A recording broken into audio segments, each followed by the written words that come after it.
at Highland Essence Taco XGM Taco XGM Taco EXYO Taco EXYO Taco EXYO. It's spring training baseball season here, time to get ready to hit fingers baseball.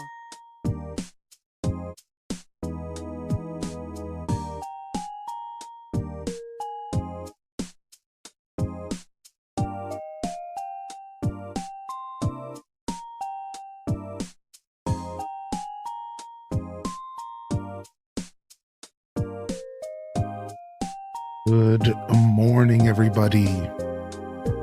Welcome on in here. Good to see ya.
All right. Good morning, JD. Good morning, Ryan Perp. Good to see you over on YouTube. Got a new combined chat today for myself. Let's see how it feels here. Gonna get this intro rolling here, and we'll start the show. Thanks for your patience, everybody.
All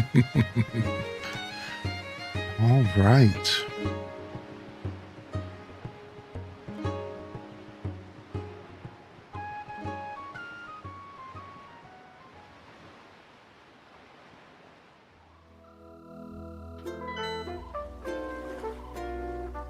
Okay. We're ready to lock in. Good morning, everybody, and welcome on in here. Seeing Dazabound first in the chat today, I think.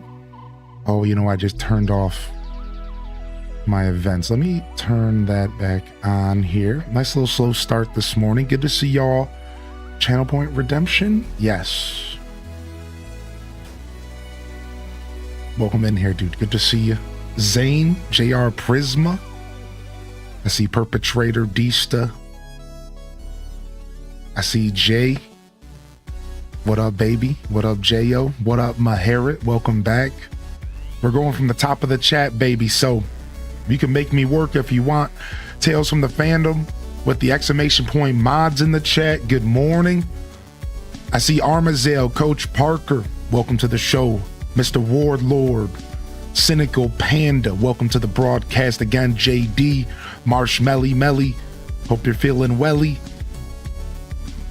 Brielbasaur, welcome to the show. Aelith Zana, runneth A up B. AB? Nah, up B. Runneth up B. What a legend, dude. What a legend. Good to see you back in here. What up, Rain5150? What up, Teeny Giraffe? Welcome to the show. We got Kara the Gamer in here. We got Adderley Bot in here. I see Caden Crossing in the house and Tater Tot Soup. Welcome to the show. Skatey Gaming. Karen Keisha. Albino Black Bear rolling in. Pokemon fan rolling in. Majinx rolling in. Mad's World. It's Taco and Silver Knight. Midge. Panda Bears. Band of Pears. That my dyslexia switched it back. Krusty Spaghetti. My preferred Krusty. The other Krusty's cool, but I don't want that. Abyss Sans, Jita Chan. Raised by Hypocrites, good morning. Go for it, Pats, good morning. Sweet Asparagus, what up, Knuckles? Doing pretty good, how are you? Emma Floating Rupees. King of Arcadia, Lazy Stoneheart. Good morning. What's up, Metal Will? Ash and LPK, hope you're feeling good. We got Esmoogle in the house. Exclamation point, Goopo. Kyle Ecstasy, Blue Phoenix, good morning. Doge, good morning. Coco Winning. We're feeling all right today, baby. How are you, Knuckles? What up, baby? Jen Not Jen, welcome in. Sarah Loves Anakin. Minnie Mansky's in the house. Jenny's in the house. Dat Baby's in the house. And we made it to the bottom of the chat. Boom. Done. Easy peasy lemon squeezy. Didn't even have to work.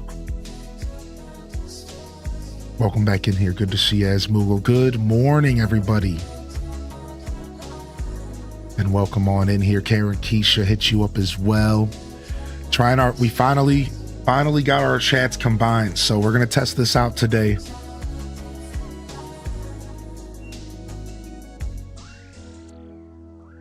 We're gonna see how it feels. For me, I've had two separate chat boxes, and I always had to look all the way up to the top of the chat to see the YouTube, where YouTube starts, because the way I had it set up. So now I just see all the messages in one feed, and it just tells me which one or the other. So it took me a while because they're trying to pay for this. Listen, I'm down to pay people for their work,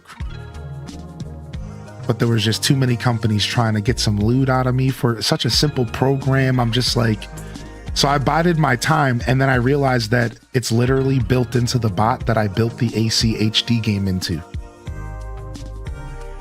It's just built into the bot that I've been on my computer for a year now. And I just have to adjust it. I have to tweak the settings. I have to adjust the thing, but I think this is going to be clean, and it's free. That's great. I love free stuff, especially when it's pretty functional. It's nice. Should make my life a lot easier. Should make my life a lot easier. It's a feature of StreamBot. Yeah, baby. If it's for free, it's for me. Yeah, baby. Yo, Llama Mama with the 45 months. Can we get some hype in the chat for that? Ash My Dash for 17. Let's get some love in the chat for that. If y'all are playing the island game, you can get a little love in the chat too for some of that support coming in. Let's go. Let's go. Bring it in. Make it happen. Let's go. Yo, Coach Parker, thank you for 27, man. Good morning, dude. Put me in, Coach. Appreciate you, man. Thanks for the first sub of the day. If you got time to island game, you got time to get some hype in the chat, baby. Let's go. Good morning. Welcome to the Monday morning show. Hope y'all are feeling good today.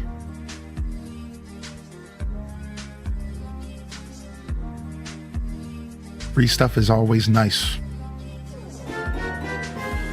As Moogle dropping 47. Dude, enjoy your Ditto badge.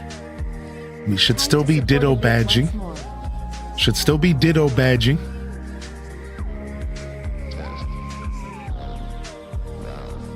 What up, Impatient Pay? Good to see you, my dude. Good morning, Trickster. Hope you're feeling good today as well. Night Owl Mom. One of the rarest internet events has actually happened. I can't find any negativity about this game. It's a Poco love fest out there.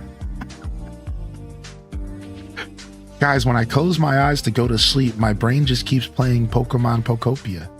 What did they put in this game? Good mooing. What up, Kyle Ecstasy? Welcome to the show, babe. What up, Cozy Tina? Just in case I missed you there. I think I might have slid past you. I don't have coffee. This is my last cup for creamer. I have no liquids to put in my coffee after this. I should have turned the coffee pot off. No milk, no cream, nothing in the house right now. We are out. We've been sipping too much coffee. Thank you again, Coach. Appreciate you. Thank you again. As Moogle and Llama Mama and Ash Madash, appreciate the support coming in. We are cruising along here, starting off a fresh week alongside the Pokopians. We're gonna take our time this morning, though. We'll get to the game a little later today. We'll do a somewhat traditional Monday show. We'll chill out for a little bit. We'll relax. Cinnamon or honey, maybe? No, I'm okay. A cup and a half of coffee's good enough. I'll survive today. I just gotta go to the store after the show. Been playing Dragon Quest Builders 2. That's what we were recommending some people who were getting the itch but didn't have a Switch 2. That's what we were recommending people. You know, we didn't throw a schedule up, by the way, chat room. So there'll be a delay on the schedule this week. I'll do it after the show today. I'm feeling lazy. But I'm thinking I'll take tomorrow off for the early bird housekeeping here. Early bird special housekeeping. Let's get a beer check and we'll talk about it. We'll talk about it here.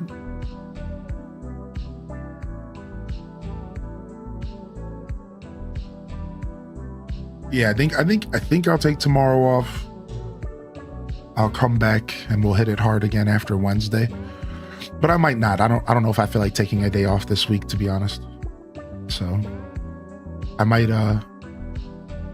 need to, though, because I have some stuff I need to take care of. But I'm feeling pretty good, and plus rest is always nice, you know, whatever. So I want to do some night streams as well.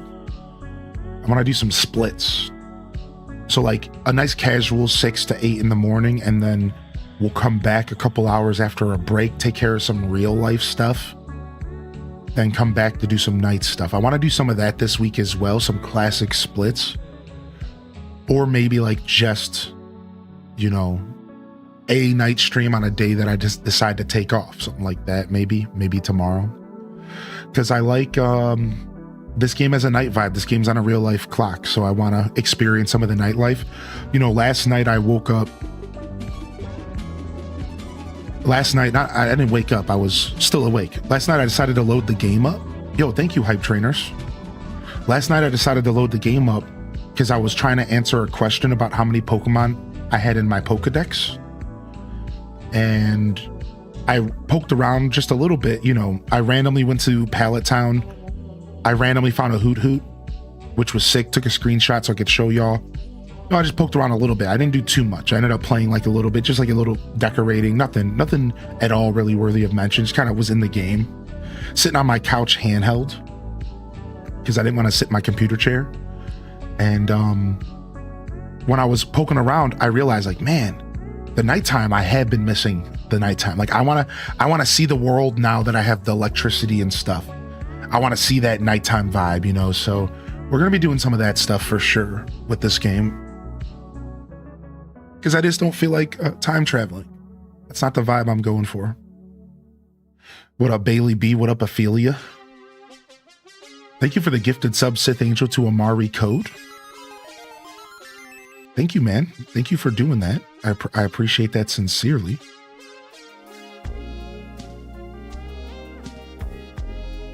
Ashley's in the house. Welcome to the show. Yo, Noodle Liz. It's funny how that points got me my badge in the roulette are the same points that I earned by doubting in Gambas. Wow, you think that's real funny? Great. I'm glad. I'm glad the doubters are winning, but one day the believers shall rise up and the doubters will be in shame. So don't worry, you know, doubters had their day. You know, I was name game and Animal Crossing with villagers I've never met before. Oh, but you know what? The believers will shine again. They will rise. Good morning, Arquette. Welcome to the show. Haven't had coffee in like a year. Ooh, hey. What up, Cozy Chicky? What have y'all been gaming on this weekend? I mean, you already know what I've been gaming on. You already know, dude. You already know, baby. Oh, wait a second. Chat room. Let's hit them cat jams, baby. Let's get it. Come on.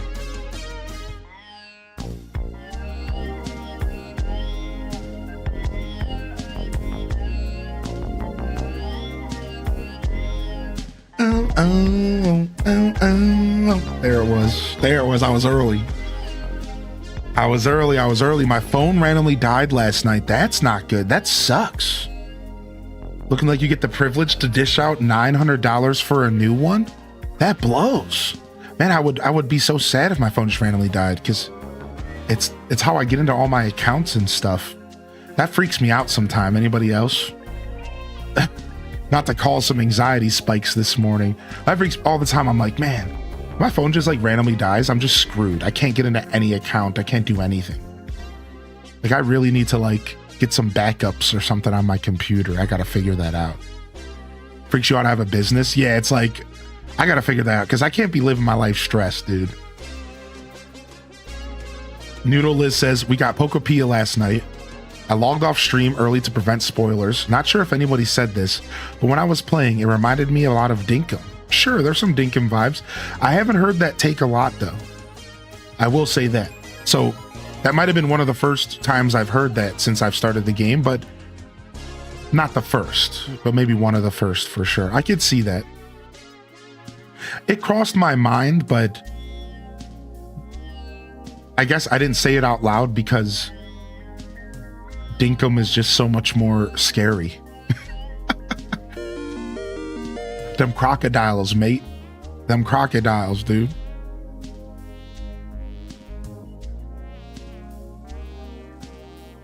Yo, what up, Chell Dog, baby? What, Kella K? Get it? Little Buttum, get it? Bird 81's in the house. What up, Bird? What up, Bird? I see VCat in the chat. Amari Code again. Enjoy the gifted sub.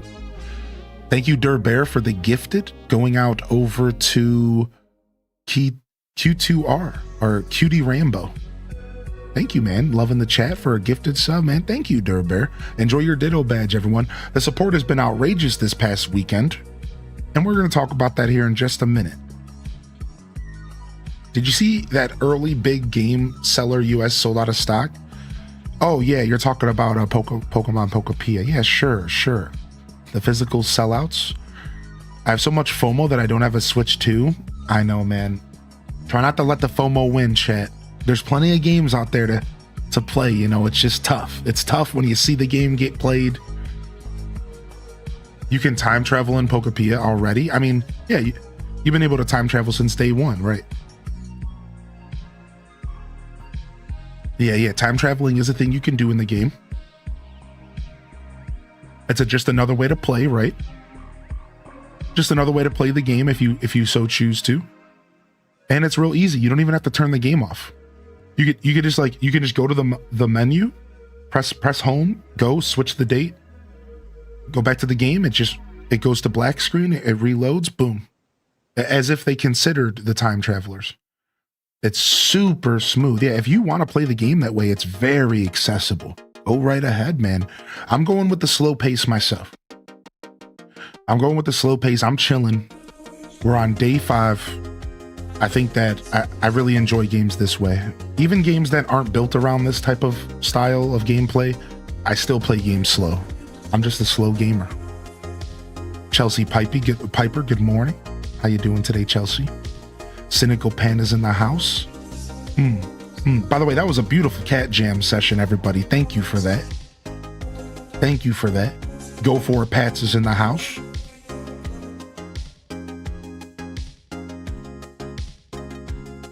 I see Daniel G and Miss Jojo B and where you at? Just bought this game last night. Bummed I actually have to work today. Oh no, that sucks. Give me your boss's phone number. I'll take care of it. I've been saying that joke weekly. I gotta stop. I gotta let it breathe. Come on, let's go. I'll take care of it. Let's play Pokopia today. Let's go. Sounds about time for a new playthrough. Playing some Stardew Valley. Yeah, dude, I've been thinking about Stardew. That's how you know Stardew's such a good game, because I've still been thinking about it, even in the midst of all the Pokemon Pia stuff. Yeah, I've still been thinking about Stardew. We'll get back to it. We're gonna continue to let ourselves enjoy Pokopia for now. Anyone play the new ROTW expansion on D2R? Yeah. What's up, Mr. Wardlord? How you been, man? I've been playing a butt ton of Diablo 2. How about you, dude? Dude, I've been playing a butt ton of Diablo 2. Like, dude, I lost like 3 characters above level 70. One was G-rushed. I have another character now, level 83. I'm not letting her die, another sorceress. And I started a single player solo self-found playthrough as well. She's level 10.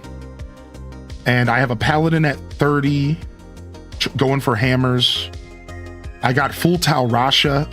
I'm locking in on D2. Now, I haven't played for about a week. I made myself take a break from Diablo because I need to lock in and focus on finishing my to-do list. And, you know, I got people dependent on me to get stuff done. I got to get stuff done. So I'm on a little reprieve. But man, did I play a lot of D2? Yeah, I've been playing. I've been on the D2 grind. I'm still catching up on chat, y'all. Taking our time here. So if I don't get back to a message right away, don't worry, I'll get there. Don't worry. What up, Recyclops? I'm seeing a lot of Viva Pinata references for sure.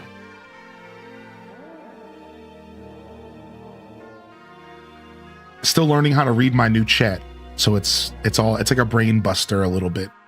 Because it's just slightly different font, slightly different everything than I'm used to. So it's just a whole process of getting. I've been reading Twitch's chat for 7 years, and I just have to like adjust my eyes. Even Nintendo America sold out. Yeah, Nintendo sold out of copies as well. Yeah, I saw that. Yo, good morning, Cozy Gamer Tally. What up, famed Guardian? You just started your first gate. I'm the slowest gamer and I love it. Dude, nice. Perpetrators, get in it, dude. Get it, man. Get it. Good morning, Miss JoJo. What up, Logan Brook? I think I've been convinced to buy Pokopia. I'm worried it's going to take over my life. Join us on the dark side. Well, it's not too dark. It's kind of cute. The cute side. The Pika side. Yo, what up, sweet asparagus? Trying to decide between a Steam Deck and a Switch 2. Tough decision because they both have perks and ups and downs, right? Steam Deck feels like the better choice because you're getting more with your Steam Deck. It's accessible to more genres, more types of games. But the Switch 2 has Pokemon Pokopia, Breath of the Wild, Tears of the Kingdom. You know what I mean? Like, it's a tough decision. Steam Deck always feels like the better decision in the long run, but you know, it's tough. If you're a Nintendo head, it's tough. I hate the way some people only have a gray name. Why? I guess if like they're not subbed or something, they have a gray name. I hate that. I want to see their colors no matter what. Oh, you know what? Okay, I see what that is. That's the daily check-ins that I'm confusing in between messages. The daily check-ins are set up a little different than Twitch. Weird. Okay. You know, I can actually turn that off if I want. I'm gonna just turn it off. I don't need to see the daily check-ins in the chat. I can see that in my alert feed. Let me turn that off really quick. Yeah, I don't. It sucks because then I can't see like first in the chat. So it's like I have to pick and choose my battle here. That's fine. I'm gonna sacrifice that. That's annoying. I want to be able to read people's messages. I don't need that noise in my chat. That's so much cleaner. Oh, yes, please. Okay, here we go. We're locking in, dude. All right, I'm at the bottom of the chat. I'm gonna actually scroll back up for a second here, catch up, and then we'll chat a little bit about a couple things about my weekend, all right? One moment here. Teddy Mackerel, good morning, dude. What's up, Gallico? Welcome back. I straight up wouldn't have time to play the next 2 weeks with the show I'm in, so I'm waiting until that / my birthday to make a decision. That makes sense, dude, and that's good that you at least identified that, because there's nothing worse than buying a new game and then not being able to play it. What do you mean when you say combined chats? I have a chat that shows my YouTube and my Twitch chats in one area for me, so I no longer have to have my eyes darting to 2 different locations. If you can't wrap your head around that, don't overthink it. If you can, then you understand. You know, I might not be wording it properly, but the way I had my stuff set up before, it sucked. Because I spent 6 years streaming and I never had to look anywhere but one space to see a new message. Then I had to spend past 3 months looking in 2 places and to see new messages, and I just couldn't. It was hard. So I kept missing YouTube messages because I just wasn't trained to look there. You know what I mean? Imagine that. For literally 7 years, I'm trained to look at one fucking spot to read a message. You know what I mean? It was like, So I got sick of it, and I finally pulled the trigger, and now I don't have to do that anymore. I can just see messages as they come in. And that's it's gonna be pretty helpful because YouTube's been getting shafted. I've been missing YouTube messages for like 15 minutes at a time sometimes, and that's so brutal. That's not how you build a community. And like that's a really bad delay. Like you just can't build a community that way. I had to solve the problem. Come home to Stardew. Yeah, it was just I know, like, I'm making this sound dramatic. It really wasn't that big of a deal, you know, outside of the fact that the business side, right? Like, you know, like I really, if you want to build a community as a live creator, you know, you want to be engaging with your chat, and like missing a message for 15 minutes is brutal, you know, like, so I knew I had to solve this problem, and I was kind of building up to it. And I finally, last night, I was like, okay, let's go. Like, let's just figure this out. Cause I'm the kind of guy that just procrastinates until it's until the absolute, final moment. And I'm like, okay. I'll do it. I'll do it. Yo, what up, Megs by another name? I'm still in the weeds of the chat, by the way. So give me some patience. I'm still in the weeds of the chat. Give me some patience. Thank you, Tater Tot, for the gifted, baby. Thank you, man. Thank you, Tater Tot. Thank you, Tater Tot. Thank you, man. Thank you for the gifted. Enjoy your Ditto badge. Give me a note to miss work, Mr. Dr. Hylian. Dude, my handwriting would make you think that I was a doctor. So we're halfway there, right? Now I just got to go get a PhD. Shouldn't take me too long. I'm a professor in Pokopia already, right? So, I mean, does that count for something?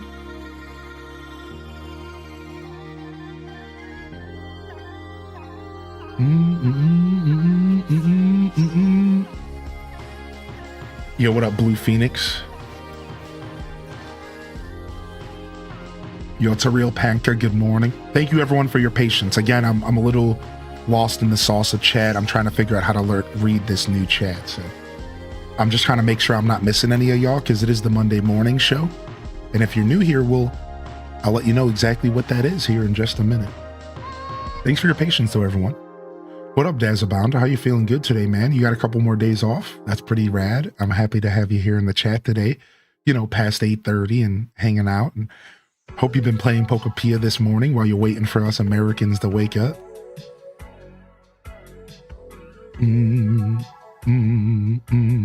I caved and bought a Switch 2 for Pokopia. Not mad about it, though, because I haven't been in this locked in ages. Let's go, dude. Dude, I'm so proud of y'all.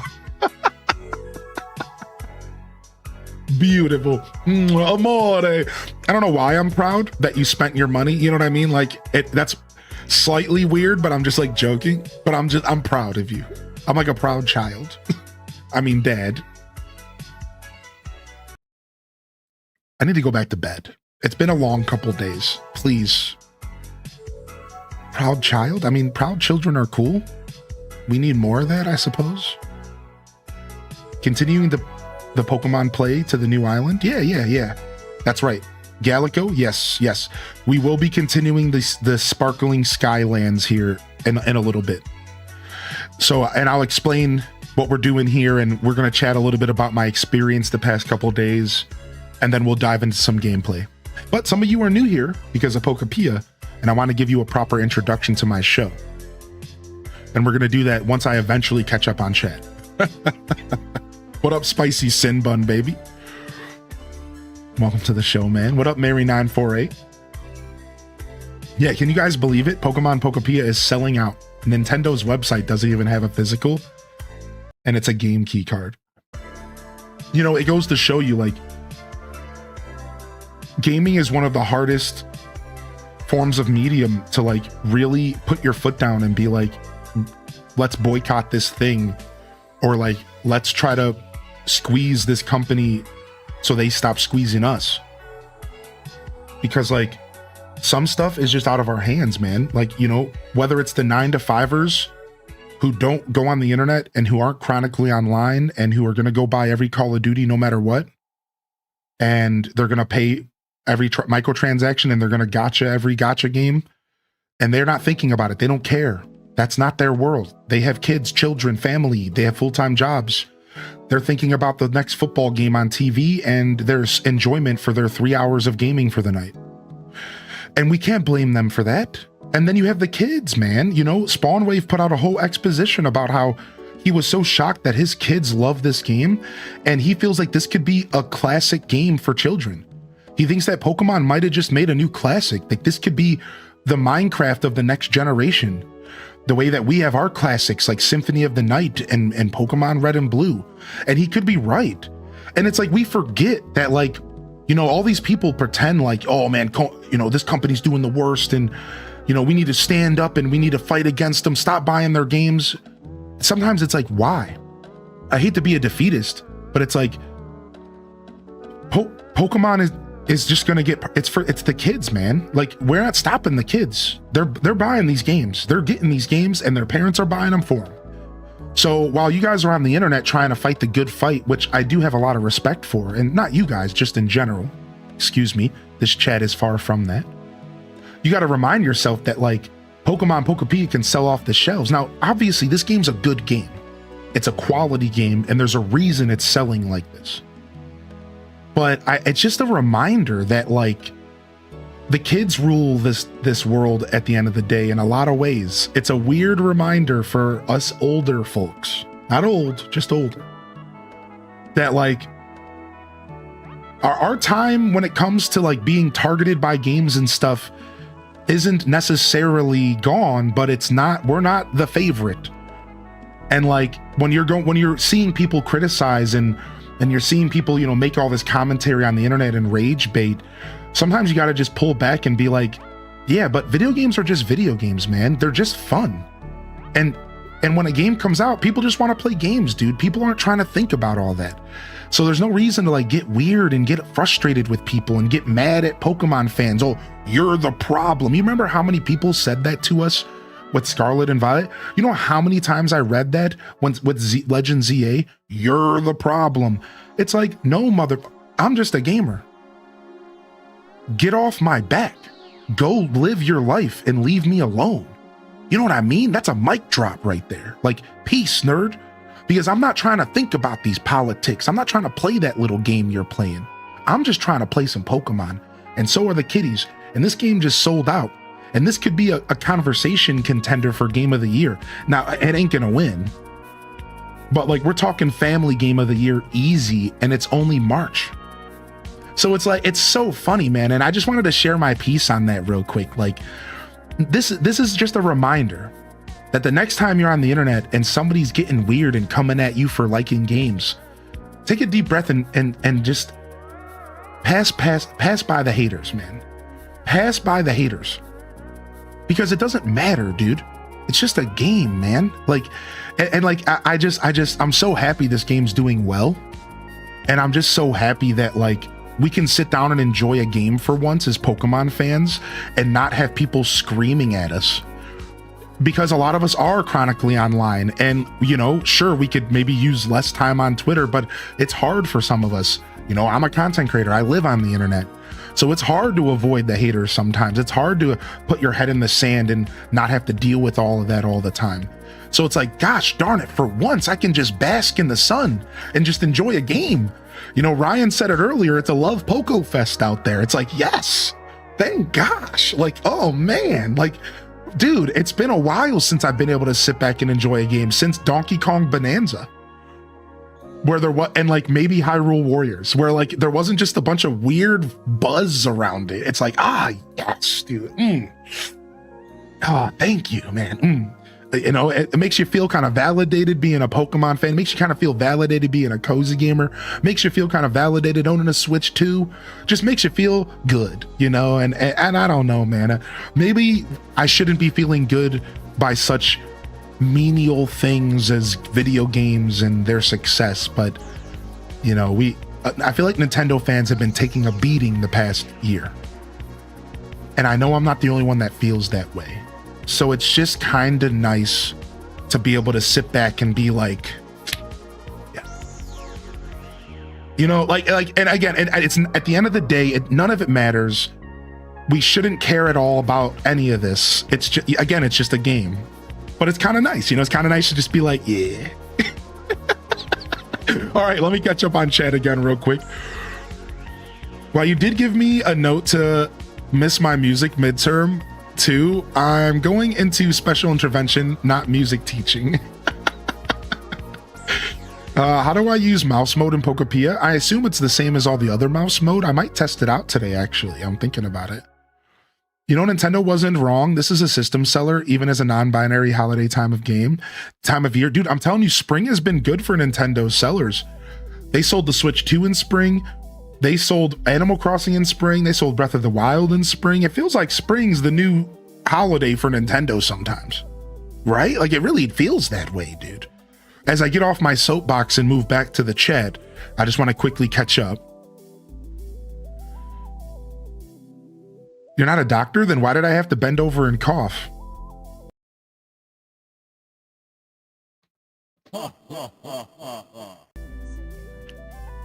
Kaisky, good morning.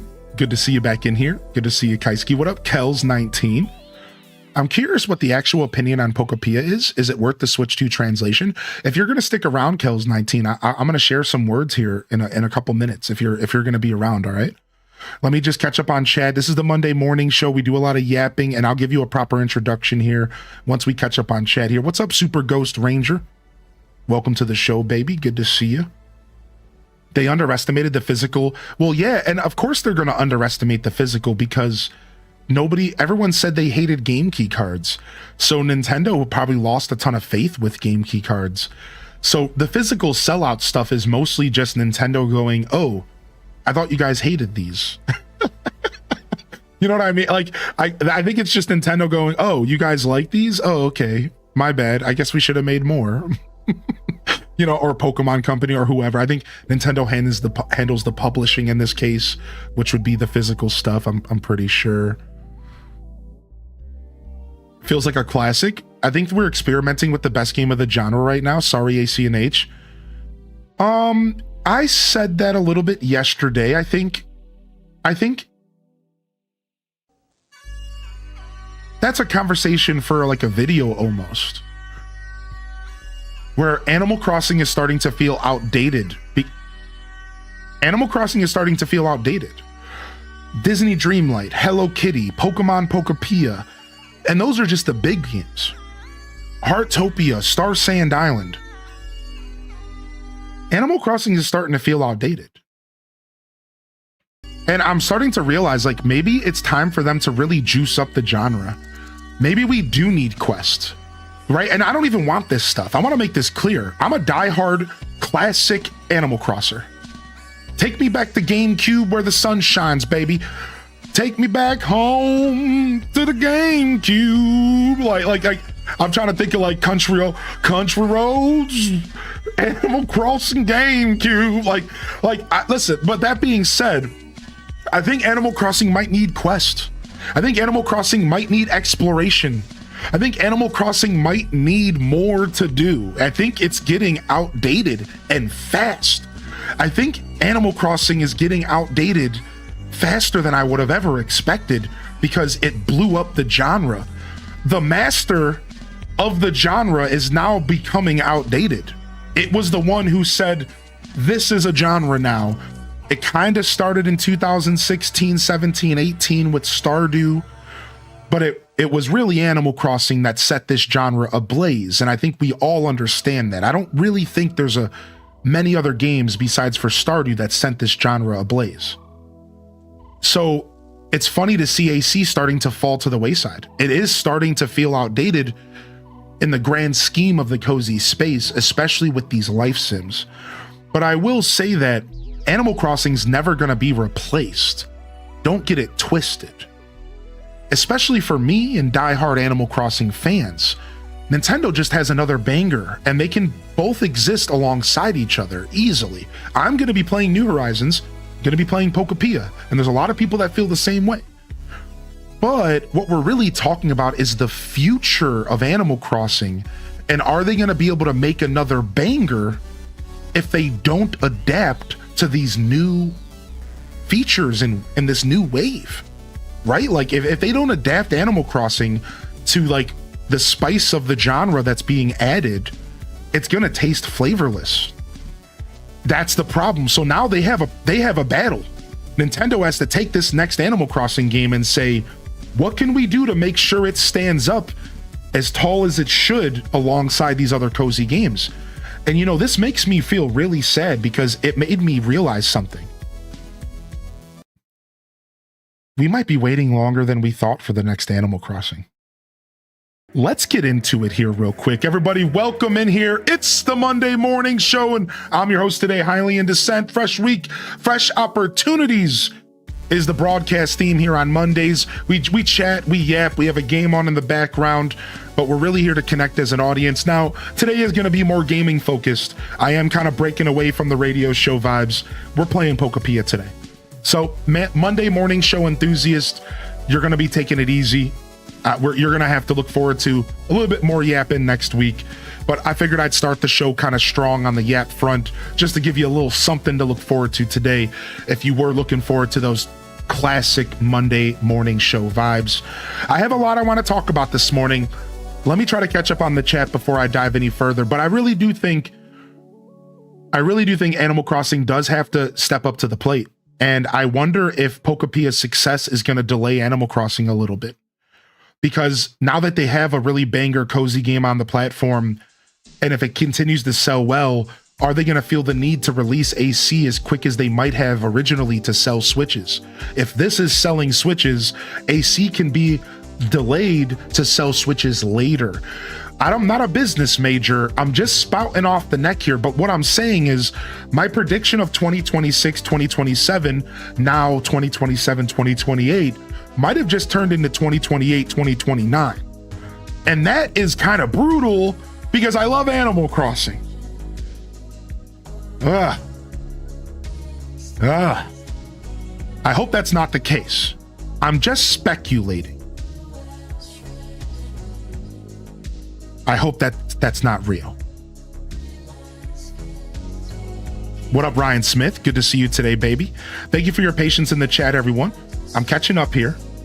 Let me just do a skim and I'll read anything that's really standing out. How are you? Good morning, E-Talker. Hope you're feeling good, baby. Oh, dude, I would love to get sequels to this game in the future, Neo. I would love to get DLC. I think this game has the possibility to do so much.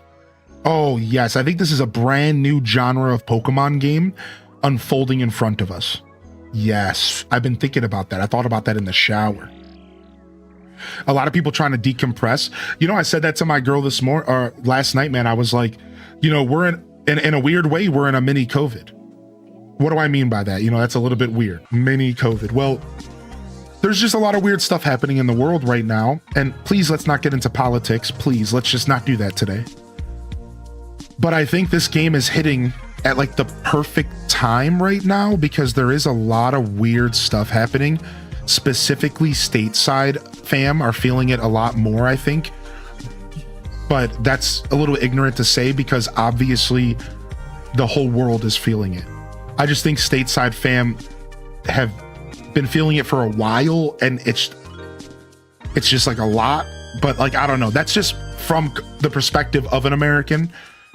Believe me, I understand that we're not the only ones that are feeling things, right? Like, believe me, please don't misinterpret that. So I do think this game is hitting at like a perfectly weird spot. I think that's a part of it. I think there's a little bit of that. Yo, what up, Bookworm Maya? Good morning. What up, Jenny, too? Good to see you today. Keisha said, speaking of DK, tomorrow is Mario Day. Tomorrow is March 10th Mario Day. Yes. Tomorrow is March 10th Mario Day, which is pretty exciting, dude. Mario Day is usually pretty cool. It's usually pretty cool. Hopefully they do something pretty rad. Do you think that this could be the last Animal Crossing ever? No. Whoa. No. Animal Crossing's been around since 2002. It's not going anywhere, dude. Whoa, don't jump off a cliff with it. Whoa. Don't jump off a cliff with it. AC's just fine, my friends. It sold 50 million copies on the Switch 1. We ain't talking about F-Zero, baby. We ain't talking Metroid. They're not going to spend 10 years between the AC titles. We're okay, Animal Crossers. Turn the alarms off. Deep breaths. We're just speculating about the future of Animal Crossing. Because all the great games spring games drop from Nintendo. Every spring I always find myself playing Nintendo games and getting back into the grind again. Why am I getting the spider Pokemon? Because they're cute. Hello, what's up, Nugs? Good morning, Nug Isle.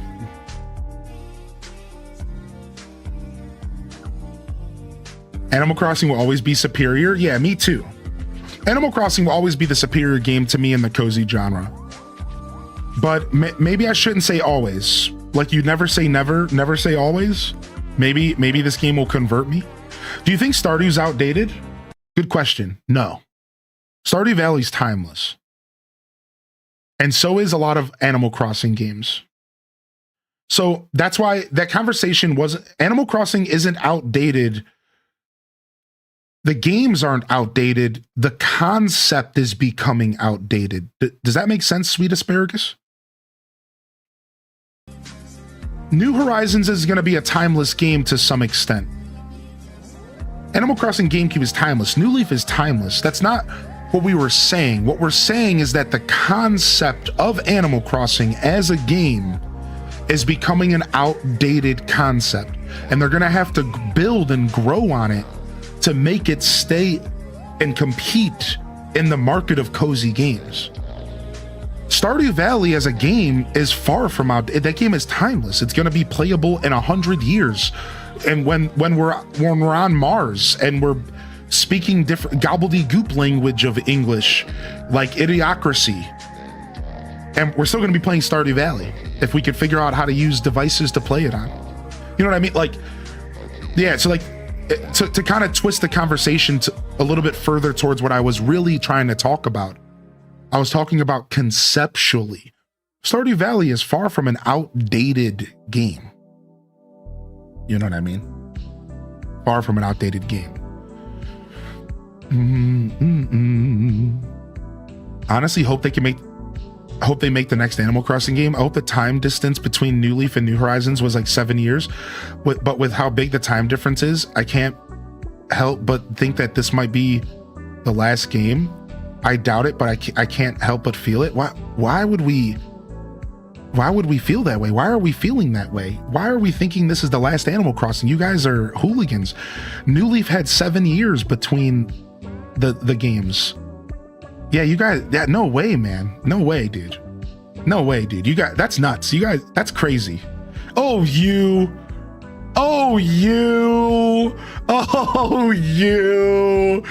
That's crazy. Yeah, you. Animal Crossing sold 50 million copies on the Switch one.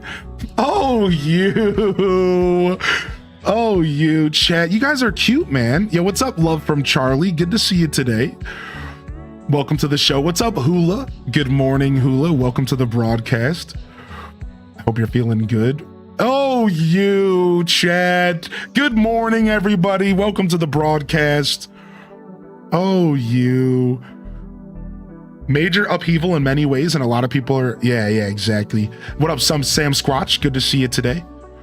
Stateside fam checking in exhausted. Yeah, dude, for sure. It would be cool if AC added random islands, procedurally generated islands that rolled 1 to 3 villagers. Yeah, that's the kind of stuff I want in Animal Crossing. Right. I've wanted that since before New Horizons came out. Like, give me more like that kind of stuff. Let me go interact with villagers that don't live on my island. And then the 3.0 update really delivered on that, right? So like they know, kinda, it feels like they know what we want. Anyone excited for the Hop-Up event? Wait, is that happening today? Is the Hop-Up event here? I forgot about that. Yo, what up, Strawberry Grass? I know the time change has been brutal. Yeah, dude. The time change has been brutal. Yo, what up, Hula, by the way? It's a crazy coincidence that both games released during tense times. Dude, holy heck, man. What up, how you doing today, Senior? Stardew Valley is so limited with the type of furniture you can craft inside your home and outside. If it had the same quantity as Animal Crossing, I would have enjoyed it more. Yeah, you know, Stardew Valley never attempted to be a decorating game. It's just a farming game that just has some decoration features. So I could totally see how it would disappoint you in the decoration side of things. You know, the developer of Stardew has actually talked about that side of stuff a little bit. He has, and him adding furniture to decorate in Stardew was kind of just a way to give you a little bit more, but not, he wasn't trying to turn it into a decoration game. He literally said that. I read an interview where I was reading an interview, and he was like, you know, I never wanted Stardew to be a decoration game, but it's really cool to see what people do in the game. He's like, I never intended it to be a decoration game, because he was asked a question about, does he ever go and see what people do to their farms? And he was like, yeah, he's like, so I eventually supported it further. This was in his words, paraphrased. And I supported it further. I let people do more, but he's like, really at the end of the day, it was never meant to be that kind of game. But some people turned it into that, and he's like, I think that's really cool that people can play my game in different ways.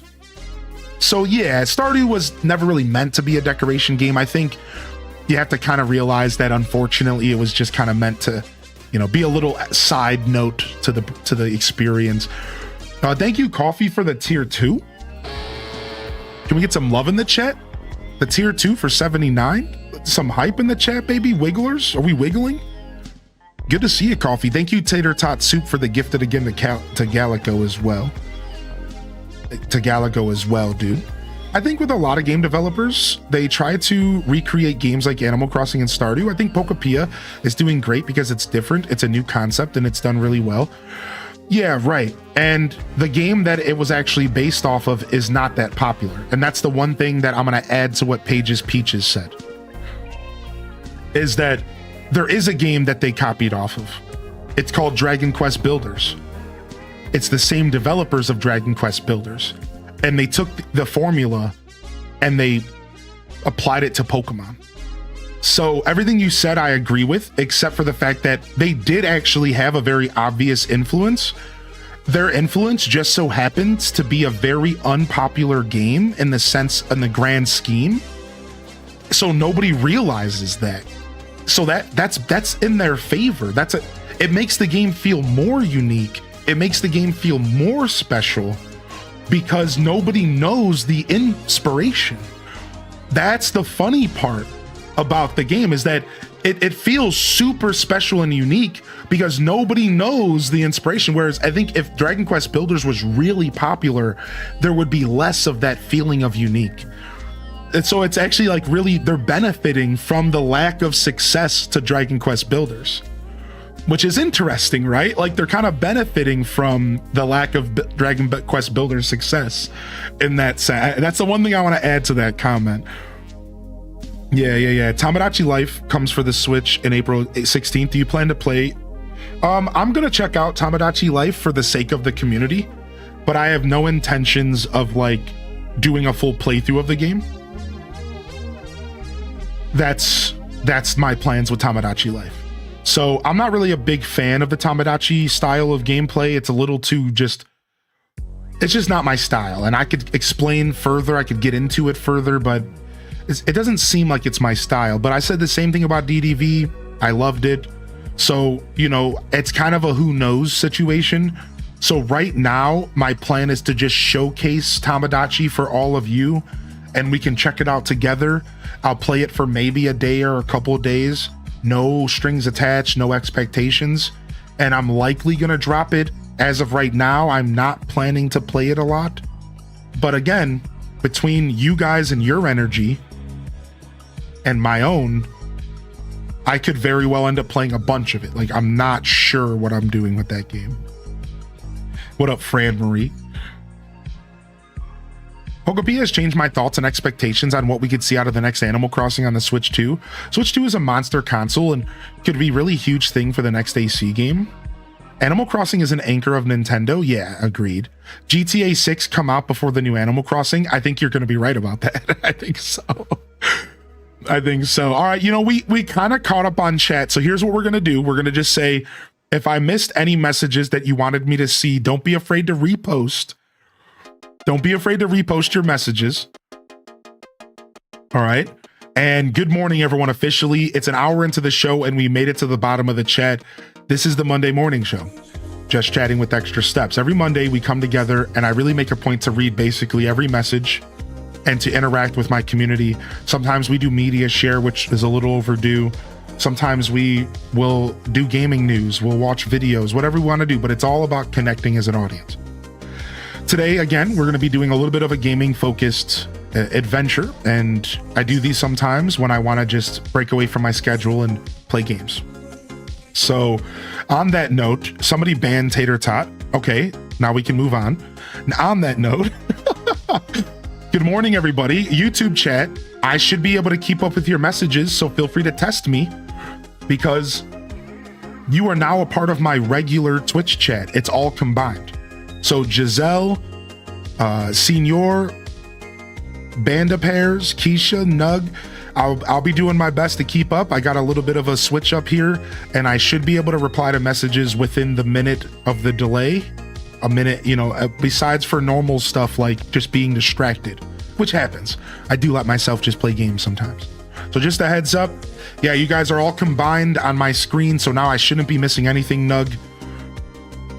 Really though, I appreciate you all and thank you. It took a little while to get there, but we're gonna try to build this community on YouTube, and it's gonna take me really making sure I'm replying within a good amount of time so you guys can really interact and ask me questions. So no worries. Otherwise, I wanted to just talk about my weekend real quick. So if you don't know, if you've been living under a rock, hi, Patrick. Pokemon Pokopia just came out last Thursday, and it's taken over my life. If you are not aware of Pokopia, if you haven't seen any of my gameplay, sound off in the chat. I want to know. If you haven't seen any of my Pokopia gameplay, if you are just tuning in and you're like, what is this game? What are we talking about? Sound off. So it's a cozy life sim style game that's done by the developers of Dragon Quest builders. And they did a really good job creating a life sim adjacent town builder simulation game. And I've fallen in love with it. I'm over 40 hours. I'm probably pushing 45 hours, probably 43, I think. And we're deep. We're deep. We played from Thursday until today. What's up, Aurora? And we're pretty deep. So I shared my initial review. All right. And I'll go ahead and I'll get that link here, and I'm going to copy and paste this over to the YouTube chat real quick. Hey, what up, Classy Saya? Drop a like if you're vibing. Thank you, Nugs. So my first impressions was pretty strong, and it was exactly what you would expect, you know, just really enjoying the game, looking forward to playing more. And I wanted to just share my thoughts on how I'm feeling this weekend after, you know, this weekend's over. And man, I'm going to tell you, this game is really fun. Man,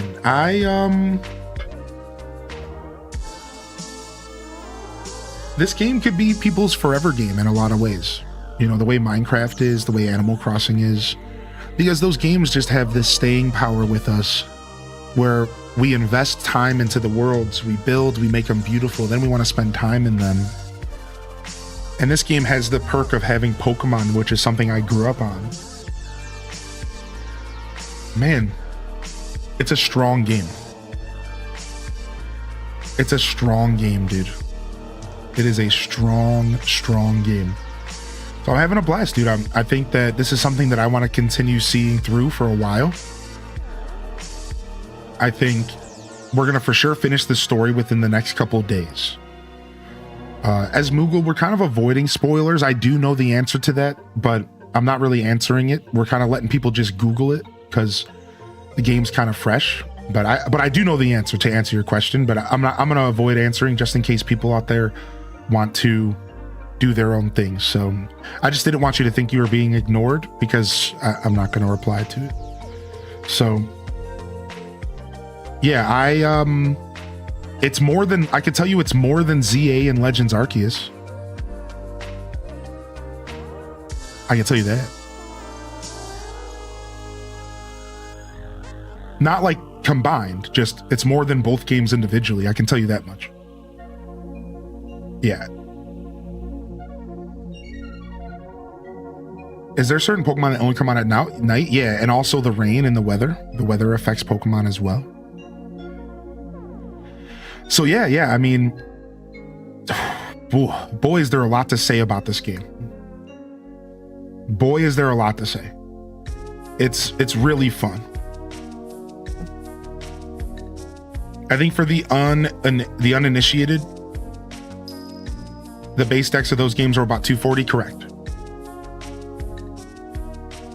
So, man, it's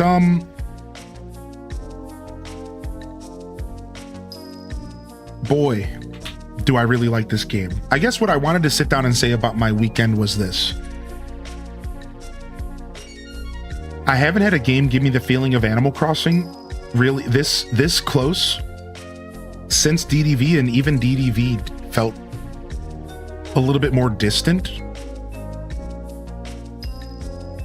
over time, but on release, it felt really close.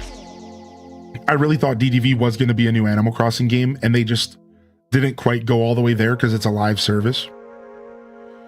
And I think that I'm really happy to see more competition in the genre, and I hope that this really does push Nintendo to grow Animal Crossing a little bit more. And it really had me thinking about the times when we played AC&H on release and that energy, and I felt that same energy from this game.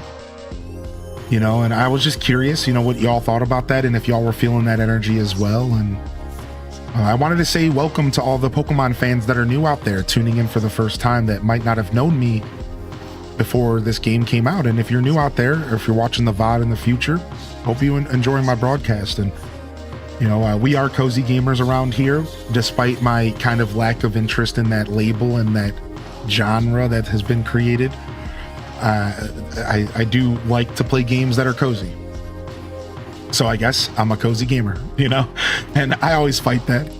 But so you get a lot of this kind of content around here, and it's nice to have something else on the list that we could rotate and play with new updates and stuff. You know what I mean? Because it can be hard building a content around games that have massive delays.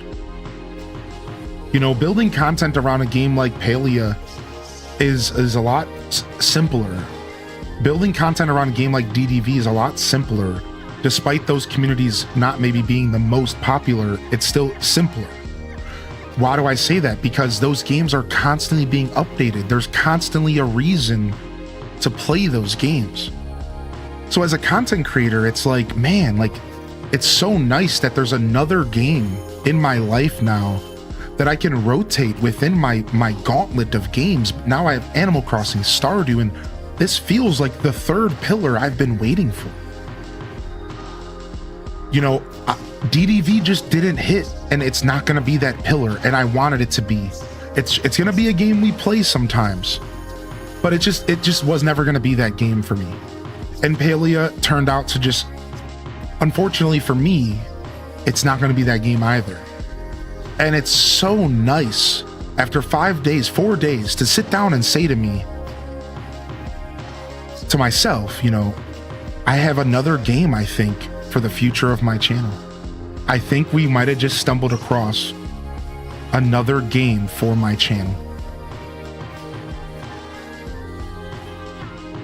I think I might have finally found a game that I can pivot to when Animal Crossing gets a little quiet and we get a little bored and oversaturated of AC, when Stardew Valley falls quiet and we get a little bored of our Stardew playthrough, we finish a Stardew playthrough, we might be able to just rotate Pokopia in, you know. And I kind of wanted Fantasy Life to be that, but Fantasy Life just isn't quite that kind of game. And I wasn't sure, Fantasy Life just didn't have the tug outside of the release that I was hoping that it would have. I love Fantasy Life. I just don't know if it has the staying power. I think it does have more of a limited scope. Whereas a game like this does, I feel like, have more of a longer term scope. Now, Fantasy Life does feel like one of those games that I could rotate back into my schedule occasionally. So it does kind of feel like a pillar. And I've kind of thought of it that way, but I haven't really spoken outward about that. But I have in my own personal notes considered Fantasy Life to be a game that I will rotate back eventually. But the reason why I think Pokemon Pokopia is truly out the gate a pillar is because it's Pokemon. I've played every Pokemon game on release on this channel. I've always considered becoming a Pokemon creator, but I don't want to go down that rabbit hole because it's a rabbit hole that I don't think you can get out of. I think it's a trap. I'm just going to say it. I think the Pokemon content creation scene's a trap. And I think that if you truly go full send on Pokemon, you ain't coming back. And I don't want that. I never really wanted that. So I never went full send on Pokemon, but I considered it. You need to know that on my 7-year journey, I considered it. I was like, should I go full send? should I try this? Because it could work for me, because I am a massive Pokemon fan. I could have the energy and passion to be a Pokemon creator, but I never wanted to do that. I wanted to stick to my guns. I wanted to focus on Animal Crossing. I want to stick to my guns. I want to focus on variety, Nintendo, and try to find my niche somewhere a little bit more personal to me and a little less popular, because I'm a at the end of the day, you know, I'm a hipster. So it's interesting because, you know, this game does have that Pokemon pull, and it really does speak to my soul, and as a creator, as a gamer, as a person. And you know, it's just really cool to see this game release and do something that speaks to my channel and what I've built for 7 years. Think about that. You know, I built this channel on this vibe. To get a release like this is so cool. You know, you don't get this. This is a once in a journey drop. You know, this is lightning in a bottle in some ways. And I could be over speaking because it's only been 4 days. This game could fall off a cliff, you know, who knows? But that's how I feel at this moment, is that like this could be a very lightning in a bottle opportunity for me to grow as a creator and to find another game like Stardew and Animal Crossing to pull my channel further. If you guys don't know the lore of my channel, Animal Crossing was what started. Stardew was another integral part, and it was Animal Crossing and Stardew in tandem that built my channel. And now to find another game that I could maybe say, okay, now we have a third. We could.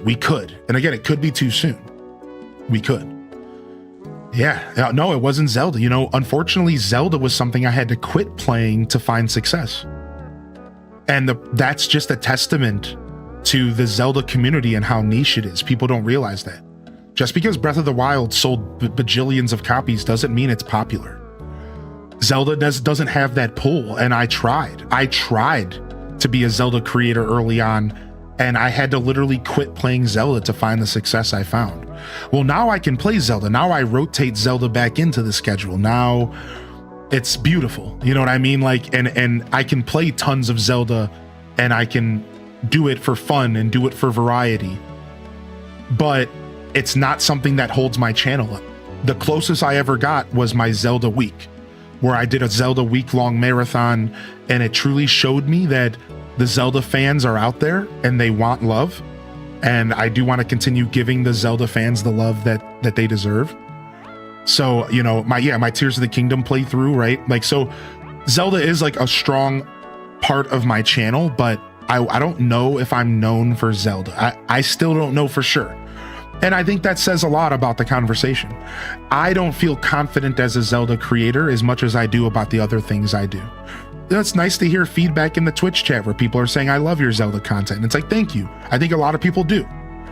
I just don't think it's the thing that I'm known for the most. You know, I think, like, I'll give you like an example. Like, here's a good way to like make it a conversation that's easy to digest. If I stopped playing everything but Zelda, I might have to go get a regular job. Do you guys see what I'm trying to? That's the best way for you to digest what I'm saying by a pillar of my channel. If I stopped playing everything but Zelda, I probably would have to quit doing this full time and go get a regular job and do it part time. That's the truth. That's like the difference between a pillar of my channel and a game that carries its weight and like helps me like live as a creator. That's like the difference. Like, that's what I'm talking about. Like, that's what I mean by a pillar. And like, this game could be a pillar. This game could ascend me further into my creator. Zelda was always been something I've done as myself. It's something I do because I'm passionate and I love it. And so do you guys who love Zelda. It's a spice, right? It's not a permanent fixture of my show necessarily. It's not what people in the space know me as. I'm the Animal Crossing guy. I'm a cozy gamer who just also plays a lot of retro games and likes Zelda. You know what I mean? In my brain, this is a Nintendo channel, and that's kind of the vibe I'm going for. You know, I was thinking about in the shower how I always wanted to maybe be a Nintendo creator, but I've always felt that the Nintendo creator scene is also a little bit rough around, like, being a self-proclaimed Nintendo creator doesn't have as much pull as it used to, man. Yeah, I don't know if that's a good niche anymore. I don't know if that's a strong niche. I wonder if it is nowadays because Nintendo has been getting flack. Yeah, it's like a rough concept. Yeah. I was in the shower. I was like, should I just like lean into the Nintendo variety shtick? Like, should I like really start pushing that I am a Nintendo guy? I'm like, I don't know if that's a good vibe, dude. I don't think people actually dig that. I think that's too broad. That's too broad strokes. That's too like, so then you just play everything, you know? You know what I mean? I think that's too broad. I don't think that's a good like niche. I think that's too much. I don't know. Yeah, what up, wild card? Good morning. I dig it too. I'm thinking about it, you know. I've been thinking a lot about the future of my channel and where I'm going, and I'm kind of thinking about it. We'll see, you know. Yeah. I don't play Zelda, but I love watching your streams of them, especially old ones. Yeah. And just to be clear, y'all, I'm just sharing my thoughts about Pokopia. Zelda's not going anywhere. By the way, good morning, Burnt Sock, my bearded brother. I just want to be clear. Variety's not going anywhere, just so people aren't like worried. Yo, what's up, M Ward? I just want to throw that out there because sometimes when I have these conversations, it can be a little like, oh, wait a second, is Hylian giving up on blank? Like, no. If you're just tuning in, I'm just chatting about Pokopia and how strong of a title it could be for my style of content and how I could incorporate this into my show alongside my variety and alongside, you know, my Animal Crossing and my Stardew, and I'm feeling that. I would say Beat 'em Ups is a Nintendo guy and he's pretty successful. Yeah, Beat 'em Ups is one of those standout Nintendo guys that inspires me to kind of be that. Yeah, he does. He inspires me because of his success and like, you know, just not, he doesn't inspire me to lie to my fan base about Animal Crossing.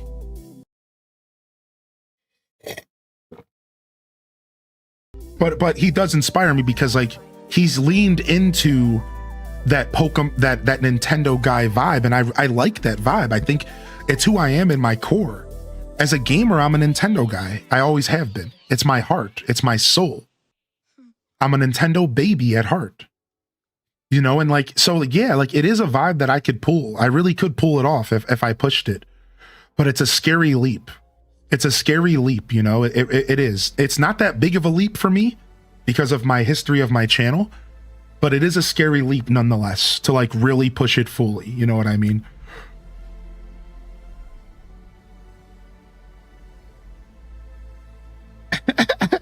What up, comfy blanket? Good morning.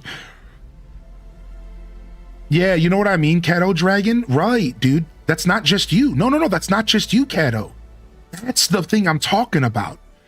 There's some weird energy around Nintendo creator, you know? There's a little bit of energy around that. I think Austin John's a bit of a Nintendo guy as well. I agree with that. Less self-proclaimed and more just by default because of the content he covers. You know what I mean? But yeah, I agree with that as well.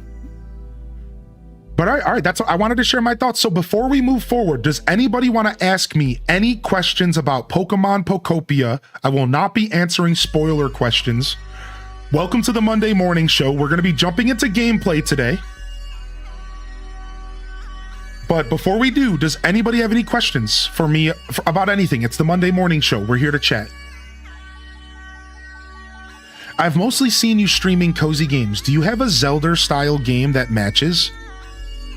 All right, chat, help me out with this. Is there a Zelda style game that's also kind of cozy adjacent that I'm not thinking of? Because that's a really good question. I think there is one. Hello Kitty a little bit. Hello Kitty a little bit? I guess Breath of the Wild is somewhat there because Breath of the Wild is a lot cozier than Tears of the Kingdom, but Wind Waker? Echoes of Wisdom is kind of cozy for you as Moogle? Yeah, Echoes of Wisdom, Zampe. You mean besides Echoes? No, Echoes is the perfect answer. I knew there was an answer there, but I couldn't think of it. Thank you. What's your favorite Pokemon? Squirtle. What's up, Ayami? Hey, Squirtle's my favorite Pokemon. He's a beaut. My favorite Pokemon are Squirtle, Pikachu. I'm a classic guy. Pidgeot, Pidgeotto, and Pidgey, but Pidgeotto specifically. Pidgeot's awesome. I also love Charjabug. Charjabug's just my bug bus. I also love Spidops. I've slowly realized that I'm a bug trainer. I also love Butterfree. I've slowly realized I'm a bug trainer. I also love Aquanid, the spider, water spider, Aquanid. I realize I'm a bug trainer. It's sick because I hate bugs in real life. I'm like Misty, I guess, or wasn't she? Didn't she like hate bugs, but she was also like, but they're cute or something? I don't know. Anyways, I've been going back and watching your VODs on Pokopia. I'm glad you're enjoying it. I may have missed how the weather worked. Do cast form dowels have anything to do with it? Cast form dowels can change the weather. If you put cast form dowels up, put a plate and some food on it, and bring a water Pokemon over, you can make it rain. And if you turn the cast form dowels over, put food down, and bring a fire Pokemon over, they can use sunny day and they can make it sunny. Yeah, that's how that works. What has been your favorite part or feature of Pokemon Pokopia so far? My favorite feature of Pokemon Pokopia so far has been the dialogue of the Pokemon and their personalities. On a scale from 1 to 10, how Pokopian are you? An 11. If you want to get this game,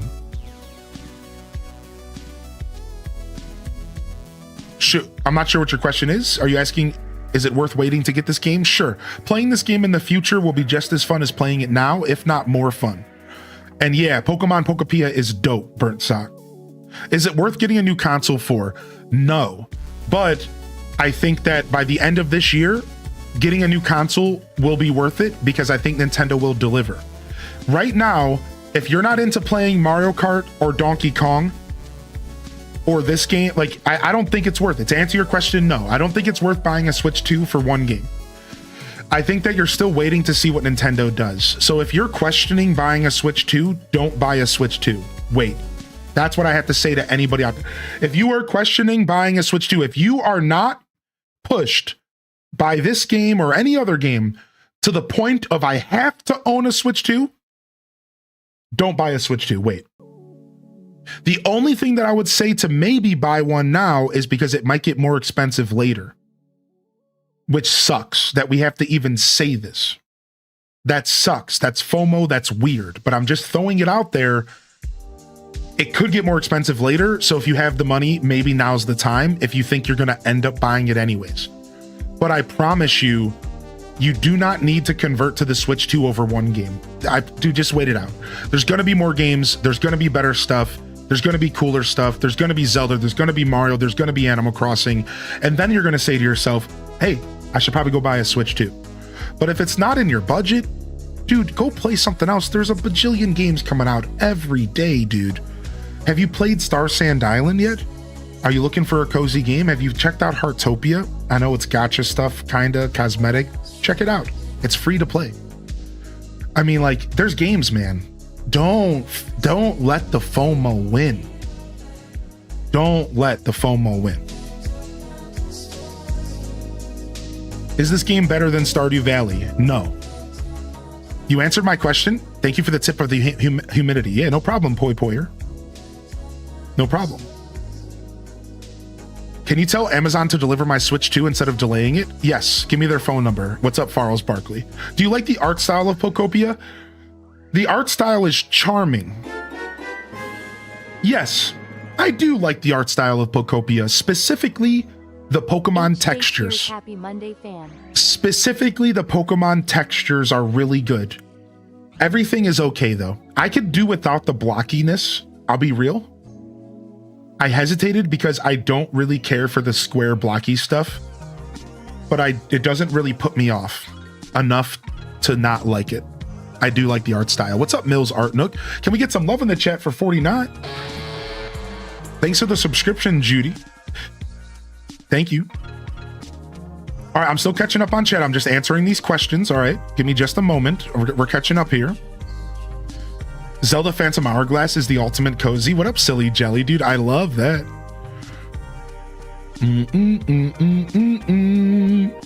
What would you say is a downside of Pokemon Pokopia? I haven't found many downsides to Pokemon Pokopia. I would say one downside is that building timers suck and people don't like building timers. So waiting 15 minutes to craft something after you just spent, let's say 15 minutes farming the materials can be a pretty heavy downside for a lot of gamers. But I do not care myself because I like slow-paced games. So if I had to say there's a downside, it's that. It's that sucks. Nobody likes that. I'm not talking about day timers. Crafting a house and having to wait till the next day is fine because that's Animal Crossing. That's cool. There's a difference. That allows me to just go do something completely different and to move on. Do you see the difference? But when something says, you have to come back in 15 minutes, that puts me in a state of stasis. That makes me feel weird. That's like, okay, so I need to go fill the void for 15 minutes? What? I don't like that. You know what I mean? Like, why? Like, why are you, so I gotta go make some lunch? Do I gotta go to the bathroom? Like, I think that's dumb, and I've never liked that in games. I don't think it's a problem with Pokemon Pokopia. It's fine. I just think it's stupid. I just think it's unnecessary because I don't want to sit around for 15 minutes and wait and do something else. If I'm trying to build a building, I want to build the building so I can go do stuff. Build more buildings. You know what I mean? I don't want to like wait 15 minutes in the middle of my decoration to, you know, like I just think that's a weird concept that I've never really been a fan of. You know, same thing with Palia. I was like, get this out of here. I'm not going to wait an hour for a chimney to build. I don't want to play the game anymore. I'm going to turn it off. I'll come back tomorrow. See, I think that's weird. I think that's not the best thing about this game. I think that's probably the biggest downfall if I had to call something out. But like, again, it's because you asked me to find a downside. I'm not complaining about this. I'm giving you an answer. Keep that in mind. I love the game. I seriously have zero negatives about it. I'm just giving you an answer. Like, if you really want me to criticize, I think that's a fair criticism. Do you think Pokopia and the hype we see with the release will change what we will see with the next AC game on the Switch 2? I want to say yes to that answer. Let me read the question again. Do you think Pokopia will change what Animal Crossing is like on the Switch 2? My heart wants to say yes.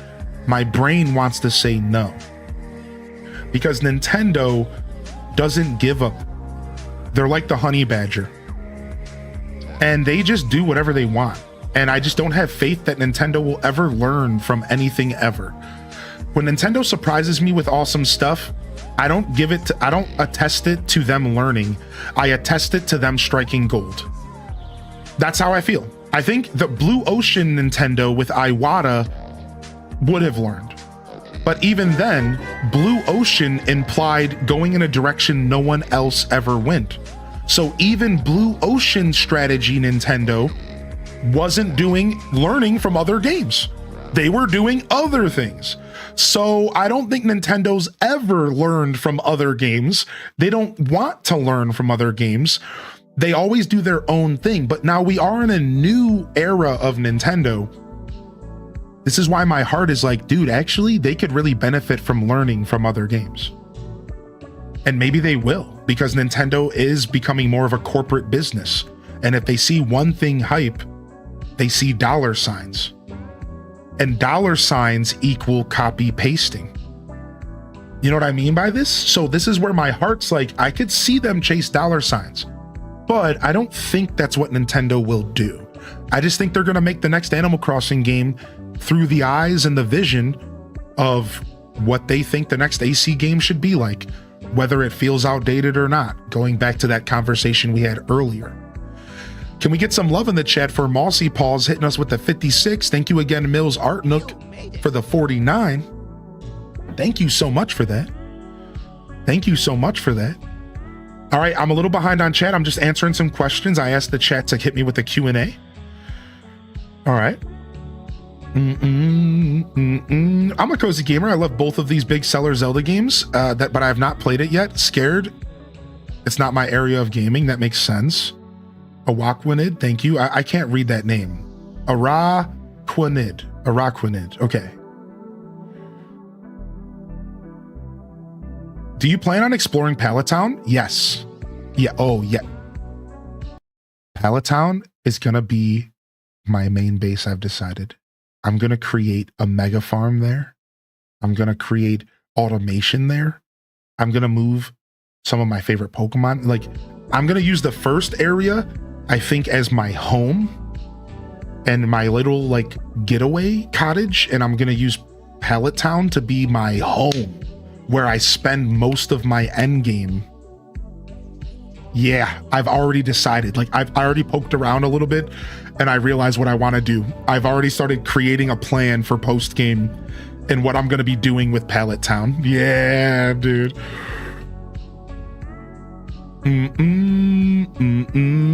I'm waiting for a new Mario, a new Pokemon. Are you excited about the upcoming event? Yeah, I think the event's today, right? Everybody, is the event today? Are we getting Hopip today? I think so. We're going to log in here soon. Maybe not an innovative question, but is everything you thought it would be? Yeah, Megs. This game has exceeded my expectations, but it's also built up to them. I had pretty high expectations for this game. I'm going to be real.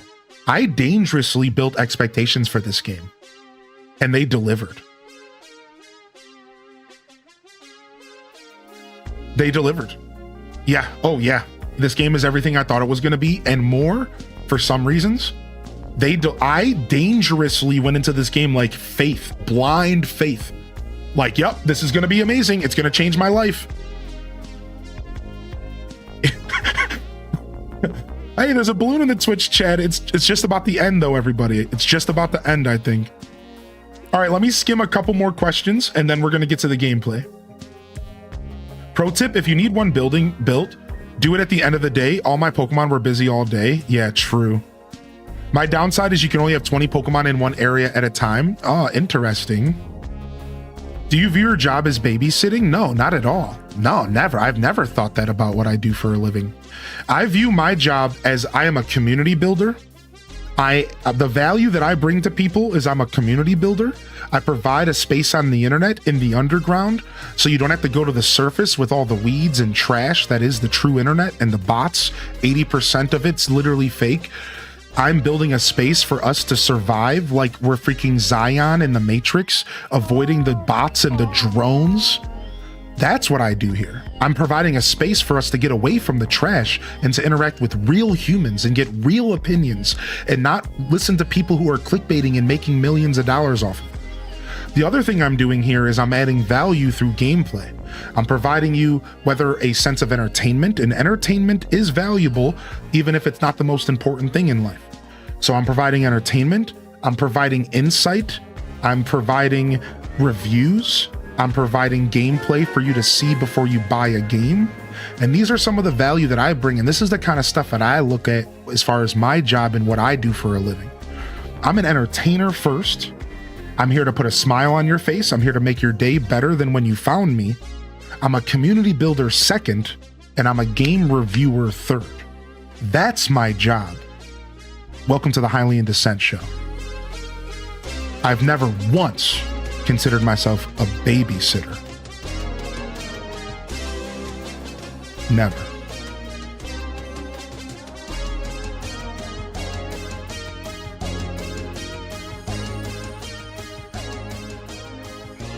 Can you place things on a diagonal in this game? I don't think so.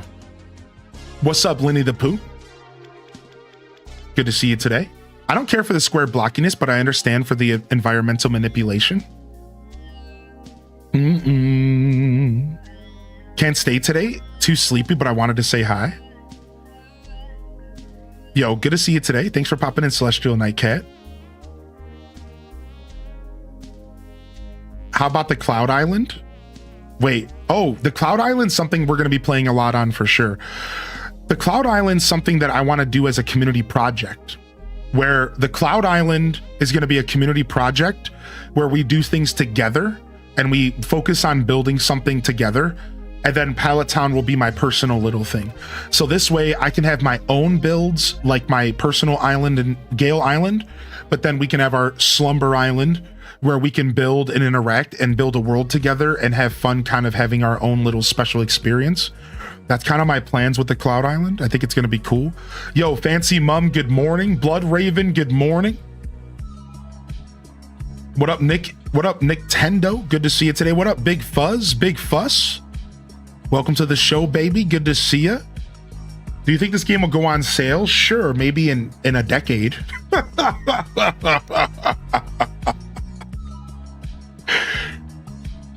Yeah, maybe in a decade, dude. You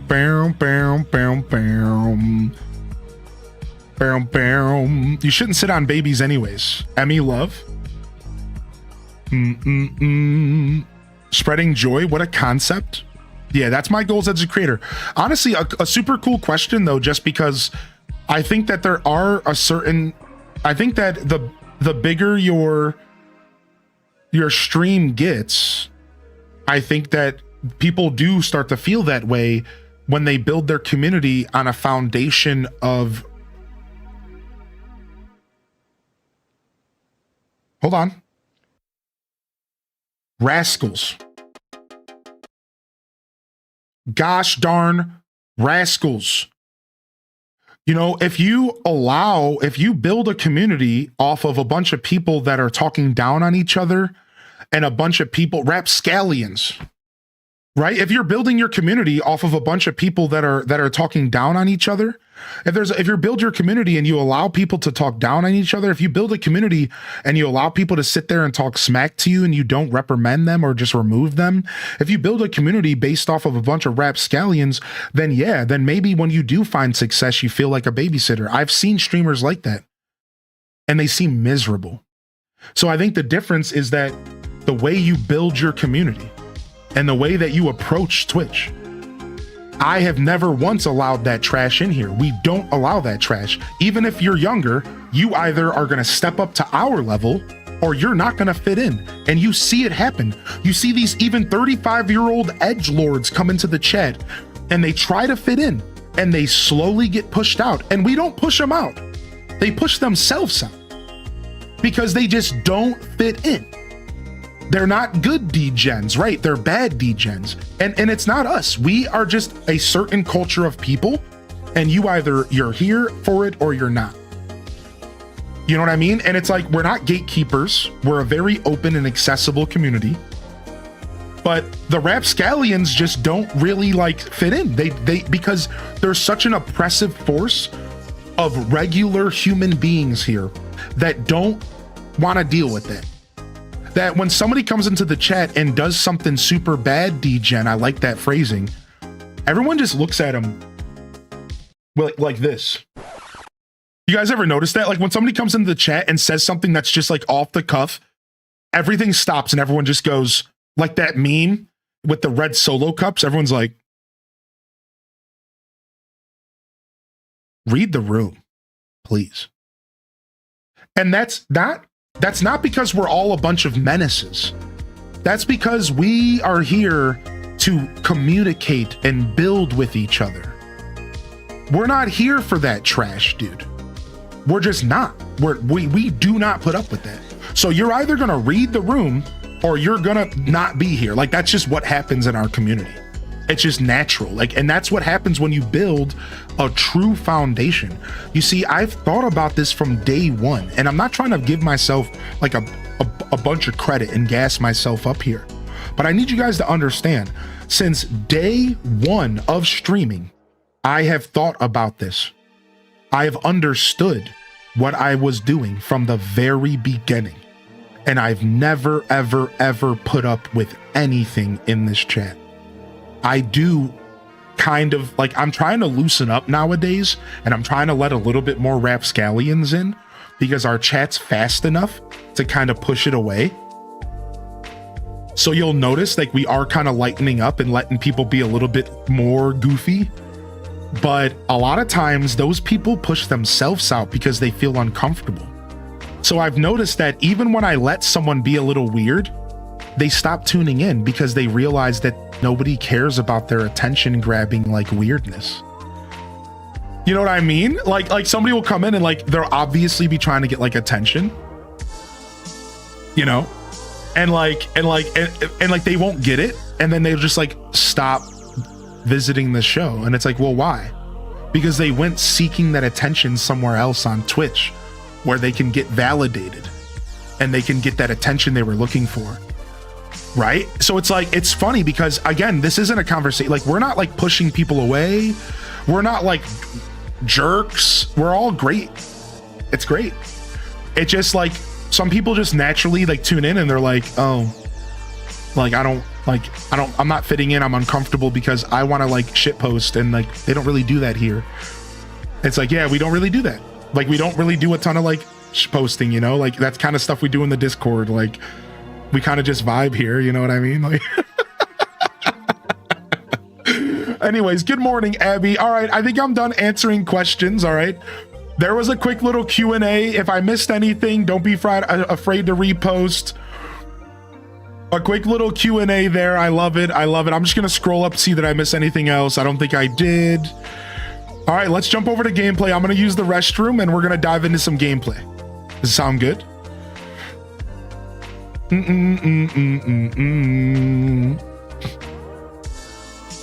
Yeah. So that's such a funny question, man. I do see that on Twitch though, and I think I'm blessed because I managed to get surrounded by a bunch of really great people, and then that attracted more great people.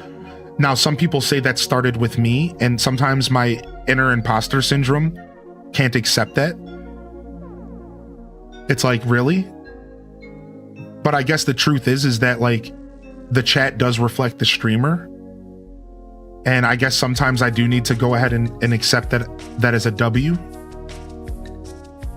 And say like, yeah, I built this. I did this from the beginning. I've thought consciously about the flow of the chat and the community and the people I wanted around me. And the community, I didn't want to be talked down on. I didn't want people to, here's one of the philosophies I had, and then I'll move on. I decided that I didn't want people watching me to watch me fail. Do you guys know that feeling? Like you'll watch, like, let's say you'll watch like a competitive streamer, and it feels like a lot of people there are waiting for you to fail so they can be in the chat like, idiot, got him. I never liked that vibe.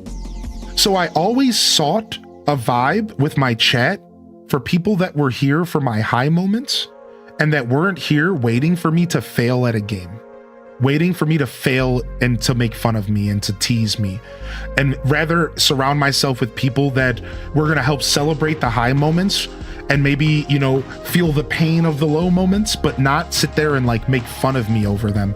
Because that's a lot of like Twitch interactions, are people that are watching you to watch you struggle, watching you the Schadenfreude, you know, watching you to see you fail at a game. And it's like, I've never wanted that. I've always hated that vibe.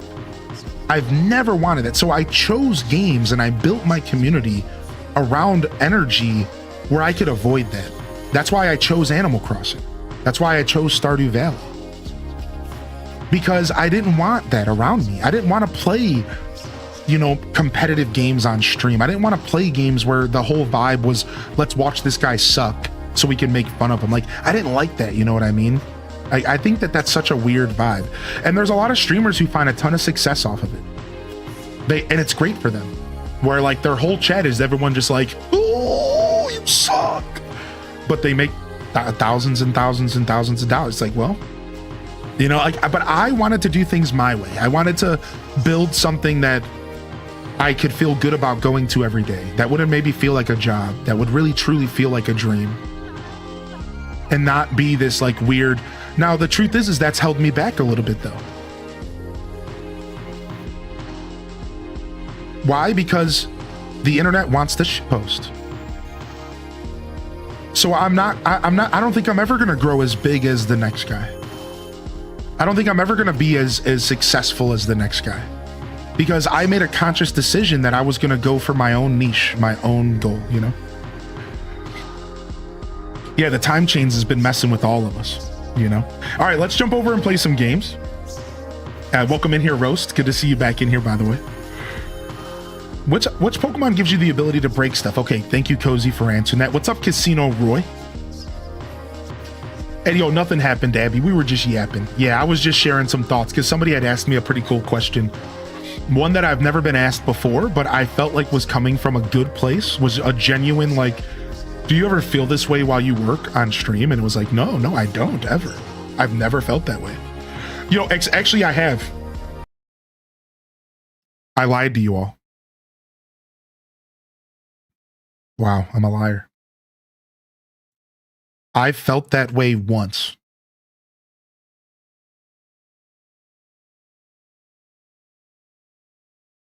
During the DDV drops.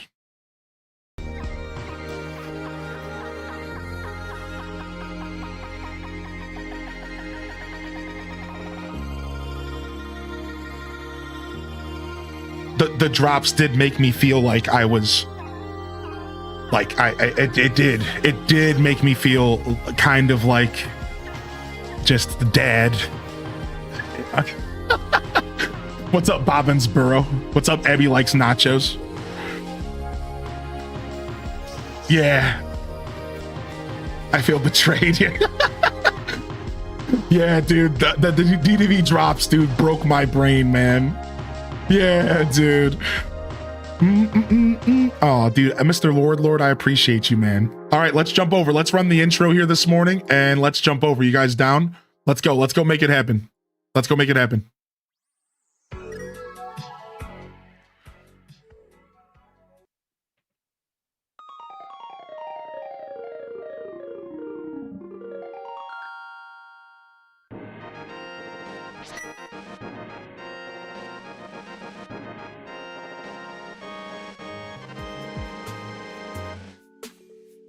All right. Good morning, everyone, and welcome again here to the Monday Morning Show. I'm your host today, Hylian Descent, and you are tuned into a gaming-focused Monday Morning Show.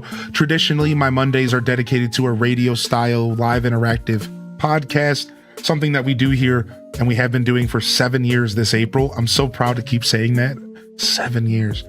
And it's usually very chat-focused. It's very I'm just going to sit here and yap and maybe play a little bit of a game. And I wanted to still capture that energy. So we ended up yapping for the first 2 hours here today. But we're going to be focusing on gameplay from here on out. All right. And I'm going to be doing a little less yapping and a little bit more of a traditional gaming segment like we have the past weekend. All right. So thank you very much for sticking around. Can we get a sound off of emotes in the chat or whatever you got on YouTube? If you have enjoyed the past 2 hours of yaps, sound off. Let me know if you're still here. I know some of y'all are brand new out there to my channel because of Pokemon, and if you stuck around through the yaps, I think you might have found your new home on the internet. Welcome home. Because, you know, that's pretty cool that you stuck around through that, because that's not expected. I know a lot of you are here for gameplay. You know, I understand that's how this works. So now I am going to do one thing before we start. I have to just tinkle really fast. Is that cool?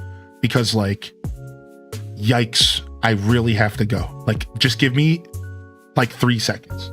Give me like 1 second. 1 second. What's up, Layla?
Dude, I can't believe we lost 2 hours of Pokopia today. What? I could have been playing this game for 2 hours? Gosh darn it, dude. All right, everyone, welcome to our slow-paced guided playthrough of Pokemon Pokopia. Welcome, welcome, welcome. This is day 5 of our journey. And we have been getting in. We are 40 something hours deep loading up the game right now. And we are in the 4th zone called the Sparkling Skylands, which is what my title is today. All right, and yeah, it's been going really well, and we've made a lot of progress. So if you are trying to avoid spoilers, now would be the time, because we are going to be diving straight into the Skylands today, because I want to get stuff going there, because it takes a couple hours for some building timers, and then we can go back and relax and do some other stuff. Yeah, Amy Lee. I should have been loaded. I should have had the game up the whole time. No, we needed to catch up. No, I have a very, just to kind of comment back what we were talking about, everyone. I have a very diverse community. And while I've built myself up this niche, I think there are people here who watch me who don't care what I'm playing, man. It's not that I think I know. I'm going to go as far as saying, I think there are people who watch my show who are solely here to listen and not watch. I think there are people that watch me for my radio vibes. There are people that watch me for conversation. You know, I've really built something pretty cool, and it's because I've done special segments like the Monday morning show for years. So as much as we love video games, Monday is sacred around here. And providing a little bit of a yap session for a couple hours is actually something that people have come to expect from my show. And I like to deliver on those expectations, you know? What's the secret to Slowpoke humidity? The rain dance. You got to do the rain dance. I can show you real quick if you want. Thanks for the follows, by the way. We got a new Prime when I stepped away 18 minutes ago. Can we all pause and get some love for a brand new primer, Akana? Akana, thank you so much. Only sub I missed today. Brand new sub. I was yapping. Akana, welcome to the Deku Scrub Squad. I really do hope you enjoy the show. Hope you enjoy the emotes. Thank you, man. Thank you. Well, good to see you, Oz, by the way. You ran into your first bug. If Happiny goes to the ship, you do a quest. If Happiny, I haven't even ran into Happiny, so I'm not sure about anything like that. So I'm not sure what that's about, but please, no spoilers if that's a spoily thing. I'm not sure. Either way, unfortunately, I'm sorry you heard about a bug. I've ran into a bug or two as well. You know, just a couple like weird moments where like I like wasn't sure what was happening and it felt like it was kind of a buggy situation. Sure, those things happen in this game sometimes. Yeah, it's happened to me. It's happened to me a couple times. Just like situations where I was like, oh, this could have been a little better. You know, this felt off. This felt like a bug. It ended up that some of those situations weren't. They were more like you have to do something before you do this thing. And then once a Pokemon's in a quest, you have to fulfill the quest. And yeah, there's like, I would call them weird, quirky bugs, kind of. Yo, what's up, Midna, by the way? Yeah, check out the new merch, everybody. We missed the yaps, dude. Yeah, we've been playing so much Pokemon Pokopia, dude. It's been nuts, man. It's been nuts, man. We've been deep, dude. It was nice to yap for a couple hours. We've been playing so much. You got the Bob Ross tone of voice. Makes me sleepy in a good way.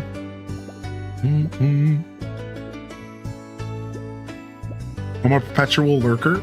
Hardly a watcher. Thank you, lurkers. Exclamation point lurker in the chat. You guys are the backbones of Twitch, man. Yeah, have you done the Squirtle quest? You got to do the Squirtle quest for the humidity. Everyone's getting stuck on the Squirtle part of the humidity stuff. All the yap sessions really open up my eyes sometimes, genuinely inspires me to do good things myself. Thanks, man. If I can inspire even one person to make their life better, you know, while also inspiring myself, and that's the key here. Can you change how you look? You can. Here, I'll go into the mirror and I'll show you some of the customization options real quick. What up, Fishy Rosewater? Off to work. See you later, Nugs. Oh, wait. Pincer needs something. Oh, he's giving me some loot. So as you increase relationship, they'll give you some loot. They'll start calling you by your name instead of Ditto. So yeah, you have skin color options, and you can actually look like a regular person. You got hair options, and I even unlocked more hair options over time, which is cool. So there's going to be unlockables.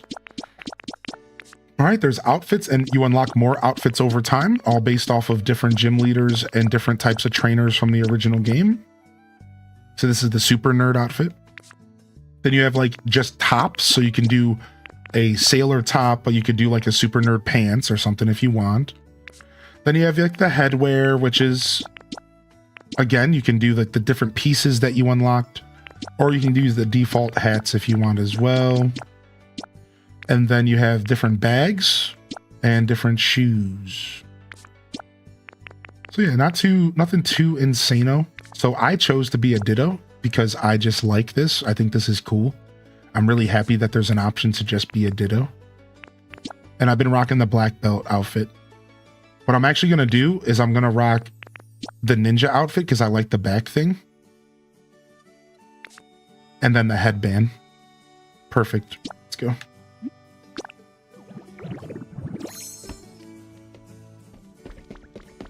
You found the Misty haircut. It's cute.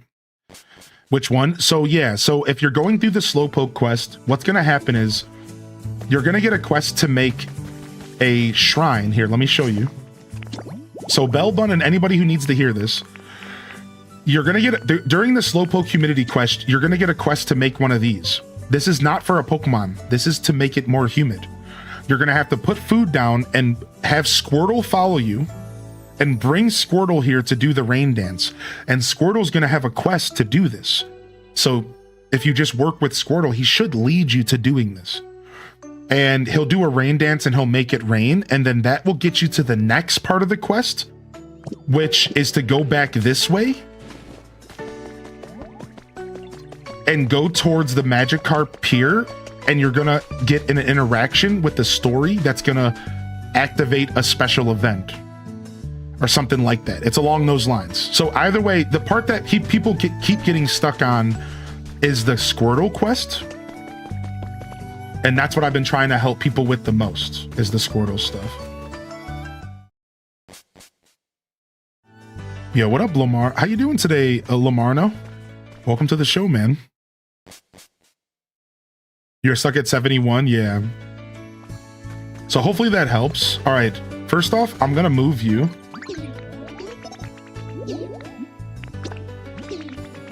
Oh, wow, they acknowledged my outfit change. All right, I'm going to have you move in here.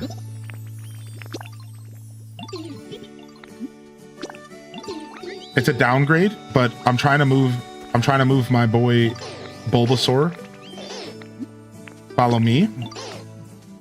All right, and Bulbasaur's going to move in the house. And we're going to have all three of our starters living right in front of us. Yo, dude, I'm doing well today, Fishy. Want to move in here? Oh. Dang it, dude, I clicked the wrong button. Okay, let's play some jump rope. Yeah, Calliope, it seems like you're going to be better off decorating later in the game. Oh, what button is jump? Was it not A? It's B, isn't it? Well, I'm really good at jump rope. I'm really good at jump rope.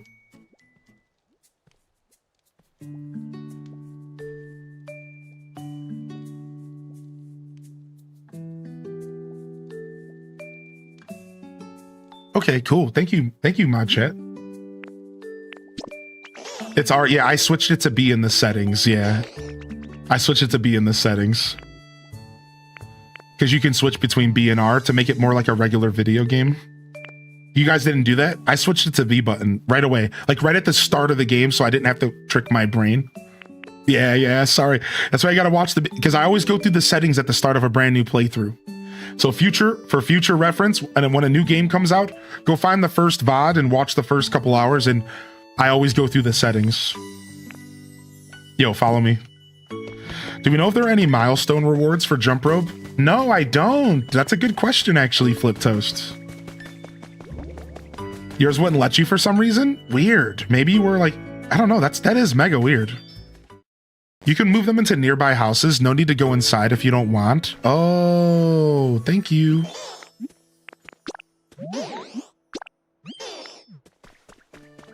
Thank you. I didn't know that. All right, so here we go. We have... What up, Stevie Bats? No beard options for Ditto yet. So here we have Squirtle, Charmander, and Bulbasaur living here. And this is my house. I'm living with Blastoise at the moment. I'm looking for Blastoise, dude, because...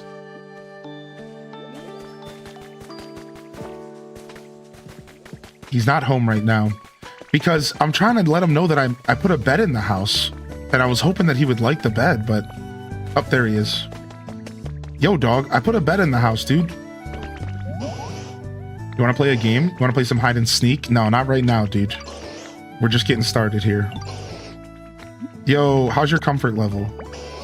He wants it more humid. Oh, his request is changed. I either fulfilled it or he wants it humid around the house. All right, we're up to level 9 or level. I made it to level 8 environment level last night.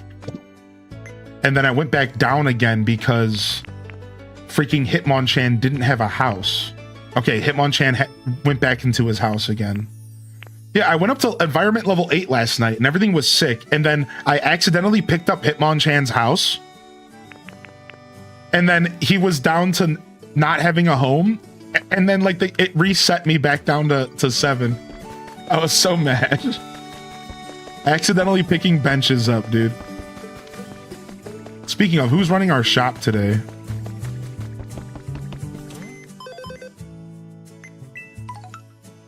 All right, new daily items. We'll grab this recipe. Yeah, I got 5 stickers. They said, I think they turn the stickers in every Friday, it said. Cell phone recipe. Something like that. The stamp card gets turned in every Friday. Yeah, exchange period 3/13 to 3/19. So now I just wait. I'm not sure what's going on with that. All right. So for those that haven't played before, there's a daily shop. There's a daily, there's a bunch of daily NPC shops, and there's also daily challenges. So they do have some of that AC kind of Tom Nookington's vibe. Oh, the Ditto rug is a recipe. It's, even though we got it for free for pre-ordering the game. Interesting. All right, so we have 3 daily challenges here. All right, let's go see who's shopping today. My cat knocked down my iPad. He doesn't like you, Chad. Oh, Tyrogue. All right, we got some Pokemetal, an iron stand, a resort table, a garden ornament, and a construction supply. Some of these are new items. I might have to bring something in here to come trade. Boom, boom, boom. Didn't somebody say you can upgrade the huts? Yeah, I think you can upgrade huts from one size to the next. I think you can.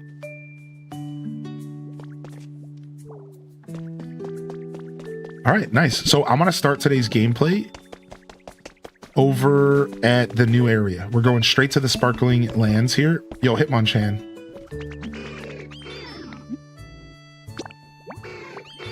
All right, just checking in to make sure he has his house. You like the shop music? Only fighting Pokemon have ran the shop? Yeah, I think I only have fighting Pokemon that right now in this area that have trade. Interestingly enough, trade is an ability that they have to have in order to run the shop.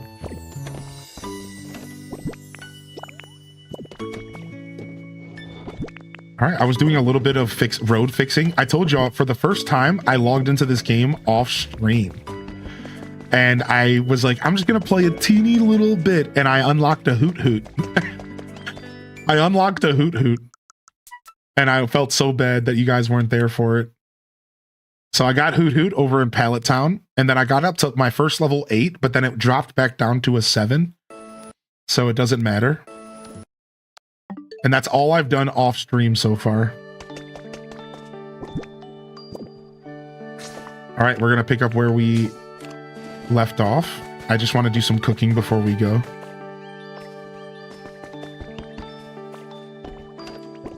Oh, you know what? I dropped off a bunch of food in my new kitchen setup. Come with me, everybody. I'll show you. Yo, what up, Runic Dave? How do you spray more water? It's food. Yeah, so you got to unlock the food feature. So as you unlock cooking, I'm doing it right now. So as you unlock cooking, you unlock the ability to upgrade your abilities. And it's really, really nice. Dang it, dude. The inventory... No, stop picking stuff up! The inventory always throws me off. It's the most confusing thing for me has been the inventory. Because, like, the buttons just don't... There's, like... If you press X to pick up a button and you press X again, that's what you want. That's what I usually want to do. But then I go to press A. For some reason, I've been getting mad confused by the inventory. I'll get it eventually. The drop from 8 to 7 was karma for the Hoot Hoot? I think so. I think you might be right. You got to switch to for Pokopia. I think that you're going to be pretty pleased with your decision in the end. Is this like Animal Crossing and you can have several characters in one space?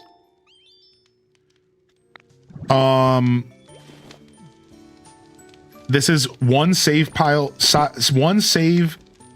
per account on your Switch. One save file per account on your Switch. All right. So, for example, if I get some fresh water and I make some soup, all right, I can make simple soup, and this is going to make my water gun have a bigger radius. And I have a feeling you might even be able to get better upgrades later, maybe?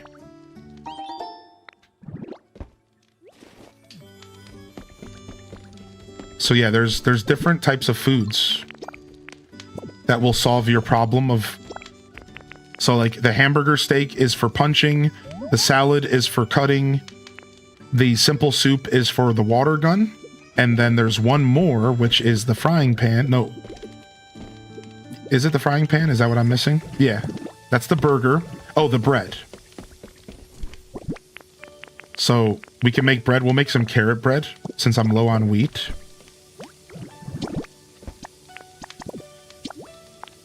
And this is for cut. So it's cut, leafage, water gun, and punching. Sounds insane out of context. Soup, I didn't try soup yet. Yeah, the soup, I learned the soup recipe outside of the other cooking recipes. So I had to find it. So what happened was I was exploring the Rocky Ridges. And I discovered a setup, a literal campfire and a setup with a couple of bottles of water next to it and a soup pot. And the game literally guided me to make my first pot of soup to get that water gun upgrade. Yeah, that was my home in game. And I have some Pokemon roommates. What up, Runic Dave? Hey, good to see you, man. Thanks for the subscription on YouTube. All right, and welcome in here. Hey, Poke Center's complete. Let's get it done. Let's do the Poke Center first. Let's get this taken care of first. I've been waiting for you, Ditto. The Skyland Pokemon Center's finally finished. Give it a good look if you like. All right, here we go. Yeah, the music here is so good.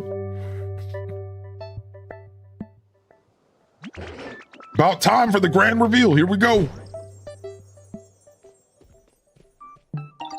The Skyline Pokemon Center is complete. Oh, the Pokemon Center is fixed, is it? I'm guessing this Pokemon Center will really come in handy from now on. Of course, it would be wonderful if the humans came back too. But all that aside, this place is starting to look more like it used to, thanks to you. Off to work. Yo, see you later, Silent Shelf. We'll see you later, homie. I really like how open the beach is after feeling squished in the mining area. Dude, the beach is amazing, Calliope. I'm stuck between Mewgenics and this game. Dude, that's fair, because those games are great. Well, I think of all the Pokemon who might return here thanks to your efforts, I'm almost giddy with anticipation. But of course, I can't let you youngins show me up, so I intend to do my part. If there's ever anything you don't understand, please don't hesitate. All right, nice. Let's go check our Poke Center. All right, we're up to environment level 4. There's not going to be anybody in the shop on day 1. Gives me goose pimples. Oh, wait, there's a book in there I want to read. Frick. Let's go back in. Hope that they make a demo someday. All right, so we have a giveaway from Midna. Midna picked up some giveaway stuff for the community from the merch shop. Yeah, how about that? So we have 2 $25 Tantrum gift cards to use at my merch shop.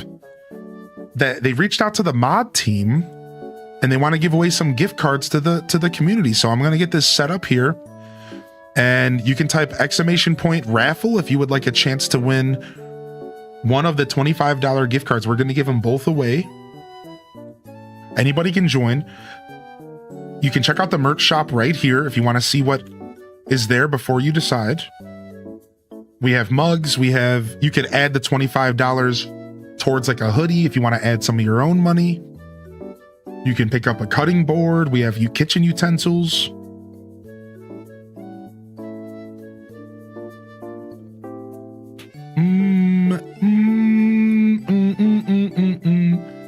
Yeah, you could enter and give it to someone else, whatever you want to do. Yeah, thank you so much, Midna. Loving the chat. This is a surprise giveaway from one of the community members, Midna. So if you see him in the chat, make sure you drop him some love. A surprise giveaway. What's up, Peach Poop? Yeah, the cutting board's nice. Nice bamboo cutting board. Someone's journal, number 4. This city was a dazzling metropolis the last time I came here with Hylian, with a ditto. Now it's barely recognizable. Apparently the ground in this area has been rising up so quickly that it's caused many of the buildings to collapse and the roads to crack. Some scientists believe that if things continue at this pace, in a matter of centuries, this area will be as high as a mountain. In terms of elevation, it looks like most of the people who once lived here evacuated already. I suppose I should go too. It breaks my heart to leave Hylian behind, but it's not forever. No matter what, I'll come back someday, and then Hylian and I will travel the world. In the matter of centuries. Wait a second, chat room. What's up, Ostrich Breath and Renegade? Are we saying, is this game implying that it might have been centuries since humans left for space? There's Midna. And then we got a gifted sub to Midna in the chat. Bringing him in and badging him up, dude. Dude, Hammy, my boy. Thank you, man. You didn't have to do that, homie. What a legend, dude. We love a ham lab around here. Thank you, homie. What up, Okamina? All right, I'm gonna pick the winners in just a minute. Kate Nicholas says, I want to be as high as a mountain. Wait, what do you mean you aren't? Hey, new Pokemon.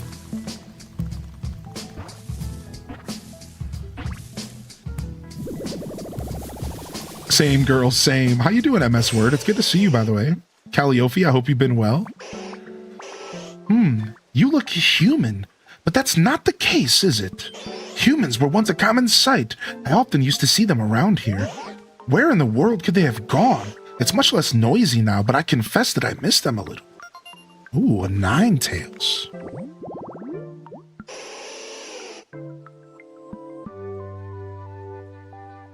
It has 9 long tails of fur that gleams gold. It is said to live for 1,000 years.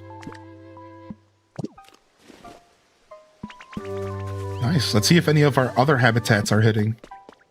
We set up a bunch of habitats, so another one could be hitting. Let's go check. Around here somewhere. Oh, there it is. We got 2. We got 2 new Pokemon here. Looks like that's about it here. Let's see.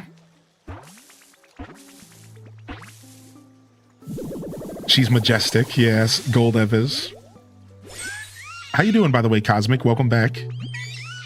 Thanks again to Tim Tater for the raid, man. I hope they're doing well. What's up, too, Mama? Key This place is awesome. I bet I could really recharge my batteries if I rested here. Nice, and it's right next to the lamppost, which is perfect, because I think they want a bright... I think they want it to be bright. I tell you, being here makes me feel like I can soar on the wind to the end of the world. Like I can do anything. And since I can do anything, just let me know if anything needs doing. Cute bird. It uses its throat sac to store electricity generated by its wings. There's hardly any oil in its feathers, so it's a poor swimmer. All right, and then one more this morning.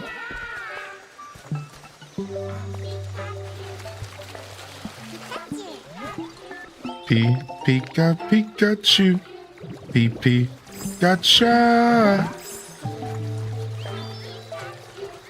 He hit his 100 followers goal. He's gonna do a cooking stream soon. Cool, nice. That's exciting. The Ninetales is so pretty, right? Right, Silly Jelly? Whoa, we finally got the boy. We finally got the slow bro. I've been waiting for my bro. I'm so addicted to this game. Same, I can't stop, Kuma. Oh, I just had a good idea. Hey, you. Listen to my good idea. What was it again? Oh well, anyway, hope to see you around. Yo, let's spawn Mr. Mime's creepy self. When a slowpoke went hunting in the sea, its tail was bitten by a shelder. That made it evolve into a slowbro. Let's make Mr. Mime. Let's bring Mr. Mime here. Wait a second, there's 2 Pokemon. What? There was 2 in the same area? It was because of the fishing rod and because of the grass. Hey, Frogadier. Ribbit. Yo, this place is so nice, and it's got some super great scenery, too. What? You're the one who got this place all set up all nice and junk? That's amazing. You're pretty skilled, huh? Well, you know, I really like climbing up to high places, so it'd be super cool if you could make some huge mountains and stuff around here. Is he a climber, really? Yo, what up, Bucky? The tips of its fingers and toes stick firmly to vertical surface. Frogadier can scale skyscrapers with ease. Okay, nice. All right, hold on. I just need to go craft a mirror, and we can get the habitat for Mr. Mime real quick. All I have to do is craft a mirror, guys, and I can get the habitat for Mr. Mime. Hold on. We already got shown the habitat. Dude, I don't have a recipe for that mirror. Oh, they're playing me.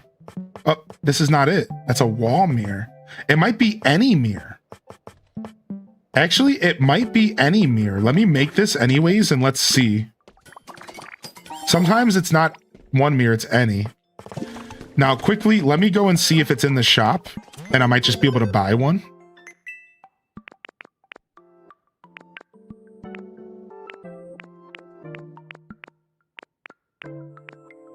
I have the mirror that it showed in the habitat all the way at home, but I don't want to go back for it.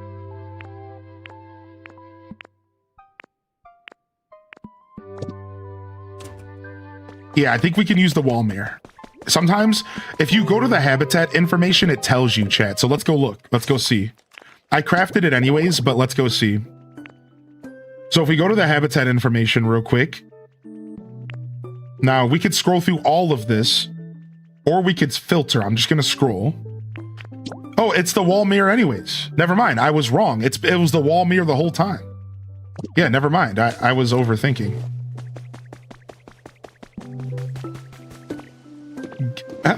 Casero? Yeah, dude. I could see that.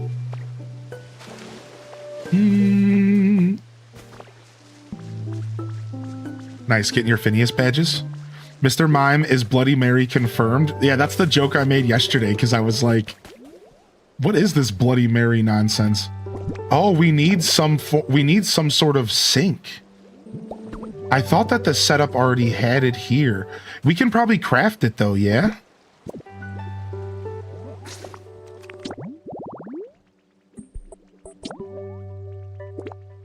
Just a regular sink. I bet you we can craft it. If not, we'll find it in one of the houses around here, I almost guarantee. This place is lush.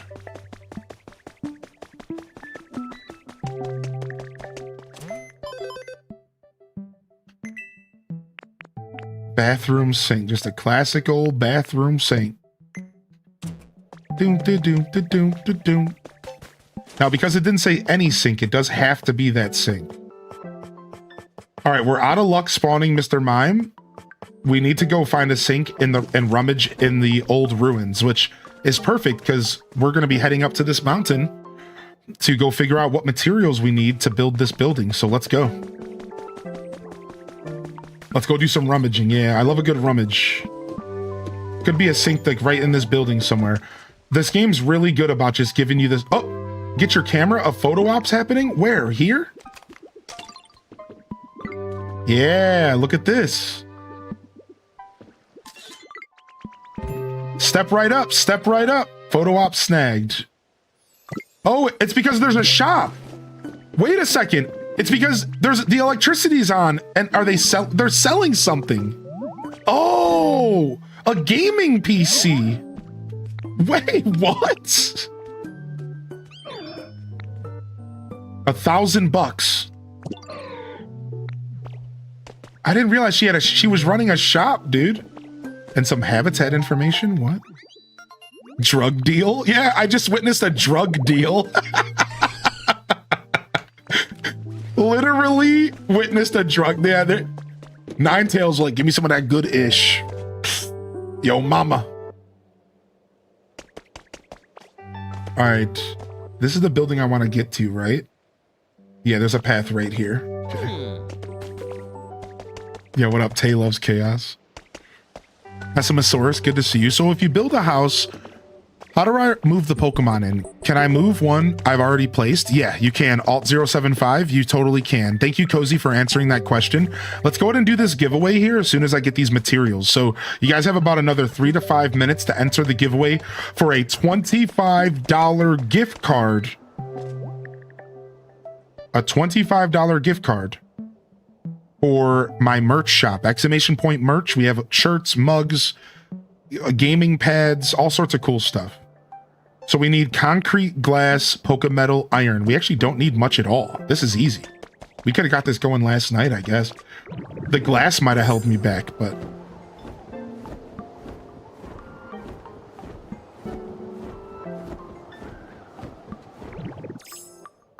This area is really sick, yeah.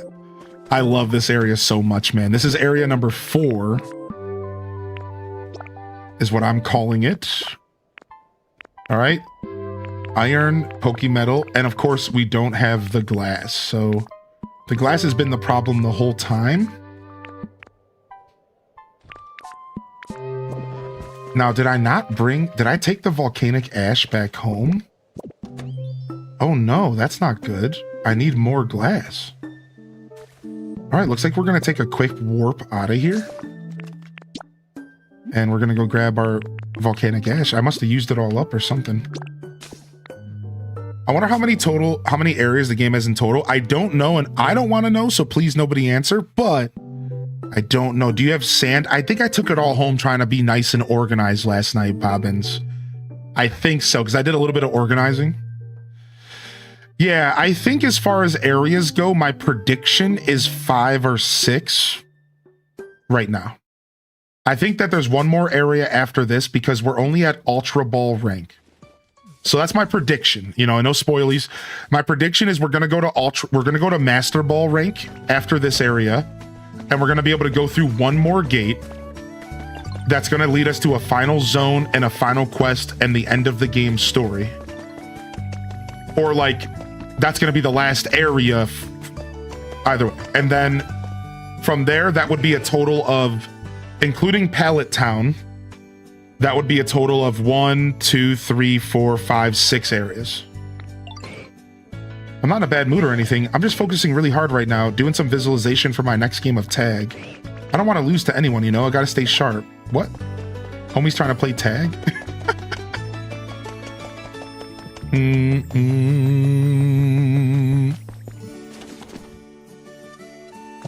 Homie's trying to play tag.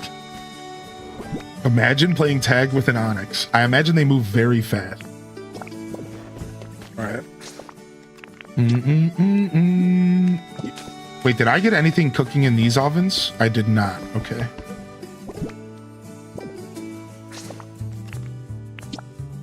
All right, back to the Skylands. I'm very coin starved from buying every recipe. Dude, I caught myself, Kerbu, buying all the recipes, and then I stopped and I was like, wait a second, I'm coin starved. So I've been kind of slowing down the purchases because I think you're going to get a lot more coins as you go into the end game and stuff. This game versus AC&H, I think AC&H is always going to be able to be alongside this game because they're both very different experiences. But if I had to choose one that was better than the other, I'm going to choose AC&H just due to my nostalgia and history with the game. So I'm giving you a very biased answer, unfortunately. Because for me, I've put almost like 8,000 hours total into AC&H or something sick. So it's like really hard to just throw that all away just because a new game is fun for 5 days. So for right now, the answer is AC&H. Now, come back and ask me in a month, 2 months, 3 months, a year, and I very well could be singing a different tune. But in this very moment in time, Animal Crossing is king. Let's be real. All right, let's go. We got our glass going. Do you think Pokopia? Yeah, we did answer this question. Yeah, and I said I said in my heart, yes, but in my brain, no. That's how I answered your question. I answered earlier. In my heart, I actually gave a whole exposition on the answer that I'm not giving you here, just for the record. But yeah, in my heart, yes. In my brain, no. I'm just not giving you the details. Fair enough. How about the decoration and designing aspect? I haven't really done much of that, so I don't have any commentary on it yet. This is a story-driven RPG, so I've put almost 45 hours into this game, and most of that, Bucky, has been focused on the story. This is an RPG. So I've spent the 40 hours basically doing this story, dude, and exploring the game. So I don't really have much commentary as far as how is the decoration going and designing. I don't really know. I can tell you what I think it's going to be like. I can tell you that it seems like there's a lot of depth and potential.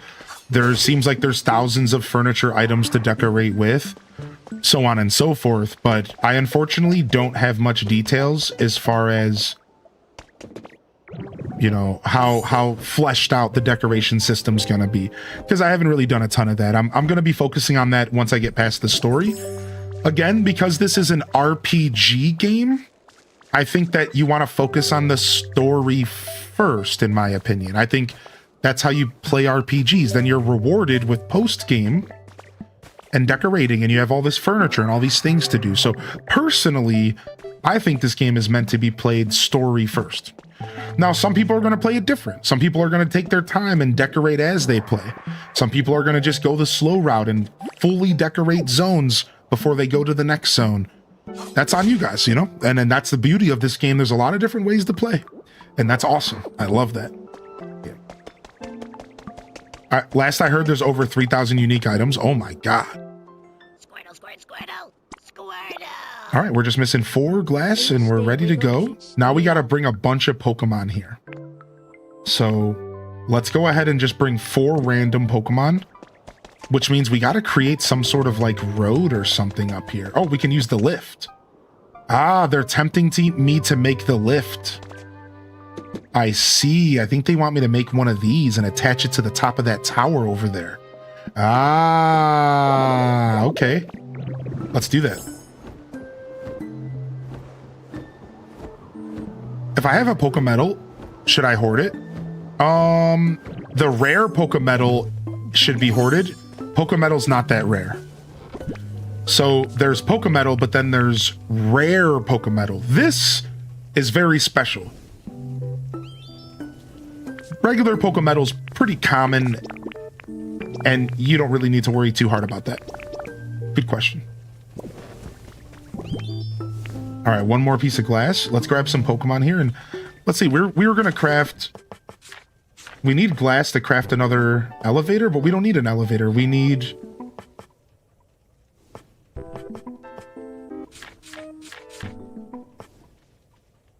one of these. I need a Tinka gear. I took all my Tinka gears home. Why did I do this to myself last night? Oh my god. Why did I do this to myself last night? Let me go get my Tinka gears. I have 30 of them. Yo, what up, Ice Cream Cake? Good to see you, buddy. I haven't seen Dragonite fly. I'm aghast. I'm so excited to unlock that. It's pretty nice, Captain. Are feathers just for trading? I think so. As of right now, I think the feathers are just for trading with trade Pokemon or trading with Gimme Ghoul. I don't know if they have another use, but remember, there's a big post game. Remember, there's a massive post game. It's been reported from reviewers, specifically one with AVG, I think their name is. Or VGC, rather, was their name, Video Game Chronicles. They said that there's a massive post game with a ton of grinding for materials and stuff. So I have a sneaking suspicion that stuff like rainbow feathers are going to become a lot more valuable once we get to endgame. That's my sneaking suspicion. It's like once we get to endgame and you finish the story, there's going to be stuff that you're presented that require some pretty hefty materials. I wouldn't even be surprised if this game has an endgame arc like Fantasy Life where you need a bunch of really rare materials. You guys know how Fantasy Life had that moment where you all of a sudden needed to craft like 6 components that required like 6 different classes that required a bunch of materials? I think there might be a moment like this in this game where all of a sudden you're tasked to get some of the rarest and grind up a bunch of materials to do like a specific thing. I have a sneaking suspicion that's something that's happening in this game. So we'll find out. So yeah, I would just hoard everything for now until you get like the thumbs up that you can get rid of something. I visited the Dev Islands with the VR goggles and you can purchase from the Poke Center. It really gave me insight to how much furniture and design options are available. Yeah, people have been saying that the Developer Island's a fun way to go and get furniture using the picture system. So if you are somebody who wants to go get some decoration stuff, apparently one of the best ways to do that is the Developer Island. I really need to get like a block of dirt here. I'm sick of going around. Can I grab this? Thank you. The Caveman bought a Switch 2. I mean, I bought my son a Switch 2 for his birthday. I see. Your son's going to be pretty happy. And you're going to be pretty happy till their birthday. You could open that box, by the way, just throwing that out there. And you could reclose it. and they won't be none the wiser.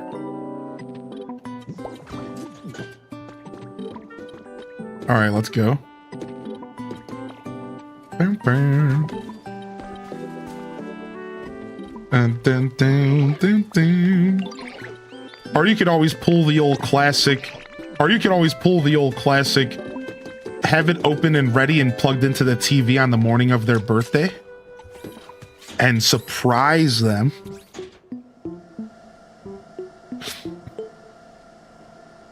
How you doing today, Tay? Yeah, Bucky, feel free to come back and ask as I do more progress and I'll give you more insight on my on my feelings between the games. But I can tell you a little bit more, Bucky, since like, you know, I know my community enough to understand like why you're asking and what's up. So I can tell you that this game is like, it's not apples and oranges to Animal Crossing, but it is golden delicious to a Granny Smith. All right. You know, it's not pasta to, you know what I mean? It's not pasta to bread, but it is rigatoni to spaghetti.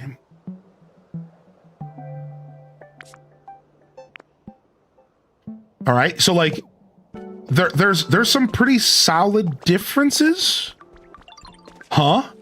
Yeah. If you're kind of catching what I'm trying to say, like they're both pasta, but they're very different pastas. They're both apples, sure. You could totally call this game an apple, and you could totally call Animal Crossing an apple. But I don't know about y'all, but a Granny Smith tastes very different from a Golden Delicious. It's tart, it's more juicy. A Golden Delicious has like almost a drier taste. See what I'm kind of saying? Like, So sure, I'll give you that they're both apples. I'll give you that they're both apples. They're both very comparable games. But they're not the same taste at all. That's what I'm trying to say here. Like, and that's what I want people to pull away from this. Like, their rigatoni noodles are nothing like angel hair. But sure, they're both pasta. Oh, my Pokemon wasn't here yet, so he just didn't make it. Oh, he's gonna wait for me. I didn't realize that would work that way. I can have everybody follow me. Nice. I thought I had to do one at a time. You know, and that's my final note just for Bucky and for anybody who's curious about the comparison. So, and then as far as decorating and stuff goes, I think Animal Crossing's gonna feel better because Animal Crossing doesn't have the blocky texture. So AC almost feels a little bit more, you could say, like maybe kind of like realistic, right? Like maybe AC feels a little bit more down to earth, whereas this game feels a little bit more fantastical and feels a little bit more, you know, cartoony because of the blocks. So like if you're really into decorating and designing, this game's going to offer a lot of freedom when it comes to structures and buildings. AC is going to offer more, I feel, and does offer more in the terms of details, right? I think AC offers more in the terms of details and variety and interior designing.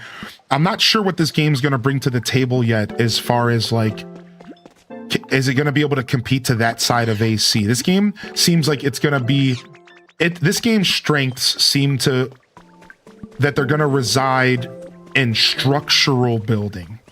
And like streets and roads and cities and towns. Does that make sense? Whereas like Animal Crossing strengths aren't necessarily that, right? Animal Crossing strengths are details, furniture, right? I think this game's going to be more about roads and town building. And I think that's going to be the major difference for the designing crew out there.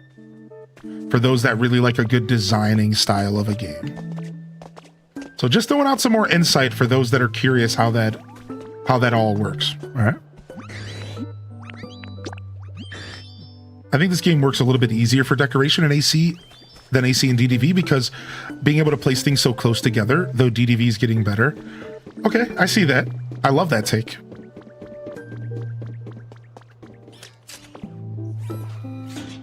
I'm convinced I was going to wait a while before getting this, but I'm struggling. Everyone seems to love it. It is a really good game.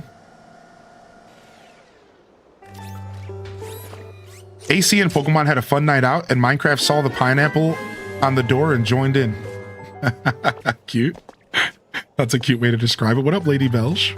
All right, as soon as we enter this Pokemon, we're doing the giveaway. All right, as soon as we enter these Pokemon right here, we're going to pick the winners for the $25 gift card to our merch shop, which can be found right here.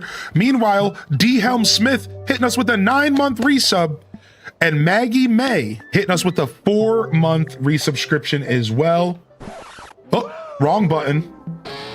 That's what I went for. The record scratch was on purpose. That was on purpose. That was totally on purpose. All right, let me go get my glass. Once you finish the storyline, what's kind of left kind of deal, especially with the price. Right, yeah. This game has a lot of staying power from what I've been told, so. Yeah, this game, if you're worried about this game as far as staying power, this game, there was a reviewer, Bucky, who put 135 hours into the game in 1 week. This guy was clearly obsessed, but I'm just telling you that's what's possible. Now, do we think that's the extreme? Maybe 135 is the extreme, but what if 135 is the average? Then I think you just got $70 worth of game now, didn't you? I'm starting to feel like 135 might be the average. The more I play this game, I'm not even done with the story and I'm almost 50 hours deep. I think you could finish the story in 25 if you want. So yeah, I think if you're thinking longevity, dude, the game has the longevity. All right, floor number 2 will be done at 12:02. So 1 hour till floor number 2. Oh, I realize that's why the ingredients are so light. It's because we're building floor to floor. That's why the ingredients felt so light, is because we're building floor to floor. So good thing we have more glass cooking. We might even need to get more gold going. We've started building the second floor. Thanks for all the hard work, Hylian. Now, I'm pretty good at building stuff, but a project this size might take a while. So yeah, you could chill out or explore. Do whatever you feel like doing until we're done. All right, so in an hour, we're going to come back to the next floor. That gives us some time to explore this zone and work on increasing the environment level of our new area, which is what we're going to do. So let's start off by doing some exploring, baby. I'm going straight into the exploring. Yeah, apparently the events start at 8 p.m., which is kind of rough because I don't know if I'll be here at 8 p.m. tonight, but I think I'm going to make a point to be here. You guys down? I think I might do a split today, or I might just stream all day again. I haven't decided. I might do a split. I might end the stream around 2 or 3, go and run some errands, and then come back at like 5 or 6 and just hang out with y'all for the evening. I know it's a work night, so that's not the best for some of y'all, but... Or I might just hang out all day again. I don't know.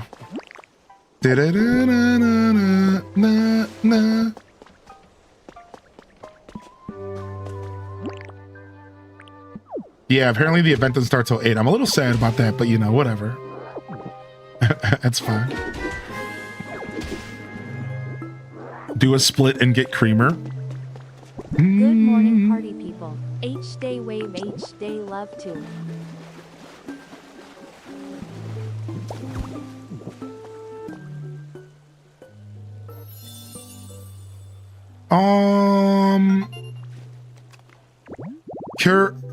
Kurbutashi, it seems like the lift and the elevators are something that is only done on their own. Good question. I think those two, unfortunately, are only done with the player. Excuse me. I think it feels like the elevators and it feels like the lifts are only for along with the player. But I think the lifts could maybe be used only by Pokemon. You've seen Pokemon use elevators alone? Oh! Yo, thank you, Pixie Rose, for the 8 months, man. And thank you, Maggie May, for the 4-month primer. All right, giveaway time before I get distracted. Let's go. Dude, Sarah Primrose Crossing says, I have zero interest in playing Pokemon Pokopia, but it doesn't scratch the decorating itch for me, but I love watching it. Yo, what's up, River Bunny? Yo, good morning. Good to see y'all here today, everyone. Yeah, good morning, Sarah. All right, hold on a second. Let's go ahead and pick our winners. First winner is Emmy Love. Second winner is Ham Labs. Congratulations. Y'all are getting yourselves some motherfucking merch. Boom, boom, boom, boom, boom. Boom, boom, boom, boom, boom, boom, boom, boom, boom. Yo, homie, you won some merch. All right, I'm giving you the code for the gift card right now. You add it at checkout, I believe, and then it discounts from whatever you ordered. All right. Ham Labs. The chillest dude on Twitch. We're going to send you a gift code for $25. Shout outs and love in the chat for Midna. Isn't that crazy? Midna started a giveaway. Ham Labs gifted him a sub for being so cool. And then Ham Lab won the giveaway. Anybody else kind of tripping out by that? Yo, thank you for hitting that like button on YouTube, by the way. Good morning. If you're just tuning in over on YouTube, you are tuned in to a slow-paced guided playthrough of Pokemon Pokopia. We will be taking our time, answering questions, and helping all of us figure this game out together.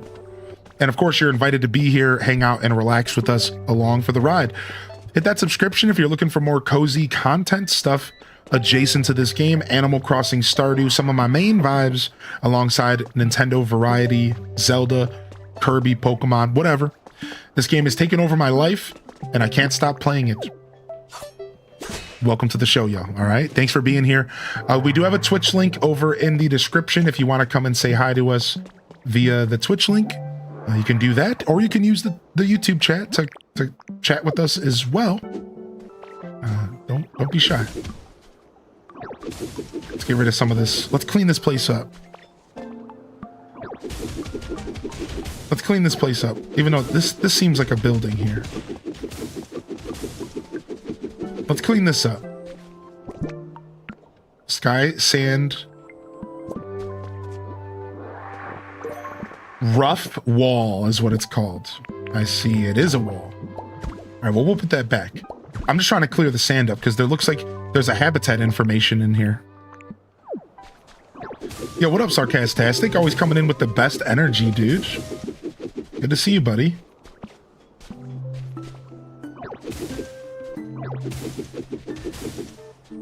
Good morning, Feisty. And what's up, Filianos. I'm close. I've been enjoying your cozy playthrough. It's amazing all the features this game has. Man, this game really does bring so many features to the table. It really does just bring so much to the table, right, dude? Thanks for enjoying my content, all right? The environment level is increased. Oh, wow. I wonder why. What did I do? Just clearing up the dirt? Or maybe that was like a delay reaction to something I did earlier?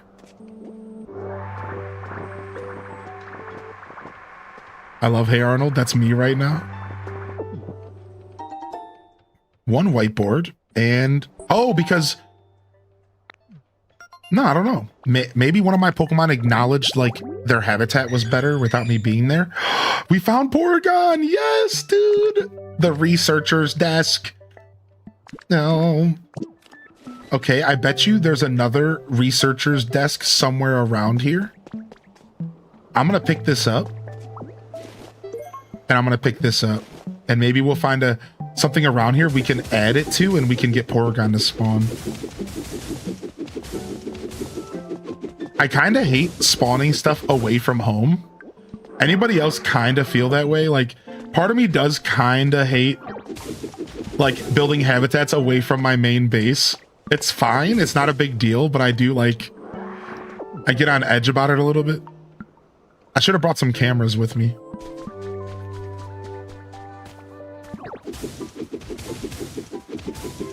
What up, Abby May? Good morning.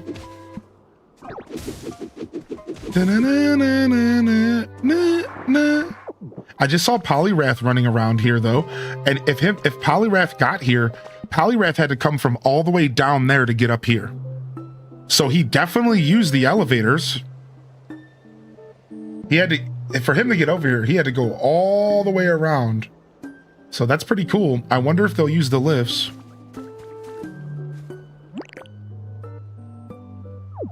Considering you told me about how many Pokemon are in the game, I feel like we have to spread them out eventually. Yeah. No spoilers, chat room. I only said that it was a large amount. It's a large amount. I think so. Well, I will say that I'm anticipating more. I think they're going to just keep adding more to this Pokedex in this game and keep giving us content. I don't see why not. I think this game is designed for room for more. I don't think this game is bursting at the seams or anything, you know what I mean? Like, I feel pretty confident in that. I don't think this game is like bursting at the seams, ready to, oh, we can't add any more content. I think this game is perfectly designed for more content, for more of all sorts of stuff.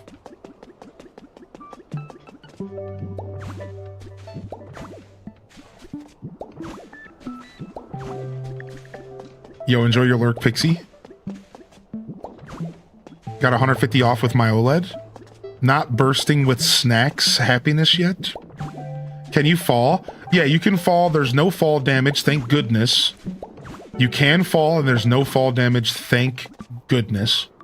And all falling does is make your character respawn. So if you fall in the lava, you just respawn. If you fall off a cliff, you just respawn. And if you fall from a very tall height, you just turn into a puddle for a second. It's quite cute.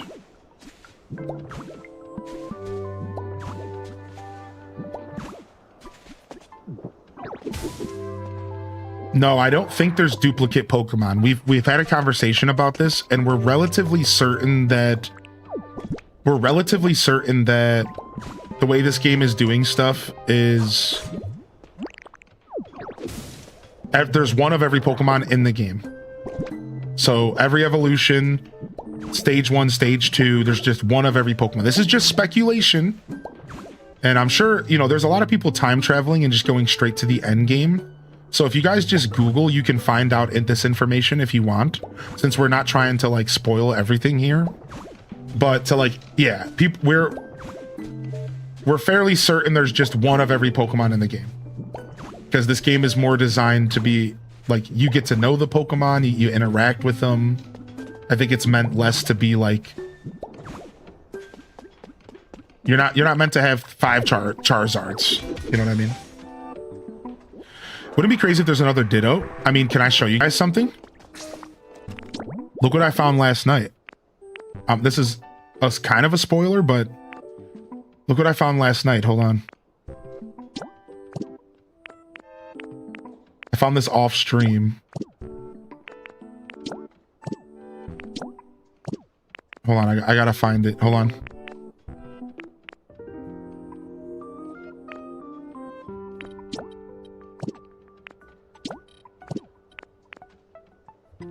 Here it is. Look. This really made me question stuff.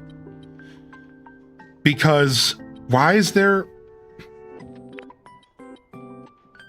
So I can get a Snorlax from only in Castletown. But we all know like the situation with Snorlax in this game. So it started making me like really, like I'm really confused. So now I don't know the answer to like, can we get more than one Pokemon in the game? I don't really know the answer because now it's like, well, maybe we can? Why is there another Snorlax?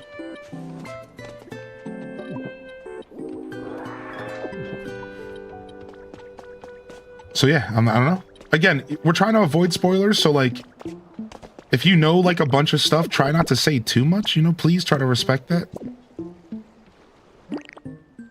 But we're not sure. I got both forms of Gastrodon to move in. Interesting. Pallet seems to have to be special Pokemon, maybe? Yeah, I think Pallet Town is gonna be the key here.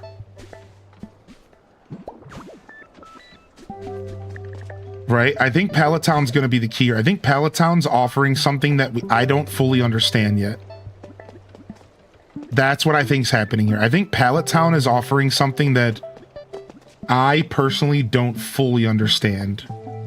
That's what I think is going on as well.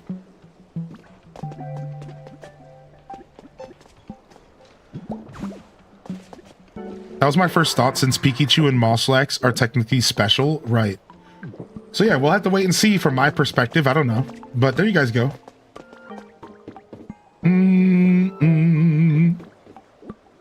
Working all this out by playing is some of the best fun. Right, right. No, it's not that big of a spoiler to know if you can have more than one Pokemon. Right? That's why I don't really care. This conversation's pretty fun. Right? That's not a big... who cares? Like, that doesn't really affect much, right? And I think we're already all pretty much of the mind that shinies don't exist, unfortunately. Because I think we would have all known by now. But I could be wrong. I feel like there's no way somebody wouldn't have spilled the beans on that already. Hey, we found the Dragonite doll! Hey! Why are you completely purple? Because you can choose to stay as a Ditto if you want. What are those opal-looking blocks? You know, I'm not sure yet. They remind me of the terrestrialization phenomenon.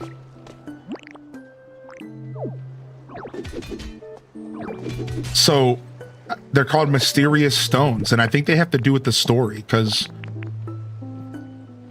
I think they have to do with the story if I had to guess. That's why I'm like, I haven't asked questions about them. But they remind me of the terrestrialization phenomenon, the biggest. That's the biggest thought I've had so far.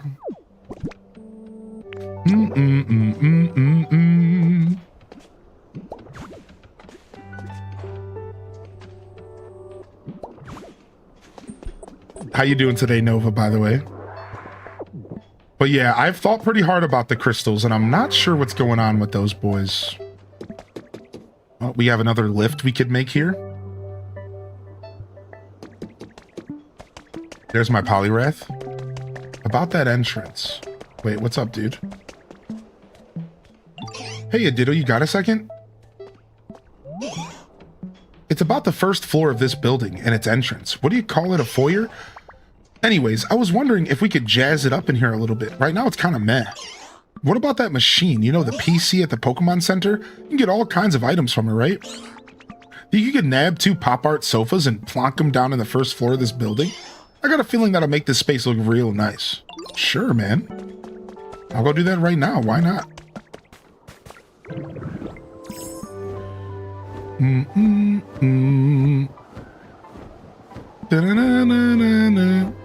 Wasn't Terrapagos based off the world turtle? What if he went berserk and overgrew and the world started breaking? Dude, what a cool theory, dude. Is this Pokemon Minecraft? No, it's more Pokemon Dragon Quest Builders. Did you ever play that game? But yeah, it definitely has Minecraft vibes. It definitely has Minecraft vibes, but if you wanted to give it an accurate assessment, it's more Pokemon Dragon Quest Builders. If you've ever checked that out, Burnt Sock.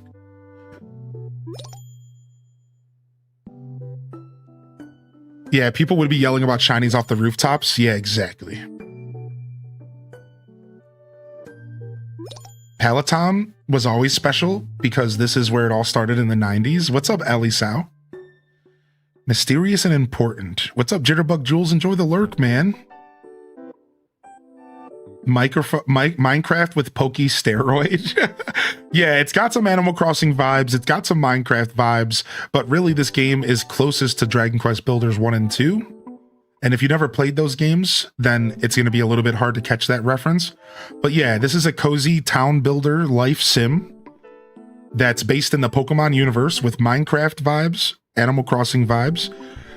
But really it is its own thing. And that's the only reason why I was leading to say. That was the thing I was building to say. The truth is, though, is that this game's strength, in my opinion, is that it is very much its own thing. Somebody just said that earlier, and I agreed with them. They were like, this game's success is coming from the fact that it's not a copy-paste of any other cozy game. That's the thing I want people to take away from this. This is not a copy-paste of any other game out there, except for Dragon Quest Builders, which is a game that has a cult following. So it's kind of funny. Like it's actually such a weirdly unique experience. All right, we're gonna buy this. Some people call it a reskin of Dragon Quest Builders to discount all the work that's clearly gone into it. I hate how negative people can be. Right. Like reskin doesn't have to be a negative thing, but if they're using it negatively, I agree with that. You know what I mean? I think if you're just saying it's a reskin of Dragon Quest Builders because it's so similar, I guess that's like fair. But if you're saying it as to discount the work, I agree with that. I think that's a little bit harsh. All right, we need to purchase both of them. Yeah, the Dragon Quest Builders devs made this game, so they were just basically building off of their lineage, which is totally fair for them to do that, right? I'm such a big fan of Dragon Quest Builders 2. I wish we would get 3 soon. Maybe we will. Maybe this game will give them enough money to split off and do a side project for DQB3, right? Right, Silly Jelly? They were saying it meaning it was not worth the play, right? And that's icky. I agree. That's icky in my opinion. Whoa, I almost knocked over this water. Yikes. That scared the living daylights out of me. It's been a while since a game has made me obsessively think about like this one. I know this game has got me by the kahunas. There was one more comment that I wanted to read. Where was it at? There was one more comment I wanted to read. Where's it at? Oh, Piccolo. What's up, Piccolo, man? How you doing, dude? Good to see you, Piccolo.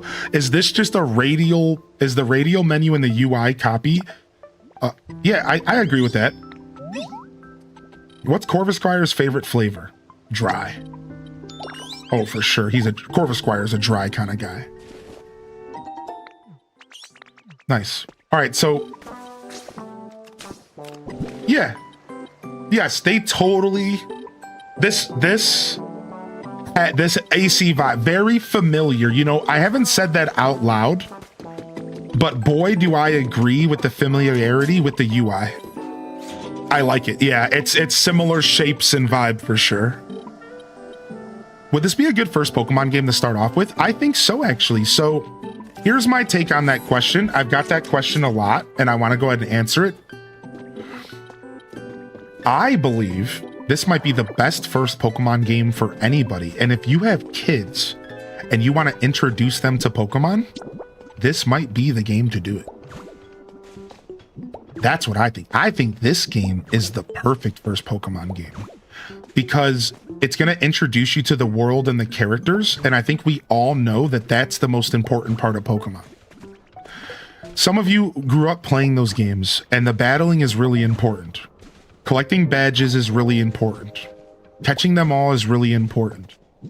But if you really break down to it, the thing that caught all of our hearts was cute little Pikachu, cute little Squirtle, cute little Bulbasaur. These were the things that drew us into Pokemon. Let's just be real. I don't care who you are. If you played Pokemon when you were a kid, you fell in love with those games because of the Pokemon. Everything else was just extra. Some of you might disagree, and that's fine. I imagine there are some people who really loved the RPG elements. But as a kid, I just wanted to play Pokemon. I just liked Pokemon. So I think this game is the perfect introduction because what it's going to do is it's going to give you the ability to enjoy the world and the characters and then slowly learn all those other mechanics that come with the main game. So you would have the push to get through the weeds of the mechanics. You see what I mean? Like, let me give you two examples.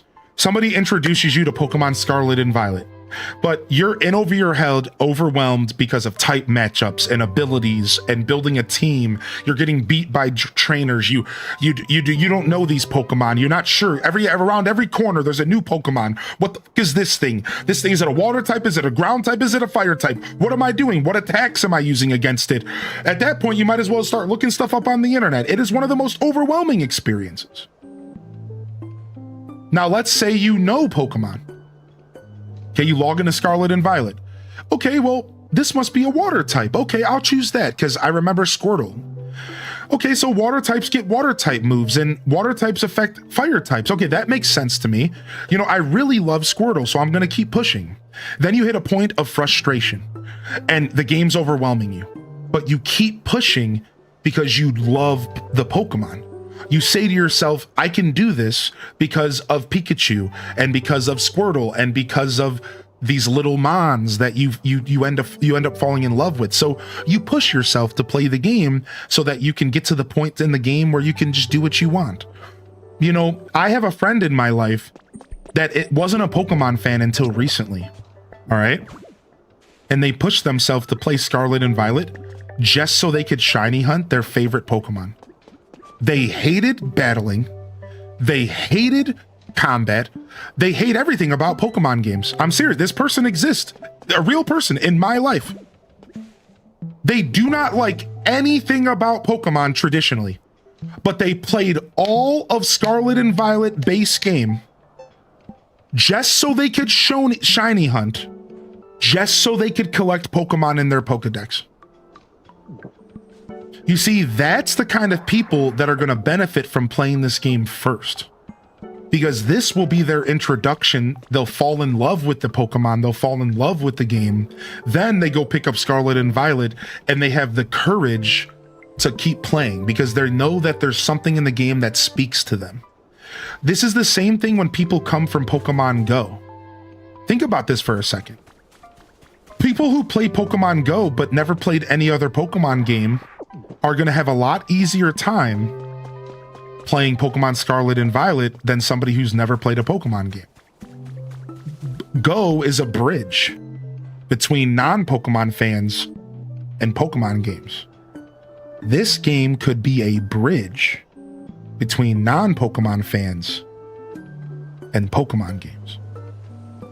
That's what I think this game really is. So I just wanted to talk about it for a second because yes, dude. Yes, this game would be the perfect first Pokemon game, dude. Are you kidding me? It really would because it's so relaxing and cozy and it puts you in an environment where you get to know the basics of Pokemon, some of the basics and fundamentals of the universe without the pressure of battling and combat and type matchups and all that stuff. Then, if you're the kind of gamer that can push into new genres, not every gamer is like this. Not every gamer is going to be able to go from this game to traditional Pokemon. That's not everybody. But I think there's a good amount of people who are going to go from this game and go, okay, you know what? Let's try this. Let me try something else. I really liked Pokopia. Why don't I try something different? Right? So yeah, good question, man. I think that it's beyond. I think this game is beyond just a good first Pokemon game. I think this game is going to be a bridge, just like Pokemon Go, for new Pokemon fans. It's going to bring a lot new people to the space. Which is crazy because Pokemon's already massive. Dang, those pop art sofas look great. Thanks a bunch, Ditto. Now that's how you make an entrance for a building. Or at least I think so. Nice.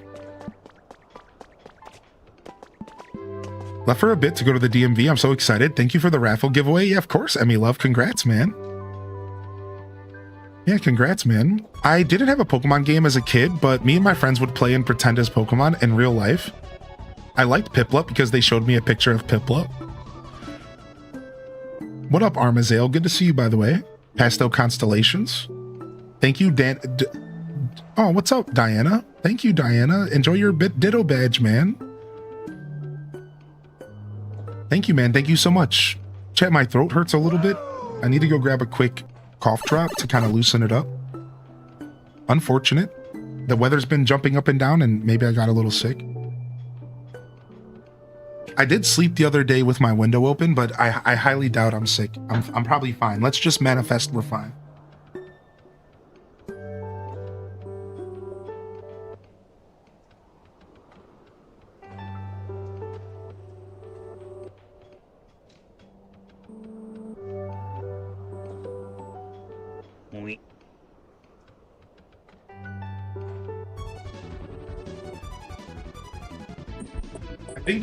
I think I know what it is.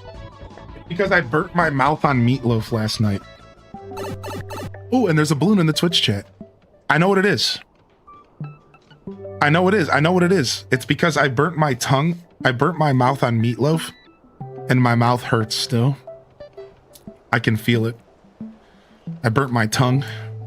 The meatloaf was too hot and too good. What up, Foo?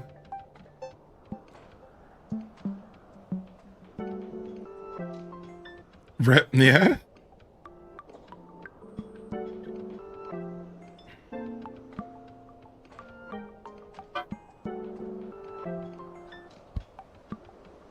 Sorry, Gemini. Do exclamation point sell all and maybe you'll get enough cash. Or try gather first. Try if you're fast enough you'll get in, but yeah, so you have like exclamation point sell all to clear your inventory. Or you can do do a quick gather, then do a quick sell all, and then do a quick buy slingshot. You might be able to make it. Oh, sorry, Gemini. I know you're probably like, frick! Yeah, you gotta do a space. You're okay, Gemini. You're all right.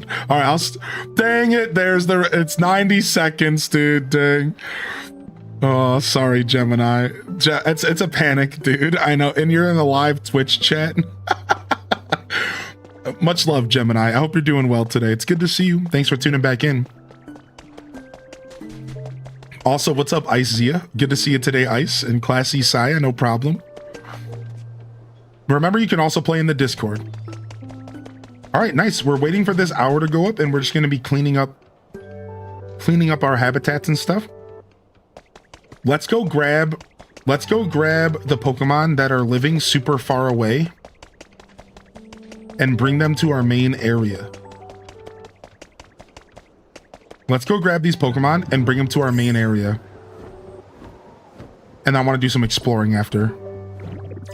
What's your approach for the different zones? Do you move to the next zone as soon as it's available, or do you stay until you're happy with restoration?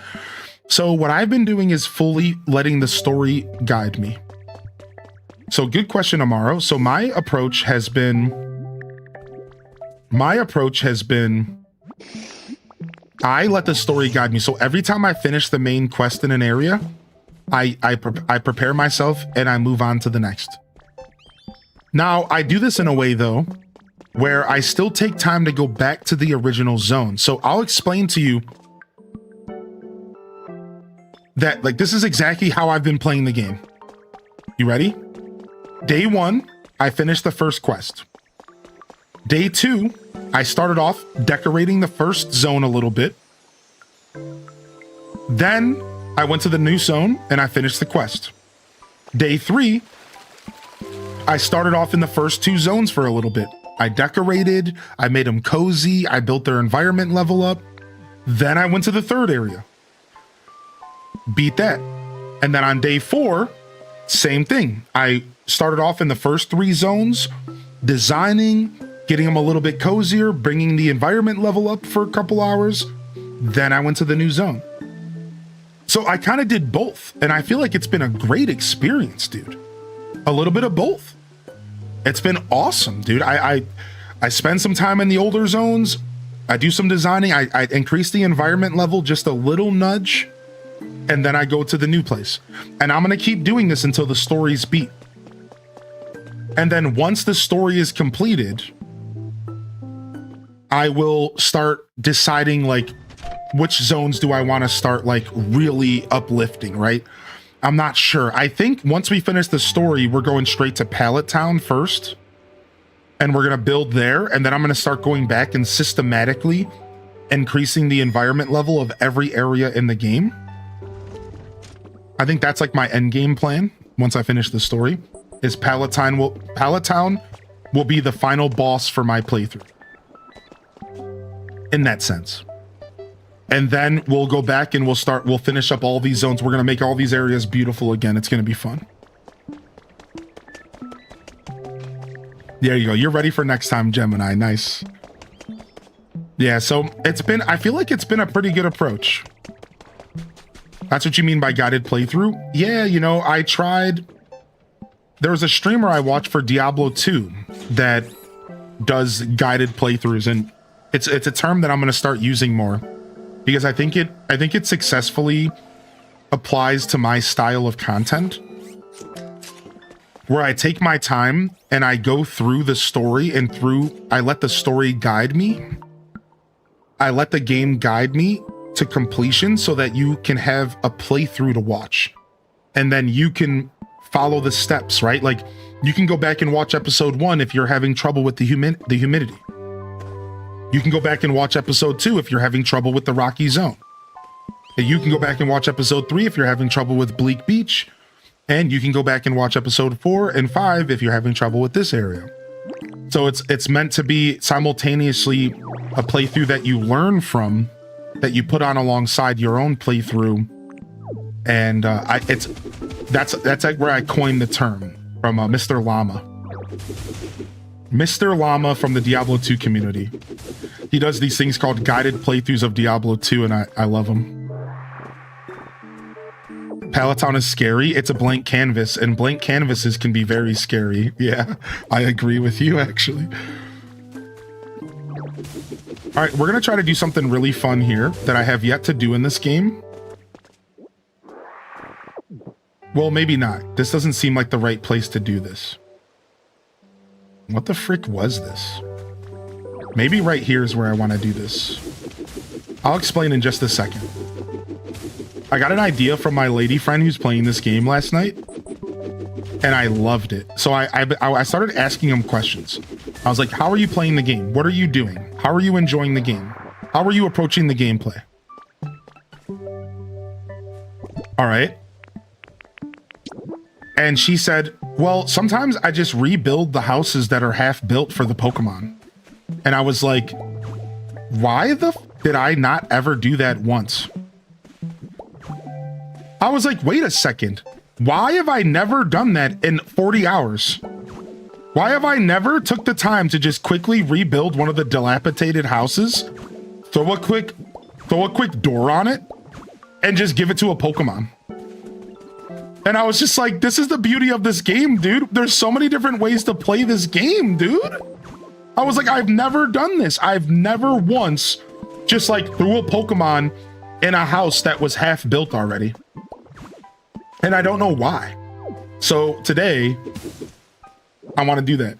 So I'm gonna rebuild this half-built house here, and we're gonna throw Alakazam and some other Pokemon in this building.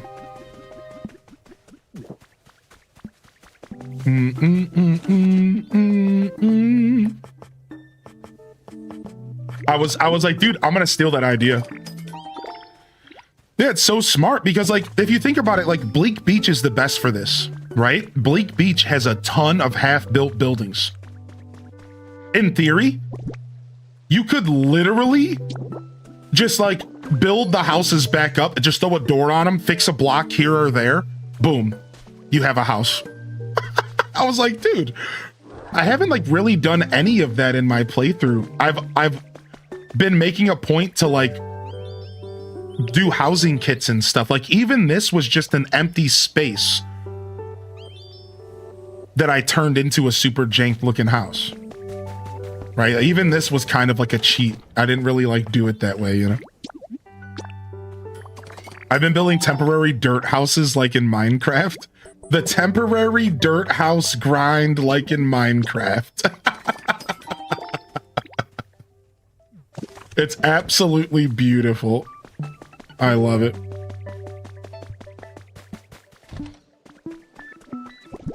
Yeah, we'll get fancy later. That's my philosophy. We're gonna get fancy later.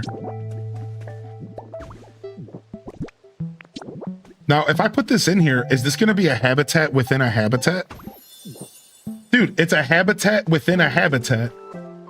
I put a habitat inside of a house. How does that work? Wait a second. This is kind of confusing.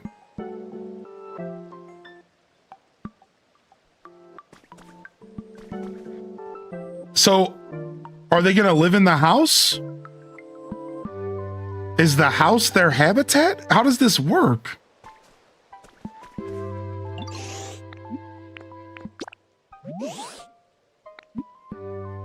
I can move into this house. All right, now let me stand right here. Oh, no, he already took the habitat. This is his home.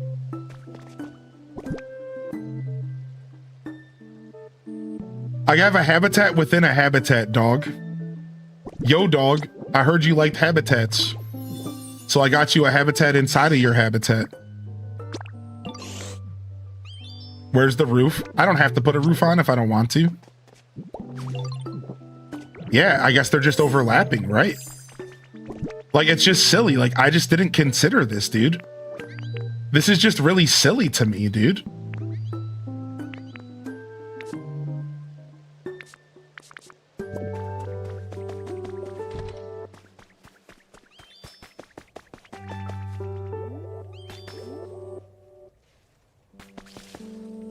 Dang, I really want to put a Poke Center down, but I don't know where.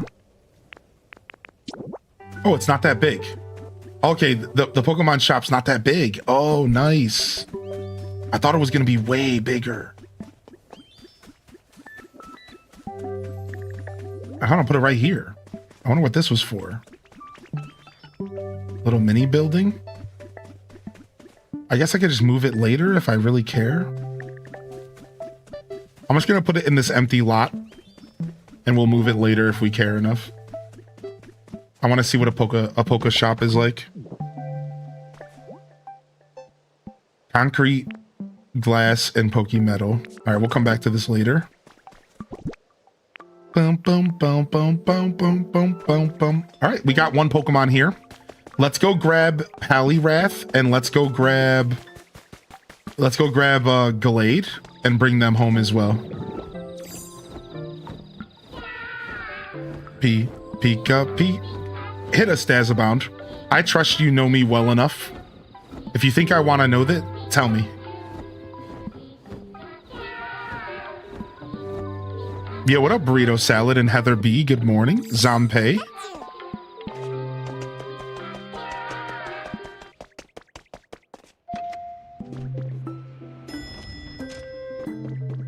Picked out the Stream Paradise white mug. Nice. If you use Tinkerton as a builder, it increases the build speed. Wow, that's great. Also, yes, Alakazam was the one who closed those curtains, by the way.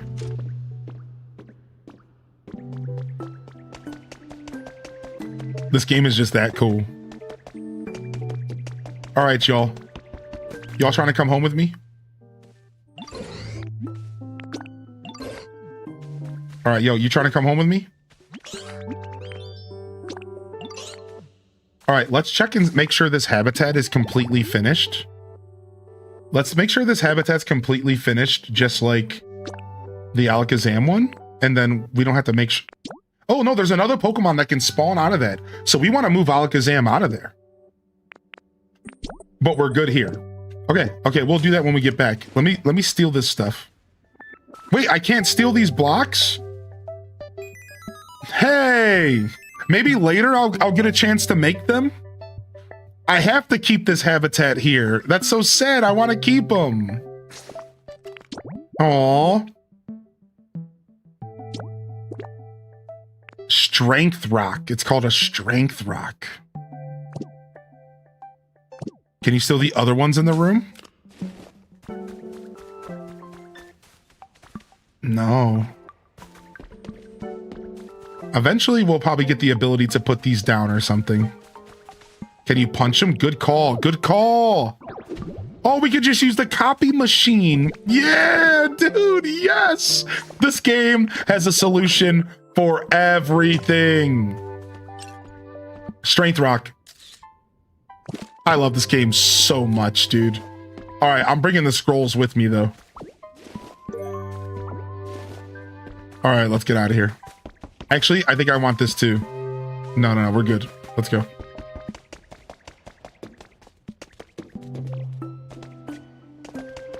How you doing today, bearded beer fan?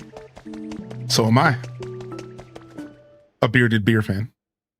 About 20 hours in and I'm just realizing we can harvest vegetables with the Scyther ability. Isn't it nice? I just found that out yesterday as well. All right, let's go, boys. I just found that out yesterday as well. You can harvest with the scythe. Let's go, girls.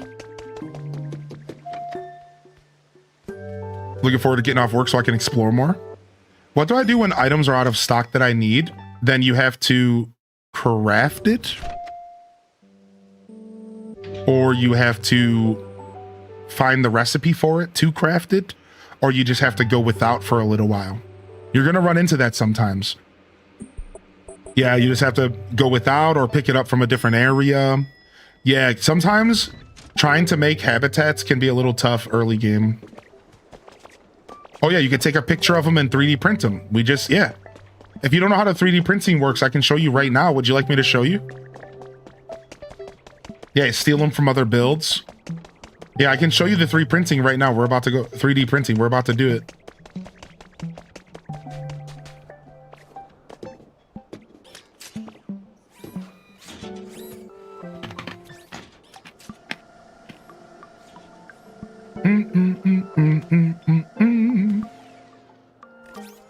This is the Sparkling Skylands, and it's the 4th area in the game.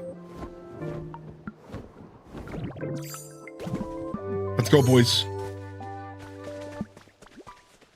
All right, Gallade, you want to live here?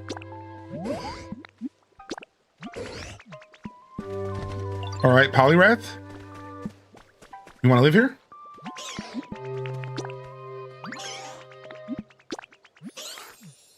All right, and Alakazam, we got to wake you up because we got to move you out of...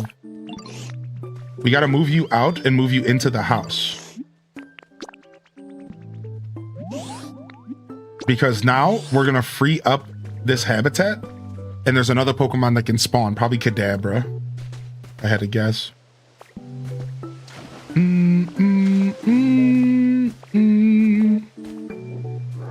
Need the wooden table recipe. I'm building the Poke Center now. Cool. Yeah, you can get recipes from all sorts of places. Just getting more habitats built can get you recipes as well.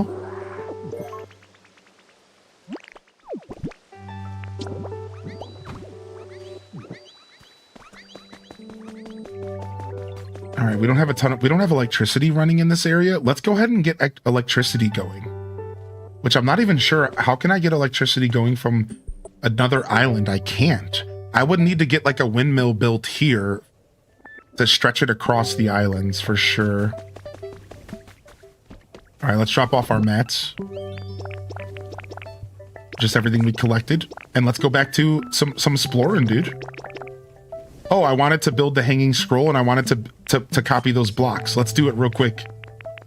It's probably going to take rare Pokemetal or regular Pokemetal. And we're going to make those strength blocks real quick. Yeah, let's go. This will be fun. Yeah, maybe try doing something else for a little bit, Bellbun, and it might help. Strength block. 2 copies. Wow, only 2 Pokemetal each? Wow. Wow, how kind, dude. That was nothing. It costs like 4 Pokemetal to copy something from the Poke Center.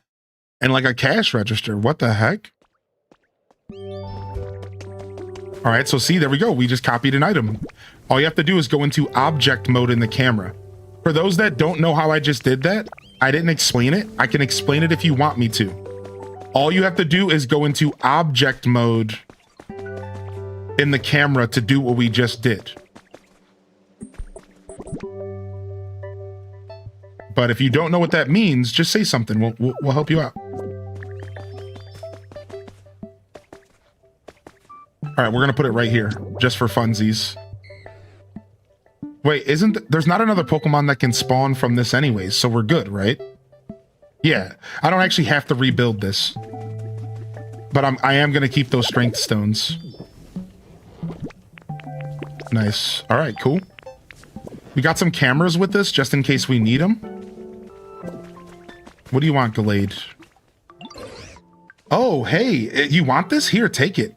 Yeah, rare metal is needed to copy fruit trees. So I got berry trees that were rare to me, so I copied them and they each took 1 rare metal. I was like, wow. But you know, that's kind of a lot, you know, but like it makes sense. All right, all the Pokemon are finally together here. You need the other berry types? Yeah, I got lucky and found a seed and then I was able to copy paste the trees. So I have 2 of each tree now. Well, not each, but I have 2 Asper, 2 Rost, 2, and then I have Lum and I have Leppa. So I'm missing 1, I think. All right, we have about 12 minutes until we get to build the next section. And we can spend that time doing some exploring here, some real exploring now. I've been leading up to it. Let's start by exploring down here. Can you explain? Oh, the copying? Okay, so if you open up the camera, and you press the Y button, you enter object mode. That's it. And now anything you hover over gets labeled. All right, so let me find like this bush. You see this pink tall grass? So I can take a picture of anything in the game and it gets labeled. All right, so if I take a picture of this pink tall grass and then I go into my album and I go and I press R to references. Now I have a reference photo of this pink grass, and I could go into the Poke Center and I could 3D print it and I could just copy it. And you can do this with any item in the game. I copied this water pillar because I wanted it in my house because I thought it looked awesome. I copied this sofa. I copied a cash register. I copied a literal lum tree. I copied an asper tree and a strength rock. And yeah, I can turn into a flyer now, sister honey, yeah. And that's how it works. It's really simple. All you have to do is unlock your first Pokemon Center to use the feature. And it does take some rare metal and it does take some rare ingots, so it's not going to be something like free, but it's pretty nice. About as nice as Valicia hitting us with a 13-month resub, and Clover and Crossing hitting us with a gifted sub over to Mike sometimes. And thank you again, Pixie Rose for the 8 and Maggie May for the 4. Hope you're doing well, Clover. I apologize, I did miss that one, Clover.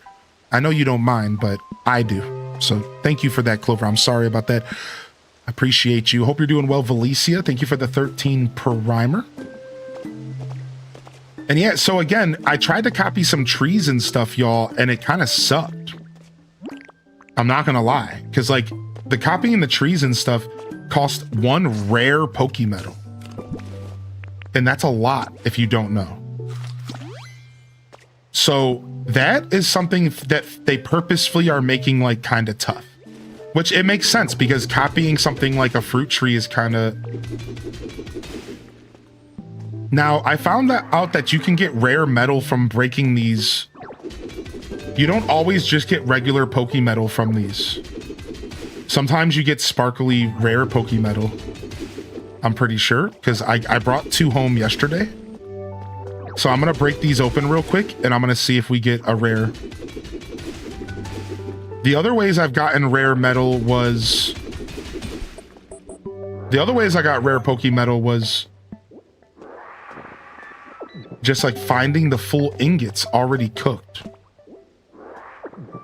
Yeah, I've only found 1 use for rare Pokemetal so far, and it was for copying berry trees in the copy machine and other like rare items, I think. I have a sneaking suspicion rare Pokemetal will become more important towards the end game. That was a take from Daza earlier, and I agree with it.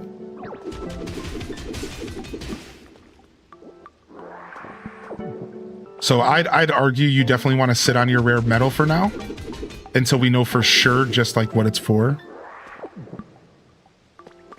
You know, it seems like they're slowly ramping up the materials required for some of these quests, so.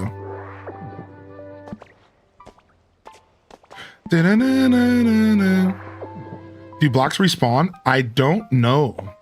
That's something we've been talking about. I think the story world does not respawn. And I think that's why they added Dream Islands. My theory is that... Oh, there's a rare metal. My theory is that none of the world respawns. And the Dream Islands are meant to be where you farm up materials once you destroy everything or whatever. But I could be wrong about that. I'm not sure. I don't actually have a solid answer for y'all. I'm not sure what's going on with respawnable stuff. Yeah. So there is a way to get resources later, though. So it makes sense. Oh, I'm trapped. Get me out of here. So we haven't really explored down here in these mines. And doesn't this look awesome? I kind of want to bust through some of this and just see what's here. Just a bunch of water in here, huh?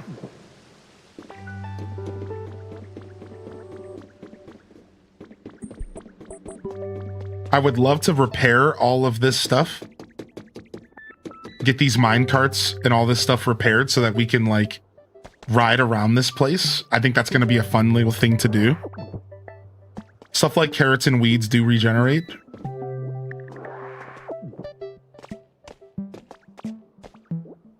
Bum, bum, bum, bum, bum, bum, bum, bum. Yeah, I think this place is going to be ripe for the rebuilding. I think this place is going to be ripe for the rebuilding, dude. the big stone out of here.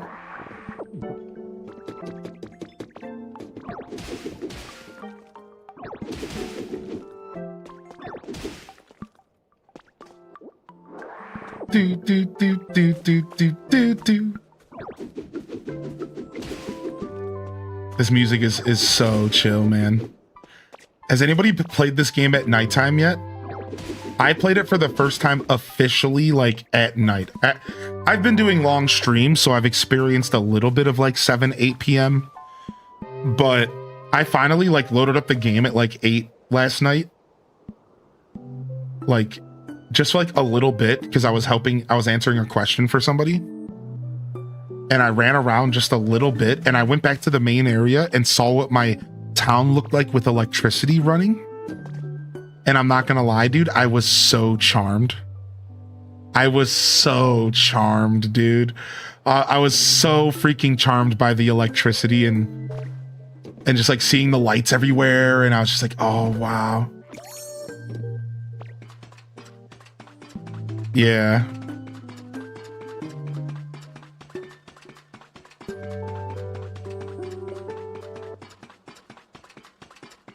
Do do do do do do do do do.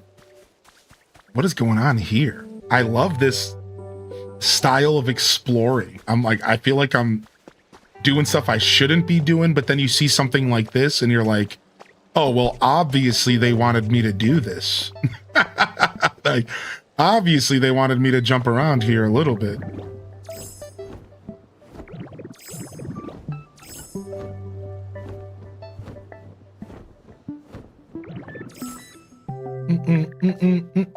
Yo, UMT, the nighttime vibes are perfect.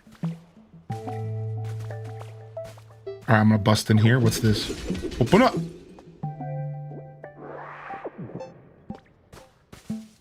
Yeah, what up? What up, Taco? Hope you're having a good day. Open up. For some reason, I didn't think I could destroy those big... For some reason, I did not think I could destroy those big, boulders, and I realized it was just because I didn't have food. What? There's a kitchen over here. What? And there's a bunch of alarm clocks. What is going on over here? Kind of weird.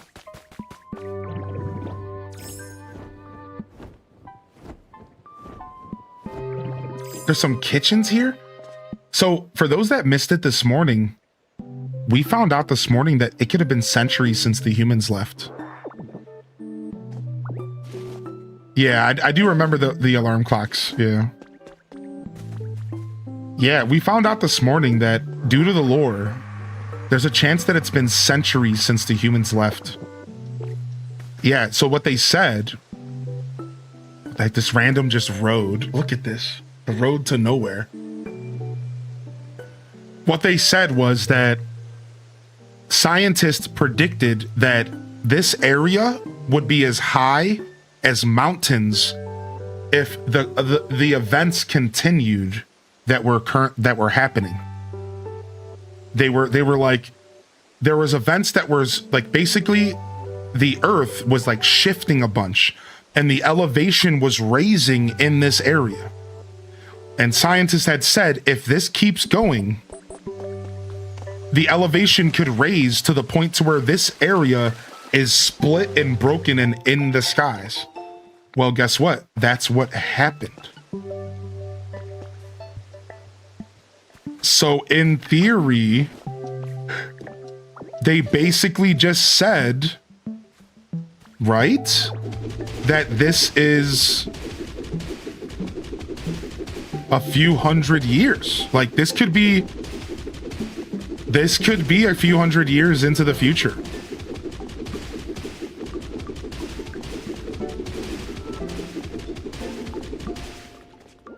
After the foundation stuff came up, I can't get out of my brain that there's some time-space stuff happening here. Well, we already kind of know that space stuff is happening, but it's been a while, and now I'm like, now I'm thinking to myself, like, I have a sneaking suspicion that some wormhole stuff might be afoot. and that maybe that much time hasn't actually gone by, but something happened and like time advanced a bunch or something like crazy like that. I don't know. I'm just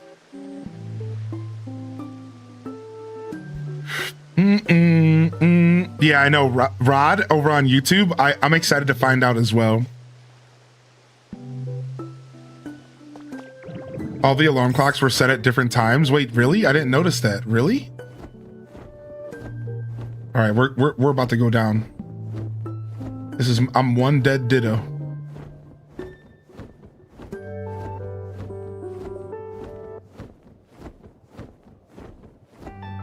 Yo, how you doing today, Warp? How you doing today, Warm? Welcome to the show. I was gonna try to go in the water and jump up the waterfall.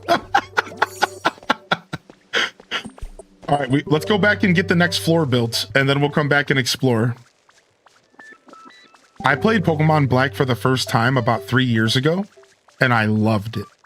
And I instantly understood why it was considered one of the best Pokemon games ever made. Well, not instantly, but like, you know, after beating it. Can you Lapras up the waterfall? That's what I was hoping. Oh wait, we don't want to be here. We're going up top to go see what the next floor requires as far as materials. Yeah, I think Pokemon Black's great.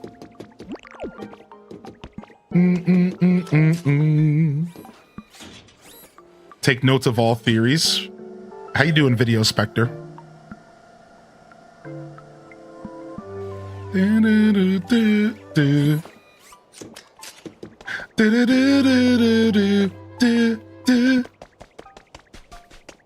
That's a wrap. Hi there, Hylian. There you are, bud. The Skyland building second floor is all finished. You should definitely check it out while you're here.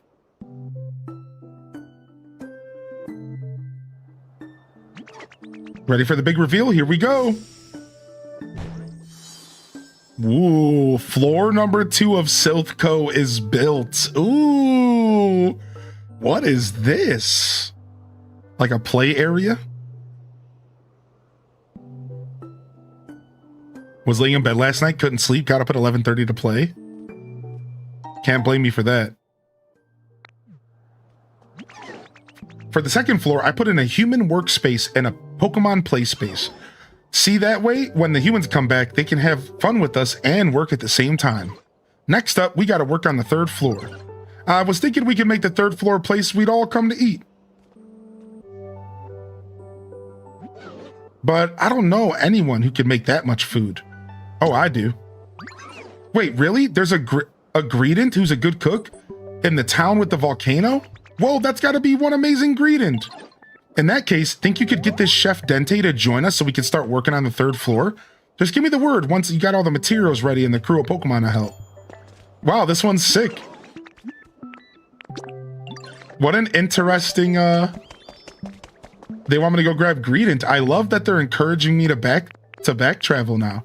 All right, these 3 are already locked in, which is perfect. We just got to go grab 3 more Pokemon and Greedent. So, and then we need 10 glowing stone, which you get from that area. Clever. All right. All right, these 3 stayed to work on the next floor.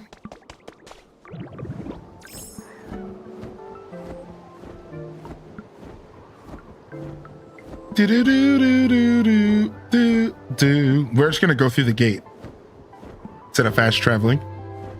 These streams have been helping me with some pretty low days. I'm actually feeling pretty nice right now. Nice, man. And I'm sorry to hear about it. We all have those low days, though. I'm glad things are picking up for you. Can Pokemon follow you into different zones? That's right. In fact, I think up to 5 of them can. You can bring Pokemon in and out of different zones. For sure. And you can move them around anywhere you want. It's really nice.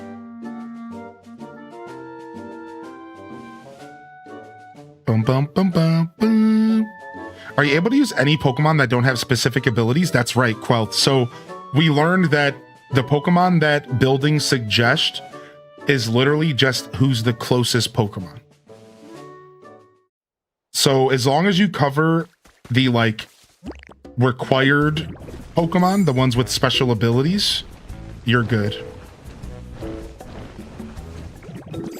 Greedent, oh Greedent.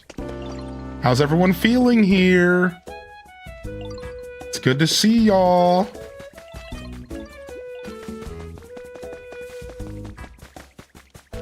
Here we go. Reminds me of restaurants from the good old days. How many hours is the tutorial before it becomes open? Not much. It's hard to say. It's hard to say because there's different stages of the beginning of the game that you could consider that's still the tutorial. But I guess if you're talking about the true tutorial of the game, I think just an hour or 3.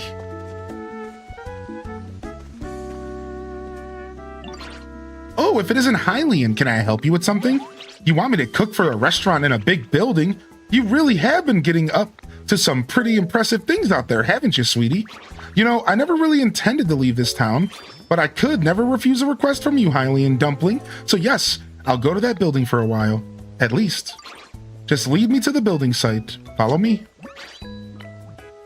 All right, while we're here, we can see if any random habitats are popping off.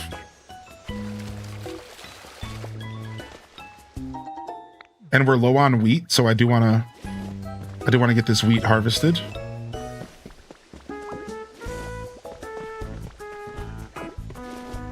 Wheat's just my lowest crop right now for some reason.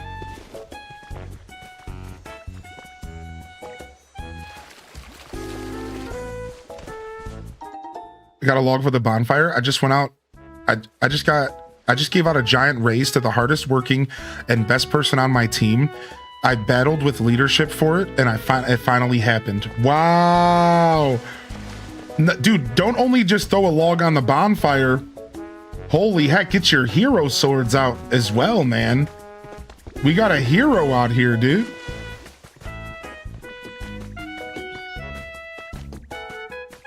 We got a freaking hero out here, dude. Don't forget the stone you need while you're here. Thank you.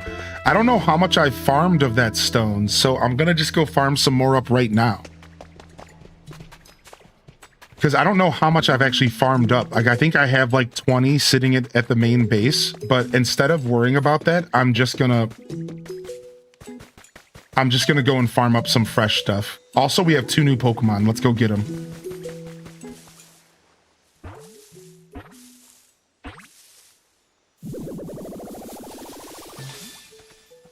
Hey!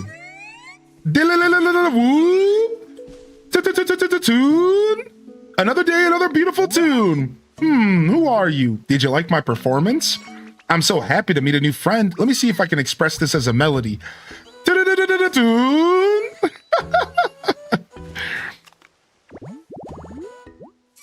By allowing its cry to resonate in the hollow of its belly, it produces a captivating sound. It likes noisy stuff. Of course, cricketoons like noisy stuff. Of course. Rat bastards.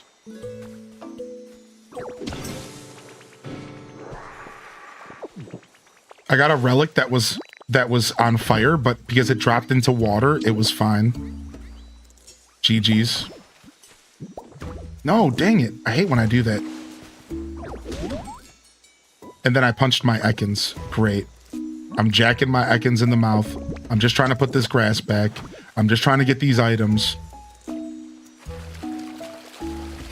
40% pay increase, dude? Wow, Didius is a hero. All right, what's this? Dang, I can't believe I burnt my tongue so bad yesterday. It hurts. Charbaka! Nice to meet ya. Wait, aren't you scared? Usually whenever I say hi to someone, they take one look at this pattern on my belly and they take off running. I'm not gonna lie, it kind of hurts my feelings, you know? But you seem fine around me. We should be pals. The pattern on its belly appears to be a frightening face. Weak foes will flee just at the sight of the pattern. Nice, dude. We got the family. We got the whole family over here. The Charbaka and the Ekans. Bam, bam, bam, bam. Ekans led you to Arbok. Yeah, you noticed that?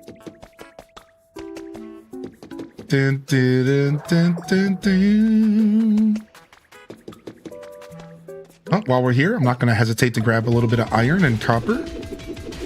We do need this stuff, even if it's not what we need right this second. All right, and as we go further down here, we do lose music because it's supposed to be the mines. Bleh. All right, here we go. Here's some of those rocks that we may or may not need. Now, I only needed 10 of them for the design, right? So we just need 10 of them for floor number 2. Not much. Let me eat some of that hamburger steak. It's funny that you found Arbok after you punched the relative in the face.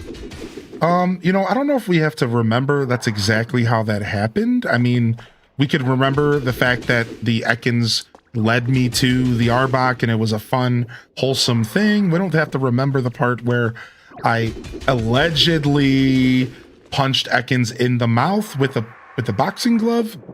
You know, that's just not something we need to think about. So, yeah.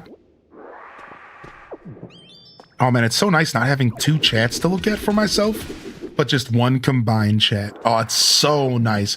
I should have did this a lot sooner than I did. It took me a second, but we got there. Allegedly. Exactly.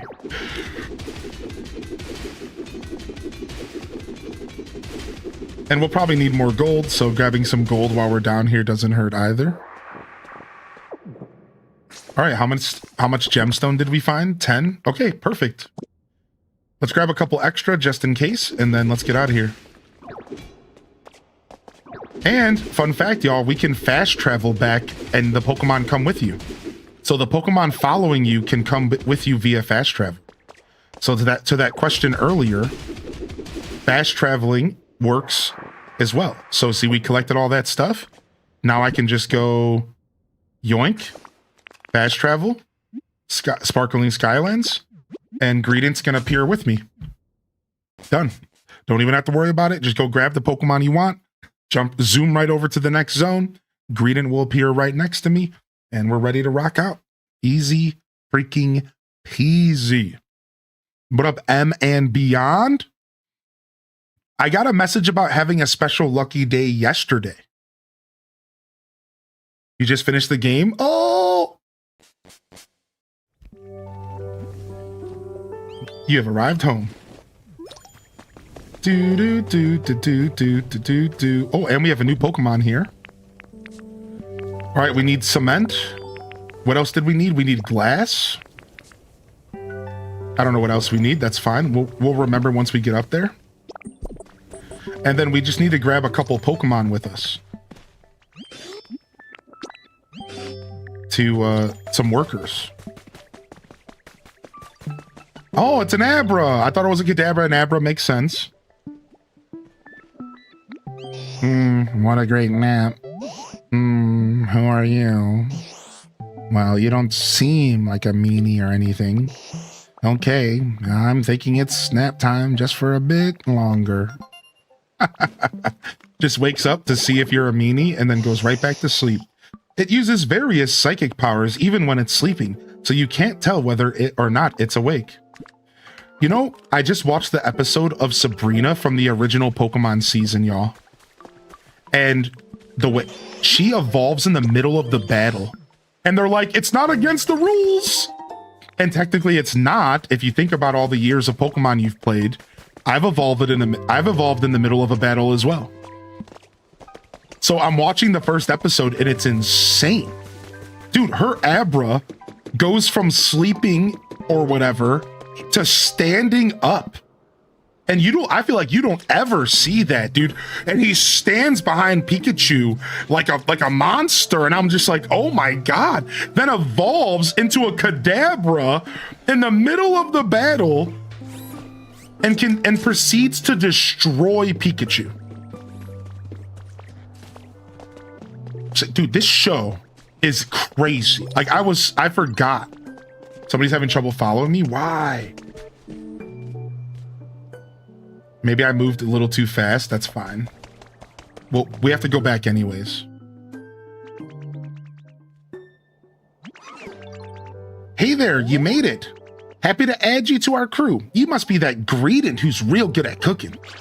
Oh my, you flatter me. I am incredibly good at cooking though. I heard our dear Hylian was up to something interesting, so I came to help. Now that's the kind of gung-ho attitude I like to see. Thanks for coming again. Thank you for coming here. We're gonna need your help once we start working on the 3rd floor. All right, inspect, locked in. All right, I need 2 Pokemon. And we're locked in except for 15 copper, which we should have. Yeah, it turns out Pupitar struggled to follow me. He tried to go the long way. Sorry, buddy. I'll take somebody else. Don't worry about it. All right, I need 2 people. What's up, Elle? Yeah, we got the cute pink grass. Doom, doom, doom, doom, doom, doom. All right, I need 1 more Pokemon. Let me grab this Spaghettito. Oh, Ditto, I didn't see you there. All right, and then let's grab some copper bars. I don't imagine we're out of copper. We are. Oh. All right, let's take these Pokemon up there and let's go farm up some copper back at the volcano. I might have copper ore at home that I could smelt. I don't know for sure if I do.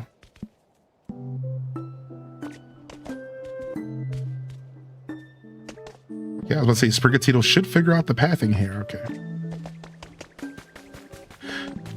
I didn't think I was out of copper. I would have checked already. Yo, thank you for the gifted, Rebel. Dude, Rebel, enjoy the Ditto badge.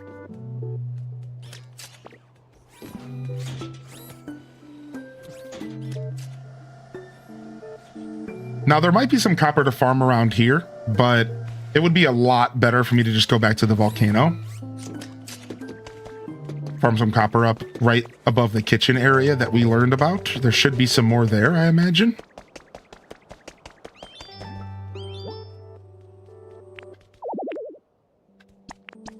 Boom.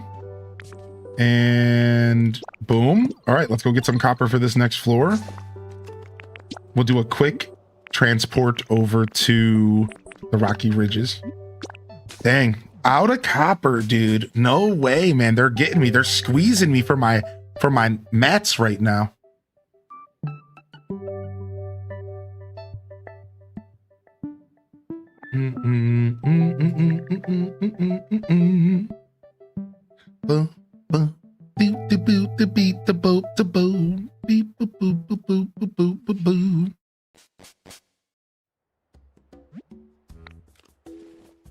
See my cute little Pikachu doll.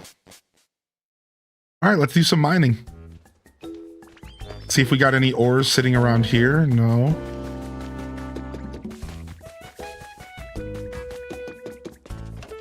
Anything left hanging here? Some CDs. Boom, boom, boom, boom. Oh, new Pokemon. Hey, yo. Who's coming to visit us here? Yeah, things have definitely progressed. Whoa!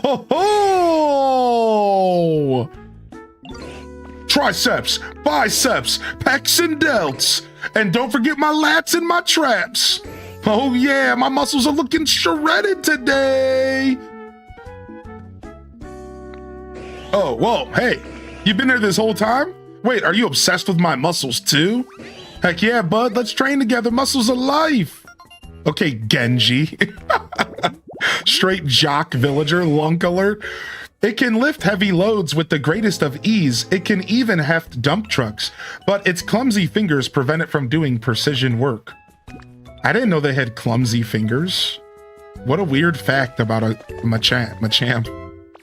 I didn't know that. I didn't know there were clumsers.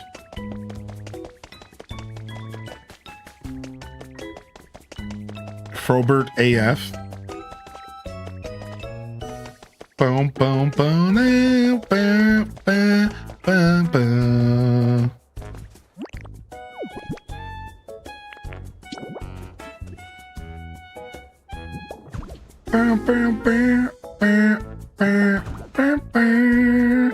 All right, let's get this copper, baby.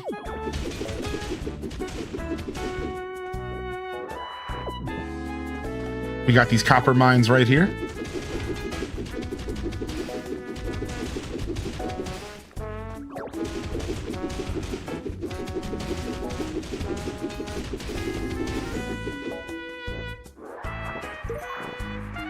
Hilarious. I know, dude. The Jock Villagers, man. They've plagued us, and they've even managed to join us on this game. Like, let's be real. The Jock Villagers followed us, man. They followed us.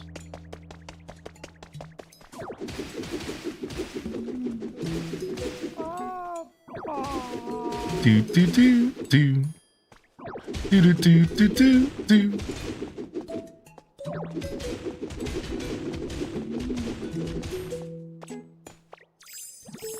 This is a job for Graveler.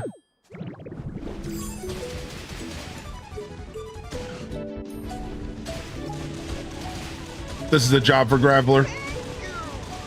This is a job for Graveler right here. Let me get that. Let me get that copper, baby. Let me get that copper, baby. Let me get that copper, baby. Woo! That's a job for Graveler.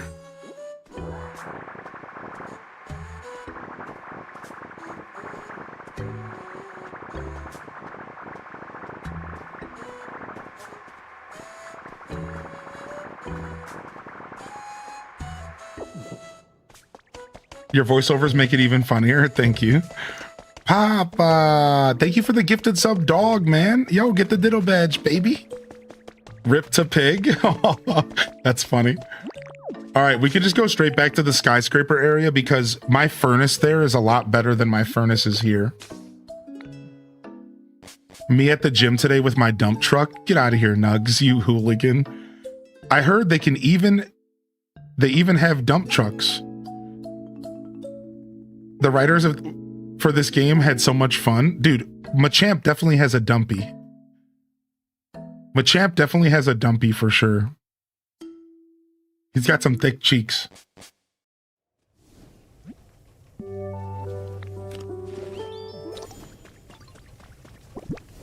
All right, let's get this out of here. And let's get some of that copper cooked. Follow me. So this is supposed to be a bit of a fancier oven. So hopefully that doesn't take too long to cook up copper. I imagine copper doesn't take too long to cook up. Let's clear out this inventory. And let's go exploring while we wait for copper to finish. Let's go exploring while we wait for our copper to finish, baby.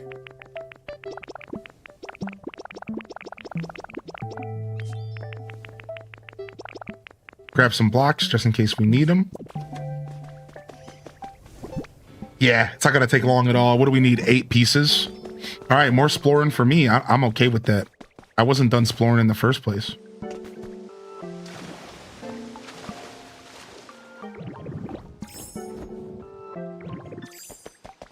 Okay, this was the alarm clock area. Yeah, okay.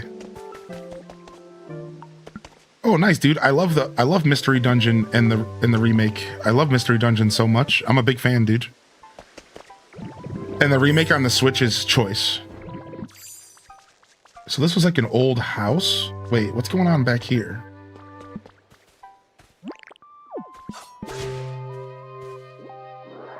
Yeah, so somebody just lived down here. It must have just like, the cliff must have just like fell down or something. Like slowly just kind of fell down. There used to be a house here. It just crumbled. They definitely did a good job making this area feel like this crazy world, but in all reality, this was a city once that was on even ground. Think about that. And allegedly centuries went by, you know, so that's so cool. Ooh, Professor's diary. The day of departures finally arrived, and Tangela was still nowhere to be found. So I decided to join the survey team after all. It will give me the opportunity to return to the planet periodically, and I could search when I'm there. If there are any strange machines or rare tools on the ship, I should borrow them. Then I'll find Tangela and show them to him. I'm certain he'll examine them with his usual curiosity. Until then, please be safe. Aw. You found a bug in the game? Yeah, it's weird. There's definitely a couple strange interactions. I'm sure they're going to do some patches for the game. There's definitely a few strange interactions I've had as well. Nice. More lore from the professor, dude. We're definitely getting more lore here. Any other little secret spots on the side of this cliff? Let me go over here and check. Any other secret cliff spots around here? Dun, dun, dun, dun, dun, dun, dun, dun. And then there's also stuff over here.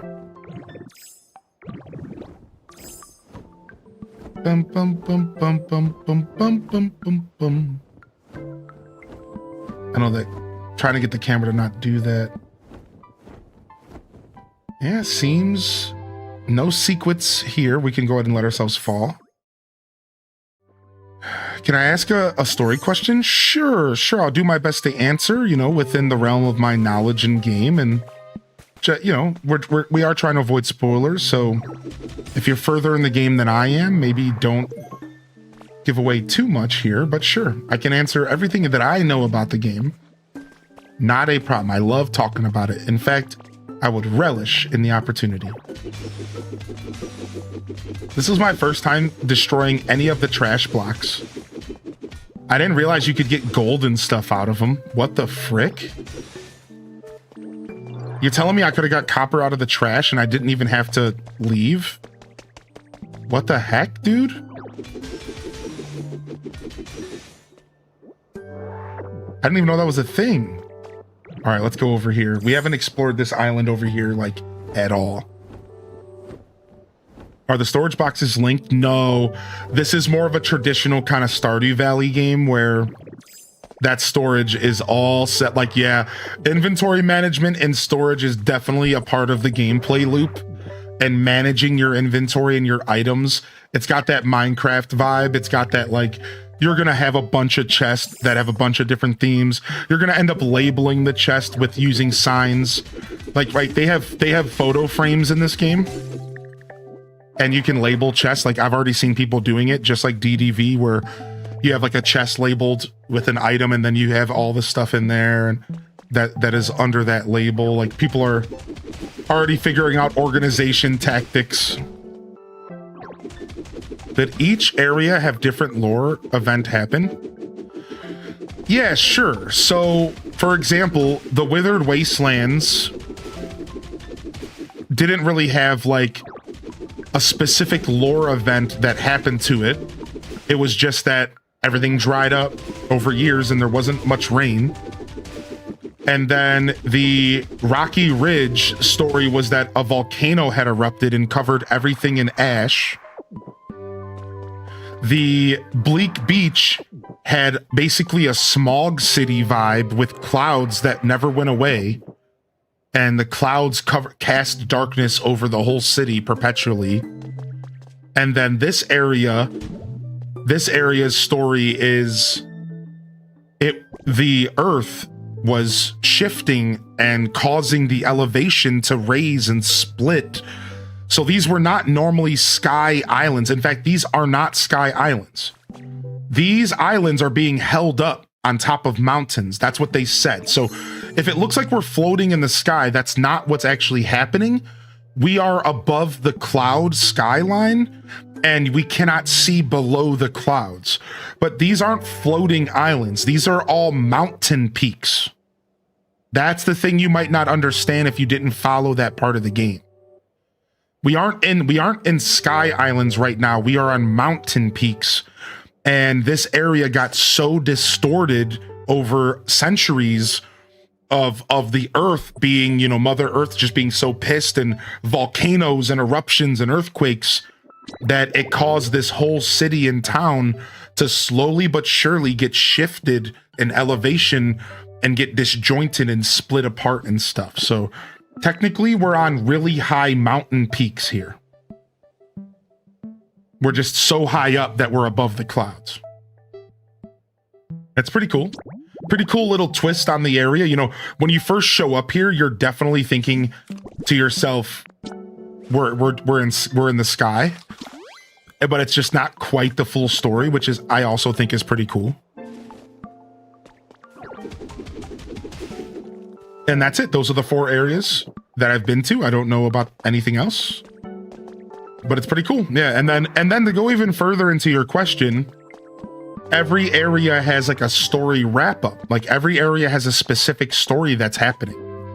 So without spoilers here, the first area's main event is to try to get the humidity up and to make it rain.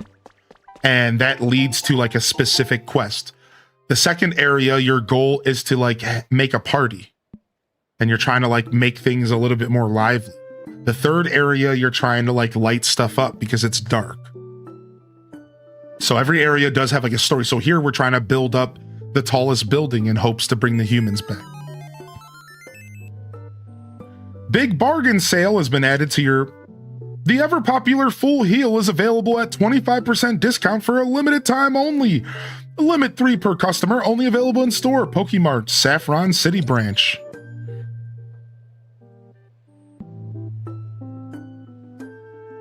Dude, I love this altitude as well. This, you know what this makes me think of? Is Minecraft. So, sorry. All right, anyways, I knocked something on the ground. So way back in the day when I played Minecraft modded, way back in the day, there was a mod that got really popular. It's still around, by the way. But at the time, it was like the new wave. It was like this new popular mod that people were checking out. This was like maybe 1.5, 1.6 era for those that know Minecraft. Yeah, 1.5, 1.6 era where we got like some really nice, the big redstone update. Anybody remember that massive redstone update in like 1.6? 1.69, I believe, was like, no pun, like literally no joke. 1.6.9 was like one of the best eras of Minecraft. And it was called Sky Islands. So they took all the biomes in vanilla Minecraft and turned them into Sky Islands and deleted all the space between them. And you had to like figure out how to get to these massive sky islands all around the game. And there'd be a jungle island that way and a plains island in that direction. And I was obsessed with Sky Islands, dude. It was so cool, dude. You had to figure out how to travel between islands. You just made land bridges, right? Like it was just such a rad way to play the game, dude. Yeah, Sky Islands. That's what this area gives me the vibes of.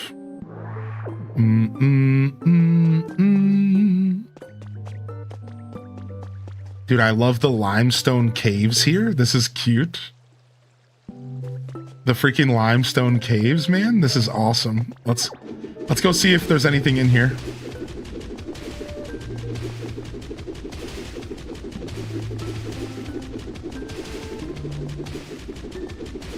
Let's go up a little bit.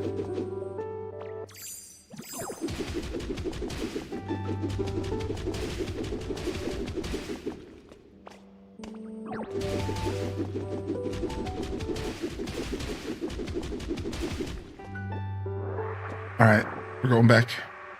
Give me all the loot.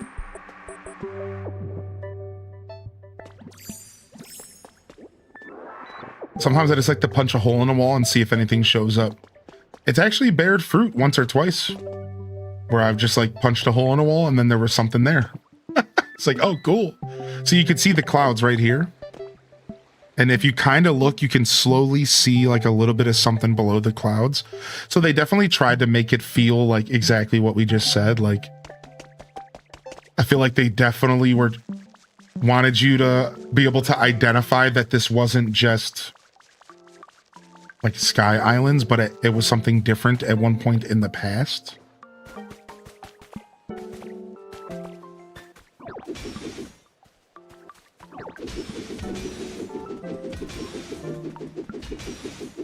I think we're recommending you go to the beach first. Yeah, I think we're recommending you go to the beach first. That's what we've been kind of talking about as a community. The beach seems to be the clean place to go first. It seems to be the better location. It's going to teach you more important things that are going to make your playthrough a little bit smoother. Whereas like the Rocky Ridge teaches you cool stuff, but it's like not quite the same. So I think that if I were to give someone like an actual guide and say like, this is the best way to play Pokemon Pokopia, I would say that you go to the Bleak Beach second, because it's just, I think it just feels better. I feel like what you get from Rocky Ridge matters, but it doesn't feel as useful. Yeah, the Wally trash cubes, you caught on to that? Yeah, what you get out of the Rocky Ridge doesn't feel as useful as what you get out of Bleak Beach. Not to say it's not good. I just said as useful. Not to say it isn't. It's good. It's just not as useful. Remember, there's a difference between saying something's bad and saying something's not as good as something else. Big difference there, you know? Both areas are going to give you great things. You just might find more use. You just might find more use out of going to the Bleak Beach first. Dang it, I'm just a little too low to grab that vine.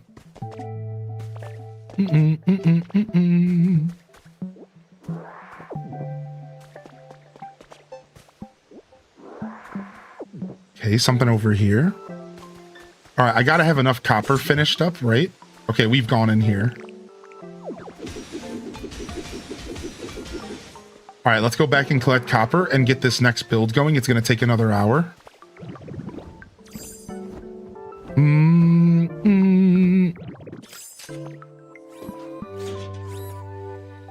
Do you eventually unlock recipes for a water mill? Yes, yes. You unlock kits.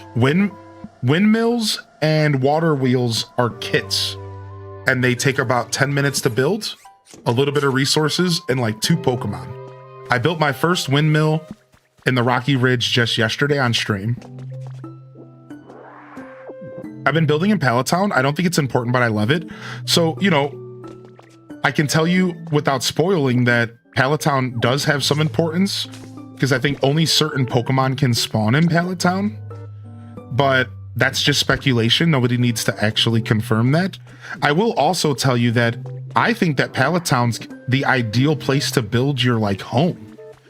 So in my opinion, Becky, I've been thinking to myself, like, Palatown's going to be where I create all of my automation and my farms, and where I'm going to have like, you know, my base where I'm going to be collecting materials and stuff like that. And then I will go ahead and just try to restore these areas back to their former glory. That's kind of the approach I think I'm going to go for with this game. So I feel like Palatown is going to be pretty cool to build in later.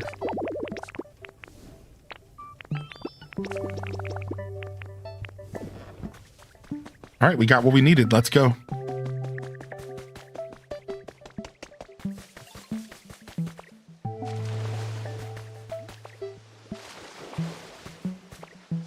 Boop, boop, boop, boop. Vulpix is working so hard. Please give him a snack for me. All right, I'll give Vulpix a snacky when I get back. We just got to get this floor 2 started. What up, Mike? Good to see you back in here. What's up, Runa Light? What's up, Lunch Gang? The professor is back to observe your progress. What up, TR Professor, baby? The professor is back to observe the progress. What up, baby? Sweet Dragonite. All right. And start building. All right, floor 3. And then after this, there's one more floor, and I think we're done. There might be a 5th, or there might be an attic, or sorry, a rooftop. 142. All right, an hour, we get to come back to the quest. Looks like we've got all the materials we need and a full crew of eager Pokemon to help. Thanks for getting all this together, Hylian. Let's get to it. Then time to start building the 3rd floor. Nice. Let's go back to exploring.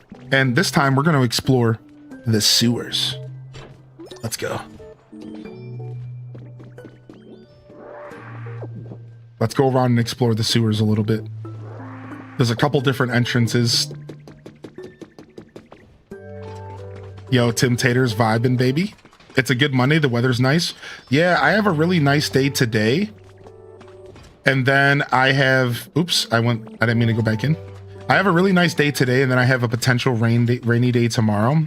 My plan was to take tomorrow off. However, I just remembered something, and I'm not taking tomorrow off.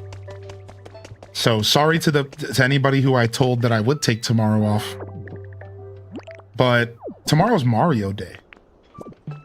I can't believe that I forgot. It's unfortunate that it's going to be such a gorgeous day, and I want to go out and enjoy it, but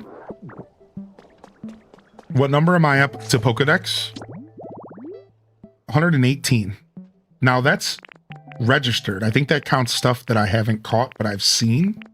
I'm not sure. So yeah, tomorrow's Pokemon Day. I forgot, dude. Like, there's no way I'm taking tomorrow off. Are you kidding me? Yeah, it's Mario Day, dude. We're gonna be here. We're gonna hopefully watch the trailer. Hopefully it's not too late. Does anybody know when the Mario movie direct is? Hopefully it's not too late in the day, dude. I really hope it's not too late, dude. So yeah, we'll be here to celebrate Mario Day. We might actually even take a break from this game for Mario Day. We might show up for Mario Day doing something a little different tomorrow. It'll be my first break since the game came out. Or I might just show up playing this game anyways, and then we'll just watch the Mario Direct. I'm not sure. I gotta see what's going on. I don't know what time the stupid movie Direct is. Hey! Dude, I found the thing to spawn Snorlax. Dude, I found a little house. All right, let's put Sexy Machoke on this computer. I'm like a graffiti artist, but instead of graffitiing, I just leave sexy Machokes everywhere. Oh, was the Mario Direct this morning? I don't think so. Was it? Is it today? Mario Movie Direct.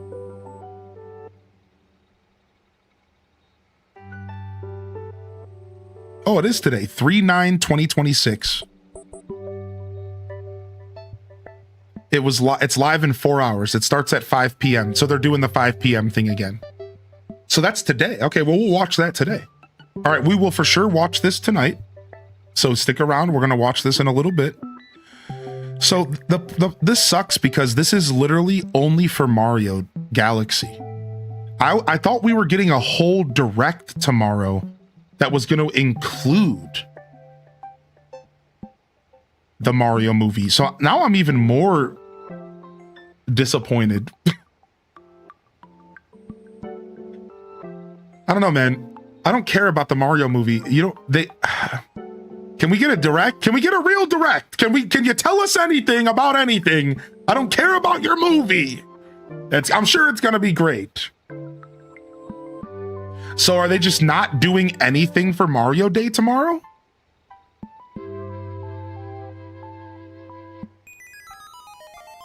Right? Like, are they just not doing anything for Mario Day tomorrow? Or are they gonna do a surprise Twitter drop? Like, what's going on? Like, didn't they do a Mario Direct last year?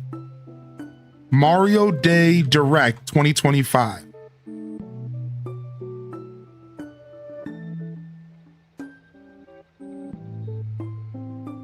Look at this. Look at this clickbait YouTube video.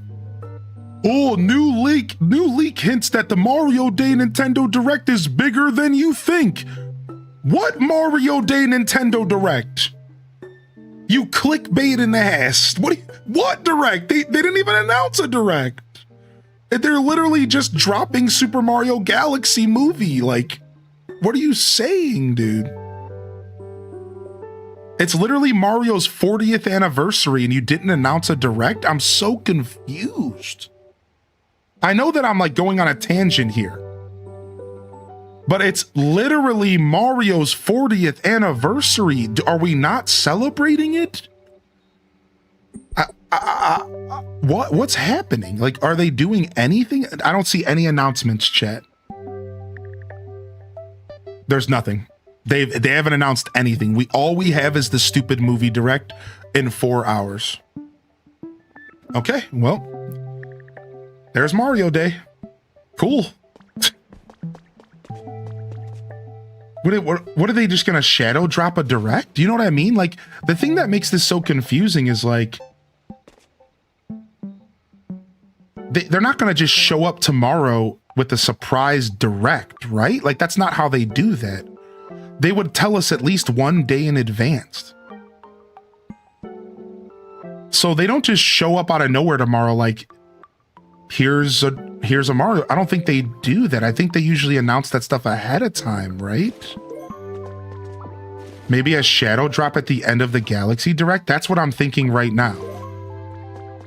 That's what I'm thinking right now. My brain is thinking we are gonna see. Oh, these are bricks? I thought this was a rug. These are bricks? What the heck? Soft carpeting. What? Rugs are bricks? So you could put them outside. Well, cool. I think there's regular rugs as well. Pokolife Dev Diary number 5. Anyways, back to Pokemon. I guess we'll see what happens, dude. I might just take tomorrow off then, dude. Does Nintendo celebrate Mario Day or is it just a fan thing? Nintendo celebrates Mario Day, right? Can anybody confirm that? Planet Kitties asked, does Nintendo celebrate Mario Day? Yes, dude. Nintendo has celebrated Mario Day for like a decade now. They do sales. They have a whole website. Here, I'll link you the website real quick. Look. Look, Nintendo events. Look. Happy Mario Day. This is literally at their website. Join Mario and friends for their unforgettable 40th anniversary. Sweepstakes, Mario Kart World Open Series. There's an event schedule, sales at Walmart, Super Mario Direct, Mario Day festivities in New York. Like, this is a thing that they do every year. Look at all this. And not one mention of like video games, like a Direct, like a new game, something. Like nothing. Like they're just being so weirdly quiet. In the most unfortunate turn of events, Pokelife never received a chance to be put to use. The drastic deterioration of the global environment continues, and the plan to evacuate all of humanity into space has finally been put into action. Efforts have been begun to gather as many Pokemon as possible from all over the world and to send them into the Pokemon Center system for safekeeping. I was unable to make my dream a reality, but there is at least one silver lining in all of this. Even after we humans leave the planet, the Pokemon Center system will remain active in order to keep all the Pokemon inside safe. The system will also keep a record of the environmental data around each Pokemon Center. The framework was developed for Pokelife will be used for this. The recorded data will be analyzed by research teams set to return from space at regular intervals. They say this is how we will determine when it's safe for all of humanity to return to the planet together. My time here is short. I must go to space soon. My dream will be of the day when humans and Pokemon can once again live together on this planet. Wow. The humans really went to space.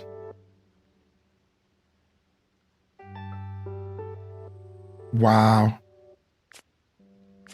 So for those that missed the last stuff, we found out that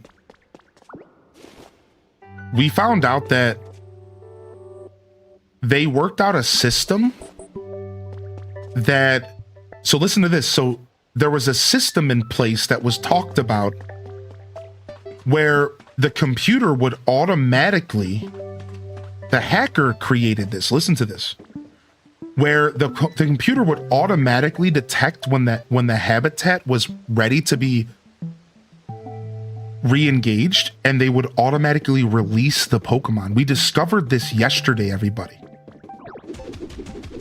So this is why the Pokemon are reappearing.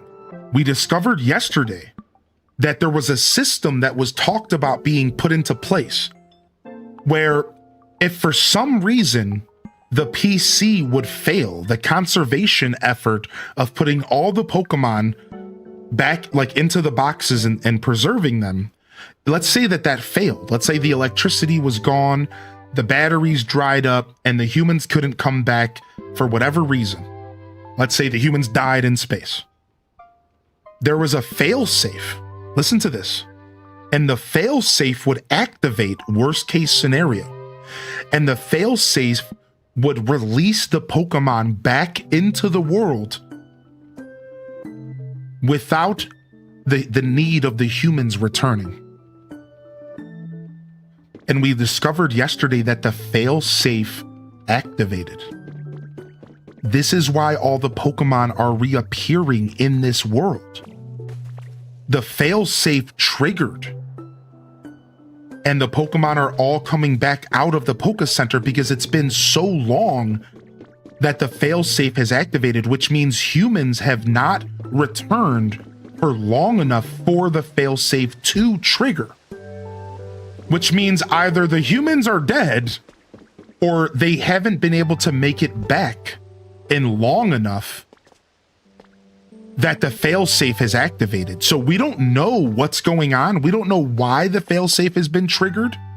We don't have the details. All we know was that they toyed with a failsafe that they would hope would never be needed. And all we know is that every Pokemon we run into in the game, every Pokemon we run into says the following thing. Oh, I've been asleep for so long. What's happening? I'm groggy. As if the Pokemon are just waking up for the first time in, let's say, a couple centuries. And we just found out, because of the area that we're currently in right now, that there's a chance that there was centuries between the last time the humans were here, like when the humans left to space, and now. Like they said, a couple hundred years potentially. And that's the story of this game right now. So there's a chance that it has been a couple hundred years since the humans have been back here. And there's a chance that because of a couple hundred years that the failsafe has triggered. And that Pokemon are spawning again because there has been no maintenance done on the conservation project that they mentioned. Isn't this all super interesting? I think so. All right, let's keep exploring, dude. We found a super cool Snorlax bed below in the sewers here. Now, there is a couple other secrets around here that I think on the side of the building. Let's poke around and see if there's anything we missed.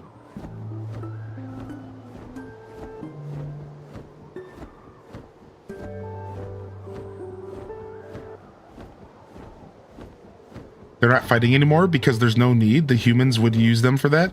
So some Pokemon are natural fighters though, right? So like Hitmonchan talks about how he misses fighting with Pokemon, and Machamp talks about how he loves training for battles. So I think that Pokemon has always made it clear that battling has always actually been a dual purpose thing. battling in the Pokemon universe has always simultaneously been something that the humans have likely kind of forced Pokemon into, but also that Pokemon actually enjoyed doing themselves. And this is further than just the lore of this game. This is the lore of the Pokemon Blue and Red. We're talking the first games. Pokemon have always had, actually, there has been a love for being trained and a love for being a part of battling and stuff. Pokemon actually enjoy that. That's like, no. Now, is it like enjoying it like, you know, like somebody who's a hostage who like is stuck doing something that they don't want to do until they love it?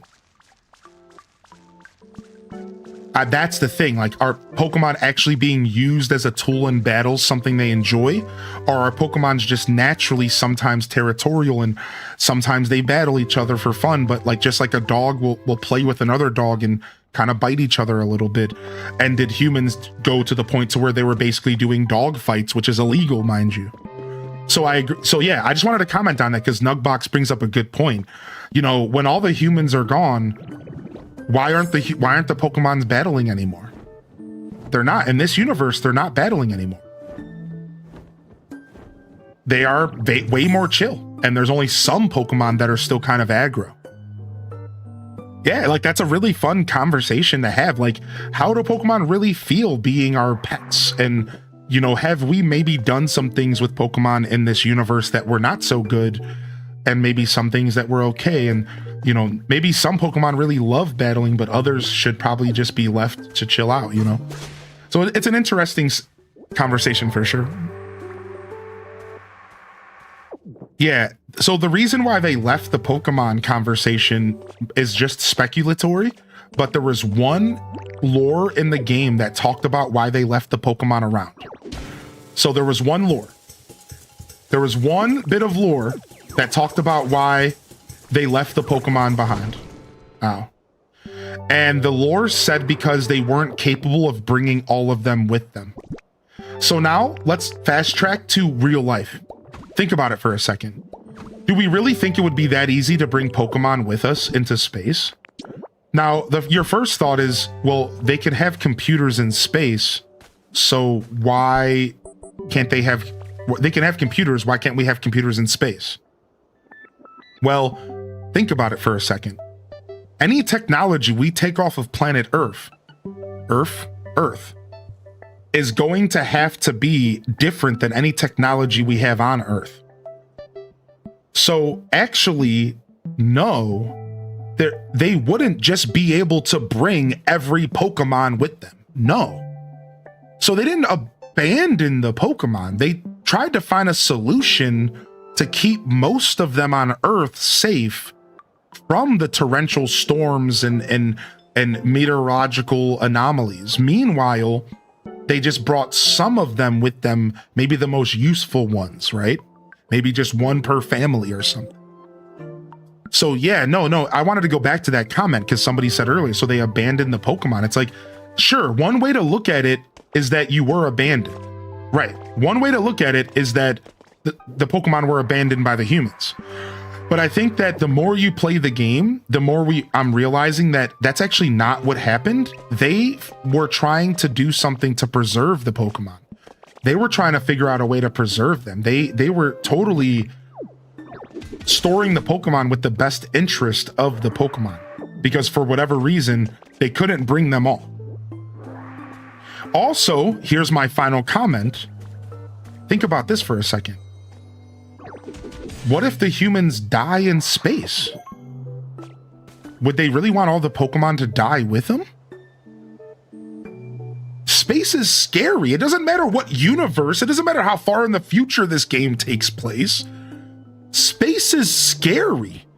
Why would you ever bring all of these creatures into space with you for you to literally just die in space? You're dead. It's gone. Everything's dead. Now everybody's dead. That's the worst thing you would do. That is the worst possible thing to do to these poor creatures. Shove them in a computer and put them on a spaceship? So like I started thinking about the plot more and more, and I'm like, That would be the most unideal thing to do to these creatures. We don't know what's in front of us in space. What if our spaceship has a problem and we literally pass away and the human species goes without? Are we really going to ruin all these creatures? So I think now that we know more of what happened in this universe, I think it's safe to say that, like, they made the right decision, actually. Yeah, like they storing the Pokemon and trying to come back was the right play. And then learning about the fact that they had a failsafe in place makes even more sense. It's assumed that wild Pokemon battle each other for pack status and breeding rights like regular animals. Captured Pokemon tend to enjoy battling, but the only taboo is to battle for, like, yeah, blank, right. Right, exactly. And I agree with that. That's why I wanted to talk about that, because I don't actually think Pokemon battling is bad. Listen, this is just a fun. This is just for, like, fun, right? Like, this is just for, like, funsies. Like, obviously it doesn't matter what's going on with, like, Pokemon. Like, who cares, in my opinion, if they're slaves for us or whatever? It's a video game. But somebody was in the chat the past couple days and they were like, yeah, the humans are probably, the Pokemon are probably happy humans are gone because humans just treated them like slaves. And I'm like, you know, that's really funny stuff, but I hope that people understand that the plot of Pokemon is nothing like that. Like, I hope people know that. Like, I hope that's just a joke. I hope people understand that the plot of Pokemon has never been that, ever. The only people that have ever, like, forced Pokemon to do things that they don't want to do has been the bad guys. Like Team Rocket. Forcing Pokemon to do evil things. That's not, like, Pokemon battling is just a everyday life for a Pokemon. It's just a part of the adventure. Yeah. Like, that's nothing, there's nothing weird about battling at all. So I don't know, I never said anything about it yesterday, but I thought I would talk about it today just a little bit. Like, yeah, dude, I hope people understand that. Like, jokes aside, Pokemon aren't like, people and Pokemon work together. They always have. We don't know the answer to that, Nova. That's part of the story that we're trying to figure out. Yeah, we don't know. There's speculation that it could have been bad guys that caused the Earth. There's speculation that it could have been some kind of Pokemon going on a tangent. But we don't know. That's the whole part of the mystery of the story, is we don't know what's going on with why the planet Earth freaked out. And that's something that I'm sure we're going to find out towards the end of the game, or not. It could just be a big mystery. The Pokemon First movie proved that the world works together, as Mewtwo learned from Ash. Right. Hey, a fun photo of Pokemon. Cute. Everything changed when the fire Pokemon attacked. Exactly. The Fire Nation. Ooh, a pop art chair.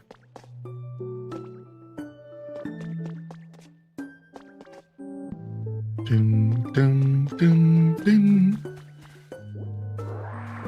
But I will say that it is fun to think about how humans are sucky and, you know, they probably ruin Pokemon just like they ruin everything else.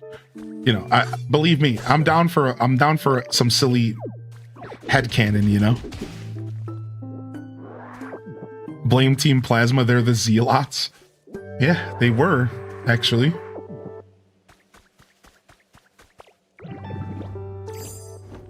Dude, I love exploring all these buildings. This is the first time that we've explored any of these buildings here, and it's so much fun. There's so much going on here. This is like a little suburb or something.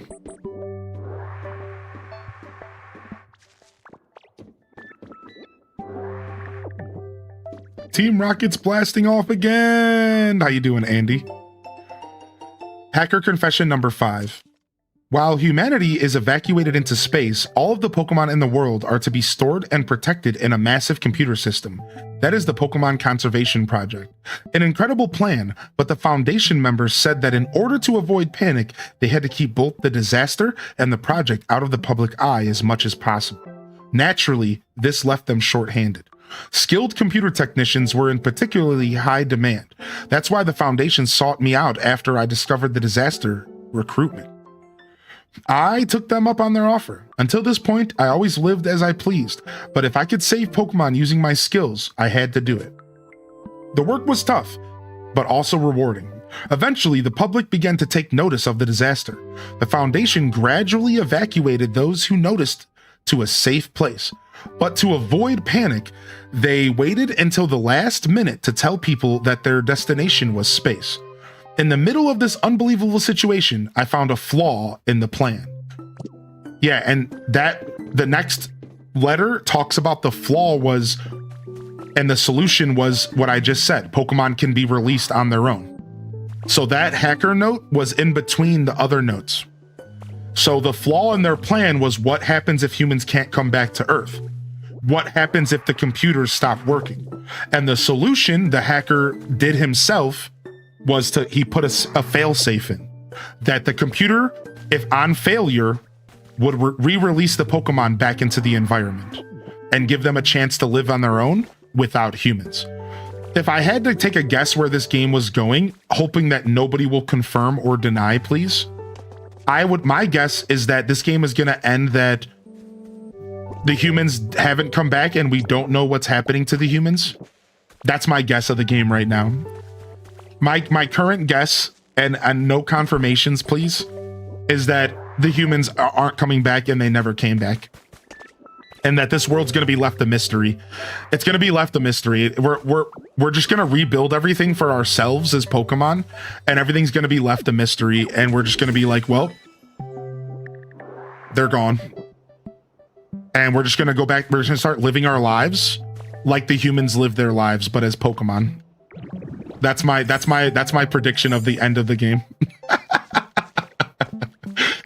We're just gonna, it's just that's it. We're just gonna realize that they're not coming back, and it's like, oh, well, that's the end. Doesn't this take place in the Let's Go universe? I don't know where this takes place. This just takes place in the Pokemon universe. Isn't all Pokemon universes the same, basically? I'm not sure. Like, I know, like, Mystery Dungeon's its own thing, right? I know the spin-off games are their own thing. I know that. I didn't think Let's Go Pikachu and Eevee were separate. Right? All the generational Pokemon games are in the same universe. I know like Mystery Dungeon's separate. I think Pokken's separate. Right? I think you can assume Pokemon Stadium's separate. But I think for the most part, they're all in the same areas. It was established that in Omega Ruby and Alpha Sapphire, there was a multiverse within the Pokemon universe. Interesting. See, I didn't know this. So yeah, to go back to your question though, I don't know what... Oh, I got Rost Seeds! Hey, I found Rost Seeds! So I can tell you right now, this game seems to be placed in whatever universe Generation 1 was in, or an even cleaner way to say it is whatever universe Kanto is in. Because this game has references to Lieutenant Surge, Misty, Kanto, Unova. Like, it has references to all of the places that I've come to know and love playing regular generational Pokemon games. So, whatever that means is whatever that means. I'm not too sure. Dude, finding Rost Berries is massive. Dude, I'm really happy about that. That's the last berries I think I needed. Yeah, it is. It is, because I didn't have those. I had the other ones, cherubs or cherries or whatever.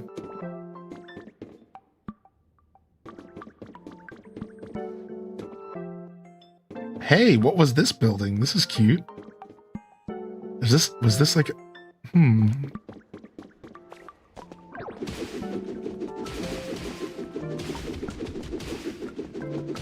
Cool, thanks for the lore drop, chat. I didn't know that about the Pokemon universe.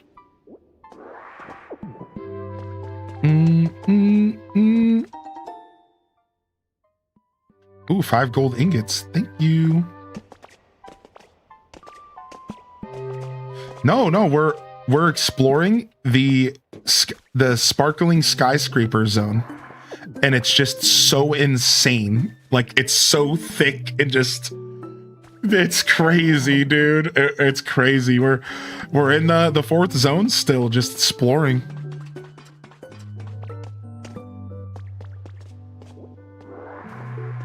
Yeah, the games are unique to everybody. You're right about that, Oz. Yeah. So everybody starts off with Lepa, but then it's like you have a sister fruit in Animal Crossing. Message from the Game Corner. Notice from the Celadon Game Corner, we've recently received reports of suspicious-looking characters spotted around our facility, and some customers have expressed that they feel frightened or unsafe playing here. Our customers' peace of mind is the utmost importance to us, so we've increased security patrols on the premises. That's funny. Team Rocket, the security. Oh, I got a Team Rocket outfit. Yo, Team Rocket Professor, you're ready to go, dude. Dope.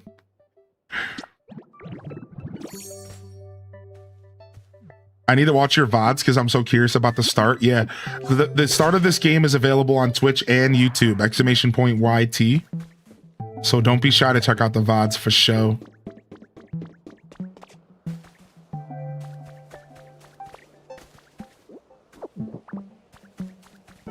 Yeah, we started off over there in that building to the furthest, and then traveled into this building, and then we went underground and came out in this building, and then we went underground again and we came out over here.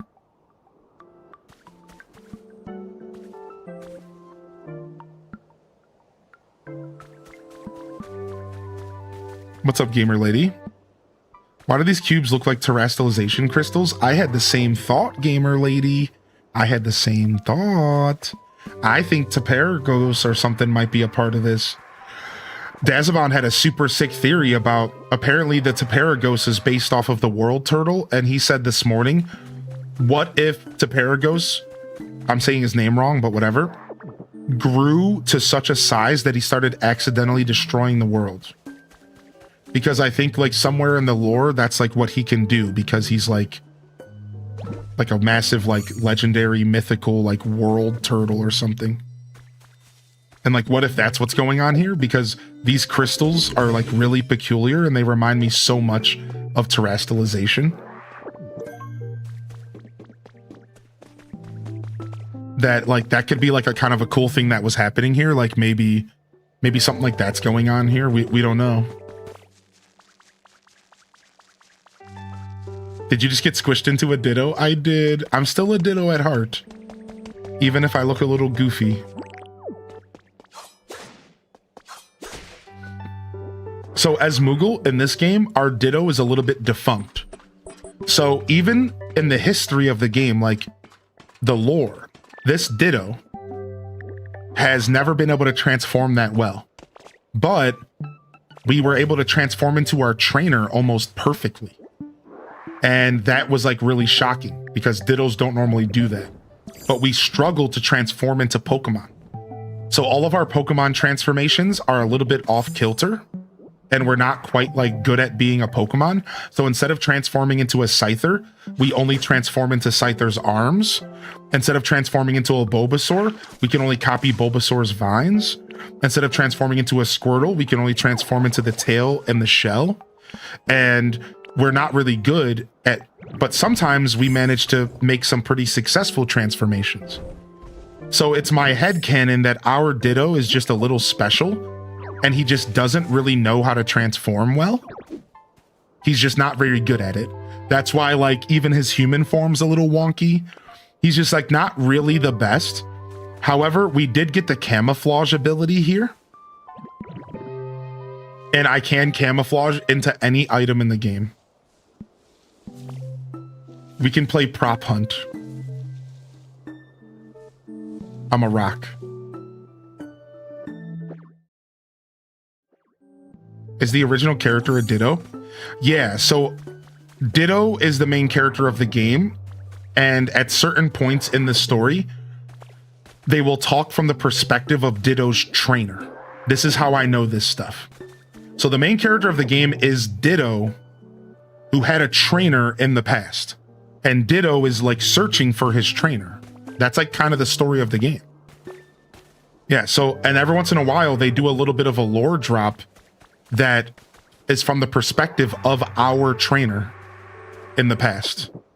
And it's really cool because it kind of gives us insight on like what Ditto was like before this era. Yeah, it's really cool. Ditto's like, when I grow up, I want to be a tree.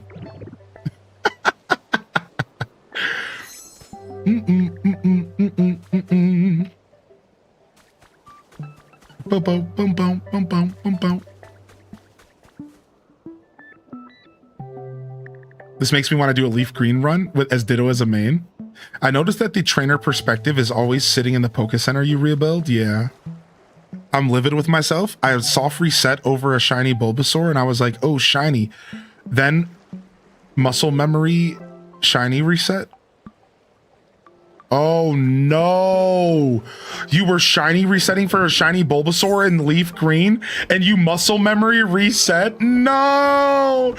I'm going to tell you though, thank you for validating me because I've done that kind of stuff a lot because my muscle memory is really strong.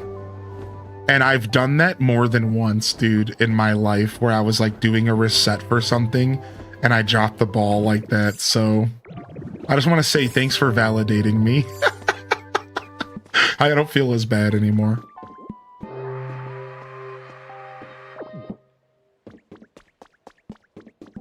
I would pass away. Yo, how's everyone feeling today? It is the Monday morning show, but we're doing a little bit of a gaming focused run here. How's everyone feeling though? How we feeling, Monday squad? Check in. Let's check in with the chat real quick. How y'all doing this afternoon? We feeling all right? Happy Monday. Hope you're ready for the week ahead here. Thanks for hitting that like button on YouTube, by the way. We got 50 likes. Y'all are being so kind over there. Nice audience on the YouTubes. So sleepy. Do I have a Pokemon spawning down here? Wait, what?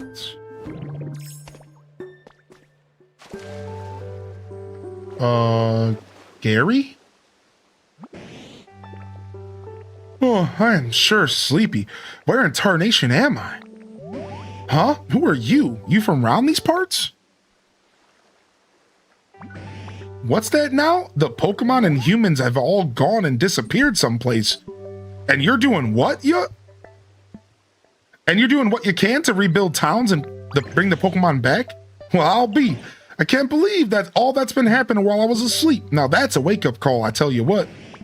That expression on your face is a bit lackadaisical.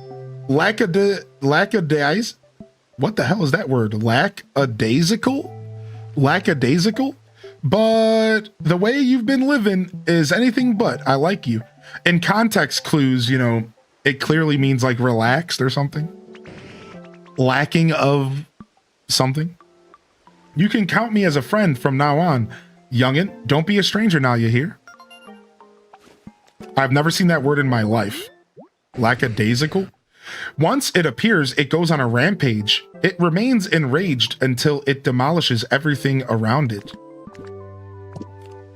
Well, we brought home a Gyarados. I was hoping to teach you a nice move, but for the life of me, I can't remember what it was.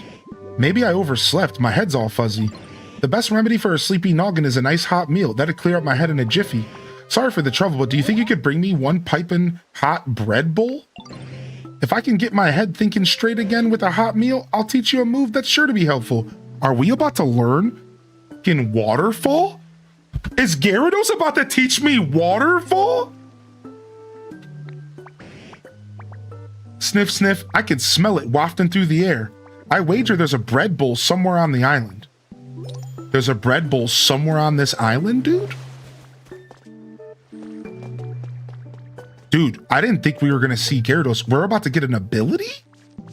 All right, let's go exploring, dude. This is sick. Dude, Gyarados was just here, dude? Dude, did you find Gyarados, Chad? What? Just hanging out? Dude, he's been here the whole time? I've been here for a whole day. All right, time to go find a bread bowl. You found him last night? Yeah, dude, I wouldn't mind if the ultimate weapon was a part of this game's lore. I thought about that at one point. I wouldn't mind if the ultimate weapon was a part of this game's lore. I think that would be cool. I think that would make sense. I think that would be really sick. I think that would be super cool. Somebody managed to fire the weapon off again. Stuff started going crazy. We didn't have a solution this time. We didn't have somebody to come and save us. And boom. That's like the perfect reason why maybe everything went to ish, because the ultimate weapon does exist. It's not like we don't already have access to that lore, you know.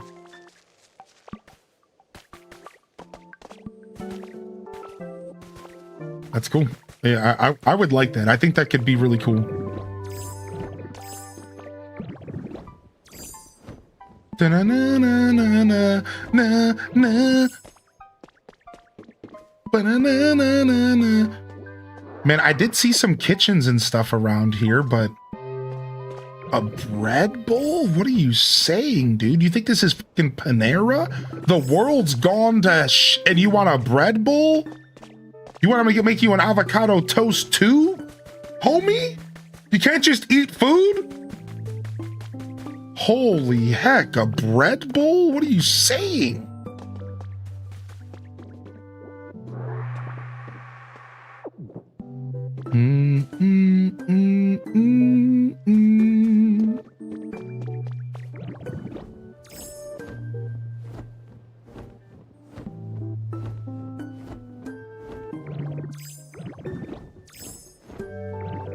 I don't know, but this looks like it should be punched.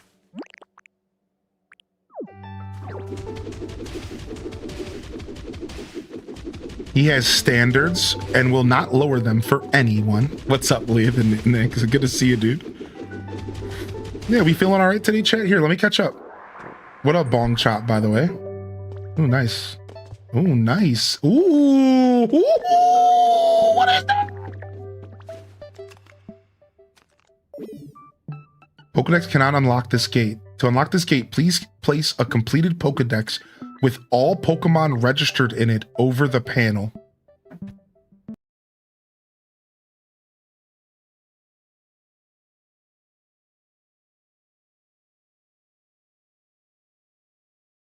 What? What? What? There's an endgame gate? There's an endgame gate? It's not a gate, it's a door. I could have got in here from up there. Yeah, post-game, dude. Completed Pokedex. What's up, Carol Ann? Oh my god.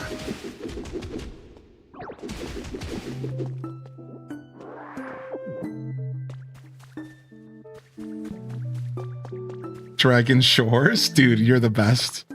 Oh my god. Yeah, it's not labeled as a gate on the map. It's not labeled as a gate on the map, so it's not a gate, everybody. It's just a door. But that doesn't mean it's... Got it. Found it.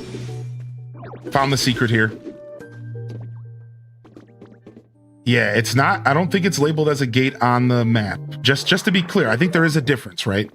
Just so we know what we're dealing with here. It's just some sort of door. Like all 1,000 complete? No, just however big the game's Pokedex is, which I know, but I'm not spoiling for people. So we'd prefer not to spoil that. But yeah, just the game's dex. I can tell you the dex is pretty sizey, but it's not all the Pokemon in the game. I can tell you that much. And I'll just leave it at that.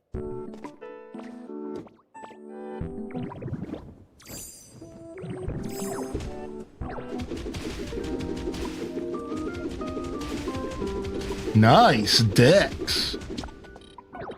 Food effects wore off. Frick. Bad timing. Good thing I got a steak left.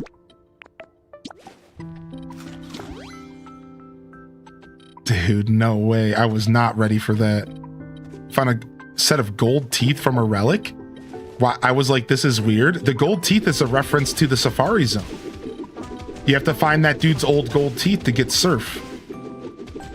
Yeah, that's a reference to the Safari Zone. There's a guy looking for some golden teeth, and he gives you surf in the Safari Zone in Gen 1 and 2. So it is weird. Mind you, that's still a weird thing to find. But just not as weird as you think. I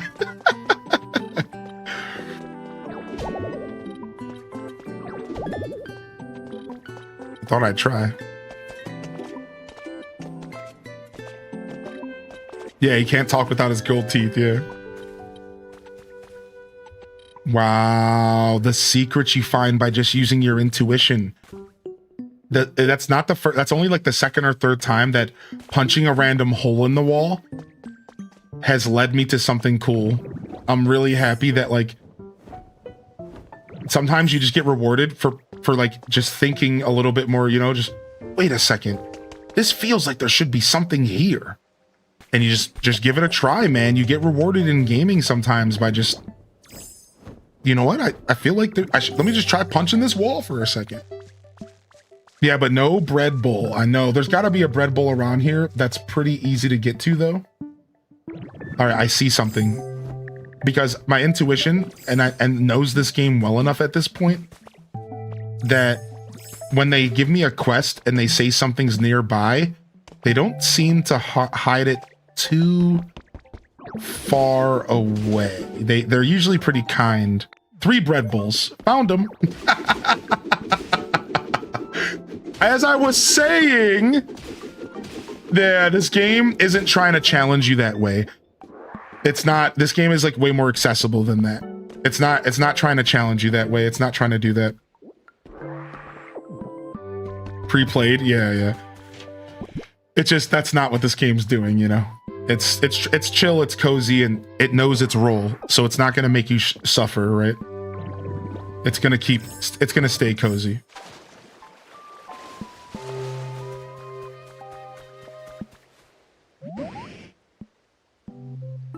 What they're making, I wonder. I'll have to come back and see you later. Yo, I got you something. Haha, that's it. It's a bread bowl if I ever saw one. Hope you don't mind if I dig in right away.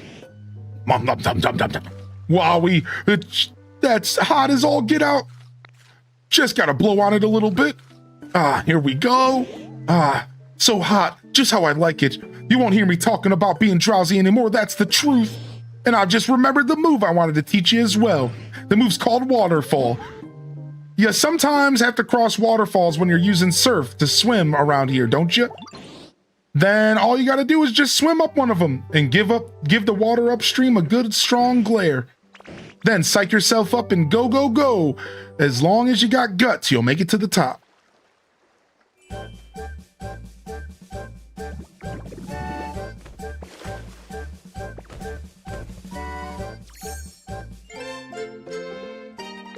Nice, man. Waterfall is good. Good ability. Good ability. Good ability. If you can master Waterfall, it'll sure be useful while you're exploring. Can you come with me? Do you have to travel in water, dude?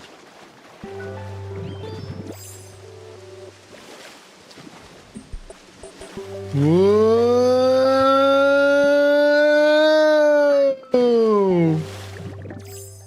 Can you make it up here, dude? Can you use the ability that I just used? He's coming. He's coming. Look.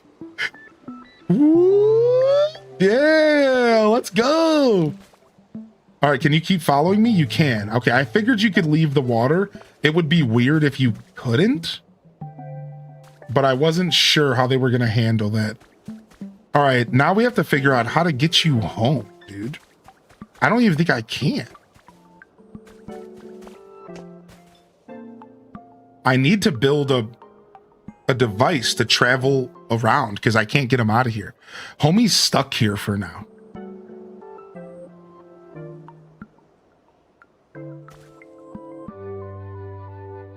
Oh, I could just teleport back to my house. Dude, that's genius. That's genius. That's so messed up. That's so easy. Oh my God. That's so easy.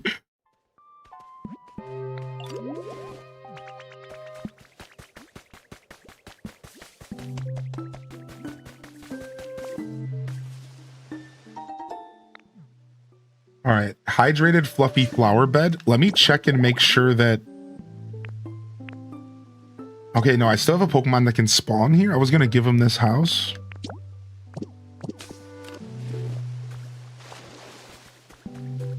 What about over here? Hydrated tall pink grass. Are we done with this one? No, we're not. All right, I'm just going to go put him in the house for now. I feel bad because he's a Gyarados, but I'm going to put him in a home. I feel really bad about this, but whatever. You're living in this house, Gyarados.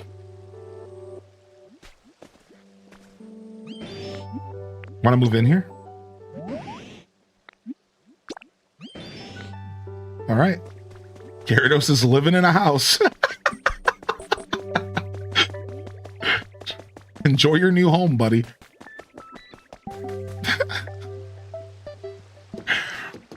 All right, we got about 10 minutes until our next build is complete, and we brought Gyarados home. I didn't think it was going to be that easy. That was like a cheat code.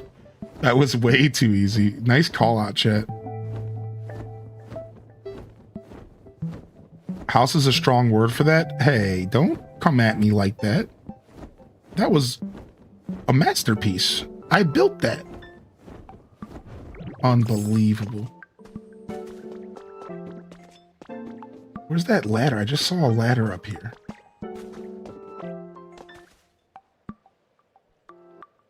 All right, I want to get up to that ladder. How are we doing that? Do I have any blocks on me?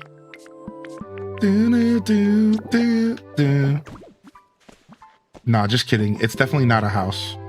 You can call me out. You can call me out. It's definitely not a house.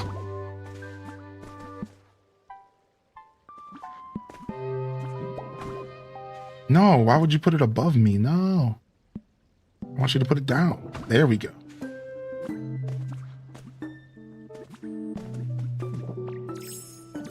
I'm in.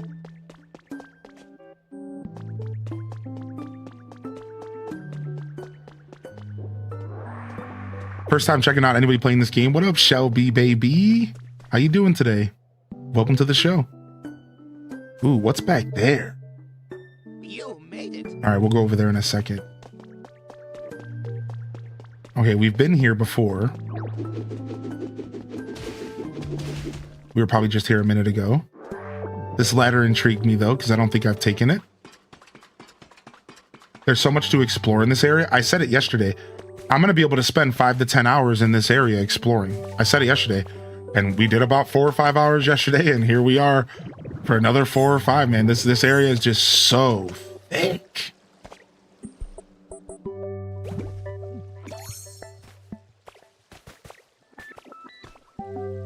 Boom, boom, boom, boom. That's that fridge. Okay. Doo-doo, doo-doo, doo-doo, doo-doo. I haven't wanted to play a game so badly that I couldn't play since ACNL. I haven't had that feeling in a while since Metal Gear Solid 3 was the first time I felt that in a long time. Metal Gear 3 was the first time I felt that in a long time, whereas Metal Gear 3 Delta, I felt like I wasn't sure if my computer would play it, so I just pretended that I couldn't play it. I still have yet to check it out. I will eventually, though. I'm pretty sure my computer could play it, but whatever. Either way, I know that feeling. I know exactly what you're saying. That feeling is one of the worst feelings. It's like, oh man, I really want to play that. I want to play this game, but I'm trying to justify $100 Canadian. The Canadians got it bad when it comes to game prices, man. Sorry, y'all. That is brutal, dude. It's so hard to consider buying a game at that price, no matter how good it is. At that point, it isn't a commentary on is the game worth it, because no game might be worth that. You know, like it just depends on the person, obviously, but that's tough.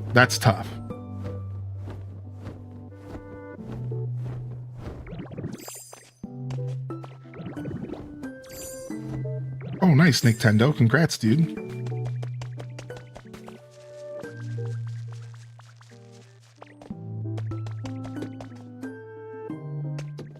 This would have easily been $25, $30 on the Wii U. How much was Pokemon TV on the Wii, everybody?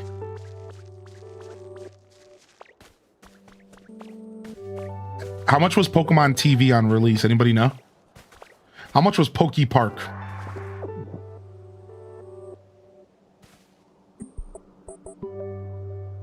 It's okay to wait sometimes. Aw, what's up, Sassy Pineapple?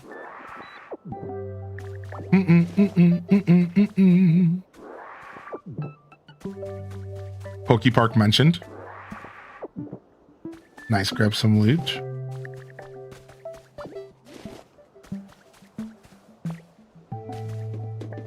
Nice, this might be my favorite island out here. Just the way that it's set up is so cool. Feels like it's endless possibilities of exploration as you're going through here. Google says $50 on release. $50 for Poke Park on release. I think if Poke Park was $50 on release, this game would have been 50 on the Wii as well. Because Poke Park was basically a bunch of just super lighthearted, cozy interactions. It like wasn't like a traditional video game at all, right?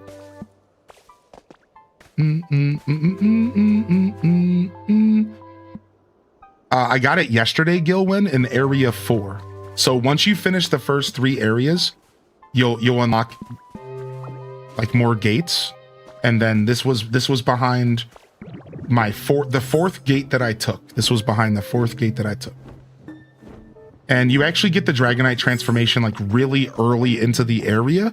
So even if you were to like just get there, get the transformation, and then go back to your other areas to keep exploring, that like wouldn't even be that bad of an idea because you get it so early in the area. Like they handed me Dragonite right when I got here, basically within like 2 hours.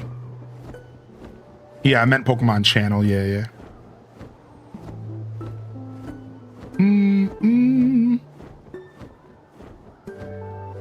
Why are the cave mushrooms spawning on top of the hill that's not clearly a cave?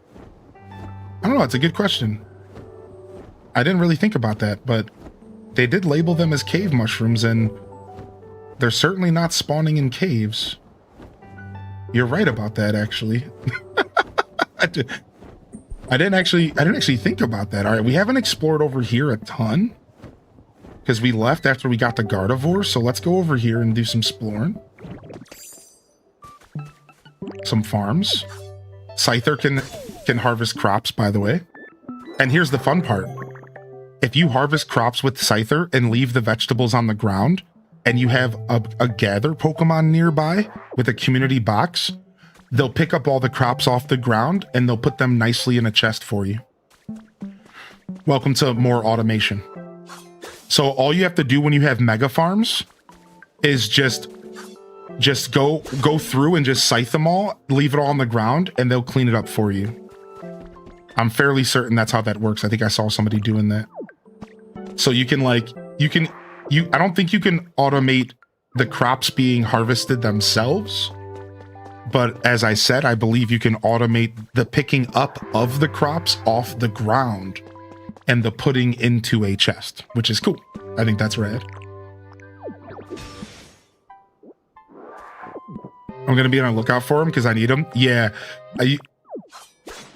So I do recommend, I'm not going to tell people how to play the game because I think that this game is meant to be played at whatever pace you choose. But if somebody asked me to create a guide for this game, the first thing I would say in the guide was focus on the story. That's the first thing I would say, focus on the story.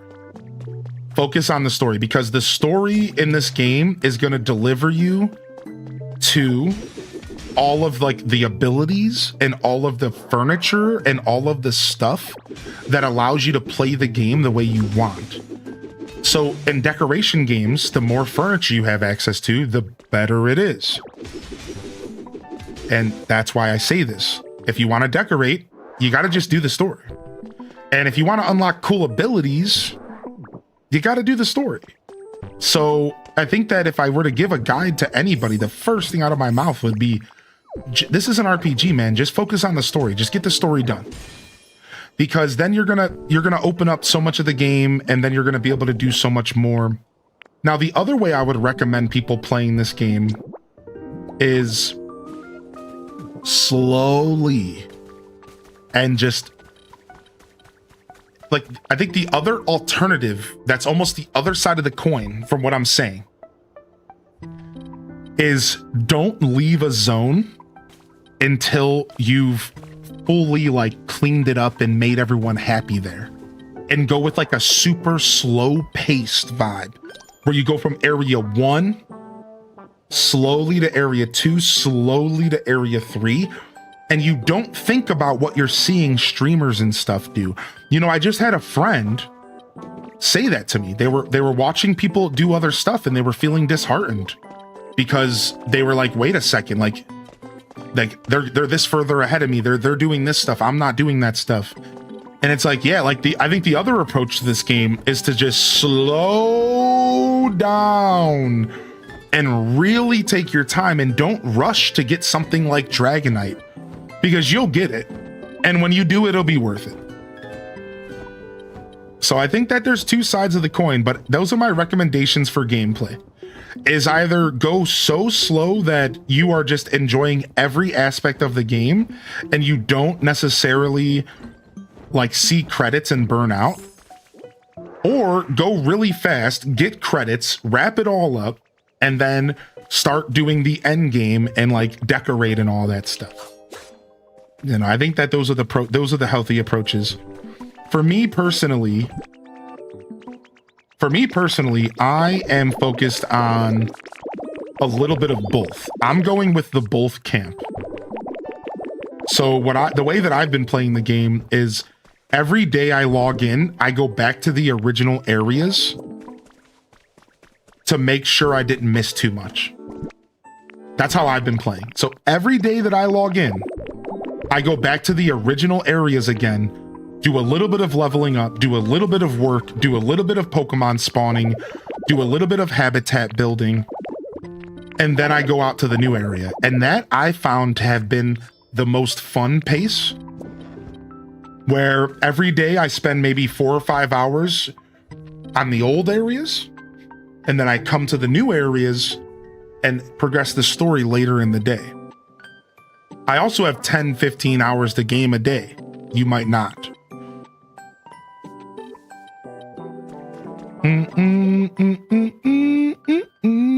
What's up, Fitsick?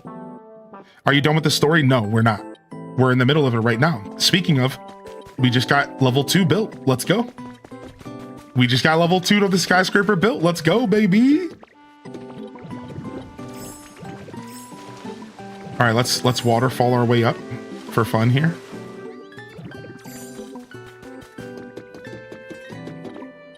All right, let's go. Oh yeah, level 3. Excuse me, level 3.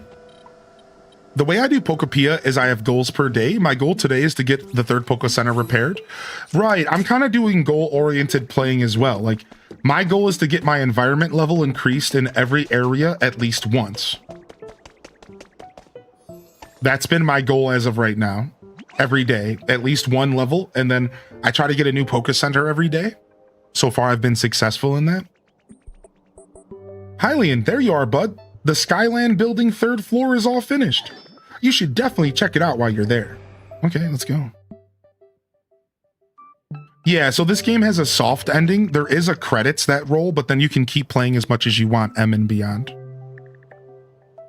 All right, ready for the big reveal?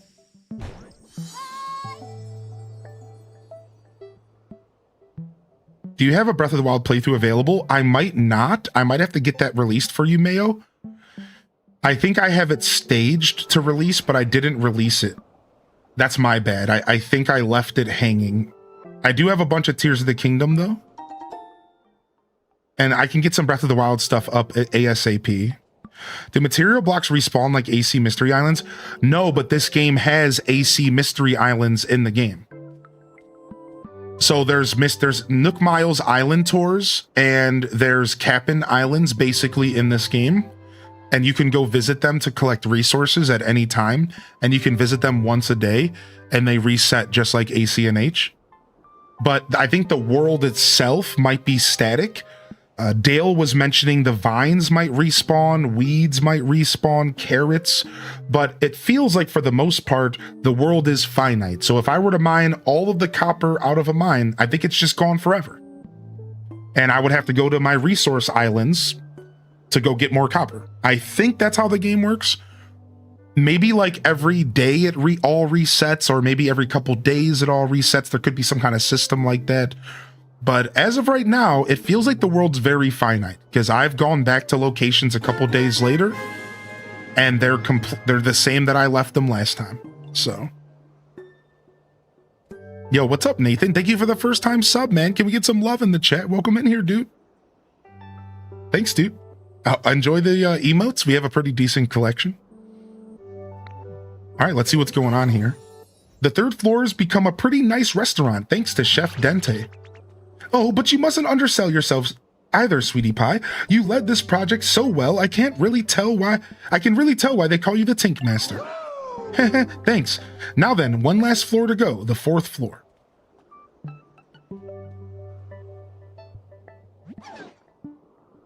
Now, I'd really love to make the fourth floor someplace glitzy and fancy, you know, for prim and proper sorts. I'm gonna need a lot of gold. But I don't really know anything about acting proper or fancy or anything like that. Do you know of a Pokemon who could help us out, Hylian? They gotta be all prim and proper like. Pikachu. What? There's a prim and proper Pikachu in the town near the sea? Well then, I'd sure love to meet them. So yeah, if you could maybe invite that fancy Pikachu to join us, it'd make me real happy. And you know how we need paper for our repair materials? I bet a Pokemon like Matang could help us get by recycling waste paper. Interesting. The recycling ability. Yo, Dragon Tamer, what up, Raiders? Professor's Apprentice Program. Ah, there's a bunch of that stuff nearby. All right. All right, well, first off, these guys are locked in. Okay, good. Let me grab Dragonite and Ninetales. I'm going to make all these guys just work as well.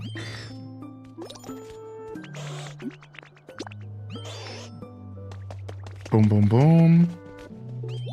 Just since they're here, we might as well as just get them going. All right, anybody else left here?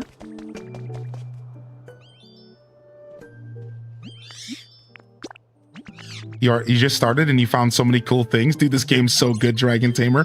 Now, we do have a little bit of spoilers here since we're a little bit further in the game. So you're welcome to duck out if you got to.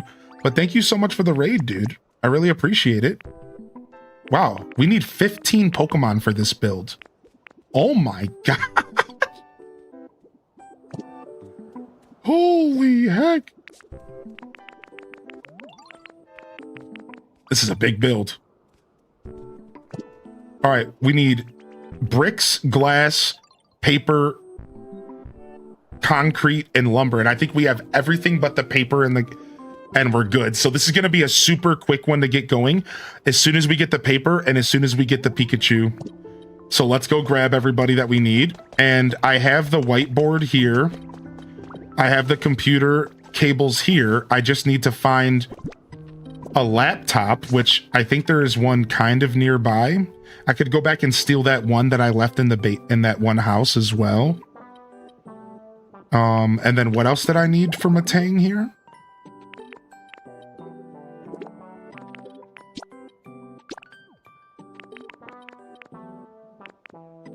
Bow, bow, bow, bow, bow.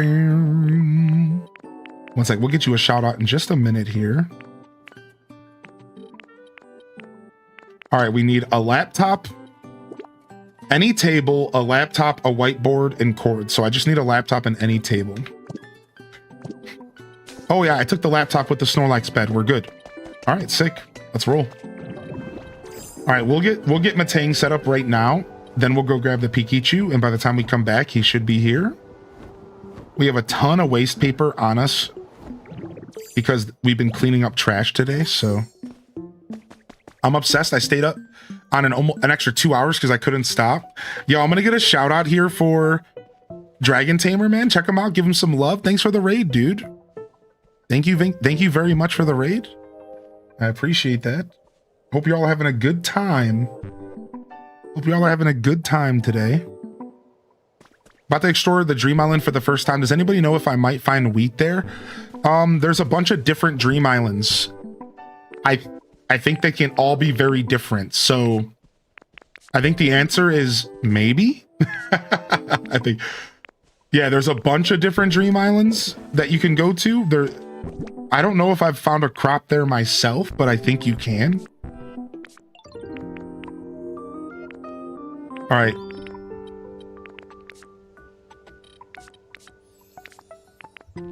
Where's the freaking laptop at? It's got to be in one of these pages, huh? There it is. Got it.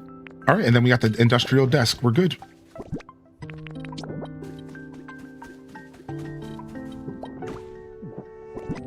Do, do, do, do, do.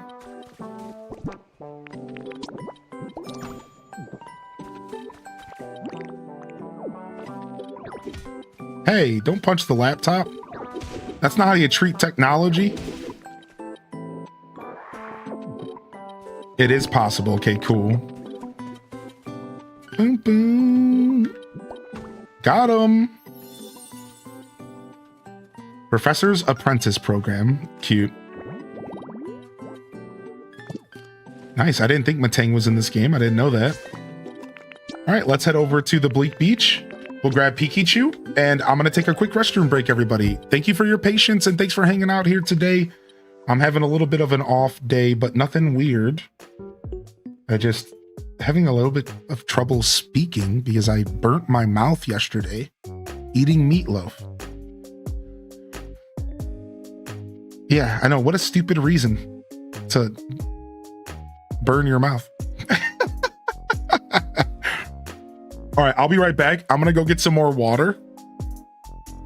Any oral gel? No, I don't. But I'm going to go get some more water. I'm going to use the restroom, and I'll be right back. And we're going to dive into some more Pokemon Pokopia. While I'm gone, I will go ahead and leave y'all with some jams here. And I'll see you guys in just a second. It won't be long. About 3 minutes. I have a pretty short breaks.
All right, we're back. Give me just a sec here.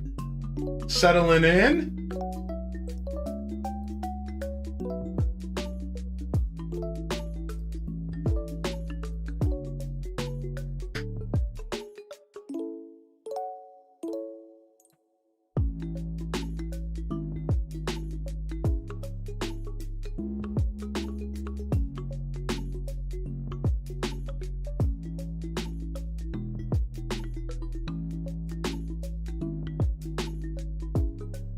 All right. About to get some more water, but we can do that later.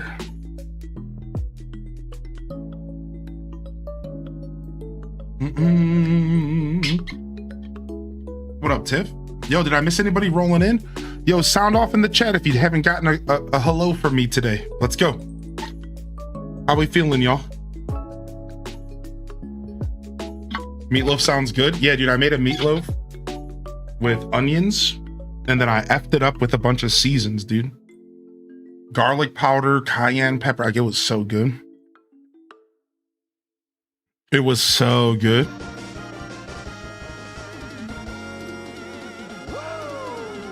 S-Pac, that might be true. I think because this game's success. Up for month 34 H day link dong. Whoa!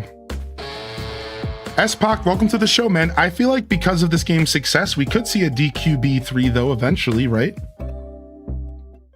Like maybe they have enough money to hire more people and split their team to keep working on this and also do Dragon Quest.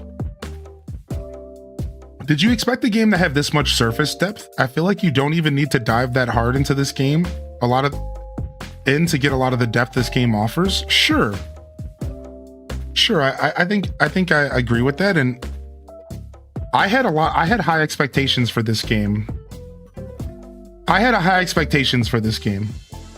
Personally.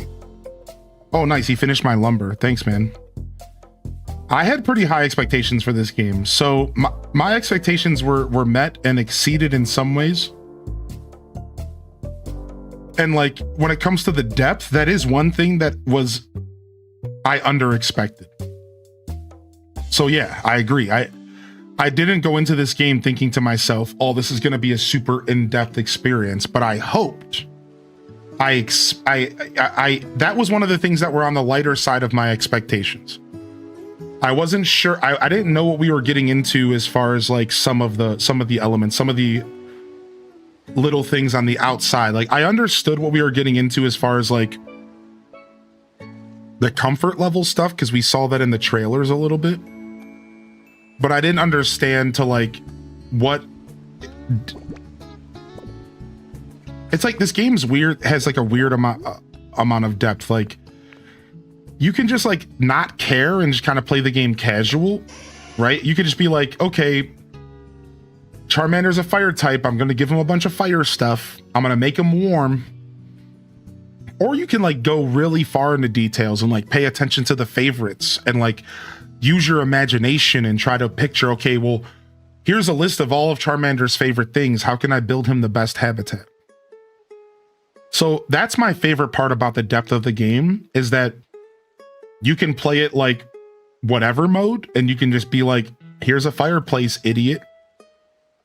Or you can be like, all right, I'm going to sit here and I'm going to try to lock in, how can I make this Pokemon's habitat perfect? It's stuff like that. I think this game has like layers of depth and you can choose how deep you want to step into it. And that was the part that was unexpected for me.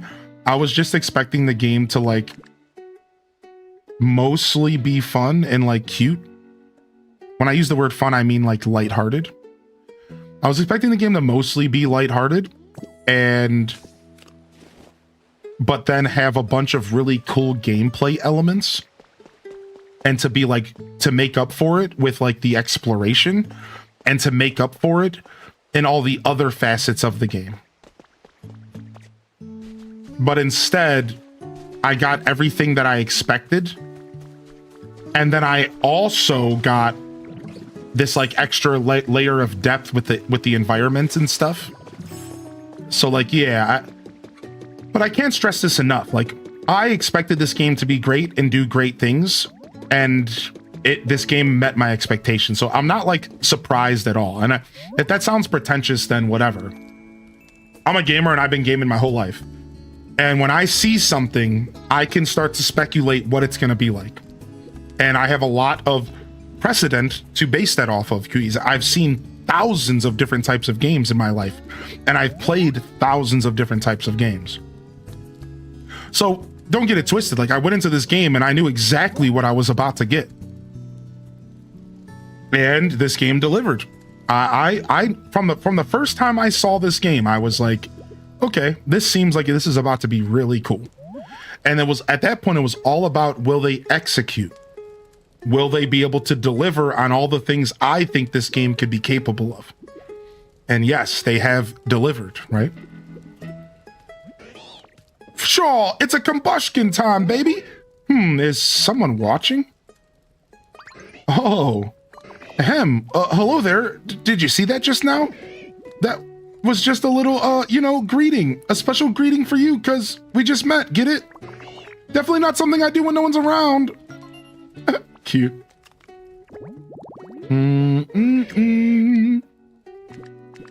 It boosts its concentration by emitting harsh cries. Its kicks have outstanding destructive power. So yeah, I tried really hard to answer that question because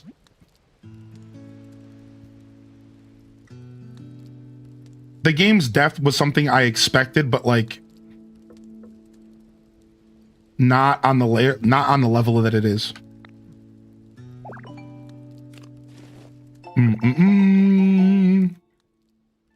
You got a recipe for a stone fireplace. If you guys remember, when this game was announced, one of the things I said was this game could just be like a mobile game, and that would suck. I remember saying that. I was like, this game could be like a mobile game, and that would suck. Like, I really hope this game like has the depth that we're looking for. Like, I remember saying those exact words. If it isn't Hylian, how lovely to see you. Do you need me for something? Gracious me, you're reconstructing a large building only with the help of other Pokemon? You never stop doing amazing things, do you? And that's what it takes. That's what makes you so amazing. I'm not quite sure how I would be able to help, but I'm happy to tag along regardless.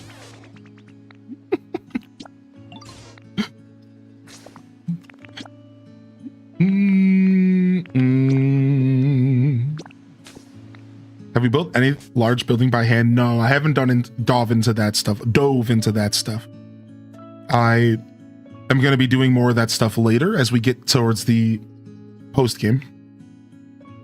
If I didn't start to rebuild the Poke Center yet, do I still have to have time to participate in the event? Yeah. The event goes for a couple days. Yeah, a couple weeks. Yeah, you're good. What's up, Final Strike? And what's up, Wonder Waffle? Beard difference in that clip is crazy. I know, right?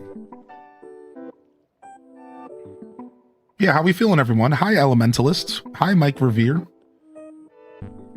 Hi, Vanilla Man. What's up, Random 18? What's up, Zaradu? I cooked my meatloaf at 350 for 40 minutes, and it was overcooked. The internal temperature was 180 and 190. So technically, I probably should have cut it down to about 30 minutes, 35 minutes. If I wanted it to be, because ideally when you cook meat, you want to bring it to the temperature that it needs to be or right under it, and then let it keep cooking in the pan. And I didn't do that.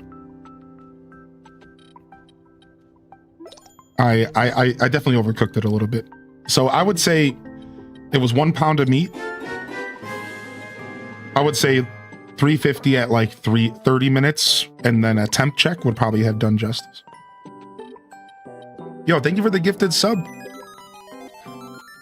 Thank you, Becky, and thank you again, Rayna for the tier 2, man. Thank you, Becky. I'm glad.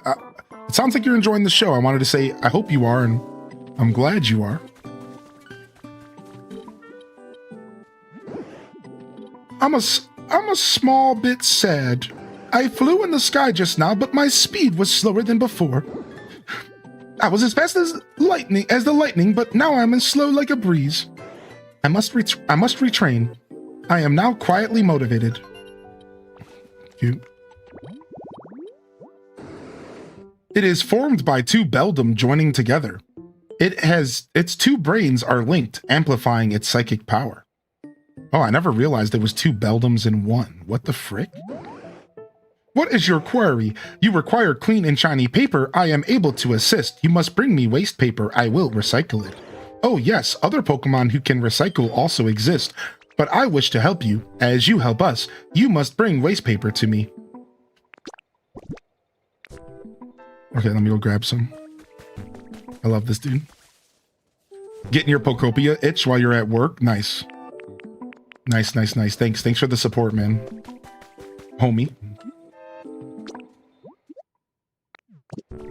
Wait, first we have to display Sexy Machoke on the computer real quick. Alright, Sexy Machoke has been displayed. Alright, where'd Matang go? Homie dipped.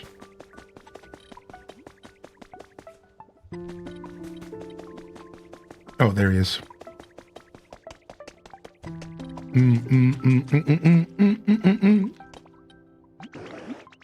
Yo, look at this. Waste paper. Make me some paper, Here in homie. time for Sexy Machoke. Just in time for Sexy Machoke. All right, give me 20 paper, man. All right, give me that 20 paper, dude. It shouldn't take too long. All right, while he gets to work, I'm gonna go grab some materials, and let's go fix up this quest. I don't remember what I need, so I'm just gonna grab everything like a bum. It was bricks, lumber. It wasn't hard at all. Gold, yeah. Concrete, glass. I'm actually so happy that the last is not bad at all. I thought the last was going to be brutal. They started talking about shiny, and I was like, oh my gosh, I'm going to go have to farm gold. No, not bad at all. The paper is meant to be the hard part, I think. Oh wait, I need to make sure Pikachu can follow me. Oops. Come here, Pikachu. You can expand your inventory? That's right. Yes, you can.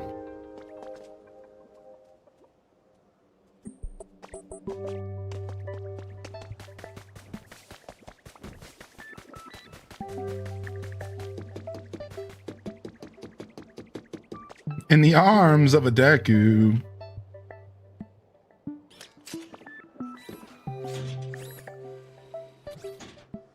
Don't say the S word while playing Pokopia.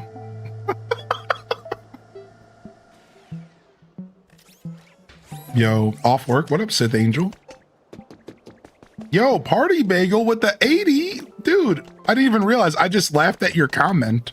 What's up, Party Bagel, man? How are you, dude? Thanks for the 80, brother. Oh, you must be that prim and proper Pikachu I've heard all about. Thanks for making your way all the way out here. Must have been exhausting. I don't know that I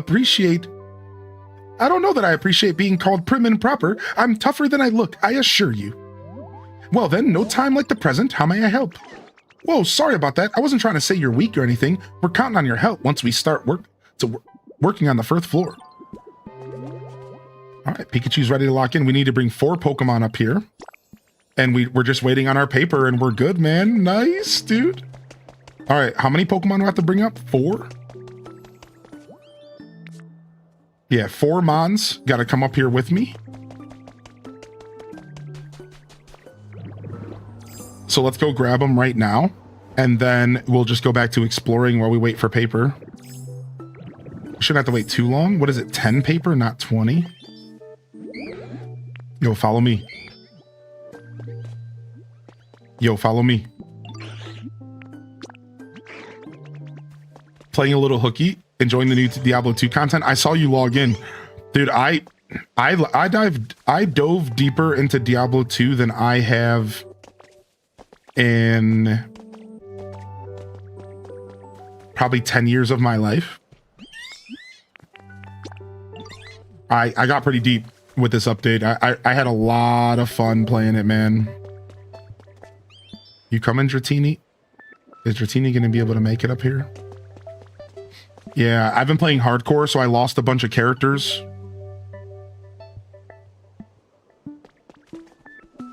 Oh, there's Dratini. I lost a bunch of characters. I kept going anyways. I started a single player solo self-found because it just sounded like a lot of fun. So I'm doing that as well. Yeah. I haven't played in about a week though. I took a break for personal life stuff. Trying to take care of some business. That black and yellow bird, it's a kilowatts or something. I think he was a part of Gen 9. I think he's new to Gen 9. He's an electric flying type. And he's pretty cool. Pretty cool Pokemon. I like him actually.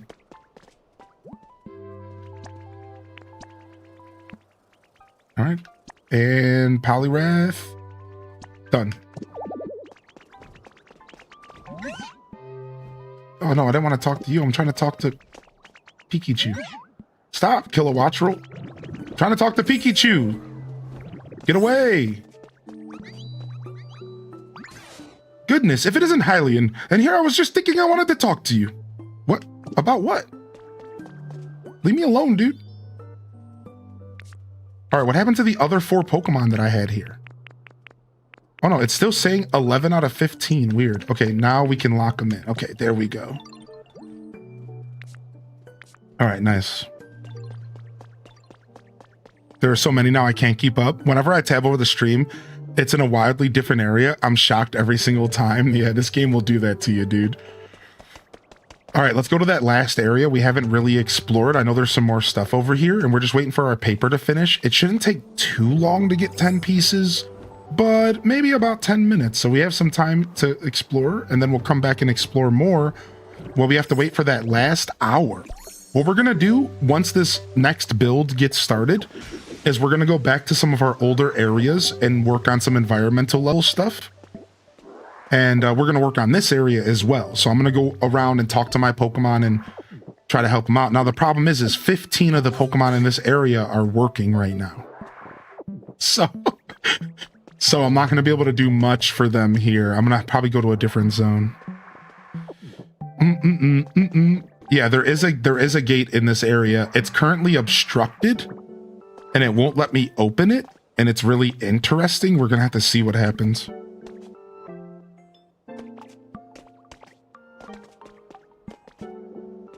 Yeah, Kilowattrel.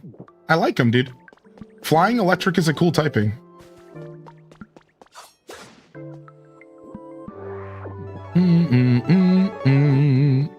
Oh, thank you, Dazabound. I didn't even think of that. And we got a raid from Bird. Got a raid from Bird here, dude. I hope you enjoy your Diablo 2, man. I'll have to send you the message the next time I see you online. I'm just always dirty lurking on that game. Dude, there's so much good furniture and stuff here. No wonder this area ends up being like further into the game, because one of the ways that they treat you with this area is there's so much good furniture to yoke up here. Y'all decorators are gonna love showing up to this zone.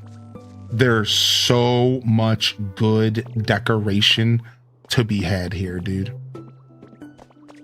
It's freaking nice.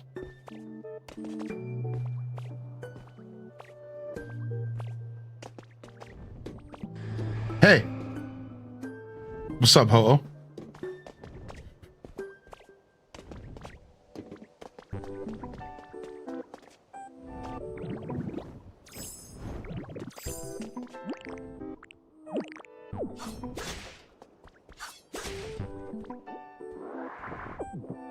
So much good decorating around here.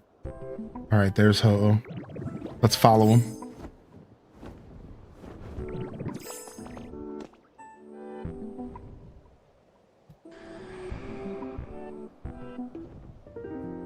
Windows were very rare till now as well. That's a good catch. I didn't really think about that.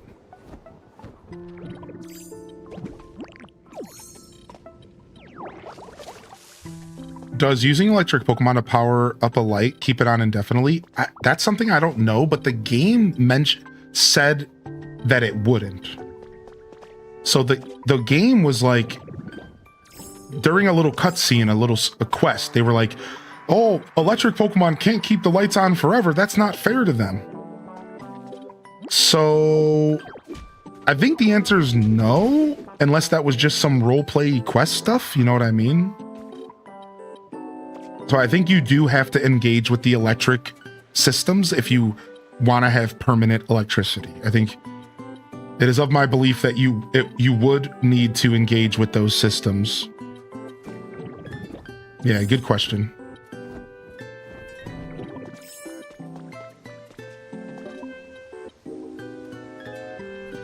I like this little waterfall. I don't want to mess with it. Feels like I want to repair it and stop the water from flowing off the side of the cliff, but I kind of like it. Remember the Belle cosplay Pikachu from ORAS? I feel like she'd be great friends with that one. That's a fun theory.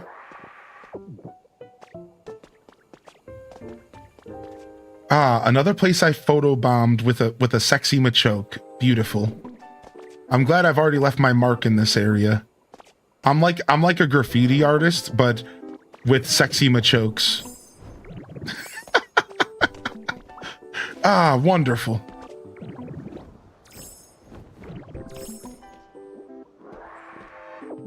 What's up? How was Animal Crossing today, bird?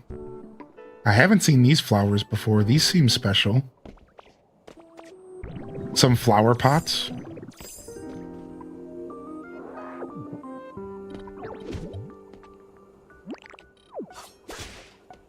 Boom, boom, boom, boom, boom, boom, boom, boom, boom, boom, boom, boom.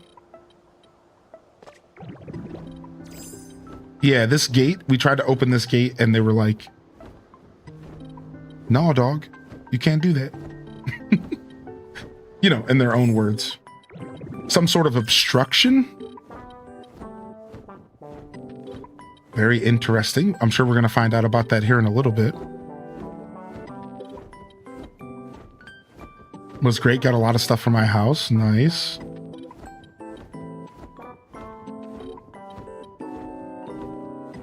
Boom, boom, boom, boom, boom.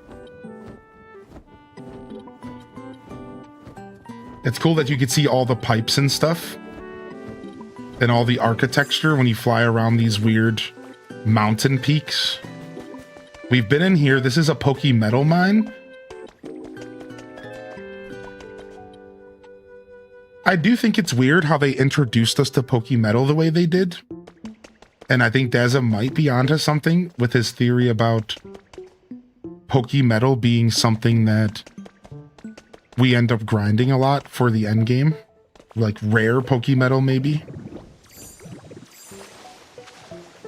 Because it is weird how they were just like, here's Pokemetal. Even though, like, we've already ran into Pokemetal the whole game. And, like, we've already been using it a bunch in the game. It's really weird. It was a weird interaction.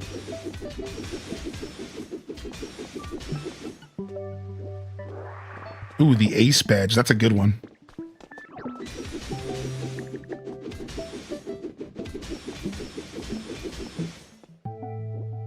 Playing Stardew and Demetrius just called a bed a sleeping receptacle. Ah, yes. I like to turn into my sleeping receptacle after a long day's work. Yes.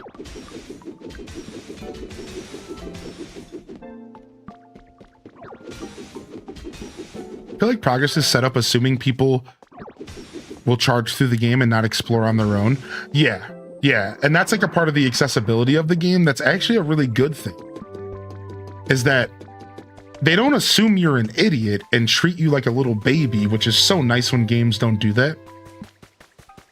But instead, they do assume that you're lazy. And that you would rather just kind of be nudged towards the direction you should go. And like, there's not a problem with that. I think that's fine. Like, yeah, people are lazy. I'm one of them. You know what I mean? Yeah, people are lazy. I'm one of them. I like that. Give me a little nudge, you know?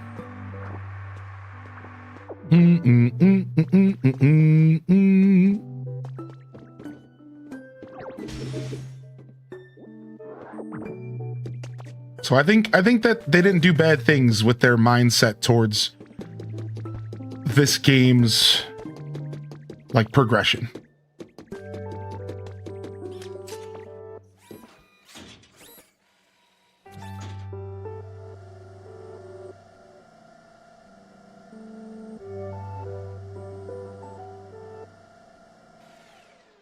Kirby Power. Dude, I hope you're doing well, Shelby.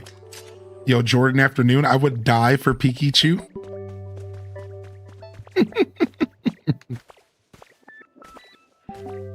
Boom, boom, boom, boom, boom, boom. All right, let's see if our paper's ready.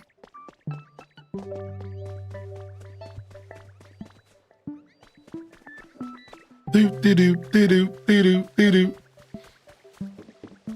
I'm lazy in the sense that I don't want to spend hours collecting resources. Give me the easy way to rapidly gather things, or at least an upgrade to do so. Yo, what's up? You got at least 10 paper? I know you ain't done with the 20.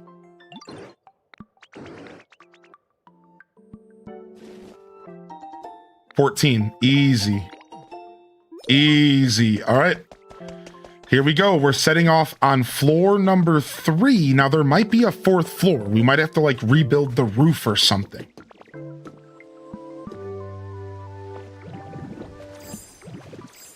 We might have to rebuild the roof or something. I'm not sure about that. We're going to find out, though. Somebody said 3 hours the other day when I asked how long it takes. So I'm assuming 3 floors, 3 hours. So I think we're good here. This will be our last build, most likely. Then we can go ahead and spend the next hour kind of just kicking around and vibing in some of my older areas. My goal was to get this quest going today, and then we can go back and do what we've been doing in the mornings, which is, in fact, going and checking out some of our other areas. Oh, we have a new Pokemon spawn over here. Sick.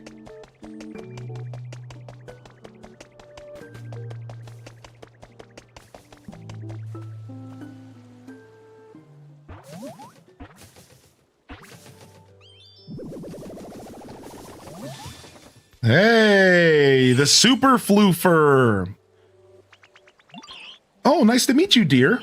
I'm just tickled pink to see you. You know, it's been a long time since I've had anybody to talk to after all. Please feel free to ask me if you need anything. For example, if you're ever having any trouble falling asleep, I can wrap you up in my wings and sing you a lullaby. Yo, we'll see you later, Where Whiskey. And what's up, Dweeby Gamer Mom K? The humming Pokemon. On sunny days, it flies freely through the sky and blends into the clouds. It sings in a beautiful soprano. Oh, I didn't know they were known for singing. I'm learning so much about Pokemon because of this game. I didn't know that they were known for singing. That's cute. All right, everyone ready to get to work? Let's go. Start building 4th floor. All right, 3:25 p.m.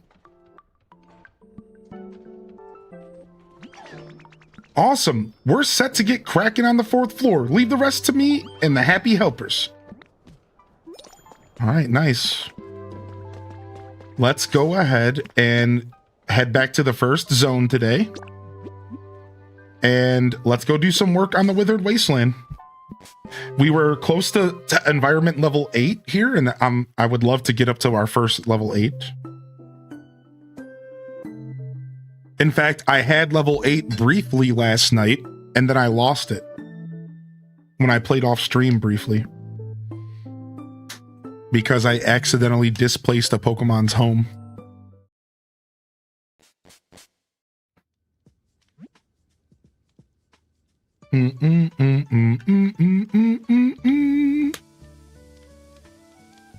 All right, nice. See, I put food out for my Pokemon and they eat it. Isn't that so cute? I put food out for my Pokemon on this food display item and they eat it. Some accidental homeless Pokemon. Yeah. If I put food out, they'll come by the table and they'll eat every once in a while and just grub. Yo, what's up, Charmeleon? Oh, never. There he goes. He's going to eat right now. The magic is in the little things, dude. I love it. I love that I can put food out for my homies. I'm the best roommate. I'm the roommate that always comes home with Little Caesars pizza after work. Yo, I picked up a $5. I picked up a hot and ready, baby. I picked up a hot and ready. All right, yo, Blastoise, dude. Do you not like... Did you take a trip someplace? You're always so busy. Oh, yeah, you wanted humidity. He wants more humidity now, so we have to figure out how to get this area more humid. It's just out of the range of the water. So the best way to do that would it be like add like a water basin and some flowers outside of my house? So we can do that. Let's go ahead and get them happy. Let's go grab some flowers and bushes and stuff. I think that'll all make it a little bit more humid. And then we could add a water basin as well. You call it Trubbish in the shower? Oh, I should have grabbed all the materials from the other zone. All right, I'm just gonna go ahead and drop everything off here and hope that I don't have to come back to grab stuff later, but I probably will. Let's just put all this stuff away for now.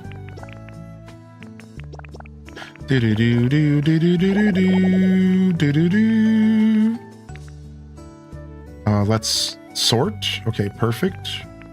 Iron, gold, glass. Wow, my storage chest is full for the first time ever. Like full, like to the brim. I have too much stone and stuff. That's cool. I never expected that to happen so easily. I have too much volcanic ash. All right, so we're gonna take all the paint stuff and separate it because it doesn't really belong in here. I just put it in here as a temporary solution. And that could free up some spaces for some materials. How long does it take plants and stuff to grow like wheat? So it's like Animal Crossing, and stuff takes real life amounts of time to grow. So I don't know the answers all the way because it's all still kind of new to me, but it seems like a crop will take a full 24 hours to grow. Maybe even 2 days. Like, I think if you plant a crop and you don't use a grass Pokemon, let's just say, like, let's not talk about the speed up stuff. Let's just answer the question. How long does it take a plant to grow? I think it takes 2 full real life days. I think it takes a tree 3 real life days. Trees, I think take 3 real life days. I think crops take 2 real life days. Now, there are a special ability in the game where you can have grass Pokemon speed up the growing process by 1 stage, I believe. So you can skip a tree 1 stage, or you can skip a crop 1 stage, which is pretty cool. So in theory, you can speed up growing and cut down a whole half or a whole third of the time. All right. However, I don't exactly know how it all works. So like, I'm not even sure if that's true because sometimes it feels like it speeds them up. Sometimes it feels like it doesn't. I don't know if it's just me, but that stuff's like a little bit hard to put like my finger on, like to get a pulse on. Like it's kind of hard to tell.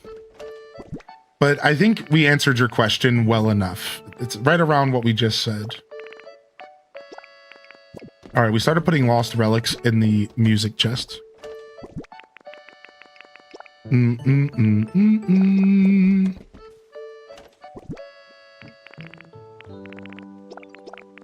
But like Grassmons can't just be used indefinitely, right? Because you still have to time travel if you're trying to get crops all day, every day. So like, for example, let's say you harvest a crop and then you use a Grassmon to grow again. That's it. Like, that's it for that day. Like, so if you harvest a crop and then you decide to use a grass Pokemon to like speed it up, you can't like speed it up again. Like, for example, all of these crops right here. All right, now I'm gonna pick this up. Now all these crops have already been Like, these crops will not produce anything till tomorrow. Like, it's not like you can keep repeating that. You would have to time travel to do that. So the grass mons are super helpful, but they're not broken. And that's the cool part. How can I get more grass blocks? Can you make them? You probably just want to go to your dream island and break it down, Real Outlaw. The dream islands you can go to once a day. You can also go back to the same dream island multiple times in the same day. And there's a lot of grass there in most cases. If you need more grass than that, you could go to Pallet Town and farm grass. Otherwise, I don't know for sure if you can make grass outside of using leafage. So for example, leafage makes grass. Now that's a grass block. Now that's a grass block. And then if I dig that up, it's grass. So you do have the ability to make grass blocks, but I think you just want to go farm them at Dream Islands, dude. I feel like that's the play, right?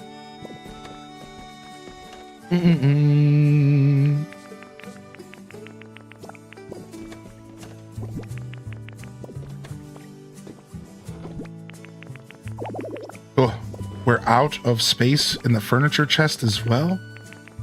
Sheesh. All right, we did just get something really special though, but I think I left it at the chest. I did. We can create the Dragonite plushie habitat because I got the Dragonite plushie. I left it at the skyscraper area though. You can't turn a grass block back into a dirt block, can you? I don't know. I think you can because I have this item over here that did it for me. Look. H-Day Shock. This smooth stone item withers anything around it. And I think it does turn stuff back to dirt blocks. I think so. Or you can till it. That's cool. Yo, what's up, Teresa? And thank you, L-Rob, for 31, man. Loving the chat for the 31er. Thank you, dude. Hope you're doing well today. All right, nice. Let's see if our Pokemon are feeling some... First off, let's get this going. So we need Onix, Pinsir, and 2 Pokemon. It's finally time to get this house moved. Oh, you know what? We haven't gone to our dream island. Let's go. Let's go do that right now. That'll be fun. Then we'll come back and do this stuff. All right, we need to find an Onix and a Pinsir. There's a Pinsir.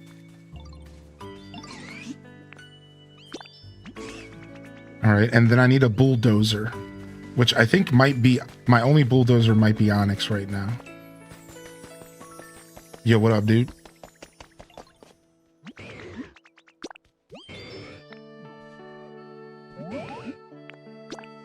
So I left a fruit tree in the habitat of my Onix, and the Onix will eat the fruit from the tree random, like all the time.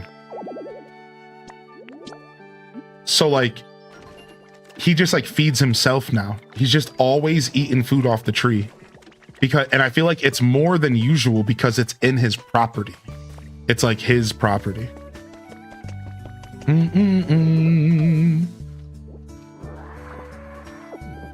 Just had a big burst of energy this afternoon. I meal prepped my lunches for work, dinner for tomorrow, and a little for dinner tonight. Nice. Nerdy Nurse getting their meal prep on. I love that. Oh, we got that new tree to plant as well. Oh, we have so much stuff to do. The Pikmin official announcement trailer today?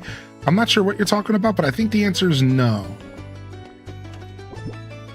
What is that? What's Pikmin? What's that?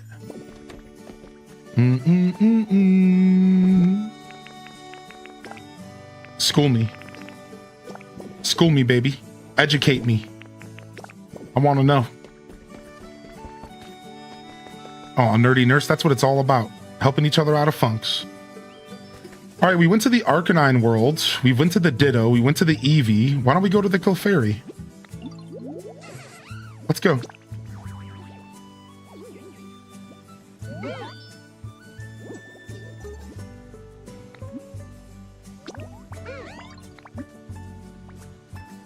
Rock Peak Dream Island.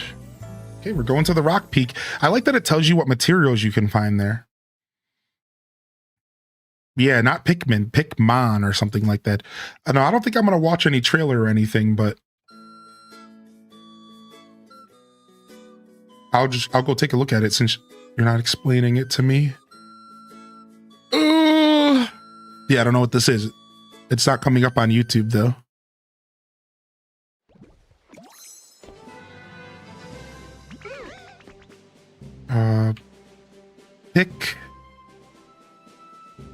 Pikmon game. Yeah, I don't know what this is, but it's not coming up, so whatever. All right, let's play. It looks like a mix of Palworld and Pokemon. I saw it on Steam. Ah, it's on Steam. It's a Palworld ripoff. So the game that got accused of ripping off Pokemon is now being ripped off. Isn't that how that goes? I would say Palworld didn't really rip Pokemon off, though. We talked about that the other day. That's just what people say because people are, you know, always have to do like some sort of comparison. Palworld got Palworlded. Palworld got Palworlded.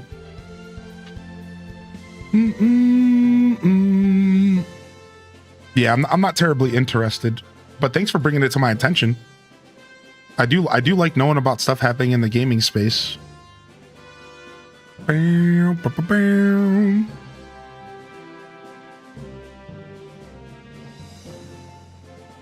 Pokemon rip off Palworld by having Pokemon in the buildings? I mean, that's a whole conversation, right? I'm going to avoid that conversation because it just seems weedy, but you could sit here and say every game rips off of every game. You know, the original Rogue game was the first roguelike, and Hades is a roguelike, and it ripped off the original Rogue game. Pokemon ripped off of Shin Megami Tensei. Yokai Watch ripped off of Pokemon. Like, I think that's a spiral conversation that's so unnecessary. Why, none of that matters, right? Who cares? You know what I mean? Like, none of that matters, dude. I think that's a super weeds conversation that you can say about every video game in existence. Now, I do think there are some times where you have a very egregious case of something stealing from something else and truly like ripping something else off. But like, I don't think that happens too often, man. I think that most of the time, inspiration versus something being ripped off is a very thin line.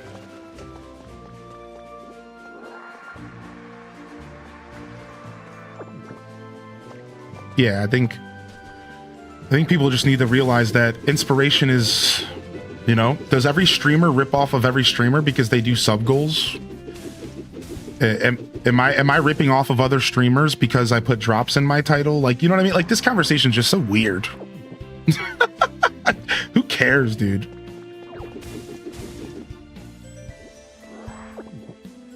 Is every movie ripping off of every other movie because they do jump scares? You know, if you wear a mask in a scary movie, are you now ripping off of the original Jason?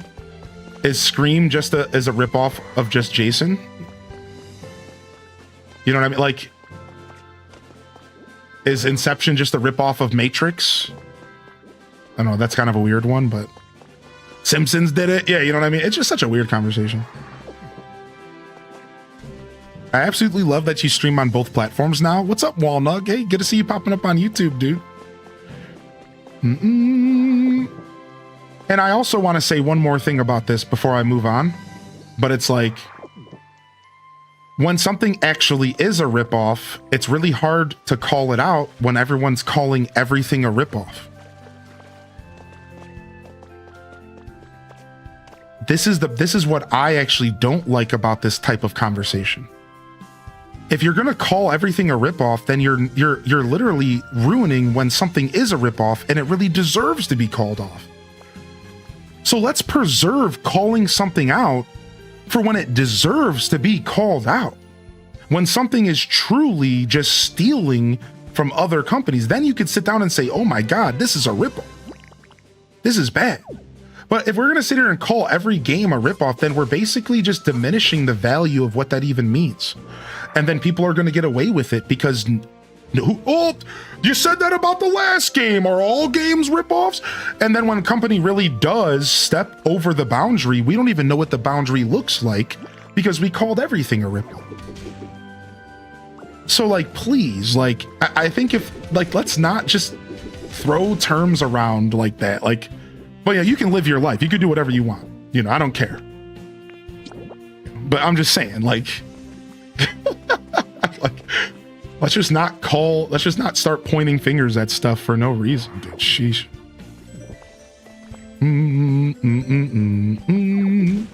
That's the only reason you'll ever see me get up in arms about that type of conversation. Is like you're just lessening the value of real situations where we should be like calling out that kind of stuff. Because like that stuff actually does happen. There are actual real ripoffs that happen, you know what I mean? I rip off my parents. I'm a ripoff of my parents. Yeah, dude, I'm just a ripoff of my dad, dude. My dad was a big old burly dude.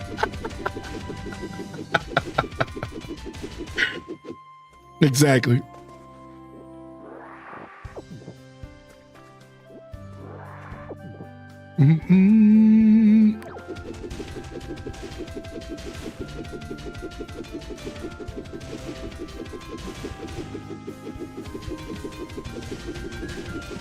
I don't know, streamers who play a Pokemon game, who never touched a Pokemon game until this one, are a bit sus.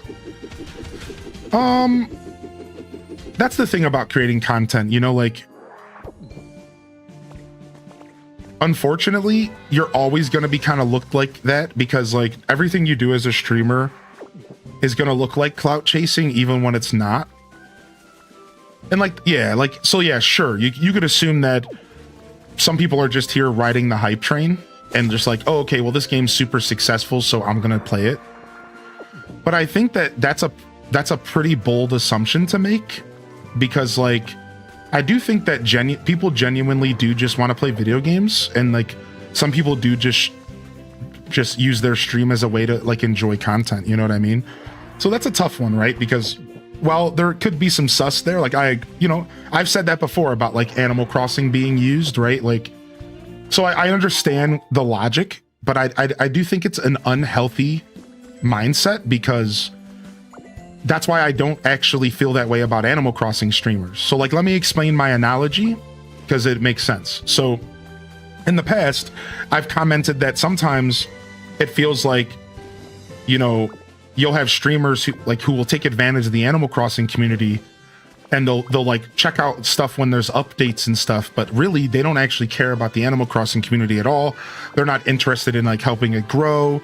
They're not interested in the games outside of just the fact that it's hype for 2 weeks because of an update. And for me as an Animal Crossing streamer, that actually feels really bad. Right? Because it's like, I'm trying to like create a community here, but you're just here for the hype, and then you gobble up all the viewership and all the hype, and then you leave. And that can feel really bad. That's like, oh man, like at that point, that sucks. However, that's not fair to me at all. Or sorry, that's not fair to them at all for me to assume that that's what they're doing. Right? Yo, we got a balloon in the Twitch chat. Like, that's not right. That's icky. You don't think that's icky? Oh, well, all these Animal Crossing streamers are just here to steal my shine. That's weird and gross and icky. You can't actually think that way. If you get caught up thinking that way, you are unfortunately searching for motives within people that might not be there. And that's a really unhealthy way to live life. If you live your whole life always looking for the worst in people, you're bound to find it, and you're also going to be miserable. And I've learned that as a content creator, especially, I can't live that way. So every time somebody comes into my chat and says something, I assume they're trying to be a nice guy. And when someone comes and criticizes me, I assume that it's because they want to help me grow. Even though most of the time it's just some snot-nosed troll. Because I'm not going to sit here and live my life assuming the worst of everybody I interact with. That's not a way to live, man. So if you truly feel like, oh, well, these streamers that are playing this game are sus, they're not real Pokemon fans, I think you're kind of just looking for motives within people that aren't probably not even there for 90% of them. And yeah, there are 10% of people that probably picked this game up because they said, wow, Hylian found a lot of success. I should probably try this too. I don't even like Pokemon. Yeah, those people probably exist. And then I ask you, and who cares? We all know that the fakes always end up coming out when the laundry is done. We all know that you can't fake passion. We all know that after 2 weeks, this category is going to empty out. And what's going to be left are Pokemon fans and cozy gamers. And then we're going to say, okay, and those are the people that are cool, like cool. I'm glad those people enjoyed the game for 2 weeks on Twitch, but now who's left? Okay, it's the people who were bound to be here from the beginning that were waiting for this game for months. It's like, who cares? Let people clout chase, because I've learned one thing as a content creator. If you are out here with ill intentions, you're almost always going to reap what you sow.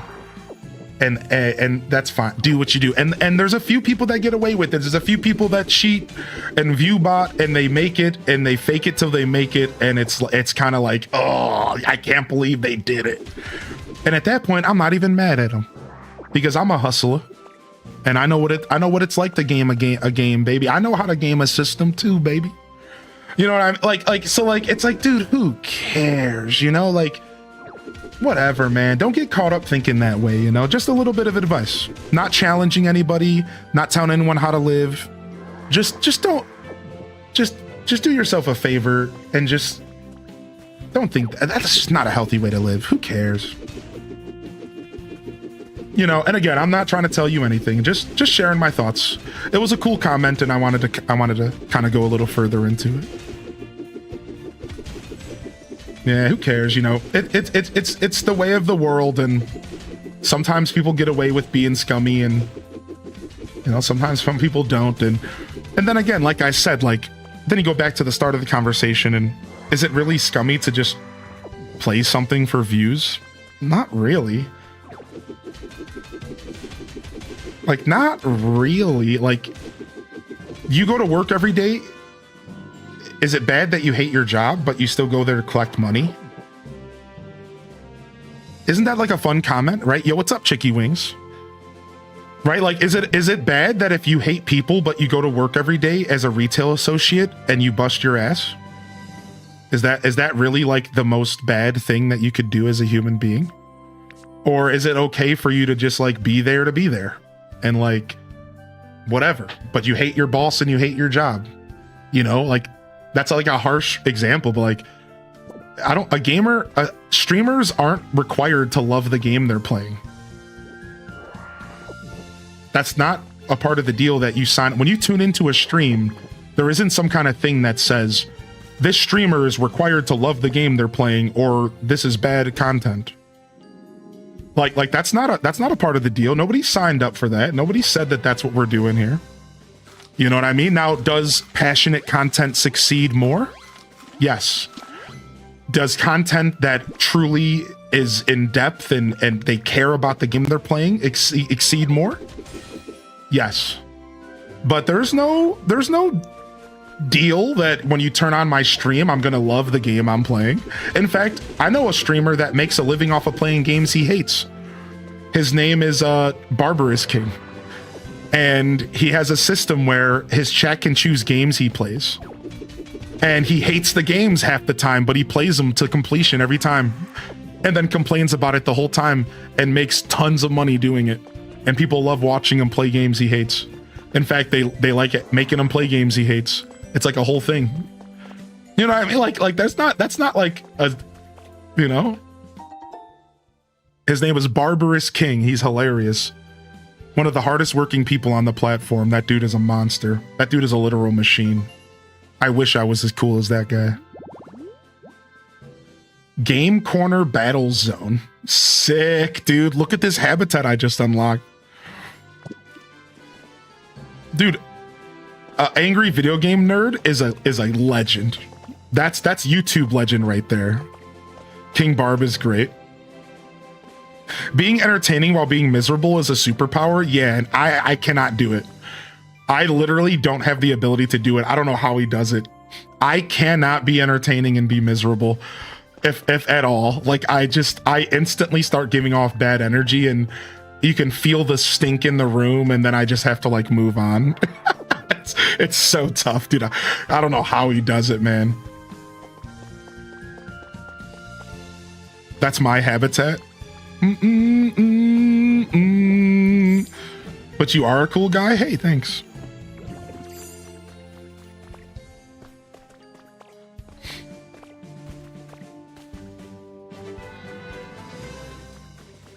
It's fun for the audience because he rages and it's hilarious. Right, exactly. He's entertaining. And that's the point I was making. Like, I would prefer to watch someone doing what they love, but if they're entertaining you, then does it matter? Right? Isn't that kind of like the whole vibe, right? Like, so let's say like, let's just have a brainstorm for fun. Let's say that there was a streamer that was so good at pretending that they loved League of Legends that they convinced you that they love the game, and secretly they actually hated it, but they only played it for money.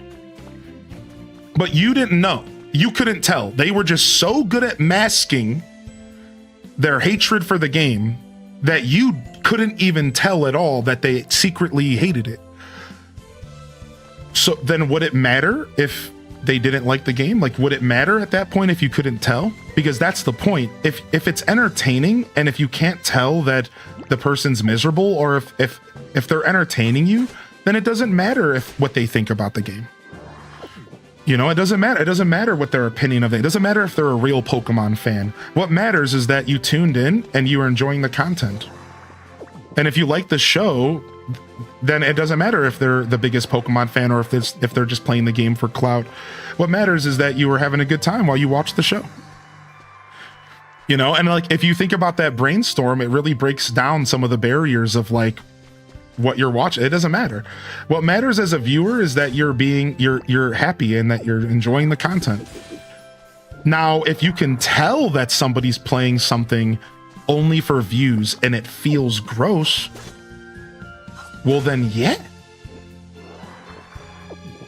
of course you would just leave. Yeah, exactly. We all would, right? But if you can't really tell, like, does it really matter, you know? I just got the Nurse Joy outfit. Dude, I didn't even know that was a thing. That's so awesome. I just got the Team Rocket outfit earlier. What's up, Lost Tourist? Game Grumps sometimes seems to hate the games they do, and they still play and make the funniest jokes. Dude, Game Grumps is such a classic. Has anybody found the Team Rocket outfit? I just found it earlier. Misery loves company. Yo, good to see you, Jedin, by the way. I've seen you in Barb's chat, so it's funny that you spoke up. Do outfits come out purple if you're Ditto? Yeah, so the outfits are purple for me because I chose the Ditto color. But if I were to choose a regular skin, the outfits all have full color and everything. It's really nice, yeah. So like, everything I wear is always going to be weirdly purpley and blobby. But that's just because I chose this character. Yeah, and you can go to a mirror and change yourself, exactly. And you can mix and match outfits. So like, I can wear the Team Rocket shirt with like the sailor's hat. Or I can wear the sailor's shirt with the Team Rocket hat if I want. I've been lurking for an hour or two. I generally stay quiet. Yeah, no problem, man. Thanks for lurking, bud. You've been around these parts before. It's nice to see you again. Yo, what's up, Mike Travis? Good to see you as well. Welcome to the broadcast, man.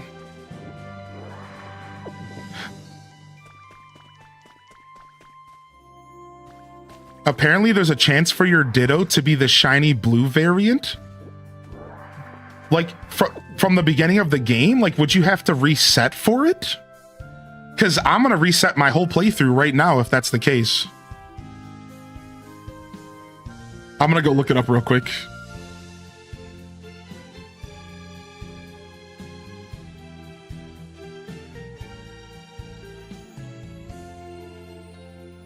Oh, I'm going to go look it up. I'm going to go see if I can find anything about this.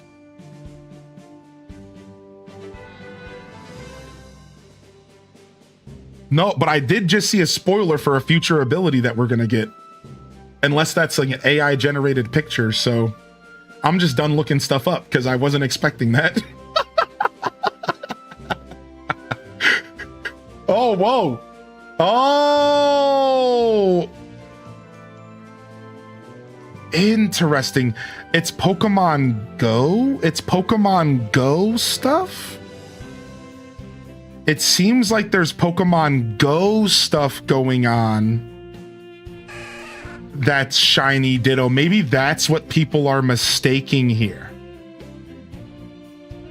Also, is Mosslax coming to Pokemon Go? Is that what I'm reading here? Is that a thing?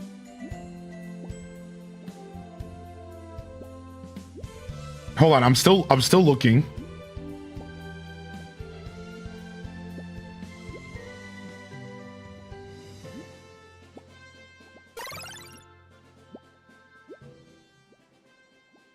Hold on, I'm gonna pull up a video. Hold on. Dude, this could be real. This could be real. Or this person could literally be lying. Look. They went to the mirror in game and they have a blue splotch instead of a purple. But this could just be like somebody fooling. That's the problem. This could be somebody fooling. Now, let me pull this away so no spoilers. This could be like with AI, this could just literally be trash. I don't see anything else about it. I think this is just a fake AI BS. I think we got AI'd, dude, because there's not a single another person talking about this. There's not a single another video or anything. I think this is complete hogwash. Yeah, I literally think that somebody just put out a massive lie. That's so unfortunate. That's so unfortunate. That's a complete lie, actually, I think. That's so sad. Man. Yeah, everyone would be talking about it, right? Like, there's no way, right? That's rude. It's the wrong blue as well. I didn't even catch that. Unfortunate. I'm still glad you said something because that would have been cool, right, dude? How are y'all enjoying the game, Gilwen, by the way? If you would like to give, I would like to get an update, please, on your status. So, Dazabound, you found a spoiler at a Dream Island earlier. So, like, you found something on a Dream Island that spoiled the game, the story? What spoiled for you? Was it a story spoiler? Ooh, another sprinkler. Thanks. I found something that you've seen in spoilers. Oh! Do you want to send me a DM real quick and tell me what you're talking about? But I didn't want to say what it was because of spoilers. Oh, okay, never mind. I already know what it is. Okay, I think I know what's going on. It sounds like you might have had a lucky day today, and we'll leave it at that. I'm just going to drop it, because I think I know what's happening. I'm just going to drop it.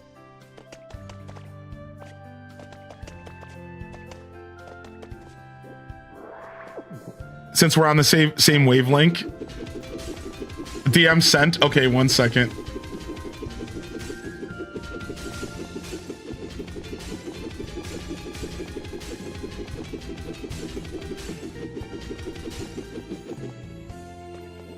I do use rollout for excavating. I do, yeah. All the time, actually. I actually really like rollout. Dude, nice. What is this? Ice? Look at this, dude. We've never ran into ice in the game at all. Yeah, here, I'll pull out rollout right now.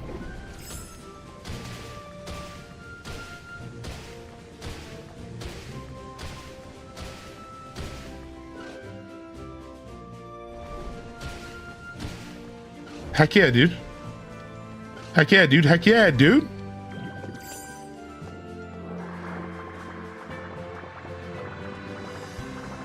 Yeah, I was thinking they were going to give us the option to turn Pokemon into shiny via like skins, like post game or something.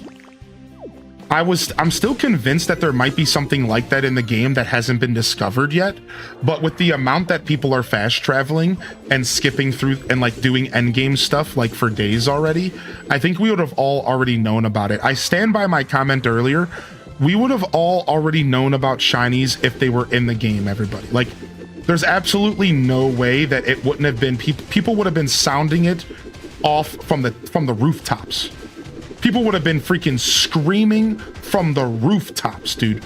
Shut up! Like, yeah, I think my hope that there was something hidden in the game is like, it's not a thing. I don't think it's gonna happen. Oh, wow. I went so deep and there's still more down here. Nice. We got one more hamburger steak. Let's eat this. Yeah, apparently we can't data mine on the Switch 2 yet, everybody, because the Switch 2 hasn't been jailbroke yet. Fun fact, apparently data mining requires the console to be jailbroke, and I didn't even know that. All right, so in Minecraft, you're not supposed to ever dig down, but this ain't Minecraft, so we're digging down. I want to see how deep this goes, because I feel like there's more to some of these caves, but they're not giving you entryways to them. So I'm going to explain why I feel this way. So look at this. I've been feeling like when you go to these dream islands, unlike the base game where they give you kind of tips where to dig and stuff, that they haven't been giving us tips to where to dig. I feel like I've been playing the game and like I've noticed like, dude, these dream islands, I think they're way less tippy and they're just straight up like expecting you to like level the place to find some secrets.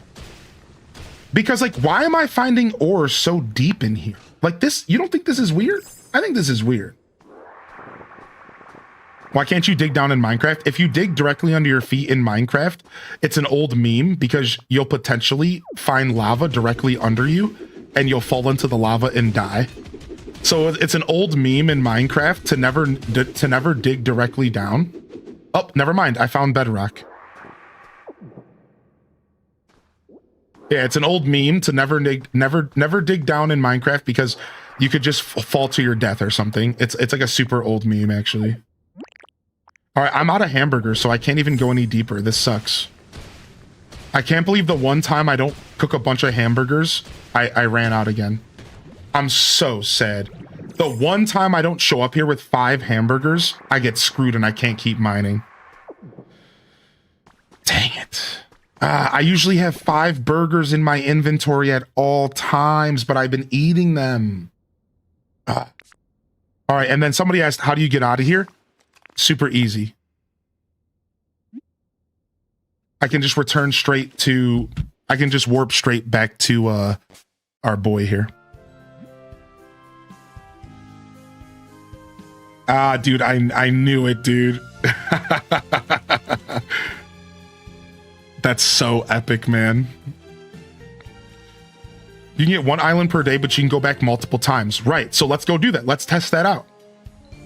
Like, let's test that out. Like, why not? So, like, if I wanted to, I could come straight back here. All I have to do is leave and go get some food. Like, if I wanted to, I could come back and keep trying to do more mining.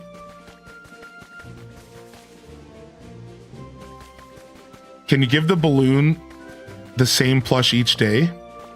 Yeah, so the way it works is that you can only go to a new island every 24 hours, or every day, but you can go back to the same island every day.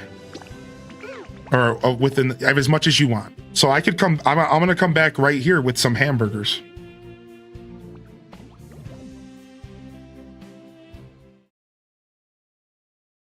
Yeah, dream islands are randomized every visit.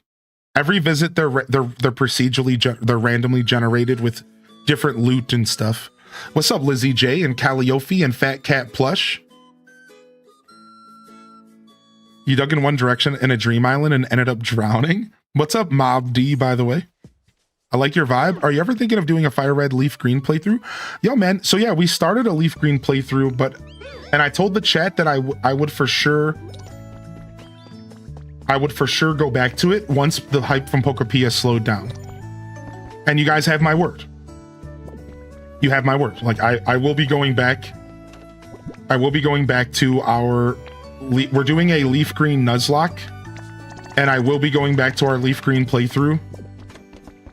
Once we get our fill of this game to the point to where I want to take a break for a couple days or whatever. So yeah, either way, the best way to word what I'm trying to say is you can totally expect more leaf green, the continuation of that playthrough, but I am totally letting myself sink my teeth into this game, and I'm not thinking about anything else for a couple days here. Like, I don't know how long. I don't know, you know what I mean? Like, it's all flow based at this point, but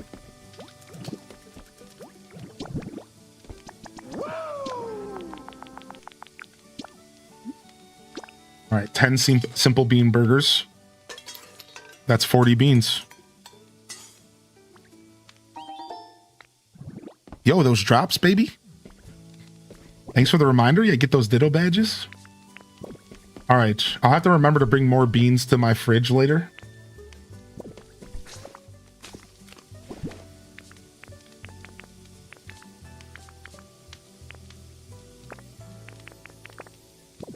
We got our burgers. Let's go.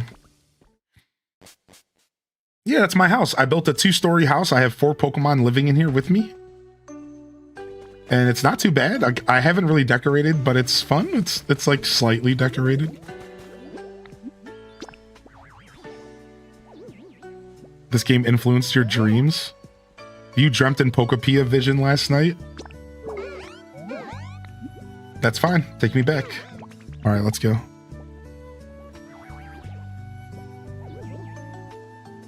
Drifloom's Evo. That's a good question. Drifloom's Evo is in the game, but I don't think it does what Drifloom does. This game's been like crack.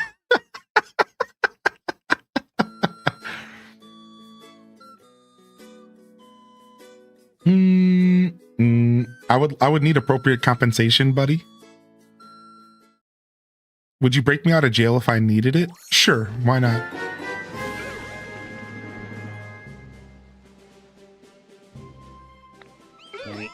Yo, thanks for the first time sub. Holy heck, man. Enjoy your Ditto badge, dude. Thank you, man. We do got some Pokemon emotes and some other emotes that are just awesome as well. I hope you enjoy them.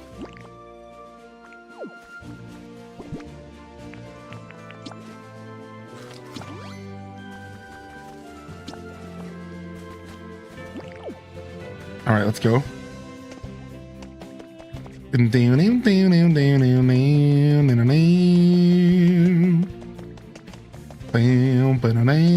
Oh. I don't want to go all the way back down yet. Like, wait a second. Let me build myself back up.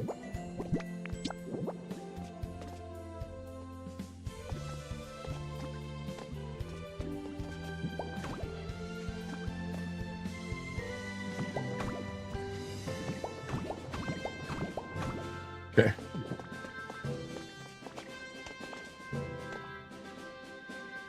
Here we are. Just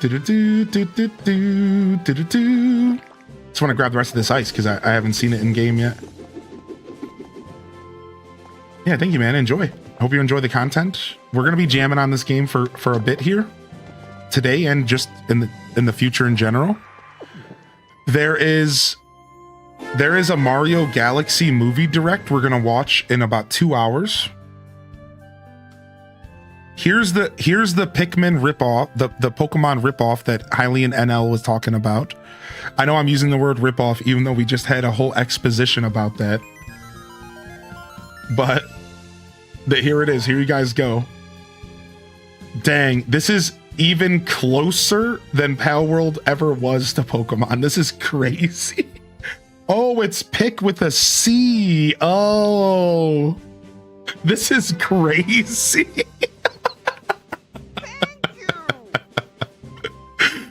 Oh my god. I was trying to find it with a P-I-K. Yo, thank you, Jedin, for the Prime, man. You didn't have to do that, homie. Thank you. Thank you, Primer. That's from the Steam page, by the way.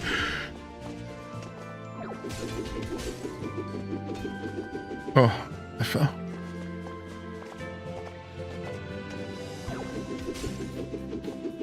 Do do do do do do do do do do do.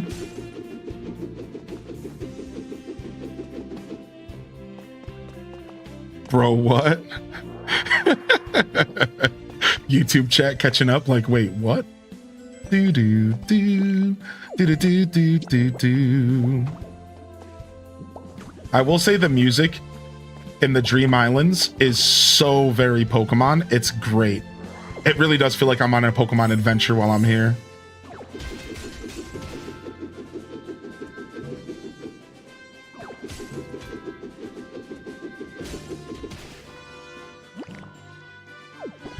Yeah, the music player is a part of the story. That's right. Yeah, you unlock it. You have to unlock the music player as a part of the story. So you'll get there. Like, you have to progress. So that one you don't have to worry about. They got you covered on that front. Nope, I didn't want a garbage can.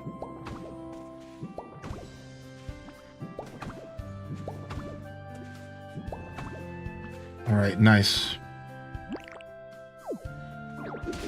Oh yeah, Kind of Funny Games has their spring showcase. Is that today? What time is that?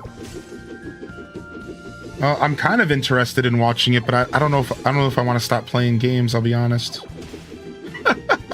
I'll just be completely real. I don't know if I want to stop gaming for it. The Super Mario Galaxy movie one is only going to be a couple minutes, so it's like easy for me to be like, oh yeah.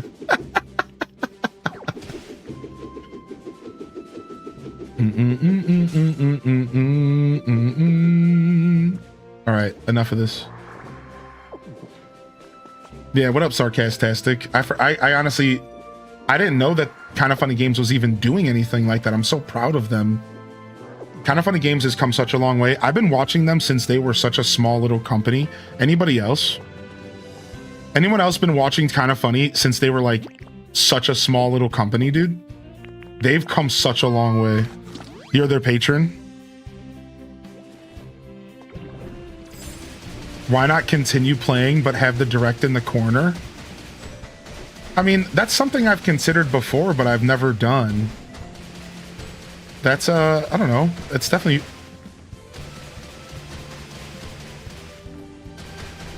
I wouldn't mind doing that if I was not doing anything in the game that involved like story and stuff, you know?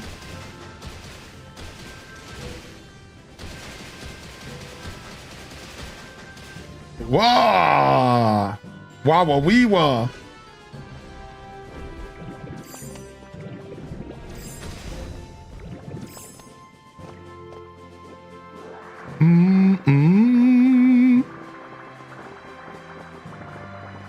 Do games have the same liberties and creative freedom like movies? You know, that's a really... I don't actually really know a ton about the legalities behind... All right, well, what can you... We're going to have plenty of concrete, everybody. We're going to have plenty of concrete because look at all this limestone we're farming. Been following Greg since Up at Noon started, 2013. Oh my lord, I don't even know that lore. What kind of lore are you speaking over there, dude? That's sick. I don't even know that lore. All right, let's go a little bit deeper. All right, nice. Let's stay on the Pokemetal floor here. Let's stay on the Pokemetal floor here. This seems like a good floor to be on.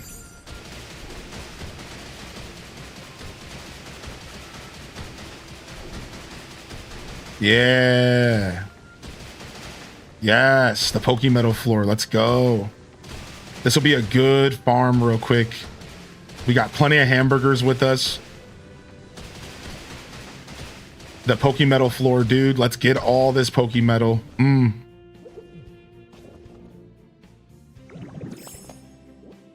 Concrete count as road? No, I think... So the concrete that I'm talking about I used in the story, and it was more like a cinder block. I think that road is going to be a different material or like a different craft that might use concrete. Yeah, it wasn't like a block. To be clear, like the concrete that I'm talking about wasn't a block, it was a resource. It was like a cinder block used for crafting. Now maybe you'll use the concrete to craft into right? Like that makes a ton of sense.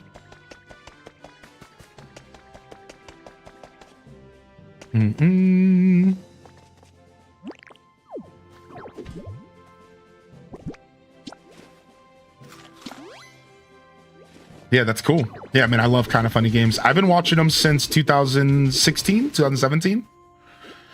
My favorite, I like Greg. Greg can be a little bit much sometimes, but he's always stayed pretty true to who he seems to be as a person, which I really like that. I really enjoy Tim. I think Tim has a similar taste in games as I do, so I always like Tim's takes.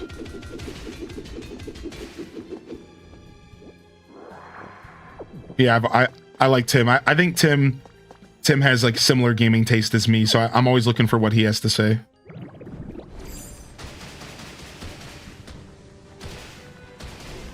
He went on a break because he had a kid or something.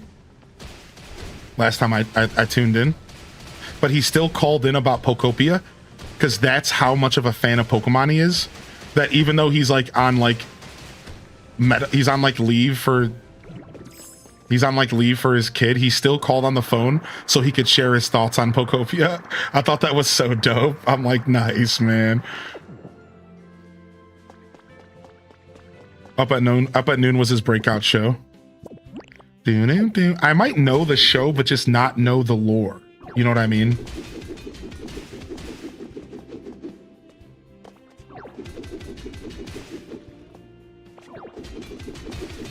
What's up, Red? Hey.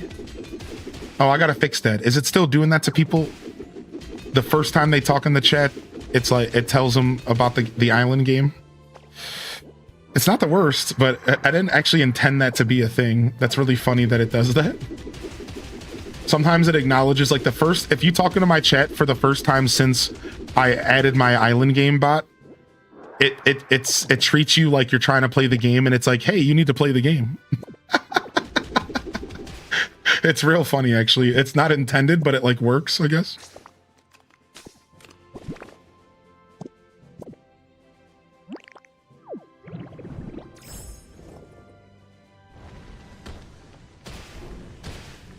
Man, this Bedrock Black Rock, this is called, is super intense. Like, this stuff is so hard. I'm really happy that there's ores this deep, though. At one point, I was worried that, like, there was only going to be surface mining.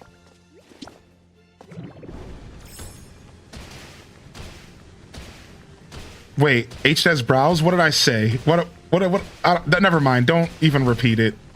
Just, never mind. But I'm happy. I, for some reason, thought the game might only have, like, surface mining. And it might not have anything fun like... It might not have anything fun like super insano like Minecraft levels of mining. So like at one point I really wasn't sure if what we were going to get out of this game, you know?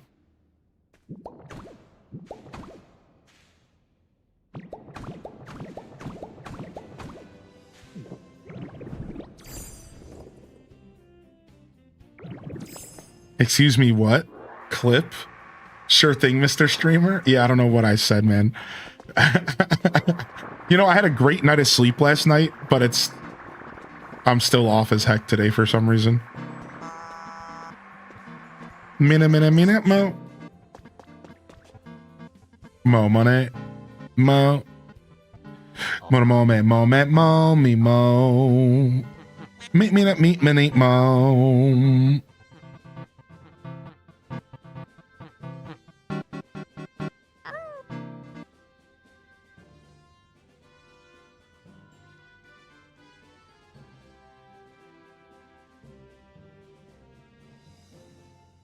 Oh my gosh, what the heck?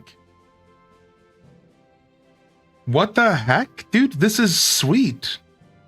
I don't even know if I want to reveal this because this is so cool. Raina Bee. I don't know if I almost don't even know if I want to reveal this. I almost just want to like save it for and actually use it. What the heck, dude? Here. All right, hold on. So I just got a gift from Raina B and Mike and M Bliss, the legends. They sent me my own PNG tuber that they had commissioned from an artist based off of this game and Ditto. So I can have a no cam streams and do night streams and not feel like I have to always be on camera.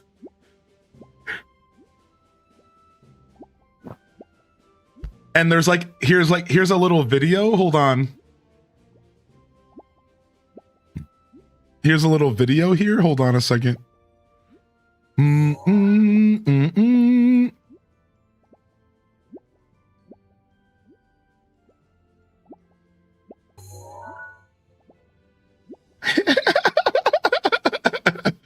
So this is like, you know, it's a PNG tuber. So like it moves when you talk and stuff. Look at it. What a cute little gift, man. You guys are so kind, dude. What the heck, man? Thank you. That's very kind of you. I've never used one before, so I'll have to get it set up so we can test it out. I don't think it's too difficult to set up. I've never done it before, but they just gave me the details, so it should be pretty easy to figure out. All right, I'm trapped in here. Let's go back out to the surface. Has it been an hour? Do we think our building is done yet? I think in 20 minutes, I think our building is done. Let's keep exploring for a bit. Should she get a lifetime VIP badge for that? All right, I'm not sure about lifetime. That's a big commitment for Raina as well as myself. But let's go ahead and throw him a VIP badge at least for 30, yeah? Chat said, we demand this. Thank you so much. That was so kind to you. VIP status? That was so kind to you. Thank you, man. I figured you could put a realistic, like, Google image over the hat if you really ever wanted to switch it up to add a little touch of scuff to it. That's so cool, man. Holy heck. Thank you for thinking of me.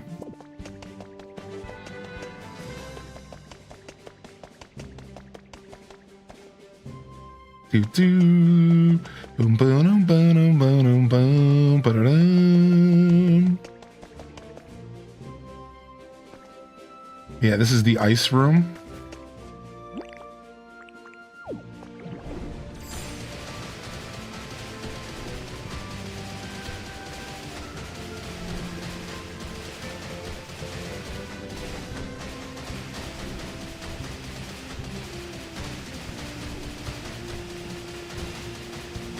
I'm gonna see if I can pop outside. Let me see if I can just pop out of the side of the island. Here we go.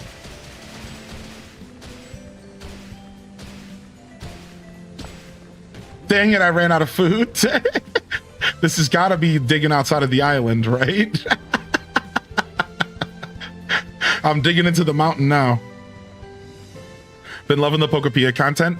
Excited for late night adventures and day off vibes? Of course, Raina B. I know someone who did a PNG model and it was just a few pictures of him with his mouth closed and opened. Yeah, I've seen that. I knew a guy who did a Terrence and Phillip version of himself. He did a Terrence and Phillip version of himself and just like cut the mouth off and made the mouth open up like Terrence and Phillip when he would talk. It was hilarious. Yeah, he was a Canadian and he just leaned into it. So yeah, I've seen some cool stuff for sure.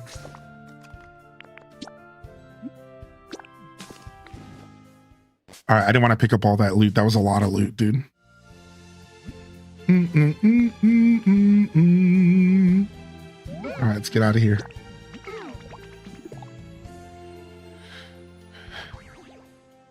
My friend pointed out that you might just be my husband's doppelganger and I can't unsee it. Ah, I have a doppelganger out there. Thank you, guys. We can't give Raina B the badge without M Bliss, though.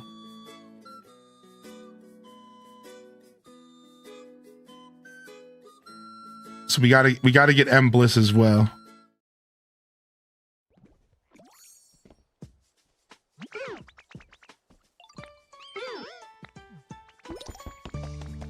Do do do do do do do do do do do. Well, I need to craft a new chest because I do not have room for all of the blocks I just brought home. Yeah, the Ditto Badge drop is going to be happening until like March 20th. It's a massive drop campaign. Yeah, it's a big one. They don't do them this big for sure. Not. Wow, we brought home a ton of stuff. That's how you do it. That's how you rock. That's how you rock a freaking Dream Island. You come home with stuff, dude. That's how you rock a Dream Island, man. We came home with stuff, dude.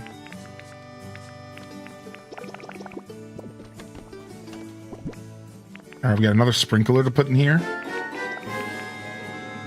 Overflow chest for random furniture. Let's drop some of this stuff off. Pastel Pink Garden hitting us with a 15-month tier 1. Let's freaking go.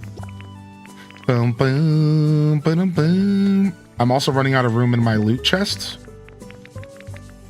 So we're probably going to need to get a new one because this is a lot of stuff to smelt. Yeah, in fact, I'm just going to grab this stuff right here. I was about to say, didn't I bring home a bunch of copper? I did. And let's just throw this stuff in the ovens right now and get these smelting. Some iron going in there. Some rare Poke Metal. Let's bring the iron back out. Get some regular Poke Metal going. All right, let me go find a fire type. Yo, what up, Drilber? I bet you didn't know I've been around for so long. I'm a big lurker. Pastel Pink Garden, dude, you've been around for a while, for sure. I have a pretty good clue in on the people that have been here for the longest, but I can also cheat and click on your name. And I can see when you followed, usually. And that helps. I can be a cheater. Thank you so much, Pastel Pink, dude. Thanks for sticking with me. Oh, it's quiz time? All right, let's go. Then, without further ado, between me and Slowking, who's taller? Slowking, are you kidding me?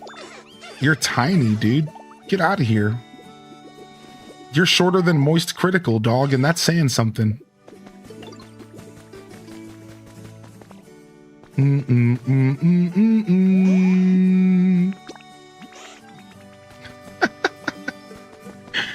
Is Magby at home? Nope. Come here, Magby. I need you. Thank you, Pastel Pink Garden, for sticking with me, dude. I appreciate you.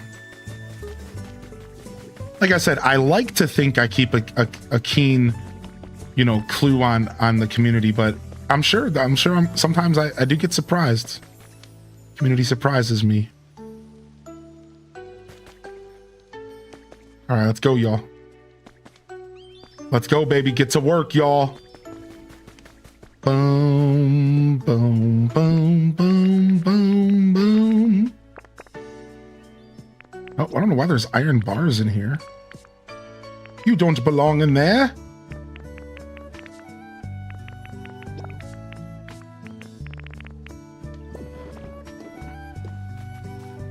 I was the one that sent you the crazy Shrek shirt as a gag gift.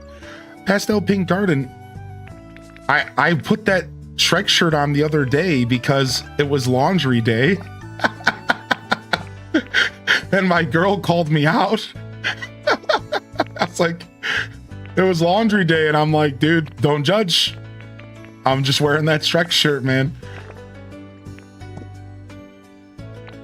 Hylian got Shreky. I remember that gift. I remember the gift. I remember you very vividly. I know that's a little crazy because I do interact with a lot of people, but I remember most of y'all.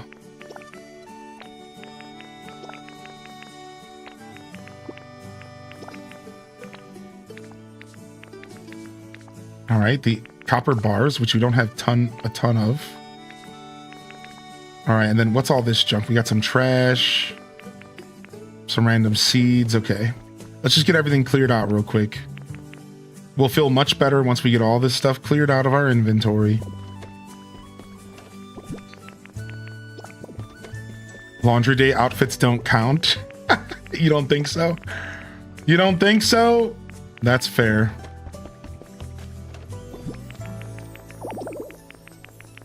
Well, you're out of your mind if you think I'm wearing it anywhere else. It's not that bad of a shirt, but it's definitely gaudy, all right? Is that fair? Is that a fair way to say it? It's definitely gaudy. I should just get up and show y'all the shirt because then everyone here will be like, oh yeah, okay. It's a gaudy shirt. It's something, yeah. All right, nice. Clearing up our inventory. Nice little Dream Island run. We were going to try to increase some habitats, but I actually think we're relatively close to finishing the building. So let's go back to Sparkling Skylands. I think we're about 10 minutes out. We could just work on some habitats here instead.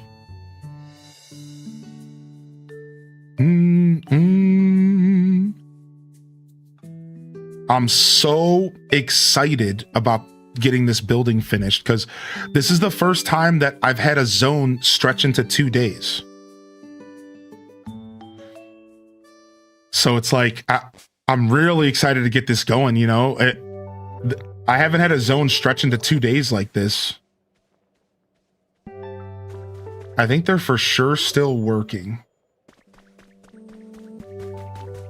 Oh, nice. We got a drillbur to spawn. The ground here sure is nice. Not too hard, not too soft. Just right, I say. You there, you agree, don't you? To the untrained eye, your hands seem a little small and ill-suited for digging, but I know what's what. You got the potential to be a digging master. As something of a digging master myself, you can trust me on this. Sure as dirt. Nice, dude. The subterranean Pokemon. Forming a drill with its steel claws and head, it can bore through a steel plate, no matter how thick it is. Now, somebody wanted me to show off the searching mechanic earlier and the dowsing machine. I'm really sorry I didn't get a chance to do that if you're still out there. But if you would like me to, I can try now. Like, I don't mind sitting down and...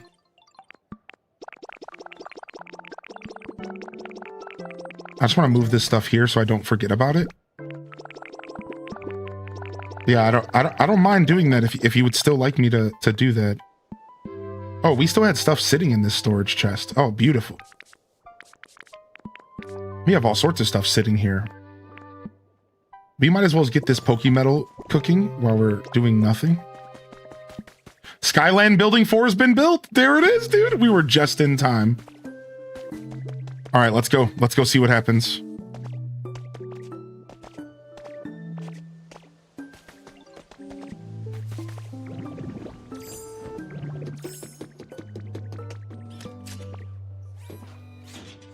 Ooh, nice blue marlin.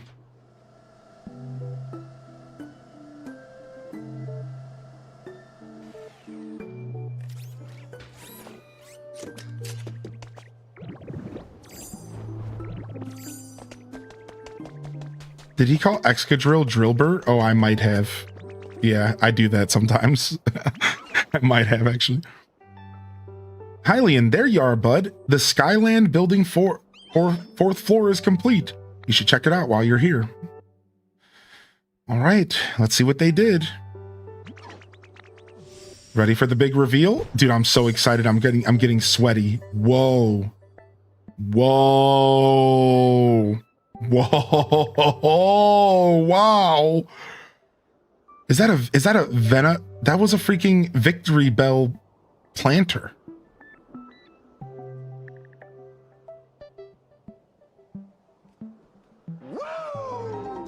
The Skyland Building 4th floor is complete. All right, it seems like it's the whole building, so there won't be a 4th. We did it!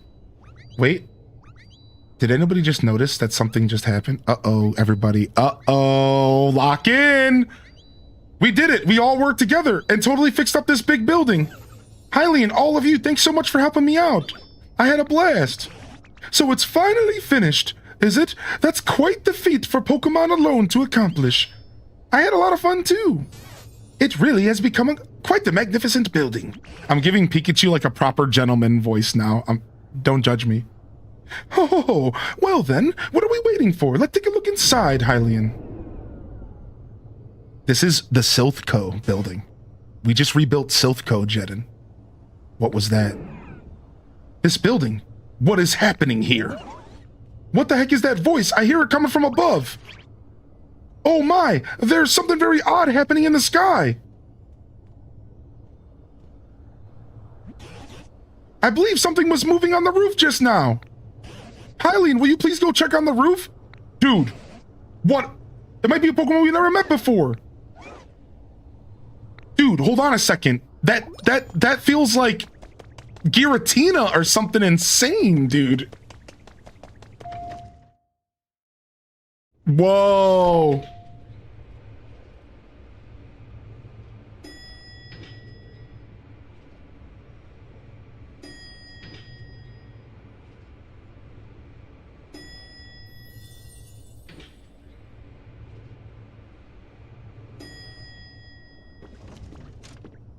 Nice. Rooftop elevator. Whoa. A Master Ball?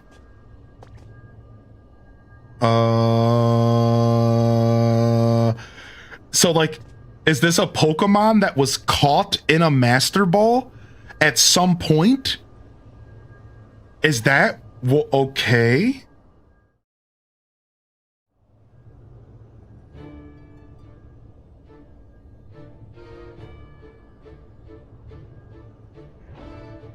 There's only so many Pokemon you catch with a Master Ball, chat.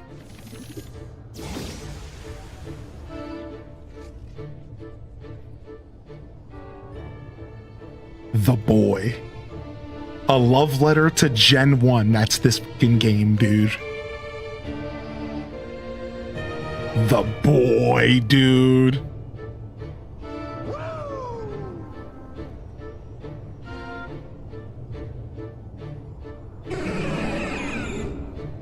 The boss. Dad. Dad. Wait a second. Mewtwo? Excuse me? What? Excuse me? I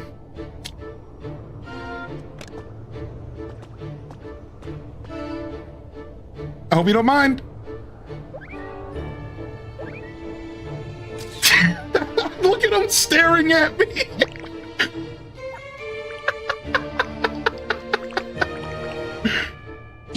Oh, it's Mewtwo.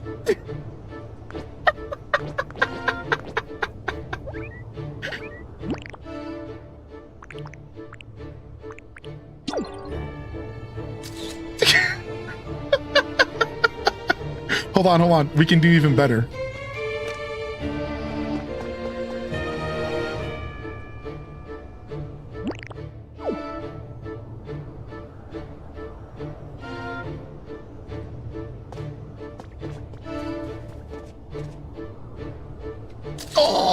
Hold on.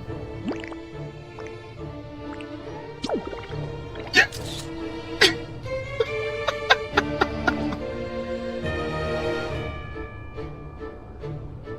We can't get him to react. You react, dude.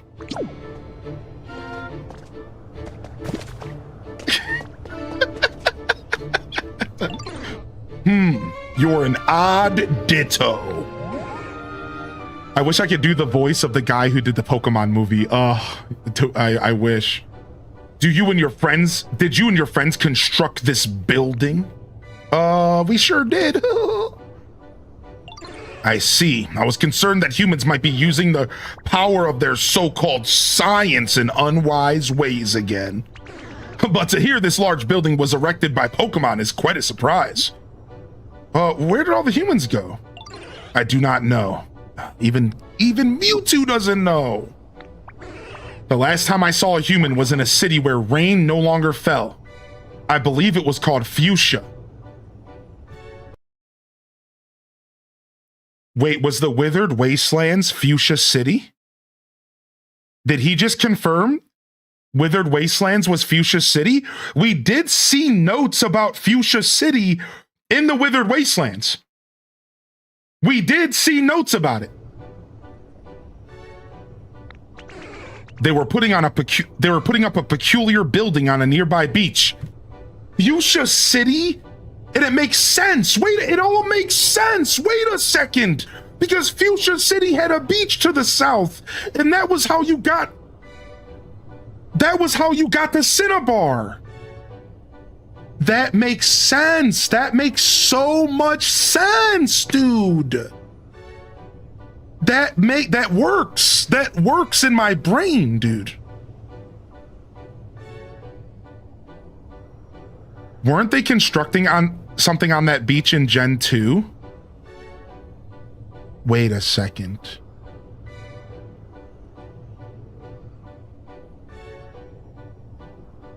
Also, the gate to the north is perfectly aligned with the safari zone. I just want to throw that out there as well. The gate to the north of the Withered Wastelands would be perfectly positioned to be the safari zone in this. Just throwing that out there. Just throwing that out there. They were putting up a peculiar building on a nearby beach. I think it highly likely that they were plotting something nefarious. If you're curious about humans, I suggest you investigate around there. Although a great deal of time has passed, I can't be sure that the building still exists. I don't usually speak at such length. Perhaps this is a sign that I've taken a liking to you.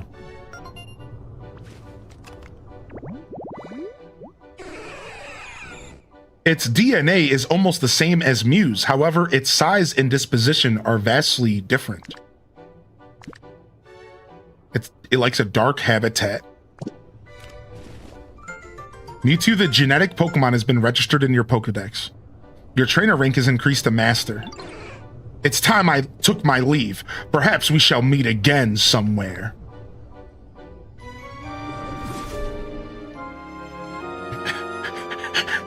I did read Cozy's message, and I did ignore it during that. Hello, Hylian. Who did you find on the roof? Please come back here soon and tell us what you learned. Okay, hold on a second. Can we just breathe for a second here? So we ran into Mewtwo, and he pointed me to the Team Rocket base in Fuchsia City as my next goal. And I think everybody understood that that was going to be important because after every quest, they push you to continue paying attention to this. After every quest, they're like, by the way, like that's a thing. Now we needed paper to do the next step. Here's the thing. I did the first step of this, but I needed paper to do the second, and I hadn't figured out how to get paper. So I ignored it, and I think I was supposed to. I think I was meant to kind of be stopped at this point. Because like they just taught me how to get paper. Now I could have figured out how to get paper by maybe getting a recycling Pokemon beforehand, because you can sequence break in this game. So like I could have already done part 2, I imagine. Yeah, Trubbish, there it is. So like that's just my flow, like makes sense here. I think I'm playing the game like at the exact pace that they're kind of meaning.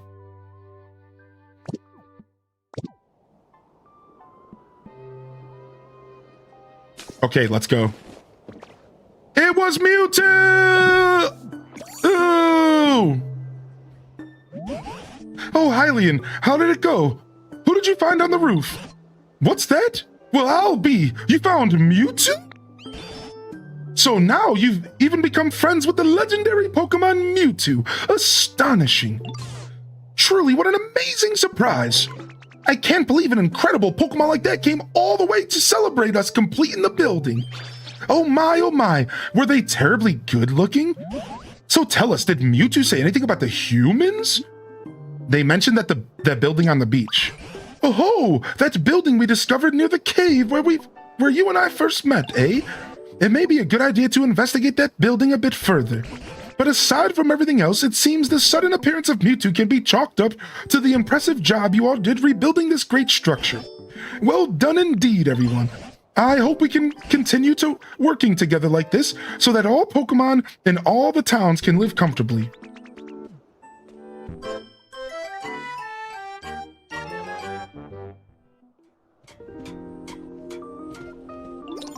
All right, we did it. All right, we finished the main quest of the next zone. Finally, dude. Holy heck, man. I wasn't sure how much more they were going to make me do. All right, let's go back to the first zone. I'm excited. You know what? I have an orange hut that's built today for Makihito. Let's go back to the Bleak Beach real quick and finish that, and maybe we can see if Grubbin will be happy about the house being built as well. And then we'll well, the first thing I would like to do is maybe just quickly go back to the gate and see if any dialogue changes. Hi, ho, I'm gonna ignore you this time. You're like a balloon that I'm ignoring in Animal Crossing, even though I probably shouldn't because I haven't been giving rainbow feathers to Dude, and I found out from my lady friend that you can get 4 pieces of furniture from Vespa Queen every day, and every piece of furniture has been different for the 3 days they played the game. Has anybody else been sleeping on Vespa Queen? Oh, just me? Oh, apparently you can get 4 items a day from her by giving her 3 honey each time, and then she cuts you off.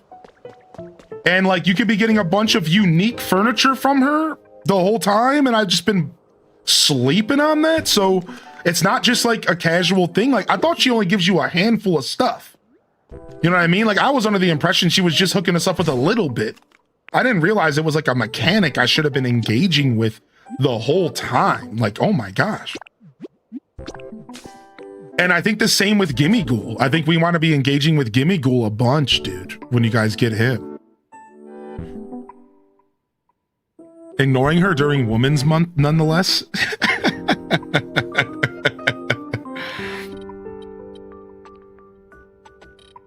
Yeah, you can get, I thought it was daily. You can get 4 items from her a day. And I was told that 3 of them seem pretty rare and one's usually like a throwaway. Like, this is just data that's, you know, very per their experience. It might not be exactly that way, but. Oh, we have a camera on a Pokemon on camera 3 here. All right, let me quickly. Let me find Grubbin and let me check what camera. Oh, there's Grubbin.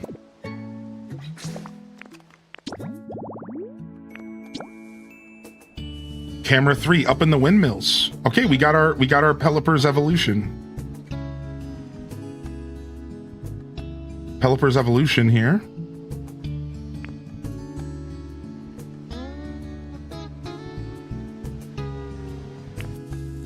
All right, let's go. Let's go up to the mountain real quick and get him. Oh, and there's another Pokemon right here. Perfect. A great photo op is happening. Dang it.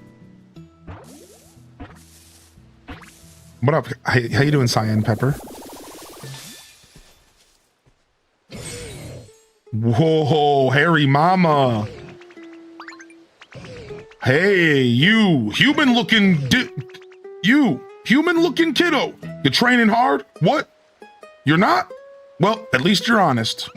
In that case, feel free to give me a holler if you ever need any help with physical labor. Harry Mama? Yeah, his name is Hariyama, but I've always called him Harry Mama since I was a kid. It loves challenging others to test its strength. It has the power to stop a train with a slap. Wow.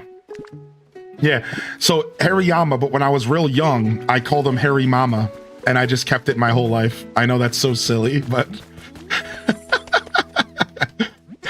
Ever since I was a kid, I just called it Harry Mama.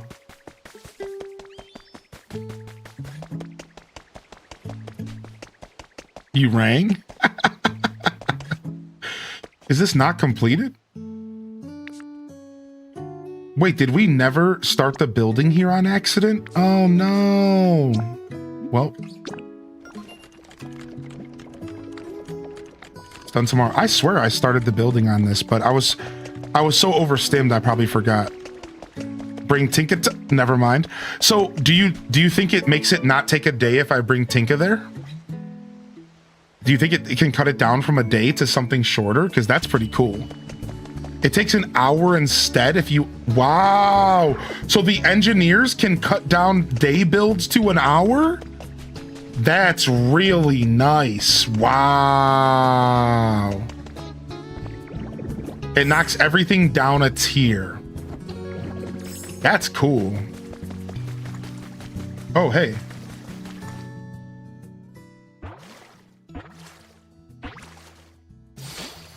Hey, Psyduck is in the game. I mean, we all knew he was, but like just in our hearts. What? What did I do yesterday? I can't remember. Oh, it's you. We're friends, right? Oops, never mind. It's nice to meet you then. Let's be friends from now on. She mentioned mining the black rock and the ore was tough. What if I said I just uploaded a YouTube short that could help you with that? It is constantly racked by a headache. When the headache turns intense, it begins using mysterious powers. Really? So... Really? There's something I don't know, huh?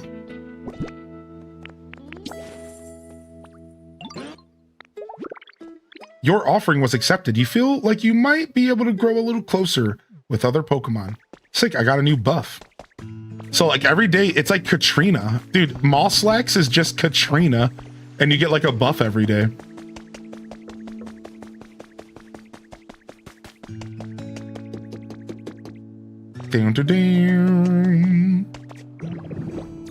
See, I thought you put those eyeballs in the chat because I said something weird.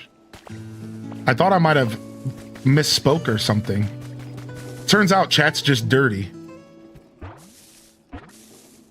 Turns out chat's just dirty, I see.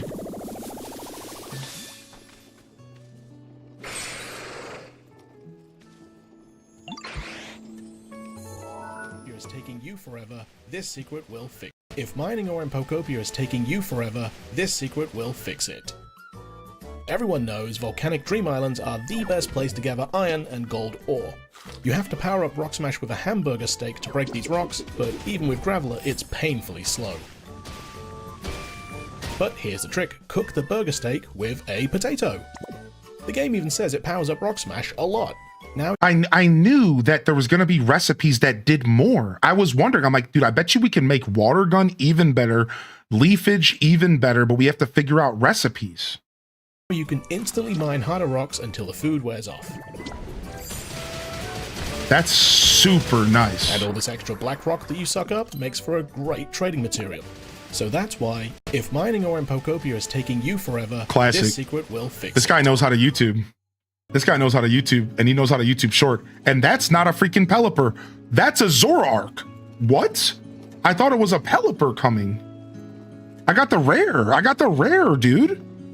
Oh, that's a unique look you got there. You into disguising yourself too? Oh, that's a halfway decent disguise, I guess. Nowhere near my level, of course.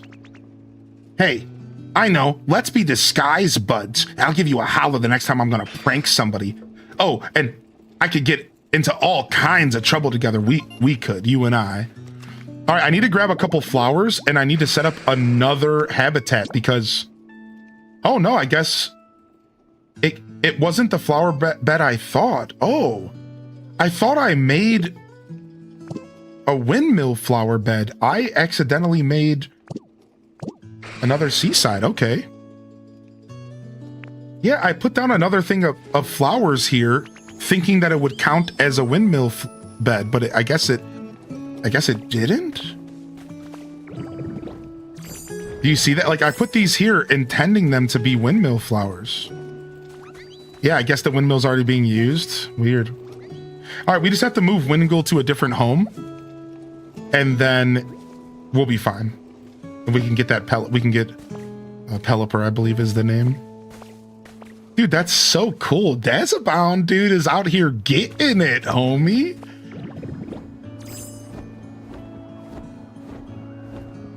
All right, well, we started building that house, and it's going to take a day because I didn't know about the secret because I clicked the button too fast. Let's get some of this squishy clay real quick from the boy. All right.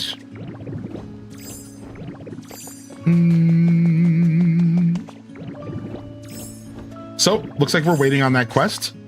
So, let's head back and... let me grab everything I can from the Skylands, and then let's head back to our main base for now. Let's dump everything into chest, get ourselves organized, and then head over to the rocket machine to take care of that. But I'm just realizing I need a recycling Pokemon.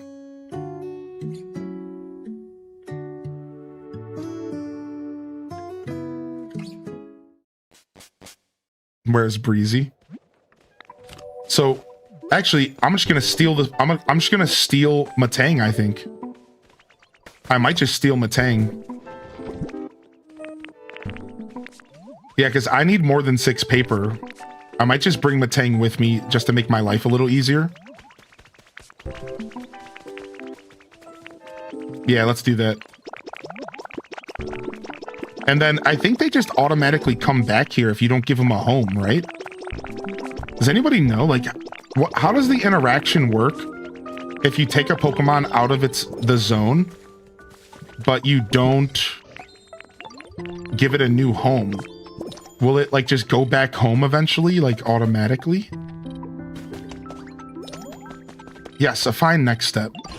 Oh, Hylian, I have a favor to ask. All right, this quest is always the quest we get. Did we go through another gate? No, we just finished up this area today. It took a lot. This area took a lot. They slowed the game down a little bit. And we just activated this area. We just finished this Sparkling Skylands.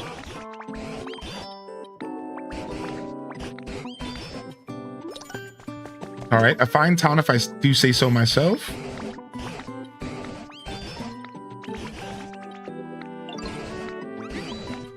I'm just speeding through this text because he says this every single time you finish a main quest. So, yeah, you know, at this point I will skip some text if it's just the same stuff, so. All right. Here we get our loot for doing this. So if you remake the habitat, it'll move back in, but it'll not become homeless. Wait, what am I missing? For me, they move the next day back home where the house is. Okay.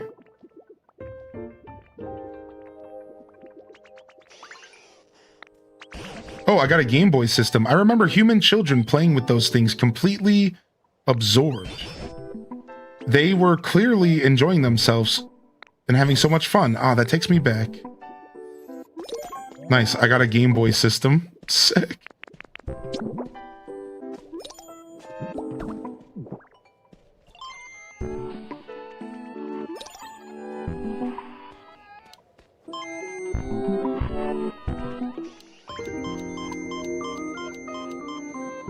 Cool.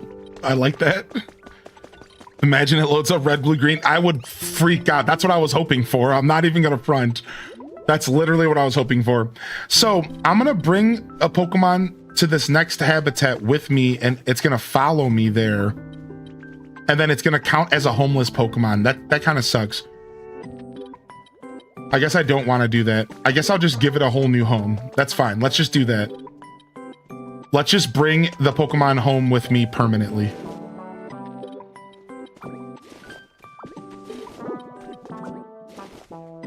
All right, where you at, Matang? I should have put some honey down before I did that.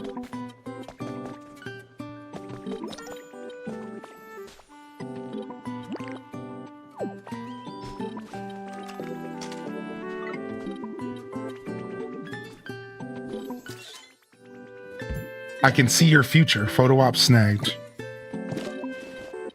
Dun, dun, dun, dun. All right, where did I leave you, Matang? Where you at, dude? Don't make me pull out the search function, because I will. Hey, cozy cuties.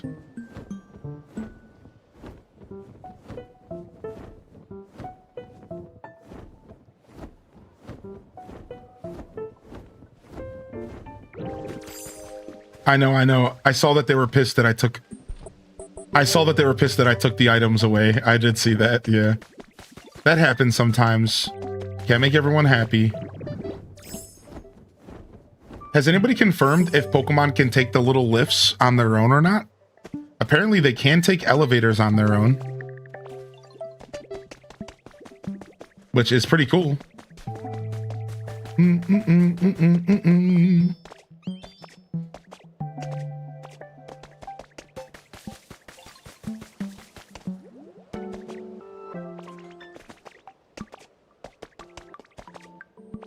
boom, boom, boom, boom.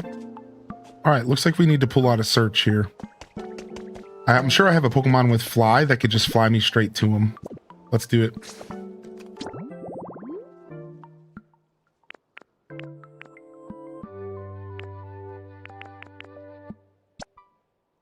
I accidentally picked up their house. Yeah, I'm stupid. I could have just put honey down, but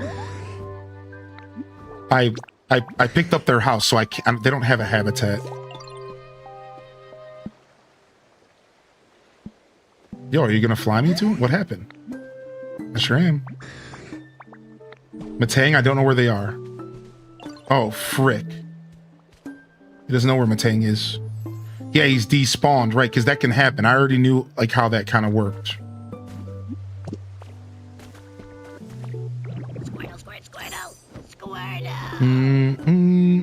Sub ran out when I refreshed HDESK. Try putting the habitat back. Yeah, it might just auto-claim for their home.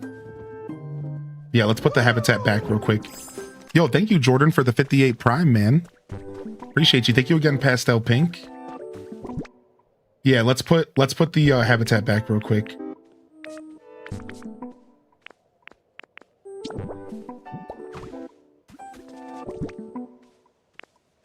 Boom, boom, boom, boom, boom, boom, boom, boom, boom, boom, boom.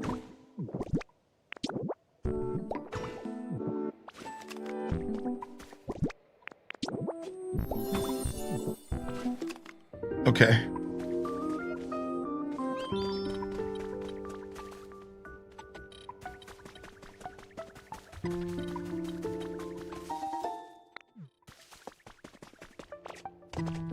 You need a time travel to tomorrow?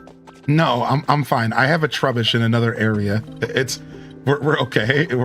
I was just avoiding going for the Trubbish.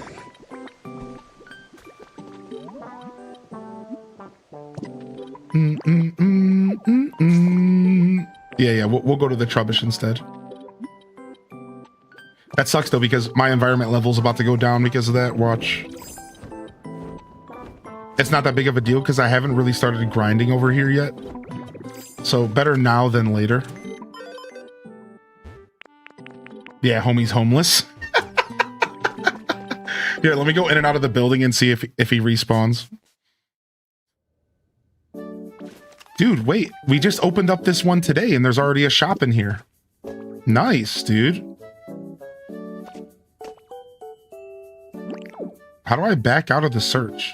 Yeah, stop. Nice, homie's got some copper ore, some rare Poke Metal. Log table, pretty nice chair. I'm gonna take this rare Poke Metal.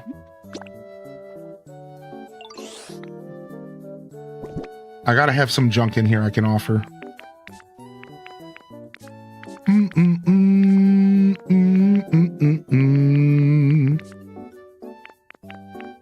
I guess all my junk's at home. I'm not gonna have enough bricks to get up to 2,000. That's the thing.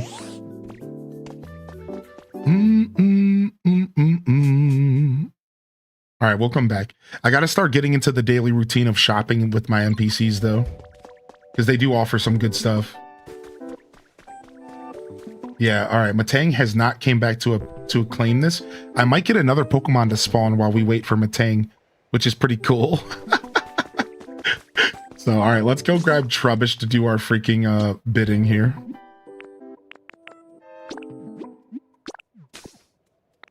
A log table trades for 100 versus a log that trades for 10. Nice. Now, how many logs does it take to craft a log table? probably not 10, right? It's probably like 5. It's only 1. Oh my lord. Well, that's the play then.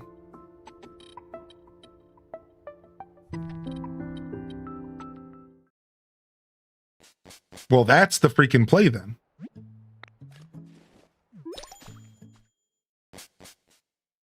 All right.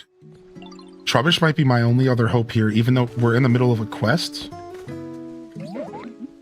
Yo, look at this.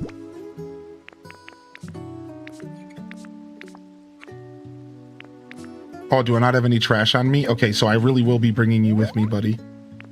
Follow me. All right, cool. I'm going to bring you with me. We'll build you a new habitat in the next area. Maybe something else can spawn in the garbage. A push cart, a decorative bookshelf, and a sturdy stick. So I wonder, how many items can they display? So far, 3 here. But what if you gave them like 2 more counter spaces? Would they display more? What if you gave them more counter space? Would they be able to sell more?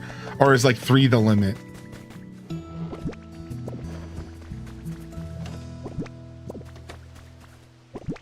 I do have a Pokemart that I'm working on building right now. And I'm going to do more of those.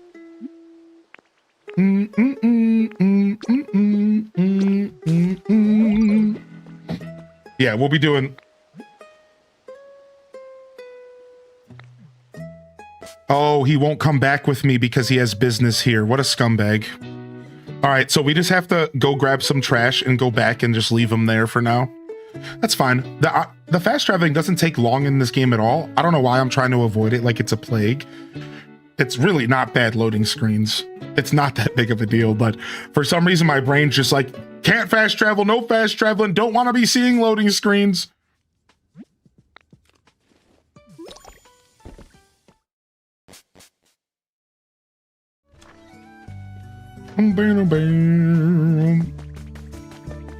All right, so let me go grab some withered waste. Yeah, exactly. Like, it would be nice if there was a cancel there because I didn't know that was happening, and like obviously that's what I wanted to happen. I do agree with that. I think that would be super nice. I'm gonna throw this Poke Metal in here. Keep it up, buddy. Do. Yeah, well, I'm sure we'll see some quality of life updates. I think this game is striking enough gold that they're for sure gonna keep up with this game. That's like my take on it right now. Is like, I'm very much expecting them to keep up with this game now. That's not always in the hands of the developer though, and that's what you have to keep in mind. Sometimes a publisher will stop funding, you know what I mean? Like, that's not always something that's in their control.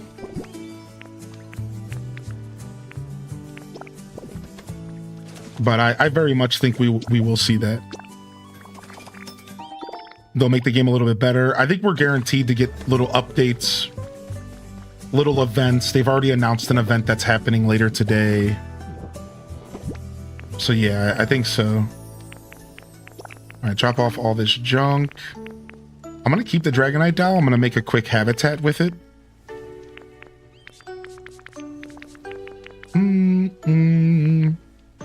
I just have too much furniture. Just gotta start multiple furniture chests till we start decorating. I even put a piece of furniture on top of the big box, and it made me discover you can stack them up. Oh, nice. I felt like there was definitely some stacking happening in this game. It's nice to get a confirmation out of it. Oh, did you finish smelting that, homie? I wonder how Dazzo's doing. I really want to play with Dazzo again sometime. Oh, cute, dude. Wonder how Dazzo's doing.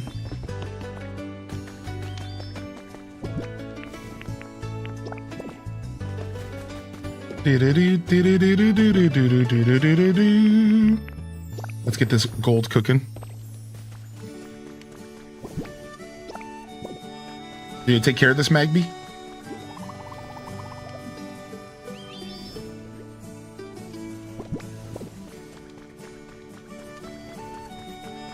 You take care of this, Magby? You want to take care of this for me, Magby? You want to go do this for me, Magby? Thank you. I had to jump on top of it. It's probably because it's like in the corner. I didn't think that was the best spot for it.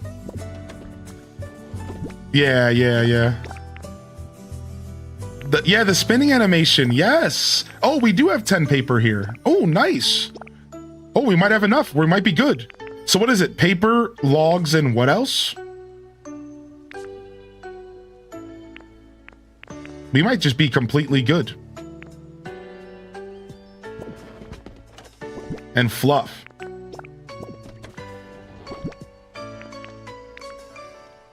All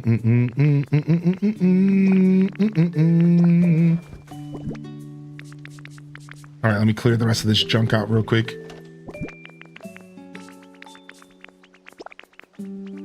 Dang, so many fossils. Holy heck, dude. We don't got room for all this stuff. This is a good problem to have, by the way. You organize. I'm gonna organize my storage even more. I have plans. All right, we can finally build the habitat. Was it UMT that asked about the habitat? I can finally build it, dude. I finally got it, UMT. Look. Plus central.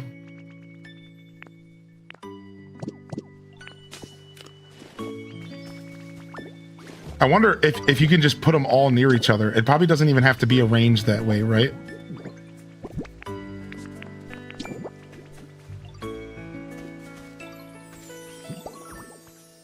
Got him. Plus central. Do. I started whistling the tune at the exact same time you started humming it. That's cute. Dun, dun, dun, dun. You gotta take those babies to the museum and build the exhibits. The fun part is I'm pretty sure that the fossils can be put together to create habitats to spawn those Pokemon. I think that's how that works.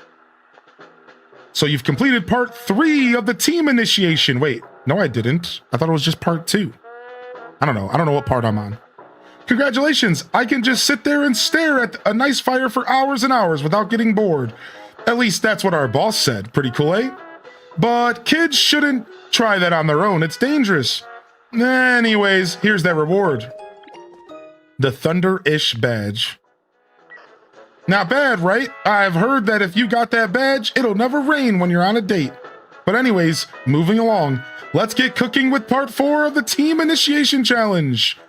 40 bricks, 20 gold, and 50 concrete. Not bad at all.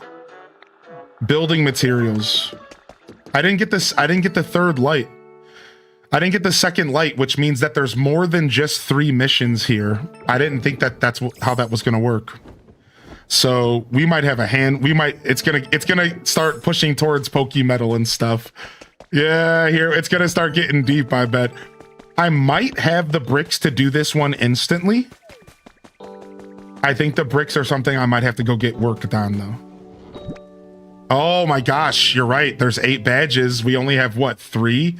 So there could be 8 missions. Oh no. All right. Well, it looks like the grind begins. We have 20 bricks. We have the gold. Gold, bricks, and what was the other? Concrete. We have the concrete. 83. All right, we have everything we need except for the bricks. I need to take squishy clay to my fire Pokemon, but my fire Pokemon are busy. The only one that's not busy loves his house so much he never leaves the house. And that just says a lot to the fact that I made a dope house for the boyo. So let's go get homie to work here for me. Yo, Charmeleon. Homie never leaves the house. Yo, make me some bricks.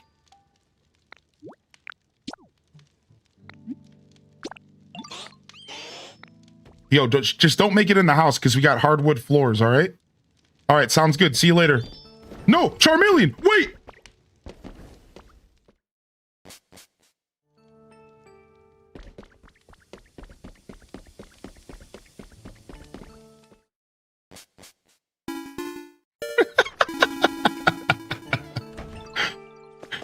All right, well, we gotta wait for some bricks to finish so we can see what the next quest is. I'm just gonna keep grinding the quest until they stop me and make me leave this area, which will probably happen here the next one after. So we get a little bit of time to work on environmental level stuff finally. We've been kind of running around a lot. No, you can have as many houses as you want, I think. So you can only have one house that you've labeled your own, but you can build as many houses as you want. Right? Like I can probably build another house kit if I just want to have another massive house on my property. I imagine. Maybe you can't do that, but I imagine you can. But I think you can only label one house your own per area. Mario Direct is in 45 minutes for the movie. It's just going to be a trailer for the movie. That's it. If we get lucky, they might do the voice actors talking thing again. No, that gate up north is likely locked for story reasons. That's why I haven't ran to try it yet. I think that this is locked right now for story reasons. Let's go check though, because I've been thinking about it. Oh, we got to get our daily drinks as well.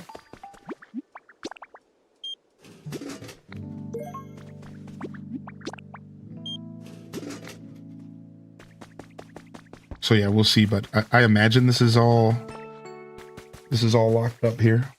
Especially since Tangrowth didn't say anything about it. Can you build buildings like in Minecraft? Yeah, sure. Yep, you totally can. I've done it multiple times. I've showcased it a couple times as well. Yep.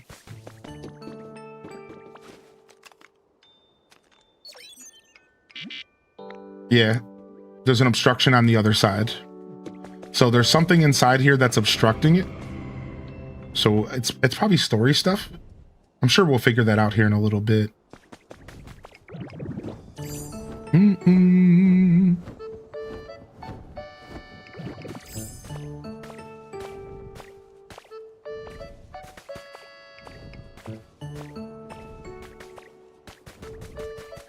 Finally! A good shot. Yes. All right, do something. Hopefully I can catch him doing his little spin. Oh, I didn't press A. I pressed zoom. Frank, I missed it. That sucks. I was panicking. I'll get him next time. Wait, where's my item? Yeah, I almost just left with the photo and nothing else. Still got a nice shot, though. Yeah, it's probably story stuff, right? It's this is technically the last two gates we've seen could be connected because they're both blocked with an obstruction. And I haven't said this out loud because I actually hope that's not the case. I'm really hoping there's a final zone. And, you know, please, obviously no one spoil that. But my assumption here is that gate could very well just be connected to the previous area, the skyscraper area, because the skyscraper area also has a gate that is obstructed. So it's almost like that's exactly what they want me to think, and that's just going to be a shortcut to the third zone or the fourth zone, because it would make sense to give us a shortcut to it if you're not fast traveling everywhere. That's like my theory right now. It's a sad theory because I don't want there to be less. I would love another zone. Yo, what up, Shy Chai? Yeah, it's a theory. It's not my favorite theory because I would love another zone. We'll have to wait and see. All right, let's go see who we're working on. What up, Rift Buddy? All right. Combi, Vespa Queen, and Sligo are the ones that are struggling. So why don't we have Combi and Vespiquen move in the same place?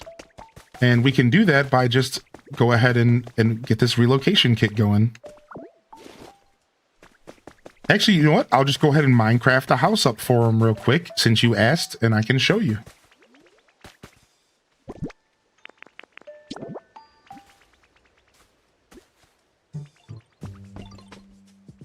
Yeah, I was thinking about putting another house back here behind mine.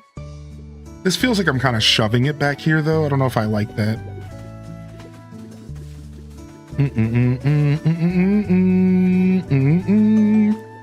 I named it Twitch. I just named it Twitch. Hopefully you can rename it again, but I actually don't care either way. Yeah, at the time I just did it on the fly. I just named it Twitch.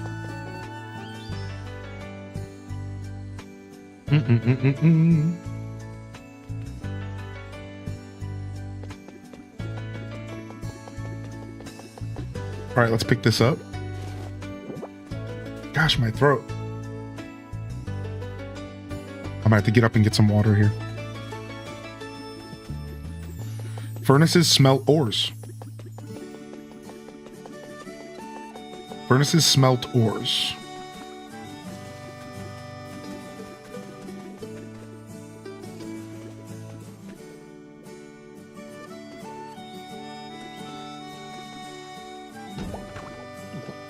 All right, I got to bring over a builder, a cutter, and 2 randos.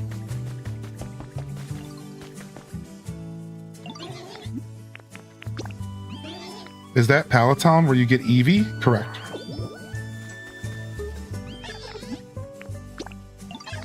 Io Levibras? Yeah, that was probably the area we're talking about, correct?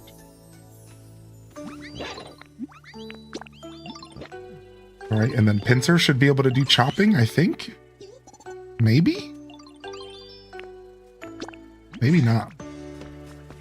Go get some water. I will in a second.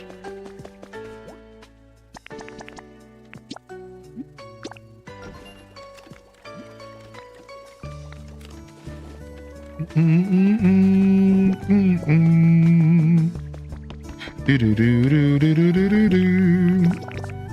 me grab that honey back. That wasn't meant for this chest. All right, I just want to grab just some random throwaway blocks. Let's just quickly throw a house together.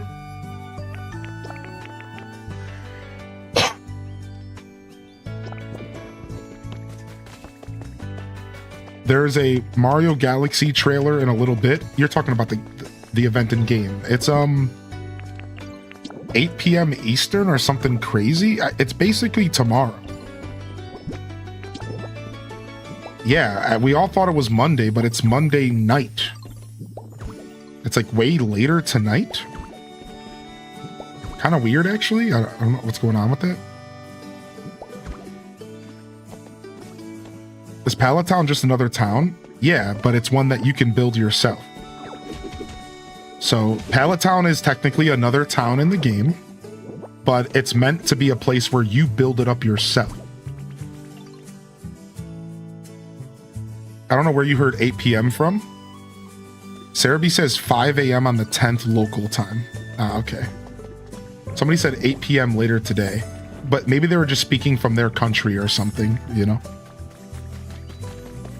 All right, I just need a door, and here you go, Layla Violet. Here, let me show you, Layla. So I'm giving you the most basic version, but I just want you to see how easy it is to do exactly what you mentioned. All right, so we're gonna craft a quick door. Oh, I see. Well, thank you, Daza. Security camera number 1 has spotted a Pokemon. Not sure where that is. Let's go find out. All right, so you see, now this is officially a house. That's all it took. So the game now acknowledges this as a house. Now, in order for me to make this officially a home that I can move Pokemon into, I need to put 3 pieces of furniture in it. Now, I could build this up like a Minecraft house. I could finish the walls, I could put a roof on it, I can make it pretty much as big as I want. It has to be a 2x2 minimum. I think the largest is like massive. Right, so that's it. So like technically you can do complete Minecraft style building, or you can just use the kits in the game. And here's the best part. The kits in the game, actually, some of them are Minecraft houses. So like you put a kit down and it builds it, and it's a Minecraft house. And I want from there, you might even be able to break it down and take the parts from it or something. Yeah, so like some of the kits are square block houses, as if they're giving you like a nudge on what you could build. Does that like make sense? It's like really interesting. So not only can you build your own houses, you can also use kits that build like Animal Crossing style houses. And then you can also get kits that build, or kilts, I suppose. Kits that build like really big, larger than life type things as well. Just grab this and this. I just need some stuff.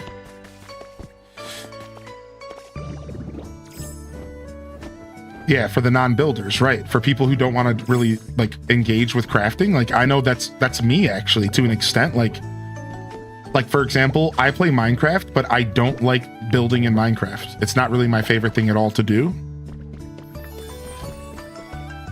That's just me. That's just how I've been. I played Minecraft my whole life. I just don't really like building. I just cut 1.5 words from my novel. What's up, Royal Blue? Sounds like things are moving along. All right, nice. So I got a little house for Combi and Vespa Queen here. I'm gonna move them into this house just for now to kind of give them a little bit more of a home. And that'll probably help. I just wanted to like show you guys what it looks like. I'm probably not going to keep them there for too long. All right, so now we can work on moving some other Pokemon up here. So let's take some Pokemon from the nice camp. So Blastoise wants more humidity. So we can get humidity in a number of ways. Flowers, water. Oh, and we got a Drift Bloom that just spawned. Nice. So I should have some flowers I can plant around my house. There we go. And some bushes. And then we're also going to go ahead and craft a water basin, because this is a way to get water near my house, and this could up the humidity a little bit.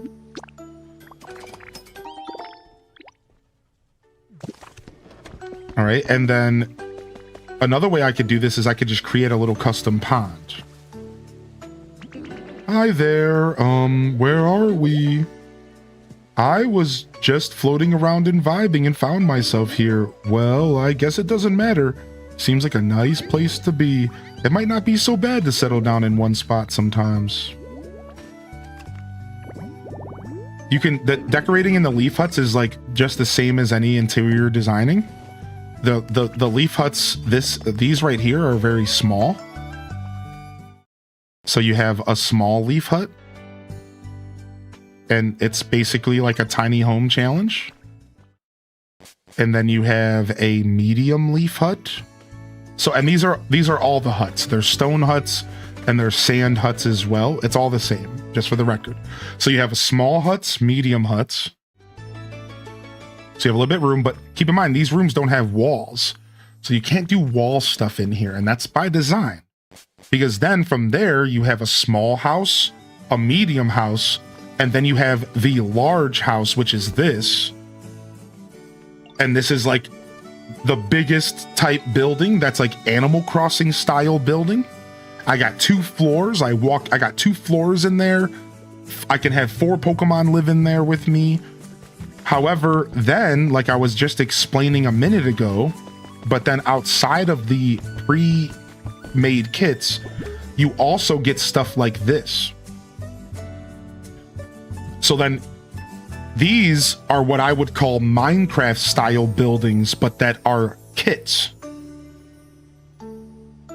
No, I didn't take the time to look Dazabound because I was just a man on a mission, you know? So these would build even bigger houses or buildings for you to engage with. Right? These would be like, but these would be square buildings, like Minecraft style buildings. They're not going to be cute little huts, right? Like I can't, so the way that I've been wording this is these types of houses and the huts are Animal Crossing houses.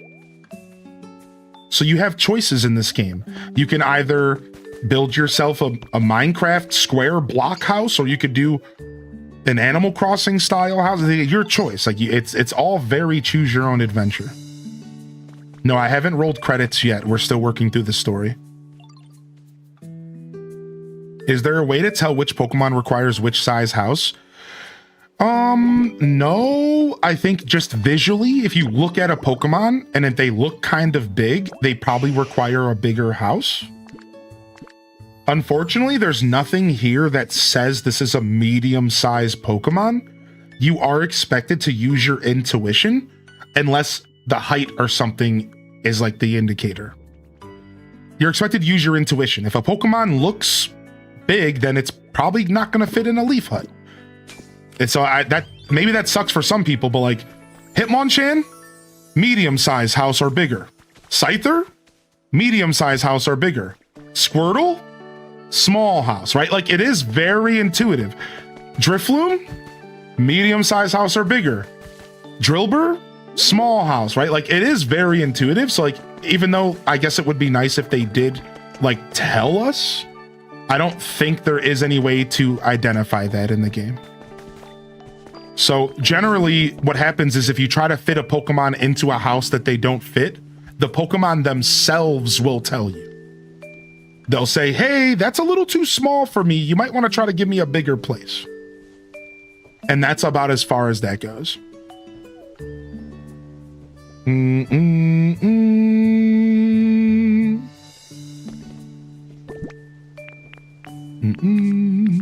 right, let's go plant these flowers. So a water basin, or I could do a little pond outside of my house. I could do like a little moat. I could do like a little pond and like a little moat if I wanted to, or something cute. You know what? Why don't we just put a waterfall behind our house? Let's do that. Let's get a little weird with it. Let's just put a waterfall right here. And like a little lake. So yeah, I hope that helps. I hope that answers that question. So yeah, good question, Planet Kitties. That unfortunately there isn't anything like that in the game, which kind of sucks. But I guess they're just kind of expecting us to like assume, right? Which again is actually fine because they fortunately made it like intuitive enough. Wow, I might have just made a bunch of Pokemon not have a home anymore. I wonder if I just, oh my gosh, oops. Let's go find out if we have a bunch of homeless Pokemon.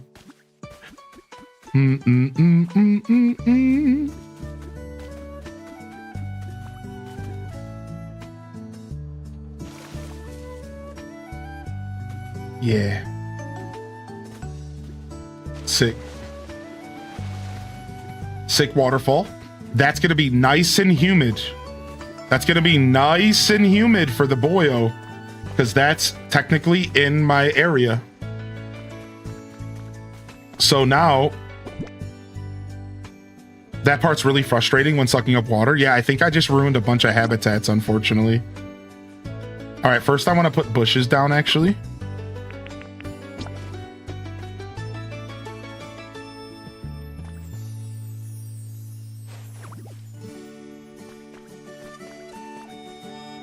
Blastoise will love it. Charmeleon might not. Yeah, we might have to switch roommates if like that happens, right? Because we do have multiple people living there.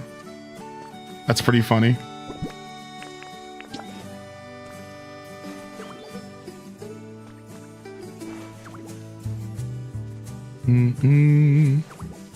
Oh, these flowers can get placed in different directions. I didn't realize that.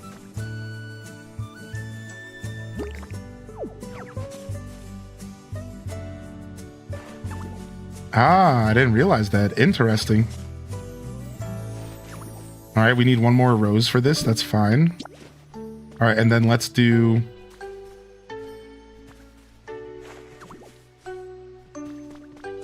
you just got to press the right stick in to see the housing outline. I see. This house is technically... So I shouldn't try to make it... I shouldn't try to make this symmetrical because it's not going to work. Yo, what's up, man? How's your comfort level? He wants it more humid. How do I make it even more humid for him? Maybe I should put some water inside the house. Yeah. Oh, we didn't put down our basin either.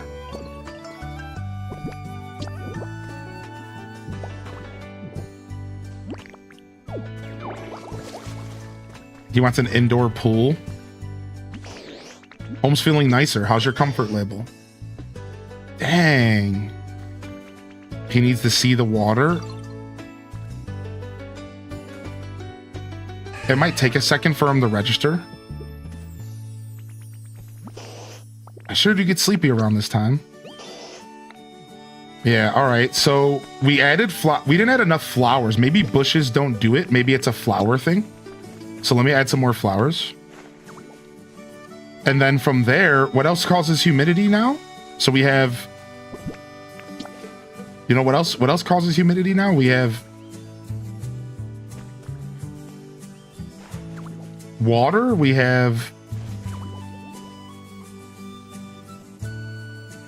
Oh, just a theory. Is it because some of the exposed cliff faces within the dotted lines are technically dry?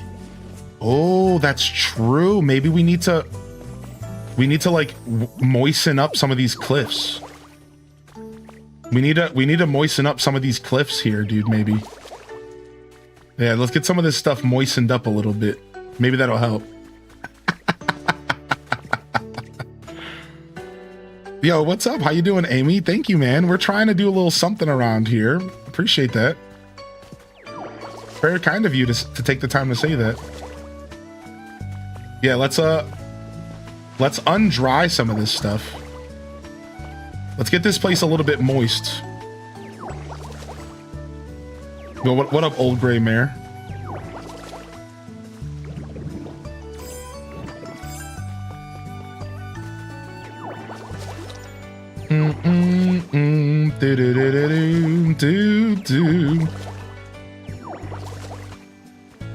Just a theory, but could be a strong theory here. Could be a stronger theory here than we're realizing. We could have some pretty dry stuff here.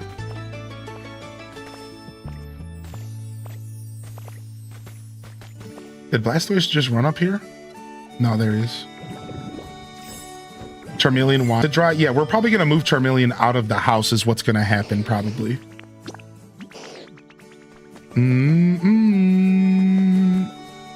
Oh, it's so dry up there. Oh, right here, you're saying? Nice. We got so much dryness to cure. All right, come with me. Come inside, and let me ask you from the inside. It might matter somehow. Now, there's a lot of heat in here. Maybe Blastoise doesn't want to live in the kitchen. Maybe that's the mistake I made. Maybe Blastoise doesn't want a kitchen in the bottom floor. He's like, dude, you're killing me over here. I'm a Blastoise. I didn't ask for a kitchen. Yeah, maybe I should have gave him a bathhouse or something. Homie doesn't want a kitchen, dude. All right, let's talk to him.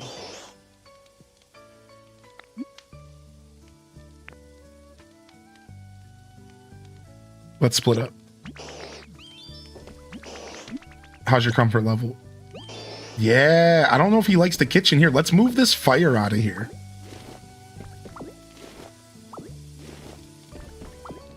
No, do those humidifiers actually work? Do the humidifiers actually work the way that... Do they actually humidify things? That's insane if that's how they work. All right. Yeah, see, he was pissed about the dryness. He just said it. He was like, dude, it's dry around here. All right, dude. All right, dude. I got your back, man. I'm going to take care of you, Blastoise. Don't worry, homie. You like the Gengar thing? All right, looks like we're changing things up. Yo, Charmeleon? You're now the kitchen, dude. Yo, thanks for those bricks. I needed those. All right, let's go progress the quest. You are now gonna jam. We're gonna put a kitchen right next to the studio because I don't really care right now. And I only put that studio down for funsies. I'm not actually committed at all to the studio setup.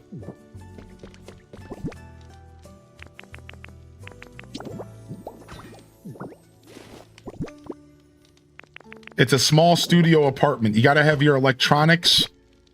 You gotta have your electronics right next to...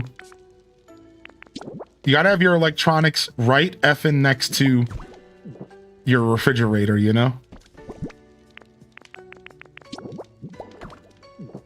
Alright, boom. Boom. I should be able to fit this right here.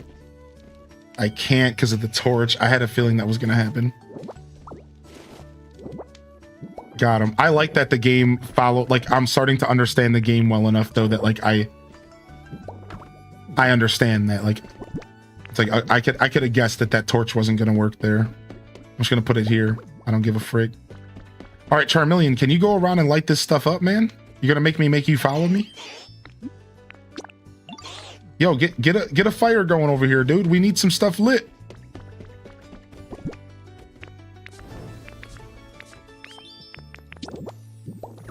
Yeah, get that bread oven going. All right, what about here? Yeah. Oh, I talked to him too soon. Oops. Thank you. Let's split up. Speaking of, let's see how he's feeling comfort-wise. Gotta hand it to you. It's totally awesome. You seriously outdid yourself. Oh, we have him at max comfort. I didn't even realize. We have him at max effing comfort. Look at that. Charmeleon loves his little spot, dude. He's happy up here in this room. He's happy here, dude. So I think Blastoise might have truly been affected by the fire here.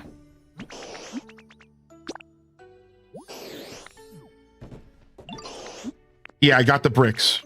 Yeah, so all right, let's go and grab a bathtub, I guess.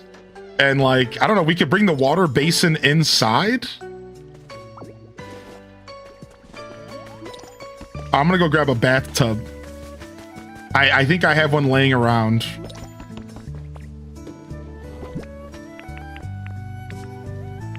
It's not gonna fit Blastoise, but it's still a tub. I swear I might have a tub laying around. I don't. Okay, that's sad. Dang it. I'm just gonna bring the water basin inside and give him a kiddie pool. I guess plants might make things more humid. That makes sense, actually. And maybe maybe some plants and some wall decorations. I'm thinking the same thing Dazza just said in the chat, so I'm gonna say it out loud. I'm pretty sure the outside might not be affecting the inside of this house when it comes to like temperature and stuff. I think humidity and stuff might only be based off of like the inside, the interior, but what you can use to affect the outside would be stuff like I would like to think that if you wanted to affect the outside, it would be like toys and stuff like that. Right? Like toys and stuff like that would work on the outside.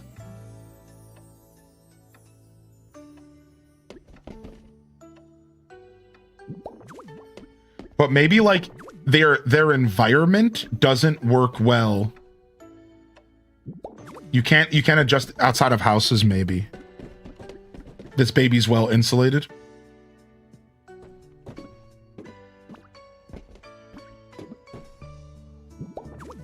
All right, there you go. All right, Blastoise, I hope you're gonna be happy. We're gonna get you some plants, dude. We're gonna give you a nice little pad. I think he liked his bed. I've never seen him use the bed, so it still might not be big enough for his caboose, but. All right, there's some plants. All right, we're gonna give him just a big old water basin right here. Some water up in this piece. Yo, how you feeling? I made your home a little nicer. Yeah. Yes, dude, we got him. We got the green check mark. The only thing that makes me think otherwise is how would you satisfy people living in a tiny den? Here's my theory. Here's my theory. The dens work differently from the houses. Houses are fully insulated. Dens are not. So dens can be affected by the outside. Houses cannot. That's the theory now that we've talked about this a little bit. Also, I might have just pissed off Magby because I just realized Magby lives right next to a waterfall now. This is all very in-depth and complicated, and I'm here for it. I'm so here for it. Oh, nice. Yo, Gamer Lady's been grinding. If he says it's too humid, you might be right about the den theory. Follow me. Once Magby's done working, we'll check. Follow me. All right. And I think we already have furniture in this house. We do. All right. Do you want to live here? All right. Do you want to live here?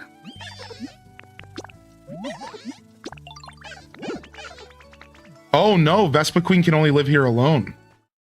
Okay, well, that's fine. Vespa Queen deserves a house of her own, and then we'll move Combi back over here to this beautiful patch of flowers for now.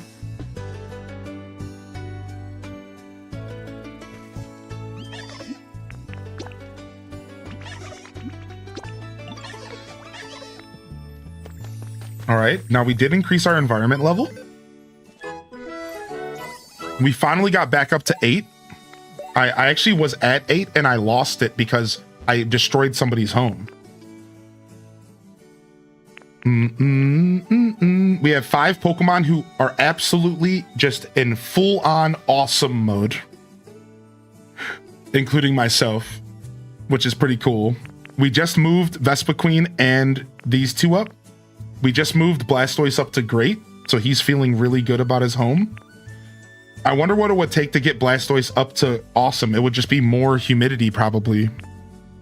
He might tell us. We might be able to ask him. We'll hold off, though. Yeah, good chunk in the level 8 as well. All right, let's check out the new challenges. Time to get the F out of work. Oh, beautiful. Give me that 3K. Oh, I needed it. All right, let's check what's new at the shop. A relaxing park kit. A relaxing park kit? And it comes with a freaking habitat.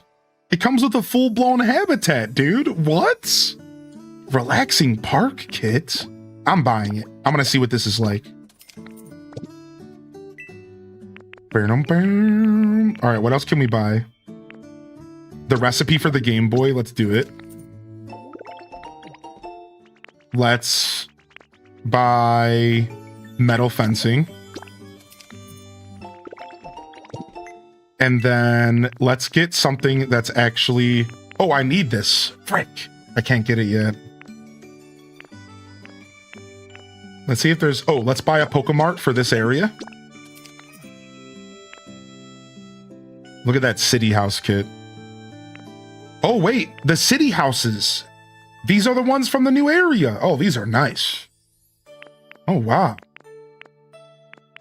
That's from the Sparkling Skyscraper. All right, let's buy some habitats. Perpetual Mess habitat. Cute. We already have the Pokemon from it, but we have it registered now. Shaded Beach habitat. We have one of the 2.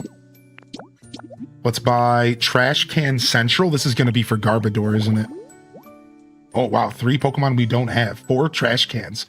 Wow. A 2-star rare, a 2-star rare, and a 3-star rare. Just 4 trash cans together. What? Let's do one more.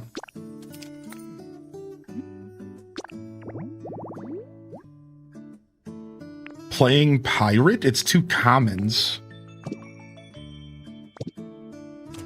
Is there a benefit to gifting cooked food over berries? No, not that I know of, but there could be. But right now it feels like any food is fine. Sure, we can play hide and sneak real quick.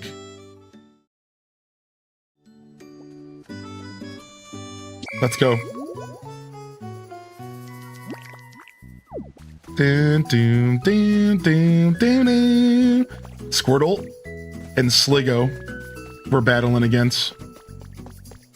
They're never going to suspect that I'm a tree.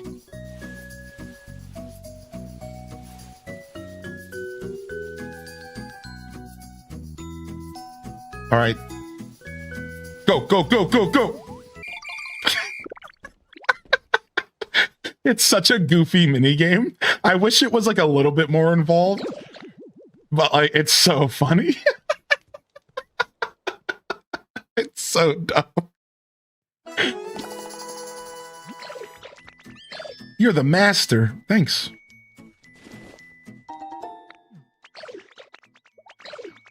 Want a rematch? No, no, no. We're done for now. Absolute goons. All right, let's see how big the park kit is. Wow. The park kit is massive.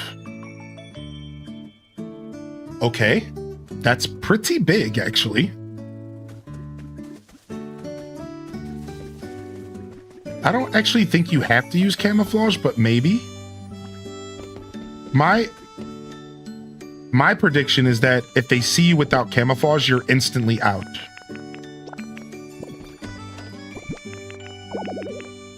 That's what I think is going on. Is you're instantly counted out.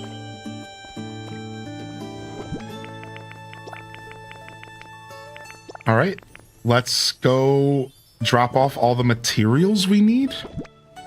Bricks. Gold. Concrete. On to the next quest, dude. I can't wait till the game stops me to a screeching halt. Is it gonna happen? Probably. Because I know these types of games.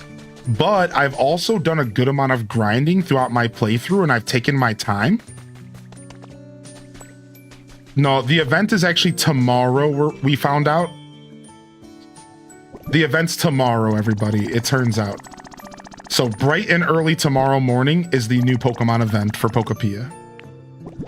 And the Mario Galaxy movie direct is happening in 5 minutes. Congratulations, you've completed part 4 of the Team Initiation Challenge. This stuff is useful for fixing old and worn out buildings and machines and things. Or a vehicle. I can't get into the details right now, but let me just say this will be a huge help. Anyways, here's that reward you've been waiting for, all yours. The Rainbow-ish badge. Pretty nifty, eh? They say that when you got that badge, traffic lights will always be green for you. But anyways, it's time for part 5 of the Team Initiation Challenge.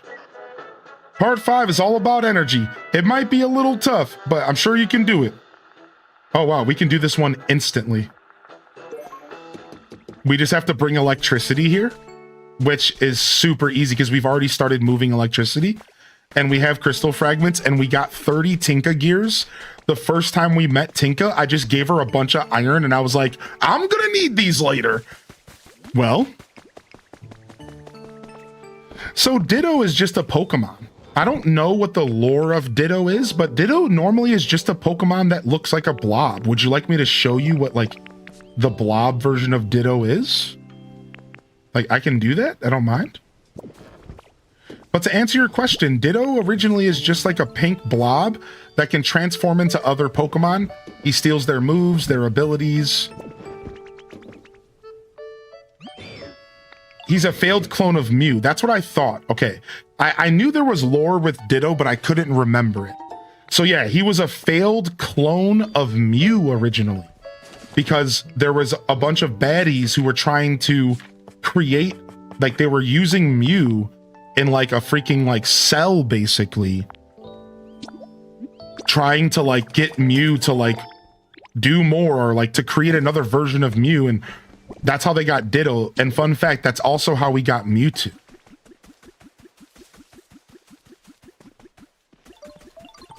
Yeah, I'm pretty sure that that's the lore that I know about. He's a failed clone. Again, I don't actually know how true that is. I just remember hearing that as a kid.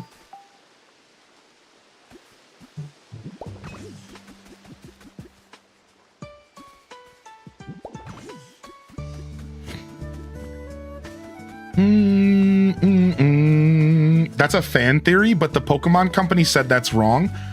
There's a lot of coincidences between Ditto and Mew, though. Ah, so it's been confirmed wrong, everybody. Sorry. Fan theory destroyed. Fan theory destructed. Thanks for ruining my childhood just now. Because that's what you basically did. Hope you're happy.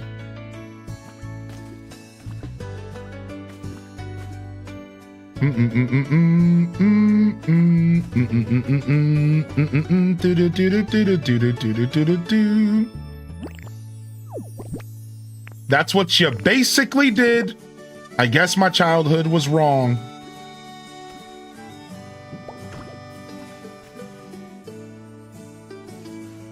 Balloon in the Twitch chat, lurkers. No problem.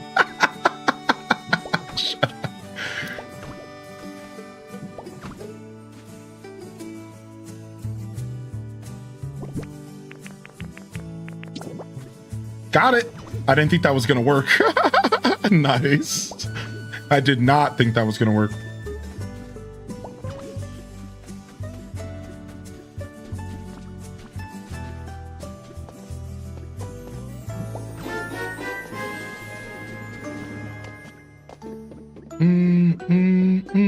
H-Day hype.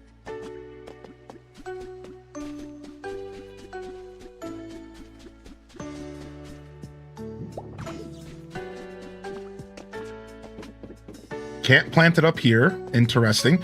There's the connection. That's what I was looking for. I was sitting here looking for the connection. I'm like, there's got to be a connection somewhere, right?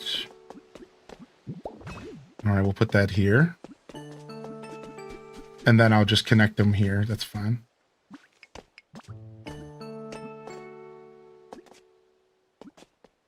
Ah, it's too close to the entrance.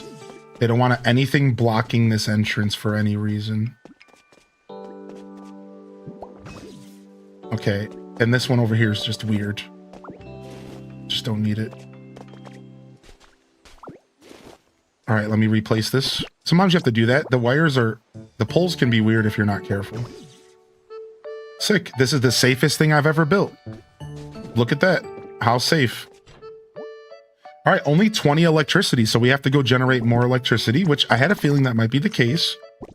So what we need to do is we need to connect more sources of electricity to this network of electricity. Does that make sense? So we already have a network of power lines. We just need to add more sources of electricity to the network. And we can do this actually very easily, because in the area where all this electricity started for me, there's a bunch of already like established stuff. So we have the windmill, we have that water wheel, and now we have this water wheel over here we can also add to this.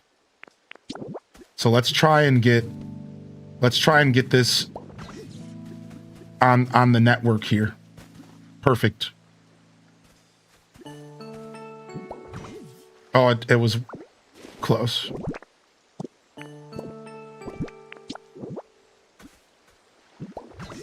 All right, that should help, but it might not be enough. Let's go find out. So now we have 2 water wheels and a windmill. Let's go see. I think it's only going to be 30 or 40. Where I'm going to have to get another water wheel or windmill going, which there might be one laying around here. I don't remember, but I could also just craft those with a building kit, so it's not that big of a deal. Yeah, I'm not sure, Blood Raven. People are just being ridiculous. It's just tomorrow. I don't know why or how or when or what's happening with the event. All I know is I trust Dazabound. He said it's happening tomorrow morning. It's tomorrow morning. Not sure why other people are saying otherwise. I think that people are just really confused right now. But the event's tomorrow. All right, looks like the Mario trailer's out. Let's go ahead and sit back and watch that for a second. I'm at 40 out of 50. I need one more source of power. So that means the windmill's probably worth 10. The water wheels are worth 20. Is that how I'm interpreting this, kind of? The windmills are maybe worth 20 each. No, wait, that doesn't make sense. It's at 40. So the windmill's worth, I don't know. It must just not be even numbers or something. All right, do I have anything in here that's going to help me? Nope. Do I have any kits that I already purchased? Nope. All right, let's go purchase us a kit and we can get it going. It only takes about 10 minutes to build these kits. And we can go ahead and get a windmill right over here. Or a water wheel if that's an option for me. It is. All right.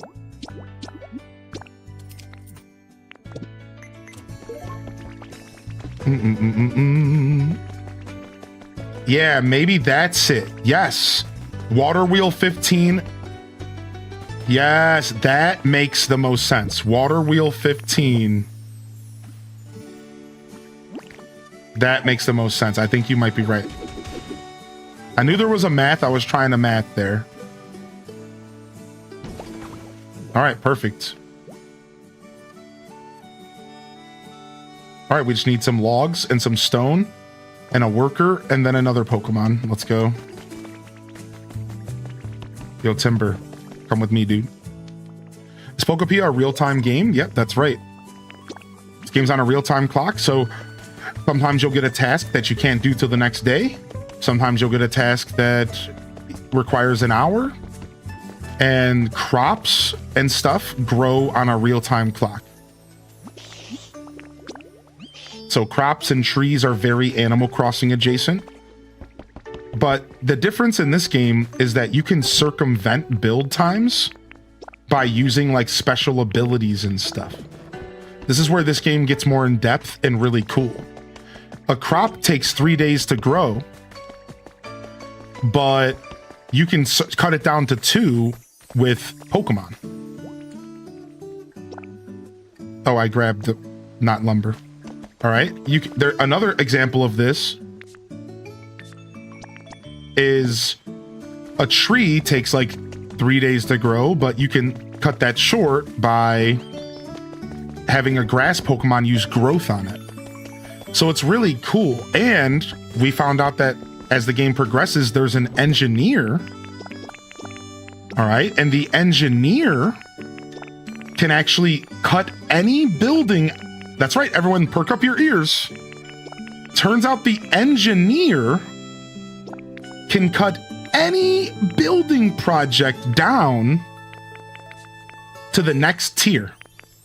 So if it takes an hour, it goes down to the 15-minute tier, which I believe is the lowest, the tier below that. If it takes a day, it goes down to an hour. I think the 3 tiers are day, hour, or 15 minutes.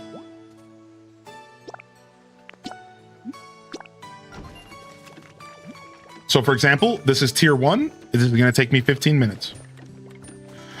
So if you use the engineer perk that you can probably get more of later, there's one character with it so far for me, you can actually circumvent some of the build time, which is really cool.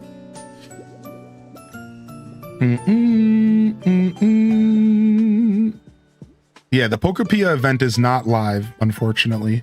All right, let's go see what's going on with Nintendo of America and their Super Mario Galaxy Movie Direct. I know we're not watching it live, but we're going to go ahead and watch this now. I'm just going to go back to the beginning of the video and we're just going to start it, and it's going to probably cut us off at some point, but that's fine. We're just going to start it right here. All right, you guys ready? Super Mario movie direct. Let's go see what this is all about. Woohoo! Wah, wahoo, wah. All right, let's see. It looks like they're doing more than just giving us the trailer this time. It seems like they're giving us actual voice actors, which is cool. I just saw because I saw a quick glimpse of the screen. So I think there's going to be like some voice actors and stuff, and we'll get to see the cast real quick. Maybe some characters we haven't met yet.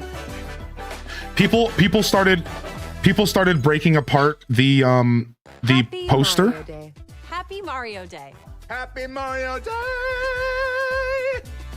Happy Mario Day, everyone. The Super Mario Galaxy movie is almost here, and this feels like the right moment to share what's next with the Mario brothers. Emphasis on brothers. This time, they're side by side for the whole adventure. That's right. Traveling the galaxy and taking down the bad guys together as brothers. And in that spirit, why don't you I love Charlie Day. introduce the trailer? Ah, okay. Thank you. Well, it is Mario Day, though. Okay, you do it. You do it. Oh.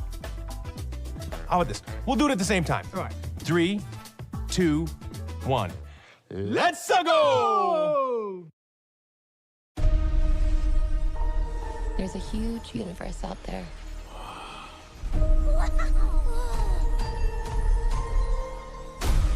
With a lot of galaxies. This video might cut off early, and I'm gonna have to go dig up the VOD because sometimes live stuff it works like that. If they cut the live stream off early, we should be fine. But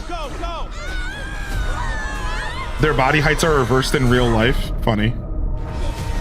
I'm pretty excited for this movie. I like the first. I also love Mario Galaxy.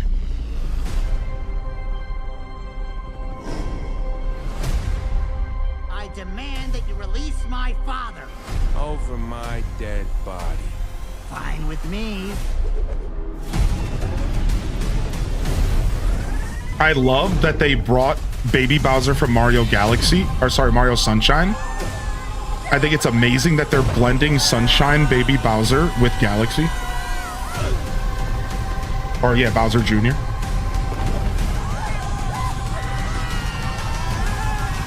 I hope Professor Egad's in the game. Or in the movie. That's what I'm hoping for. I'm hoping for Egad. Your king has returned! Long live the king! The Bowser name shall be feared once more! Oh no! Everyone calm down. He slapped him again. Let's go. Let's go! Oh, princess, you're going to regret that. No way, the Frog King guy? That's cool. That's fun. Oh wow, that's the octopus boss from Mario Galaxy. Wow, the octopus boss from Mario Galaxy, dude. Nice. The dinosaur from Odyssey. Oh, this looks good, man. This looks good, dude. This looks good.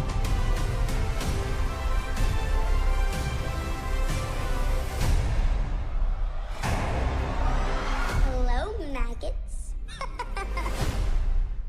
Cute. Cute. Nice references. Hello everyone, I'm Shigeru Miyamoto. Hi, Miyamoto. March 10th is Mario Day, and every year many people from around the world talk about it. Thank you for supporting Mario and friends.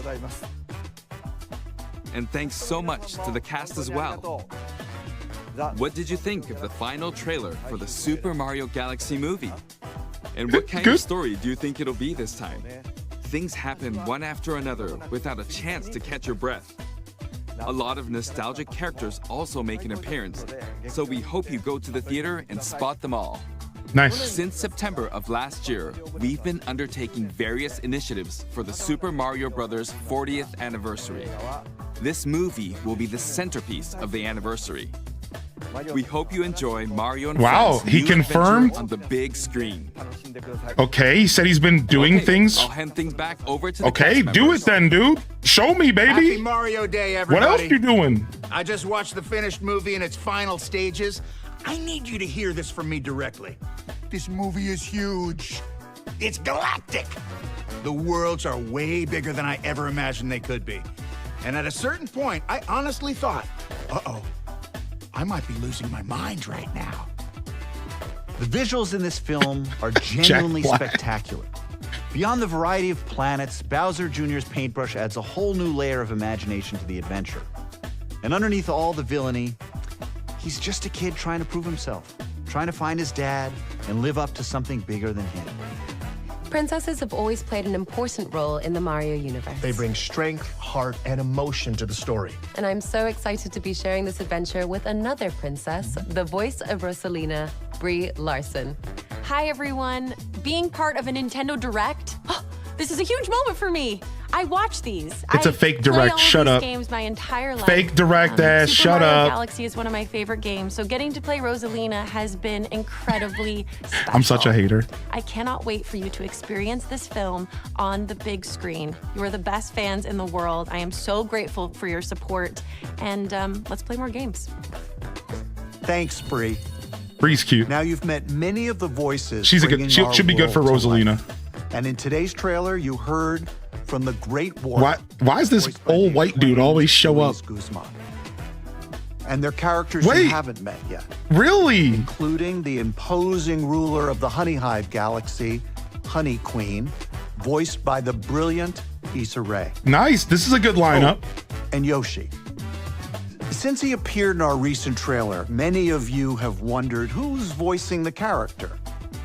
So there is this incredibly talented actor. Chris San is legendary. I know. I'm just joking. And I'm excited to share with you today that the voice of Yoshi is Donald Glover. Wow. Of all people, now, Donald Glover's Yoshi? When you see what? the film in theaters, some big surprises and some very small. And I want to wish you all a happy Mario Day. And back to you, Miyamoto-san. You could have called me. I could have. Thank you. Yoshi! Next month, the Super Mario Galaxy How much are they paying him? will finally release worldwide. For its release, we're preparing various content for the movie in the smart device app Nintendo Today. Every day, starting March 10th, when you open the app, you can receive a digital collectible card based on the movie. What? As it's the 40th anniversary. What? They're giving digital cards? Cards total, so try collecting them all. In the app? I mean, that's cute. Also, I haven't loaded the app in like 3 months. With the Nintendo Today app, you can get digital wallpapers like these and take pictures with digital photo frames. Okay, it won't be long until the movie releases. I hope you'll go to the theater with your family and friends and cheer for Mario's team. There's your guys' direct. Yo, we have all this great stuff planned for Mario's 40th birthday, but we're not going to tell you anything, and we're just going to leave you with Donald Glover. Oh, okay. Happy 40th anniversary. Now, technically, tomorrow's the anniversary. So maybe they're just going to show up and surprise us tomorrow, man. I don't remember how other Mario days have gone. Does anybody at all have a memory of past Mario days? Like, have they not given us a heads up if there's like a direct? Have they surprised us in the past? Oh, they do want it to be warmer, Dazza. Now they do want it to be warmer. But I don't know if they would have said that anyways. Let me go see what's in their house. Yeah, see, they probably would have said that anyways, maybe. It's hard to say. It's hard to say if the waterfall's affecting them. Let's go ahead and grab a fireplace for them, and that'll probably do the trick here for now. Yeah, all right. I guess we're just waiting until tomorrow, which is fine. You know, I'm not trying to be a punk, but it's like, earlier I went on a rant about this. It's like, I thought they would give us a heads up if they're doing like, if they're doing an event, right? Like, aren't you gonna tell us something?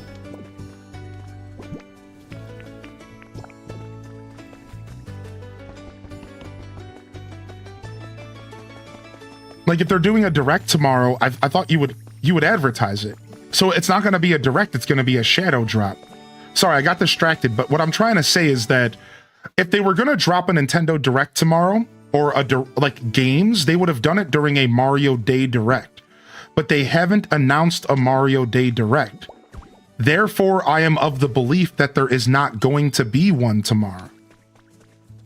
Because normally they would announce it. So that's why I'm like, if they haven't announced a Mario Day Direct, I don't think they're doing anything tomorrow. Like, that's the thing that I'm thrown off about. It's like...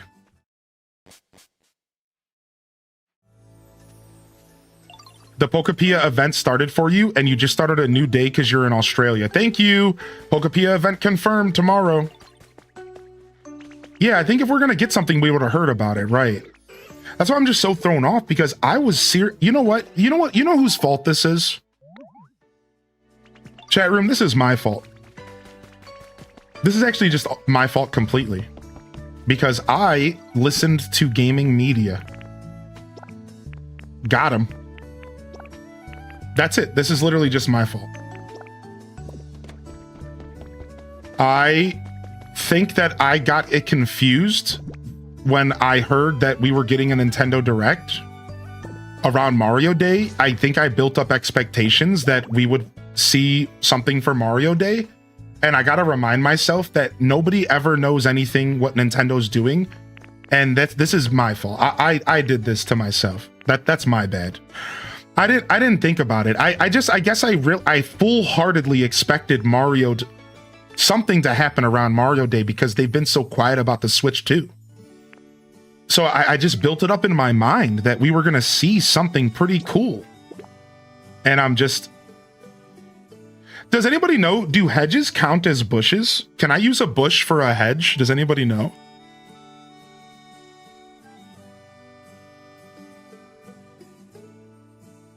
Yeah, okay, cool. Thank you. And I need a bench. Yeah, this is just kind of my fault, man. I think I just didn't... I'm going to be honest, I just didn't really think about it. I was just like so caught up in the hype. And I was like, oh, we're for sure going to see an event for Mario Day. And it just didn't happen, and I just got confused. You know, it's like, oh, this is my fault, you know? Now, again, there's still a chance that they announce something tomorrow. Right? So, like, who knows? It could happen. Yeah. So now what we're waiting for is a general direct. So how many people want to put down $5 on if we're going to get a general direct in March? Anybody want any takers? Any takers?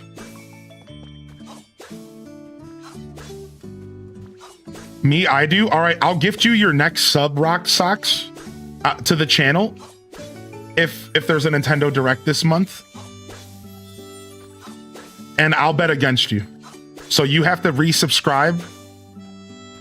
You have to resubscribe within the next month from today. So it could be April.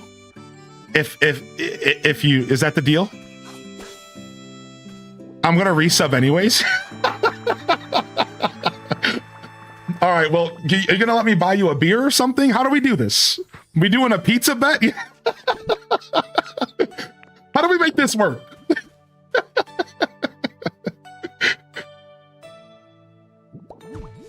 I'll take a beer. I think we're due. I think we get one this month, right? I think we see one this month. Just gift it to someone else. All right, deal. I think we get a general direct this month. I do. I do think we see one, even if it's kind of copium-esque to say that, because we've been saying that for a while now. Like, it really is starting to feel like massive copium. Anybody else just like sick of thinking of Nintendo Directs at this point? Like, I'm actually just kind of sick of it, because it's like, at this point, I feel like it's been a while and it's weird, and I'm just like kind of sick of thinking about it. I'm over it. We'll get one when we get one, dude. I just don't even care anymore. I'm over it, dude. I don't even care anymore. I feel like they wanted to see how Pokemon Pokopia would do. That makes sense to me. They certainly didn't want to cannibalize Pokopia's success, and I agree with that. There was no way that they were going to do that. They were totally going to be quiet around Pokopia and Pokemon Day. So I'm not at all put off by that. I think that was 100% an expectation. They were going to be quiet around Pokemon Day, and I guess I just thought March 10th was far enough away that they would start lighting up that fire again, but we're just getting a little ahead of ourselves. We just have to remember, we have to always remind ourselves that Nintendo is always going to be moving along at the beat of their own drum. Like, they aren't a company that can be predicted upon, we just have to remind ourselves of that. All right, can I get some more clay done here? Is it only 10 clay at a time, right? Yeah. So somebody asked a question in the chat earlier, and I'm curious if anybody has an answer. Will a Pokemon pick up stuff off the ground if it's not in their habitat with the gather ability? Has anybody confirmed that yet?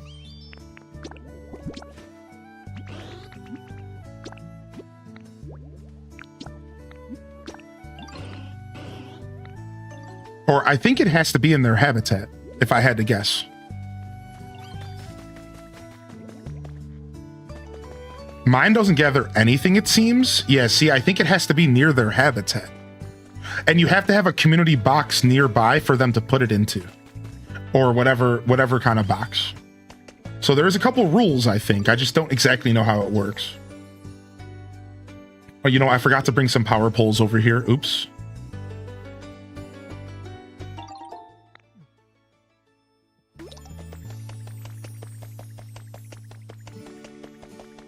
Just beat the story, I want more. Oh, Jedin, dude. Mum's the word, dude. I didn't expect to still see you live. Hey, Leia, man. Yo, thank you for the resub, by the way, man. Yeah, man. Thank you for the resub yesterday. I missed it. I was having a couple off days because this game is just so overwhelming in a good way. And, I think you had stepped away when I said thank you, so it's really nice to see you back in here. Yeah. I can tell you right now that the gathering is definitely more finicky than we want it to be, right? Like, but I can tell you also that I've seen some stuff, chat. I've seen some stuff, man. And you want to know what I've seen? I've seen some stuff. And I've seen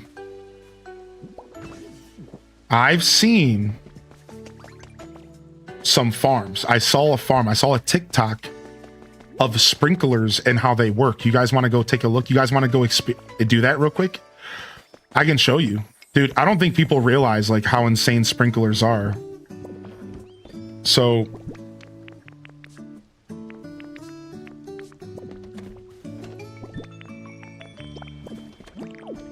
let's quickly go to Castletown and I'll show you.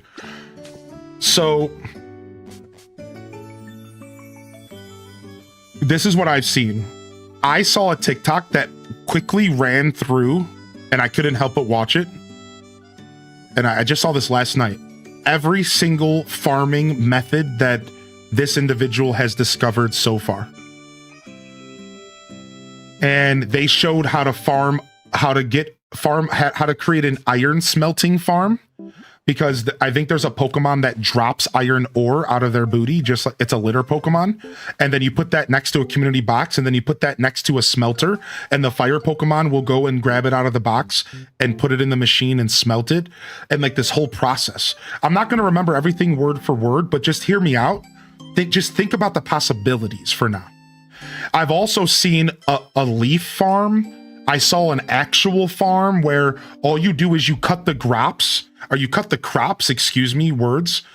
then the Pokemon pick the crops up, put it away for you automatically, and then you have a grass Pokemon come over and just boost it with growth, and it all happens automatically. All you have to do is cut the crops with Scyther once a day and then just walk away.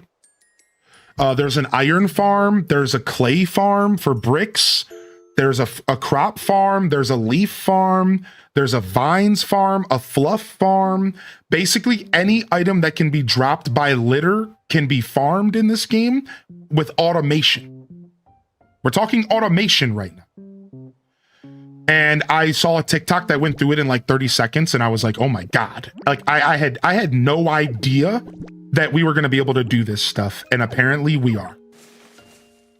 So let me go ahead and show you guys the sprinkler.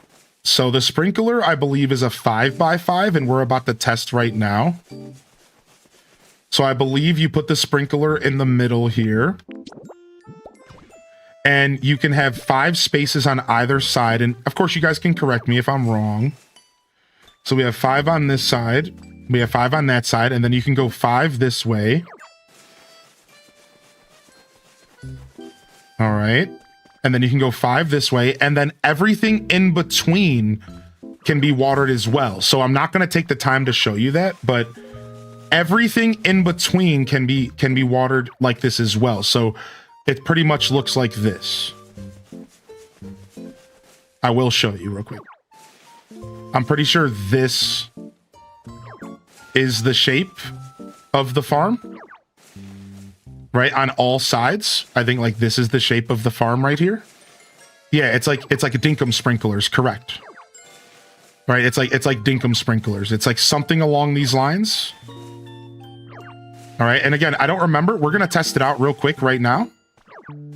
And then you just have to have a source of water anywhere within the vicinity of the sprinkler.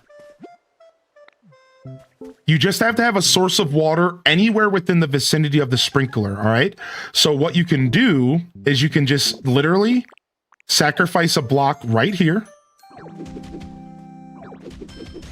All right, and then we're gonna run to the ocean really quick. Now, this isn't fresh water, and I don't know if that matters. I don't know. I'm just going to try real quick. So let's see if the sprinkler works. Watch. So I'm showing the chat the range of the sprinkler. So the sprinklers can be a 5x5. So sprinklers can go in 5 in every direction. And I believe this right here, this corner, you see 1, 2, 3, 4. I think this corner is where it cuts off. So now we're just going to sit here and watch it for a second to see where it cuts off. And you guys can get a quick idea of just how powerful the sprinkler is. So I'm going to put one here in this corner as well. So this is it. This is the sprinkler in the game. You don't have to have a water basin. You don't have to have water Pokemon. You can literally just have a single block of water. In this case, salt water, which sounds terrible. We're salting the earth. And this is the sprinkler. It's massive. That's why I wanted to show you guys this. It's massive. All right, here it is. There's the range. So it's like a little staircase. So it goes 5 out, then it goes 4 out, then it goes 3 out, then it goes 2 out, then it goes 1 out. All right, so there it is. There's the range. That's it. There it is. It's massive. So I could like if I rototiller this real quick just to kind of show you. This is all going to be watered here, right? And then again here all the way down, and then here all the way down, and then here all the way around. Welcome to farming in Pokopia. It's a beautiful, beautiful thing. Like this will be watered in just a second. It's kind of RNG. This spot right here should water any like, it's like the water's like slowly splashing about it, but this should get hit. Yep, there it is. Got it. How far away from the water source be? Ooh, good question. You want an answer for that? I got you. All right, watch this. The water source can be anywhere within the range that it waters. So the farthest it can be is the tip right here.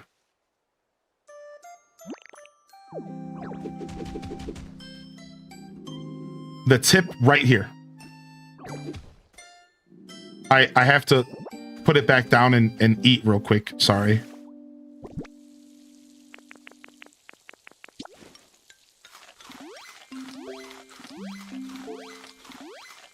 So to answer your question more accurately, I believe the answer to your question is as long as it's within range, all right, of where the sprinkler can water, then that's where the water source can go. All right, as long as it's within range of where it can actually water, then it's fine. That's like the actual answer you were looking for. So you see, now I'll prove this really quick. All right, give me just a second. We're going to punch the hole here. All right, and then I'm going to grab this real quick. And I'm going to block this up. Boom. No water. Right? Oh, well, sorry. I destroyed the water. Oops. That doesn't prove anything. Let me just show you what I meant to try to show you. 1 second.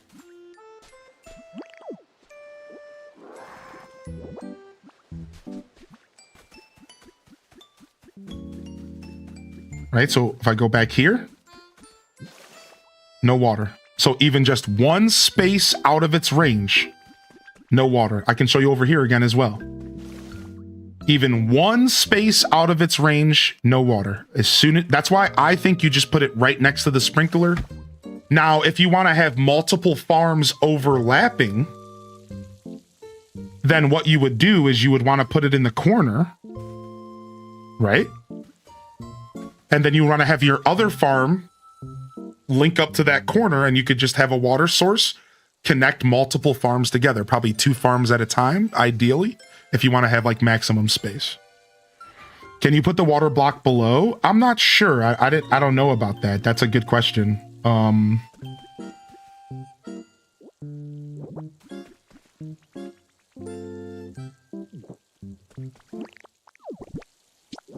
Like I said, I learned this from a 30-second TikTok that I shouldn't have been watching in the first place. So this is actually a really good question.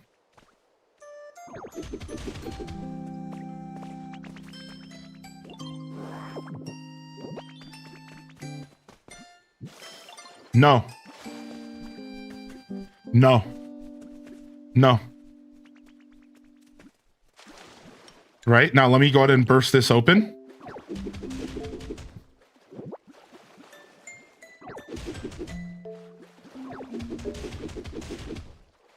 No. Now, maybe it's because this is not counting. It's like hard. It's like hard to say, like, yeah, it has to be in that. It has to be in that block. It has to be considered in the block within the same parallel of the sprinklers.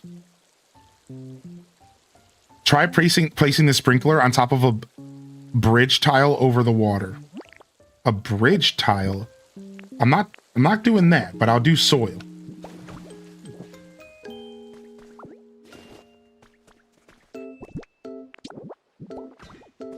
No.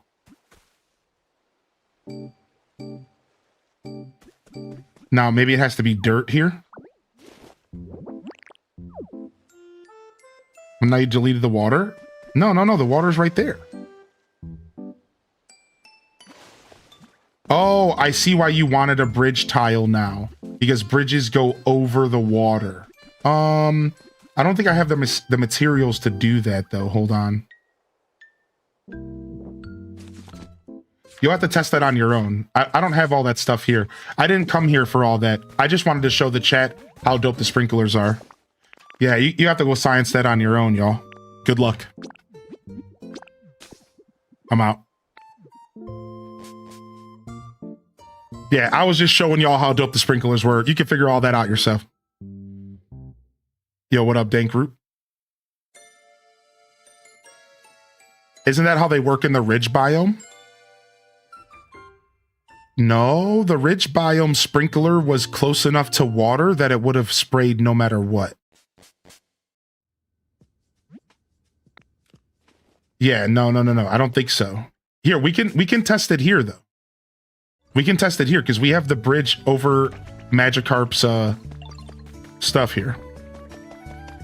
Yeah, no, the sprinkler you find in the ridge area is close enough that it doesn't matter. So, all right. So in theory, if I grab a bridge tile here.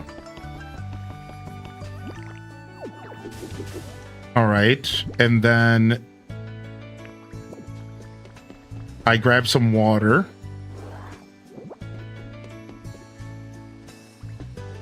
And I spit it out and make it nice and square and even. Gulp. And I put a bridge tile here. And a sprinkler. It works. Nice. Is that how we found it in the ridge biome? Yeah, because the ridge biome had water around it. Well, actually, wait. We don't know for sure. Hold on. Let me just quickly try blocking everything up, though. Hold on. Sick. It works. Yeah, is that how it was in Ridge? Yeah, because Ridge had water. Were you following what I was saying, though, UMT? Like, there was like water around it. So that's why I was like, yeah, right. Okay, just making sure you understood why I shot that down. Because I was like, I'm not sure that's a good, like, visually, I was like, that sprinkler was going to be sprinkling water no matter what.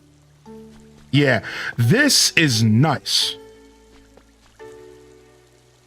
So it's funny because the TikToker didn't even say this, and they were so, like, you know what I love about this? You know what I love about this? Is the TikToker is like this big Pokemon dude, and he was like, I'm gonna give you the best tips to play the game, and you only get them here. And he wasn't even doing it the most efficient way, dude. We got the efficiency here, baby. We got the efficiency here, baby. Yeah, homie was like, this is it. This is the best way to farm. He was so convinced on day 3 or 4 that he had the answers, you know, like, I just find that to be so funny to me. I'm like, you didn't know nothing, punk. Yeah.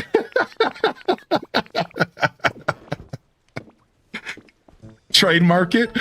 That's so funny. Thank you, UMT. Thank you. I'm not usually quick to shoot something down like that. So thank you for being patient. All right. I think we have enough power to go to the next step here and get our second light, if I had to guess. And then we have like 2 or 3 more missions until we get the third.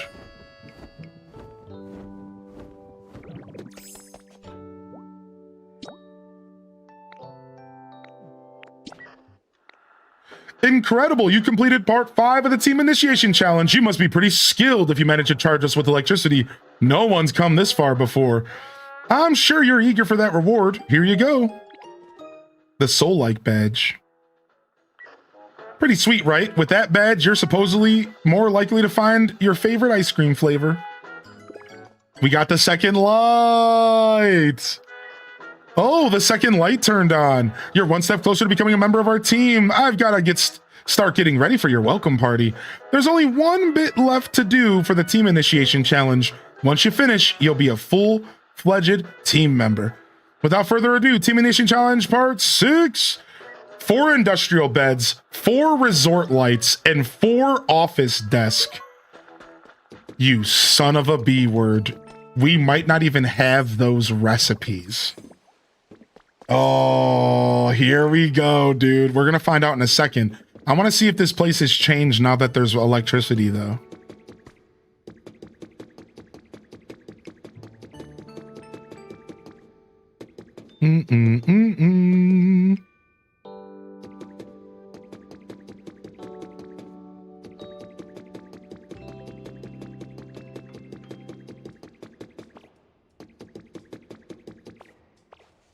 Oh, yeah. You get a chest upgrade. It's a whole separate recipe, Tiff Trilla. Thanks for helping answer, chat.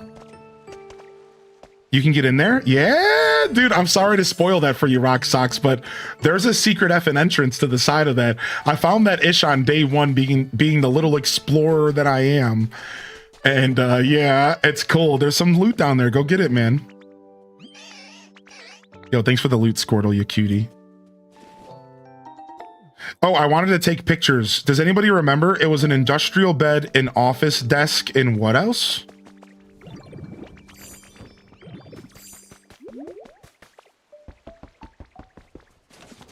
All right. Industrial beds.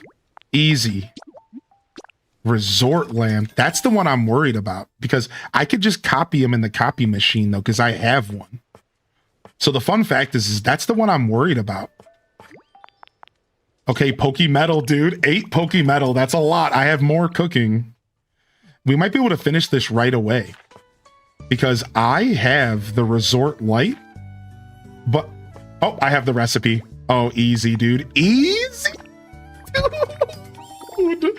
Easy. Let's go. Another badge. Another badge, baby.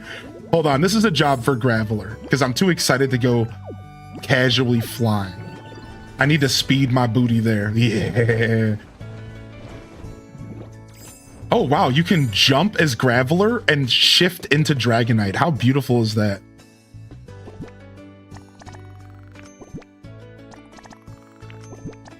All right, what's next? It's got to be rare Pokemetal coming up.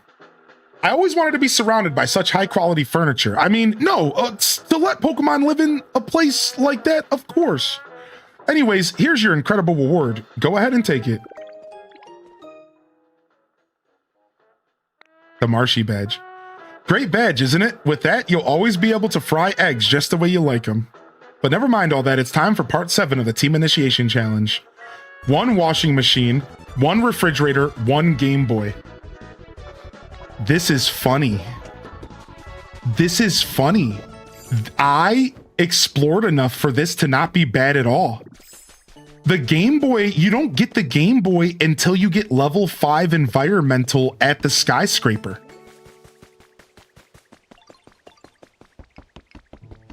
By the way, are those all level 5 rewards? Good catch, dude. Are those all level 5 rewards? Now, here's the problem, though. Here's the problem. Here's the problem. Do they give you the recipe when they give you the item? Because otherwise I might have to tear down some stuff out of my house.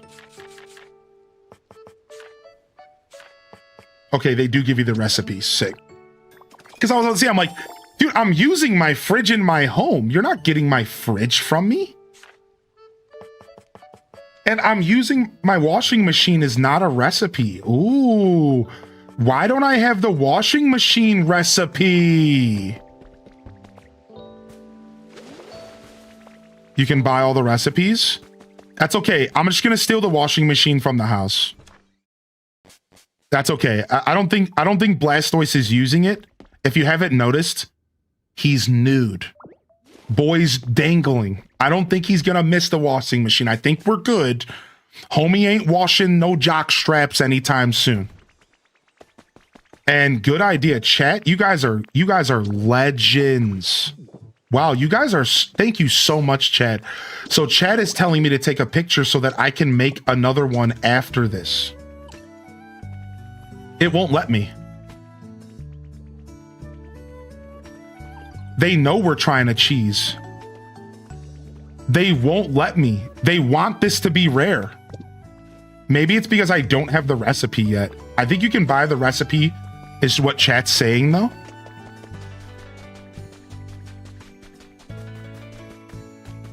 Yeah, okay, I have to go buy the recipe. Okay, I'll go buy the recipe after this.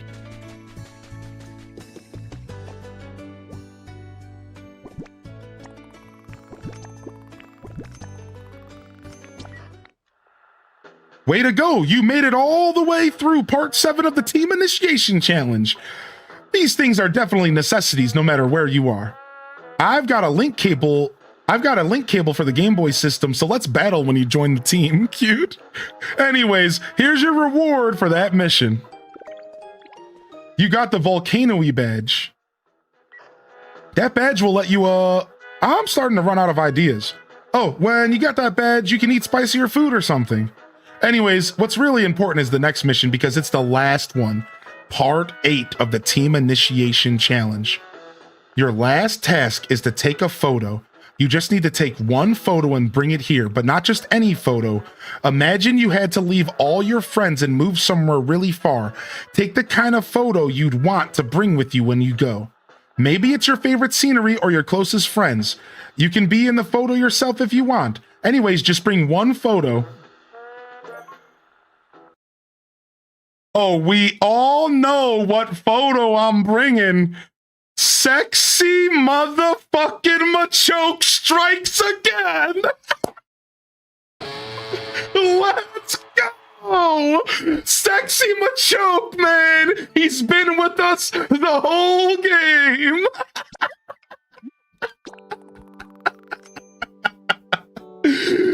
Motherfucking Machoke. Sexy Machoke, dude. Let's go. You're satisfied with your photo, right? Oh boy, am I satisfied. And now I'm kind of hungry and a little sticky, but let's go. In that case, you finally finished the entire team initiation challenge. Congratulations. Here's your final reward. The Earth Badge. You completed the team initiation challenge. All right, with that, you're now truly one of us. This calls for a celebration, a welcome party. We'll provide the food and decorations. Sorry to ask, but could you prepare some party poppers? Wondering why the party poppers are your job? Come on, don't sweat the small stuff. It wouldn't really feel like a party without them now, would it? This is your first job as a new member of our organization. Get some party poppers, that's in order. You know, they gave me 2 party poppers at the beginning of the game, and I put them in a chest, and I never used them.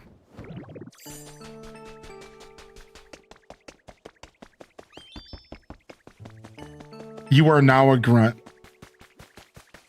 They gave me 2 party poppers at the beginning of the game.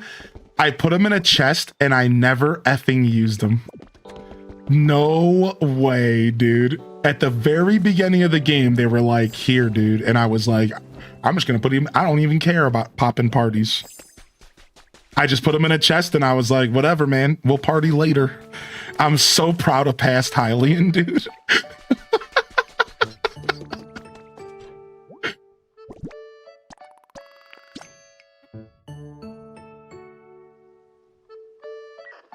Cluck delivery hatch is completely full. You weren't able to deliver the party poppers. Wait, what? Red, blue, green. That's a good catch. Hello, Hylian.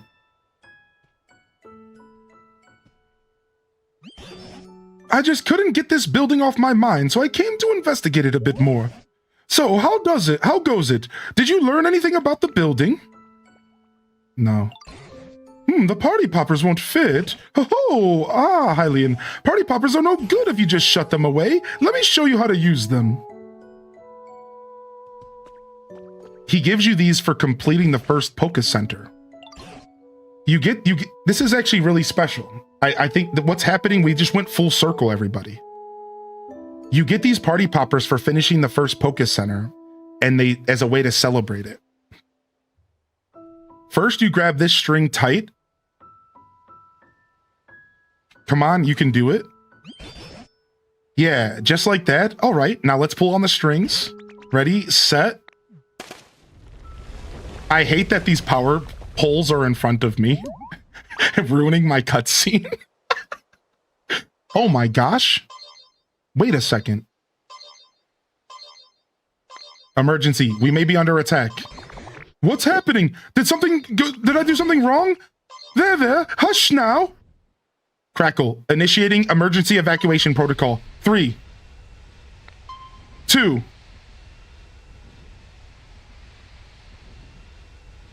1, 0. Blast off.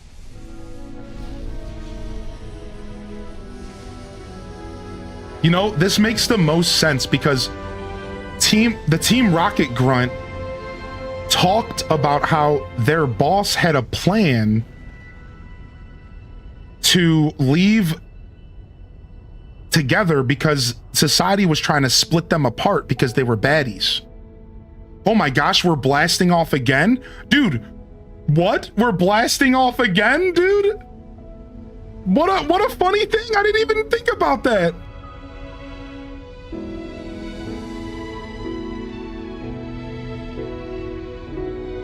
Shut up. We're blasting off. Why is this game a love letter to original Pokemon fans? This game is such a love. People said it, dude, in the chat. This game is a love letter to Gen 1 and like OG heads, dude. What that whole big building just flew away? I don't suppose I did something I shouldn't have. But you know, this is just one more surprise. I've witnessed wonder after wonder since I first met you. You've made houses just like the humans did and brightened up a whole town with electricity. You held a party for everyone and started up a huge machine. Yep, they did it in the order that you're supposed to do it. We played it in the reverse order. Thanks to you, we, the Pokemon, have gotten pretty skilled at acting like humans. But to think a building as big as that could fly up that high into the sky, humans really can do incredible things. Do you suppose there's a chance that humans are seeing that building out there somewhere?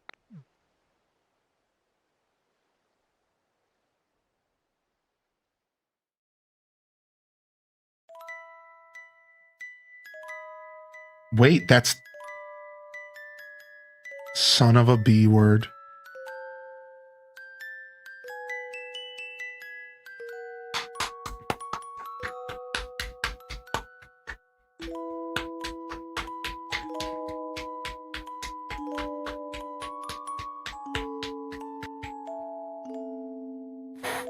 $50 hours in, right? Almost 55 hours. We finally got the credits.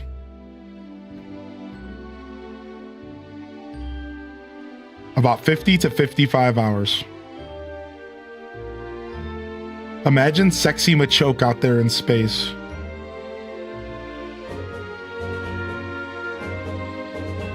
So, before I share my thoughts and we enjoy this moment together, y'all should know that YouTube spoiled me on the fucking rocket. A YouTube thumbnail from some dude with 30 views showed up on my YouTube feed and showed a picture of us standing in front of the rocket with no context at all. I knew that there was a rocket in that building since day 2. Now, it didn't take away from the moment for me because I didn't have any context.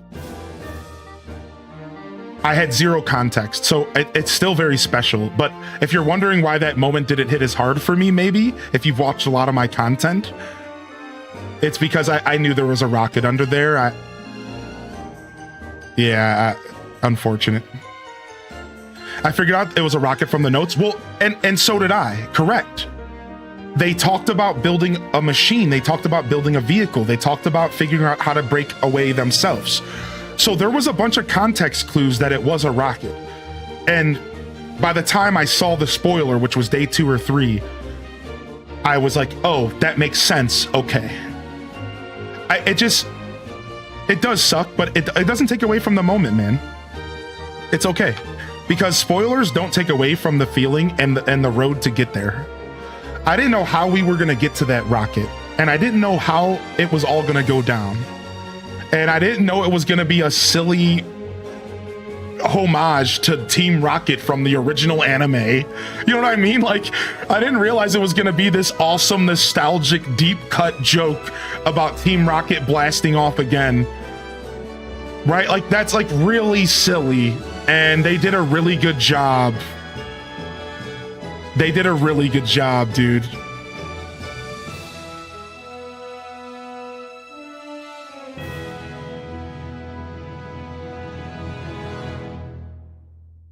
Let's go ahead and wait a second here before I share my thoughts. Let's see what's happening here.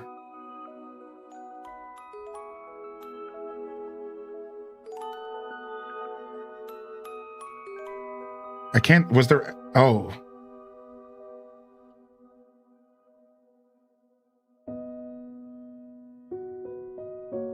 So is this the rocket going to a space station? It is. So the rocket arrived to a space station.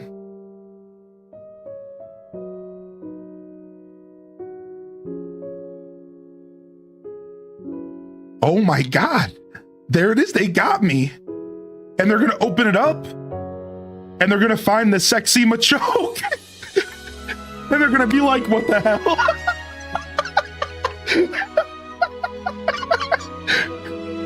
And he's gonna, is that my trainer? Here it is, dude, look. He's gonna be like, oh my God, that's one sexy Machoke.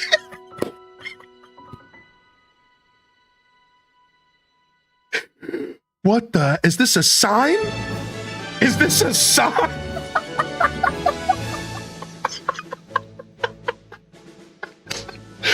The rocket ship made it to the humans? What does this mean? What does this mean? What is this sexy Machoke? What is this? Oh, they got me. That was special because this is what actually just happened. The photo that our Ditto put, listen, like you guys have to realize what happened out of context. Let me explain for those that are trying to make sense. What just happened was the Ditto, listen, the Pokemon that was hunting for their trainer the whole game put a photo in that rocket ship. And that photo could have been anything. But you want to imagine that that photo was a form of reference to us, right? And like something that our trainer would understand, and that our trainer got the photo.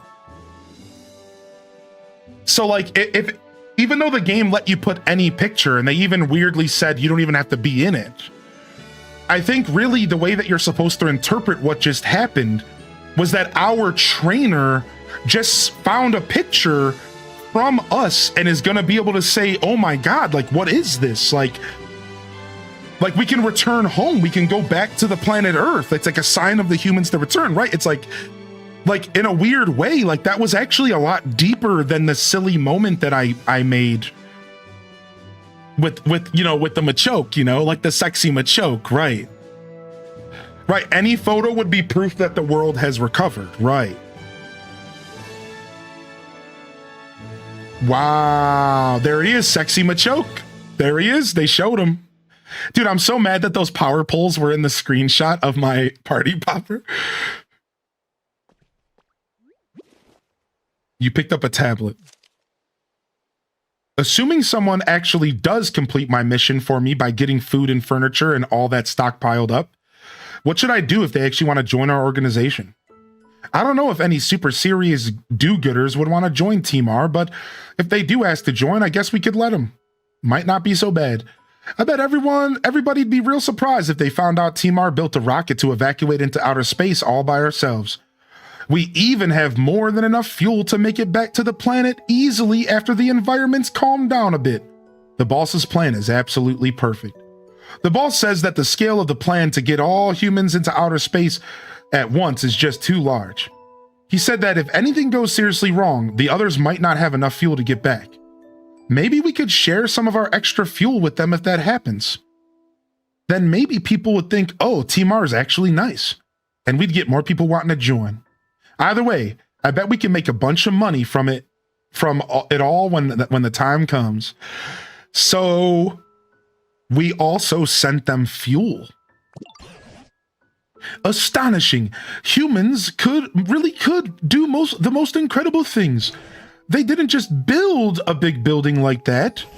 They even made it fly up into the sky. Our biggest hint may have blasted off and flown away, but as I watched it go, I couldn't help but think, somewhere, somehow, humans will see that building. I'm sure of it.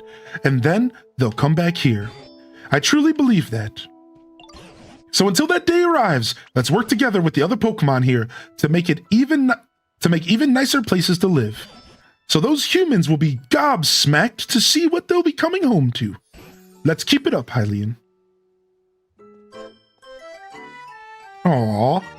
They got me, dude. Aww. They made me cry grown man tears. That was kinda cute. You got the memories photo frame. Aww, dude.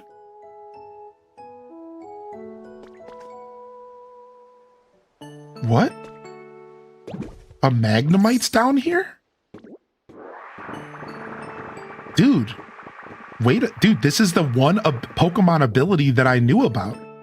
This is the only other Pokemon ability that I've seen in the game that I know about.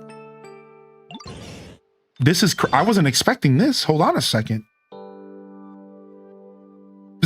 The open sky, the fresh air, the Pokemon. It has been a time since I saw them all. Hello, hello. Will you be a friend of mine? Let us talk together. I was not expecting this. I was wondering when we'd see him. The electromagnetic waves emitted by the units at the sides of its head expel anti-gravity, which allows it to float.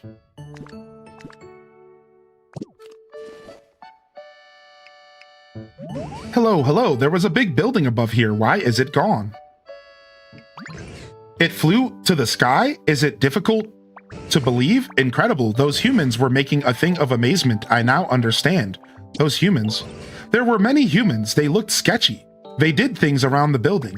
One day they disappeared. I went inside to investigate, but I was unable to exit.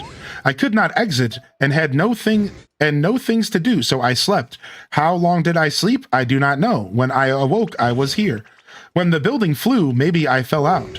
That building was a comfortable space for sleeping. It would have been a good home. This is unfortunate. Well, let me make it up to you. You can make a home that is like the building? Is it possibility? If so, I would like that a large amount. Something like this, please make it.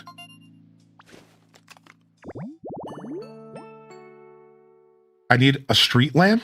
I need one of those machines that I've seen. I know where to get that. I count on you. All right, fly with me. Now, is he you know what? He's not going to fast travel with me. He's not going to fast travel with me. We're going to go do this right now, everybody. Stick with me here for a second. Stick with me, because this is going to be worth the time. This is going to be worth it. Just stick with me. I need to go grab that machine. That's all we need. We have street lamps. It's probably any lamp is fine. I just stick with me, because I know what this ability is. It was a spoiler. I saw this ability being used in a video, in like a video where somebody was like telling me about something else, which like wasn't really spoilery. So I was like, sure, I'll watch this real quick. And then they were using this ability and I was like, what? So I told the chat before, like, I know of one ability that's gonna, I think, appear on our wheel. But I don't know when we get it. And I think like now this is when we're gonna get it. It's funny though, because I can't express enough how like, wow, this is our first rain here, by the way. I can't express enough how like, I wasn't expecting them to reward me like this. Like, this is kind of cool. I think this is going to be dope. All right, the rain's helping us unlock a bunch of stuff. All right, I only know I've seen this machine in one place, so I'm going to go grab it from over here. Do you have all than one ability? Well, I think there's a lot more abilities in the game, actually. Because the way that the ability screen is set up is that, like, I think there's more than just the 8 abilities that fit on the wheel, is what I'm trying to say. Because earlier when I was looking at stuff, I saw an ability that I've never seen, and I don't know if it was just AI or if it was actually something in the game. So I can already tell you right now, I saw a form of Ditto I've never seen before, literally 2 hours ago when I was Googling something. So I think there's more than just 8 abilities that for that wheel. And then remember, Lapras is not on the wheel. Dragonite's not on the wheel. That's 2. Waterfall was an ability, and that's not on the wheel. That's 3. So right now, technically, I have 7 abilities. Strength, that's 8. So technically right now I have 7 on the abilities on the wheel, 4 abilities off the wheel. That's 11. So I think there is a little bit more happening with that stuff.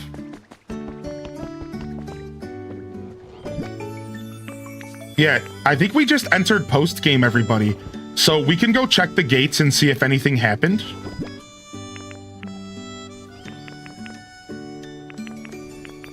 But let's just do this first. Let's just do this first really quick. So what did I need? I needed a street lamp. I needed the box, the wires, and what else? A barrel. Just a regular old barrel, I'm pretty sure. There's a regular old barrel. Oh, there was a barrel already beside him. Thank you.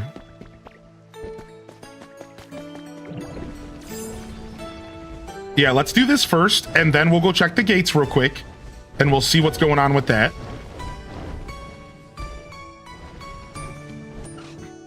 I wonder if they're going to let me decorate here now.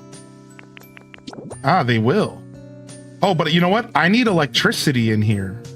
Can you follow me out of this place? All right, let's go. I have electricity right outside. I just need to build it up here.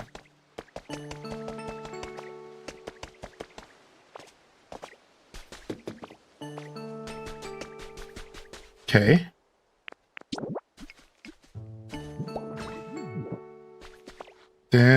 Oh, he's an electric type. It didn't even matter. Nice.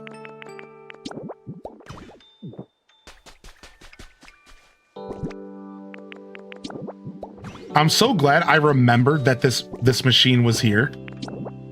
I'm so glad I remembered this machine was exactly where I saw that. Because I almost picked it up when I saw it, but I hesitated.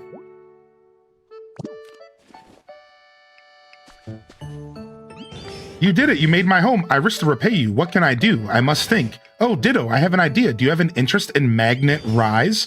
It will let you float around. It's very fun. You must try.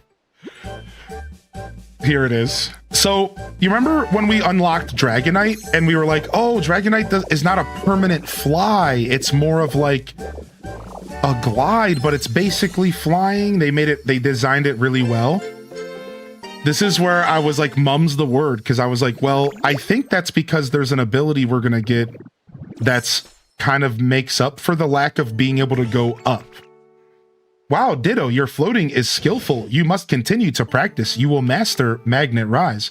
Magnet Rise lets you move while you hover in the air. You can float down by pressing L or B while using this move. Select an item in your bag and press A to spit it out. For certain items, you can adjust the number of items you spit out once by pressing up and redirect where you spit them by pressing down. Oh, you can use this as a form of decorating. If you press R, you can enter replacement mode, which allows you to swap what you want to spit out with what's on the ground. You can break what's in front of you with Y. The broken item will be stored in your bag. If you press Y and hold the button to break something, you will store it in your body. This is a decoration device. This is a decoration device, dude. It's not just fun traveling. How do I rise? Oh, yeah.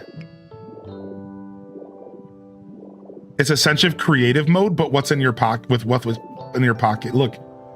So I identified that once I saw that there was no way to go up with Dragonite, I realized they were going to give us the ability to go up with Magnemite. Take a look, everybody. The final ability that they gave us at the end of the game.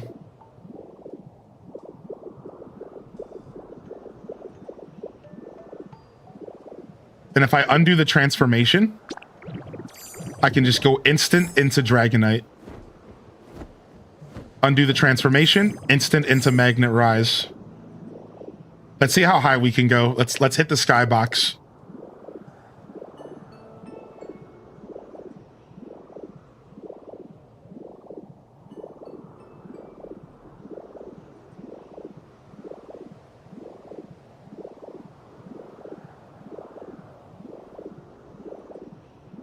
Oh, that Magnemite's still following me. Oops. Okay, we've hit the skybox. There it is.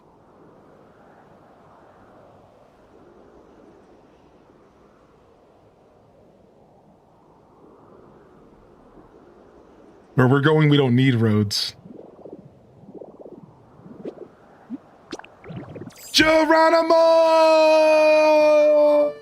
Oh!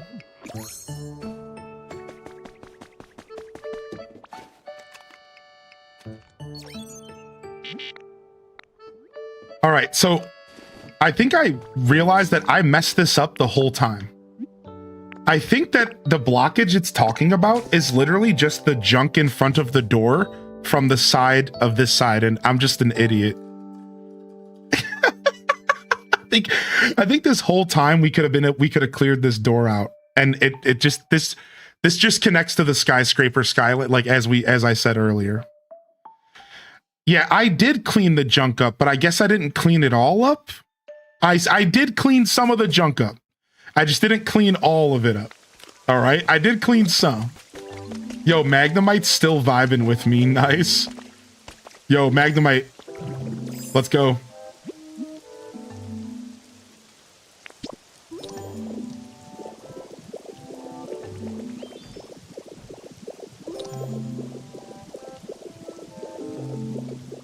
Oh, he's stuck.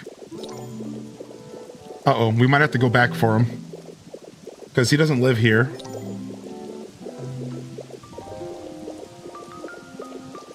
No, so we did see all the areas, which isn't like sad, but it's also a little sad, you know? It isn't like the worst thing. It's like, yeah, we all wanted more game for sure, right? That's how a good game works. That's how a good game works. You want more game when a game is this good, you know? I never clicked on the door after I cleaned the trash up.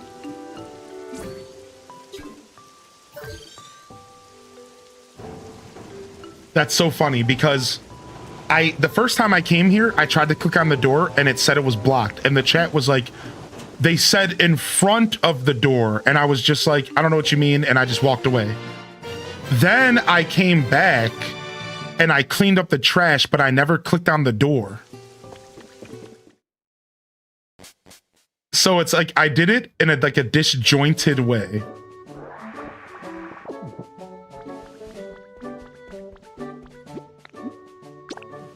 There it is. So yeah, all the doors connect to the main area.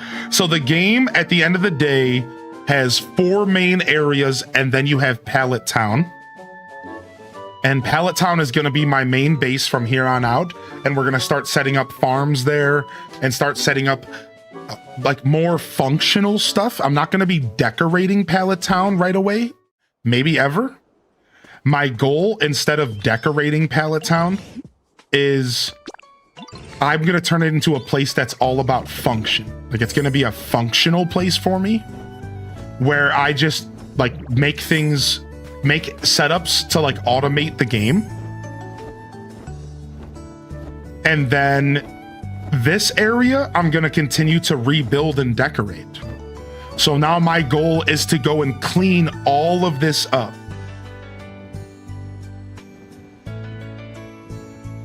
And we're gonna clean all this up. We're gonna decorate. And we're gonna kind of turn this back into a proper city of some sorts.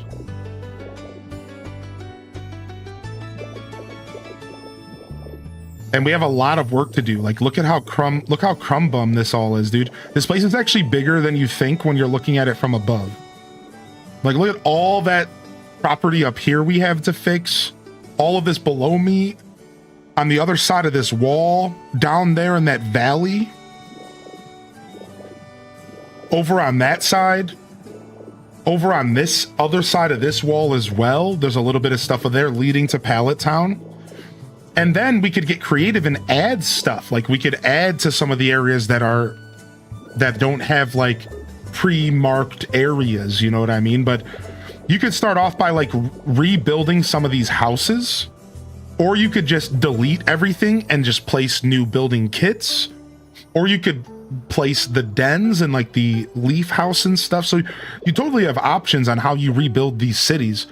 I don't think I'm gonna go with the blocky stuff. I think I'm actually gonna lean into the kits, but not the like, yeah, just any of the kits. So I think what my goal is, I'm gonna be cleaning all of these plots of land out, and I'm gonna find the perfect fitting kit to place there, even if it's a blocky kit. The perfect fitting kit, and I'm gonna go around and try to create little neighborhoods and stuff. The kits are limited, like how many you can put down, maybe? Interesting. That makes sense. Yeah, they might be limited. That makes sense. Can Pokemon go to Pallet Town? I think so. I think you can bring Pokemon back and forth from Pallet Town. The only Pokemon that ever denied me from bringing something back from Palatown was Eevee, because I think Eevee's a part of a quest. But I'm pretty sure you can bring any other Pokemon back. I brought Magby back. So I know you can bring Pokemon back from Palatown, and I think you can bring Pokemon to Palatown. And you can have them start living there, yeah.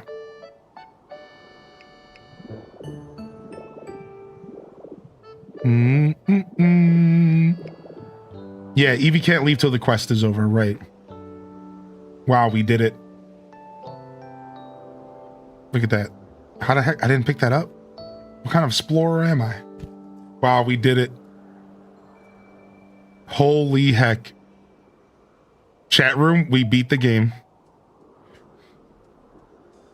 What's the total number of Pokemon you could see in the Pokedex? I haven't been spoiling that for people, but I can say that I have well over 100 right now. So, and I know there's plenty more to be discovered. So, how do you feel? So I never shared my thoughts during credits. Quick post-game review. Let's fly around while we do this. Time for Dex completion? Exactly. That's the first thing we're gonna be doing, is Dex completion above everything else. Yes. Yeah, you got that right. And we're gonna be using Palatown to help with that. Now, let me go ahead and give my thoughts really quick.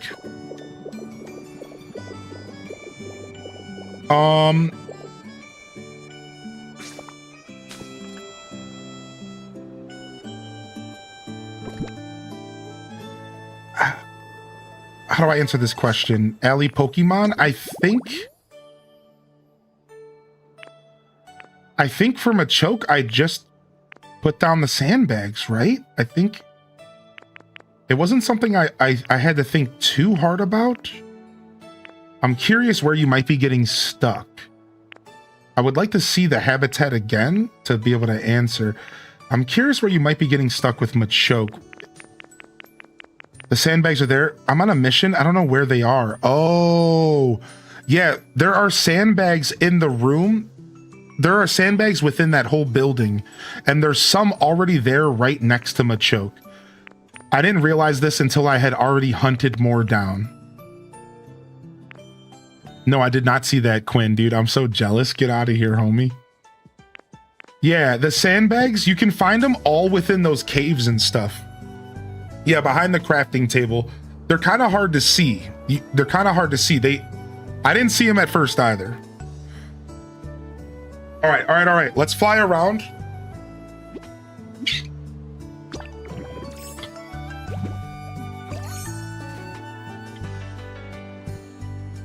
We still have so many quests and stuff to do. We still have so much game to play. Oh, man. We still have so much game to play, dude. All right, let's eat up real quick. And then let's quickly share our thoughts here. Let's have some fun. All right, everybody. So I just finished, welcome in here. I just finished Pokemon Pokopia about 50 to 55 hours deep. A very mid-paced playthrough. I'd like to think that I played the game right down the middle. I wasn't the fastest player by any means, and I wasn't the slowest. I played at a decent pace, and I made a point to really take my time, but also to keep the story moving so that I could get to the end game and really start to care about the world a little bit more, because it's hard to care about the world when you're in the middle of the story. And welcome in here, Raiders. So all I really wanted to share with you all as far as my thoughts are my post-credits thoughts. I usually do it during the credits. Right out the gate, I'm going to tell you I had a blast playing this game. It brought me back to a childlike wonder that I haven't necessarily felt in like a really long time in my life. You know, like not many games make you feel like a little kid again, but like in a good way. And I think that's a cool thing to note about how I felt playing this game. I also think that this game did exploration perfectly. I always felt like I was rewarded for exploring, and that's not the easiest thing to do. So I really appreciated their take on exploration and how rewarding it was to discover things for myself in this game. It felt so rewarding, and I really appreciated that side of the game. Otherwise, I think that I'd like to start off by saying I probably give the game a solid, like, 9.5 out of 10. 10 being the greatest games I've ever played. Dang, can't use the camera. 10 being the greatest games I've ever played. All right. And 1 or 0 being the poopiest games I've ever played. This game's probably like a 9.5. You know, I don't give many games a 10. And this game's like right there at a 10. It's like I would have to think a little bit harder if I was gonna ever give it a 10, and I would have to think really harder if I was ever gonna lower it. So I don't give out 10s without a ton of thought. So don't overthink the fact that I'm not giving it one. Just know that I don't give those out without a ton of thought. So that's really the only thing stopping me from giving it a 10. Is literally because I want to be fair to all the other 10s I've given out in the past, like Castlevania Symphony of the Night, right? And like Hades. So it's like, I'm not going to be giving 10s out without really thinking about that for a bit first. But this game's right there. What a beautiful experience. This game was well-paced, accessible, didn't make you grind too hard, but asked you to grind when it was necessary. Rarely did I engage with any sort of bug, and even if it did feel buggy, it was usually a me problem or just a weird problem of the game trying to finish a quest before, you know, I was getting ahead of something. I was getting ahead of a quest. So the game was just so well put together. One of the most quality games I've ever played when it comes to the gameplay, the game feel, the music, the graphics, the frame rate. Wow. Wow. What a quality experience. This game is why I own a Switch 2. Yes, dude. This is it, man. This is the kind of experiences I want out of my Switch 2 and the kind of experiences I want out of Nintendo. Ironically, despite this not being a Nintendo developed game, these are the types of experiences I want and expect out of Nintendo. Quality, fleshed out, in-depth, cute little story that a kid could follow, but a grown adult can enjoy for just the sake of it, right? This wasn't a Stephen King novel, and you don't play games like this for that, but you play these games for writing that at least is not treating you like you're a baby, and this game did that. Dude, sometimes there were words I didn't even know in this game. I'm like, what the frick? This game never treated you like a baby. It treated you like you were an adult, even though it knew kids would be playing it. I have so much respect for a game like that. Thank you for respecting me, developers, and not treating kids like little rats and not treating adults like kids. Kids aren't stupid. They don't need to be coddled, man. And this game didn't coddle you once. It made you figure stuff out. It held your hand when you kind of needed to have your hand held. And after the beginning of the game, handholding wasn't even a thing that ever once crossed my mind. The closest thing to hand-holding in this game is Professor Tangrowth needing to remind you about the quest on the beach, just in case you forgot. The closest thing to hand-holding is Professor Tangrowth feeling the need to remind you that after every Poké Center that it's time to increase your environment level. That's it. This game didn't do any of that to you, man, and it felt so good. For once, dude, to be playing a game that didn't treat me like I was a moron, dude. Like I haven't played a game in my life before. Oh my Lord, is that refreshing, you know? And I'm not saying that I don't get those experiences often, you know, Tears of the Kingdom, great. You know, Donkey Kong Bonanza didn't really treat you bad, but I'm just trying to create a commentary here to stress how well this game handled that side of gaming. And I think that side of gaming is really important. I think that's really important that developers consider that and don't do too much of that. And this game was a good example of that exact thing. It didn't do too much of that. Otherwise, man, that's it. That's all I have to say. Yeah, 9.5, solid game. I loved it for everything it brought to the table, from the depth to the music, everything. This game charmed my pants off. This game is one of the most charming games I've ever played in my life. It's so charming. The dialogue is fun and witty and lighthearted. It makes you feel like you're getting a personality out of these Pokemon that you would have never gotten out of any Pokemon game besides for Mystery Dungeon. And that's a note for me. Mystery Dungeon is like the perfect correlation to this game's writing. My son wants to get right? this game too. Thank you so much, man. Thank you for the first time sub, by the way, from Thriving Silence. Thank you, Lucinda, as well. For some reason, we didn't get an alert for that. I'm so sorry, Thriving. We didn't get an alert, dude. Oh, we might have. It was a gifted.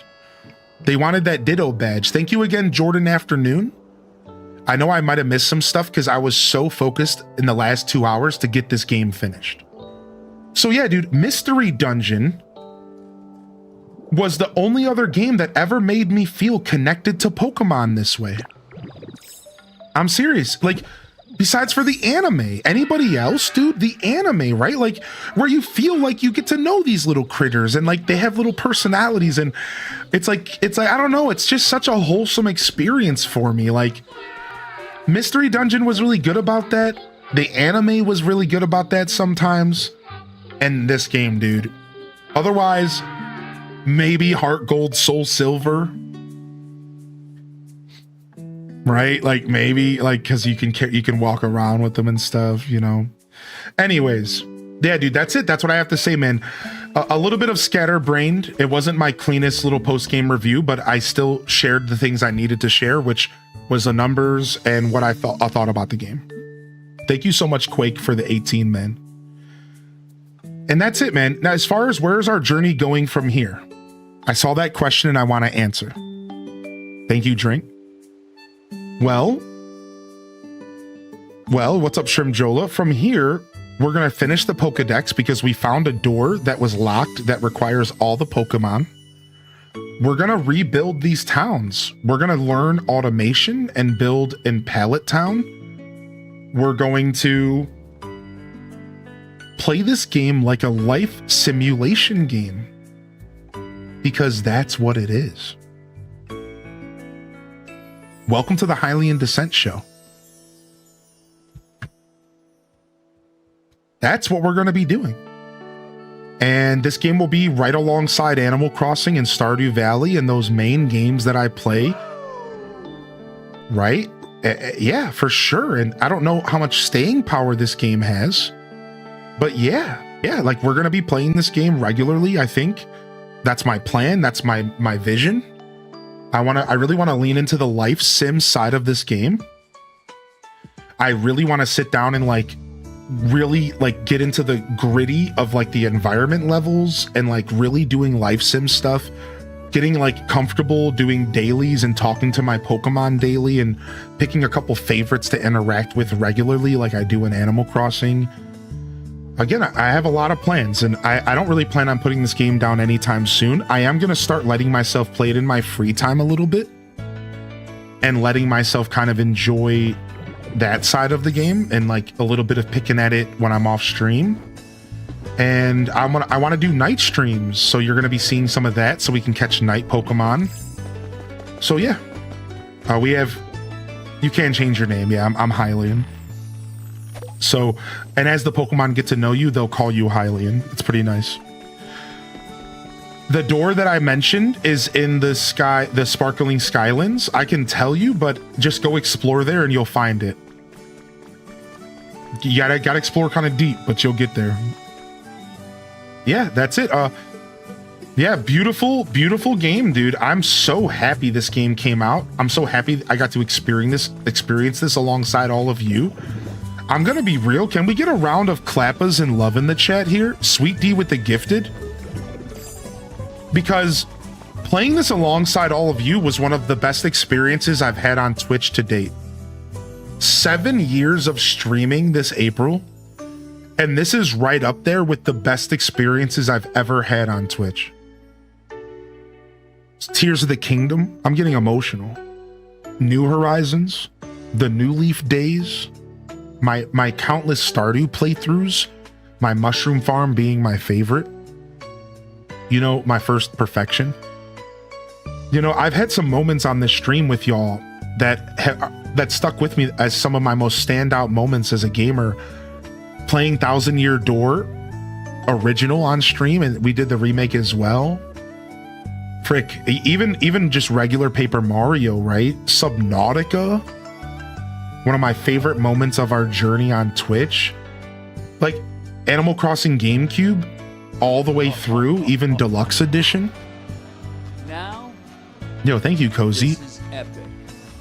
Man, like, so like, I just want to say thank you, everyone, because you guys made this awesome, dude. And I know there was a lot of extra hype because of the drops, but I don't think the drops added to the conversation. The drops didn't add to the energy in the room, the chat, the conversation. The drops added to the hype, but it didn't add to the stuff that were, you know, that really matters in that sense. The connections, the conversations, the energy around the game. You know, I think only one butthead even tuned into our stream over the past 5 days. I think there was one like actual butthead who was here just to kind of talk down on the game and then left. One single guy. Think about that.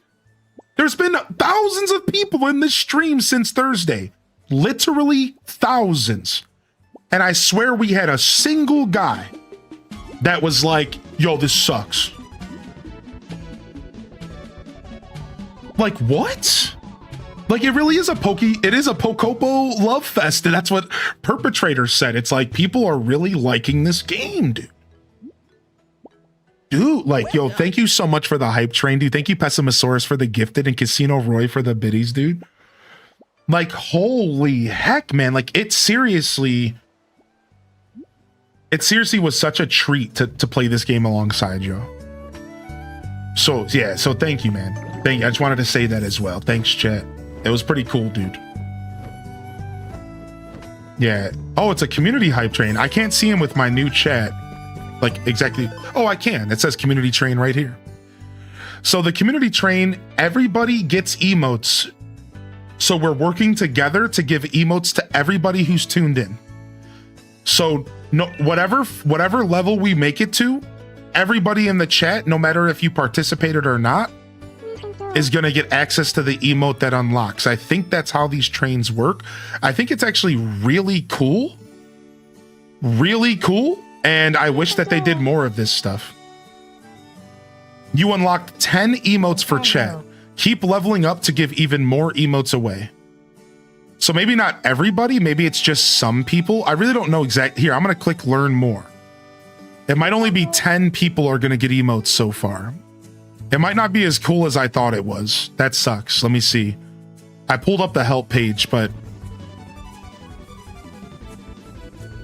yeah, let's see if the help page says anything about this.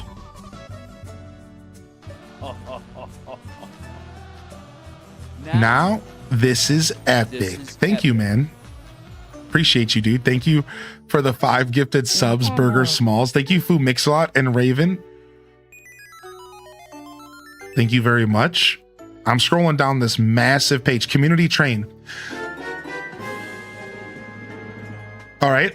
The team is currently experimenting with a new type of rare hype train called a community train. At level 2, this train rewards viewers who didn't contribute to the hype train with hype train emotes rewards anyways.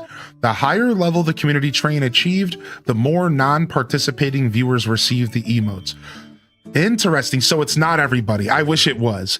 It's random. So it's going to be like whoever's lucky to get them. It's going to say, so now it's up to 23. Holy heck, chat. I look away for a second and y'all just went insane. Hold on a second. Thank you, Emmy Love, for the 195. Thank you, Dat Baby, for the gifted. Thank you, Mike Heel, for the prime. Thank you, Armazale, for the 100 biddies. Thank you, Burger Smalls, for the 5 gifted.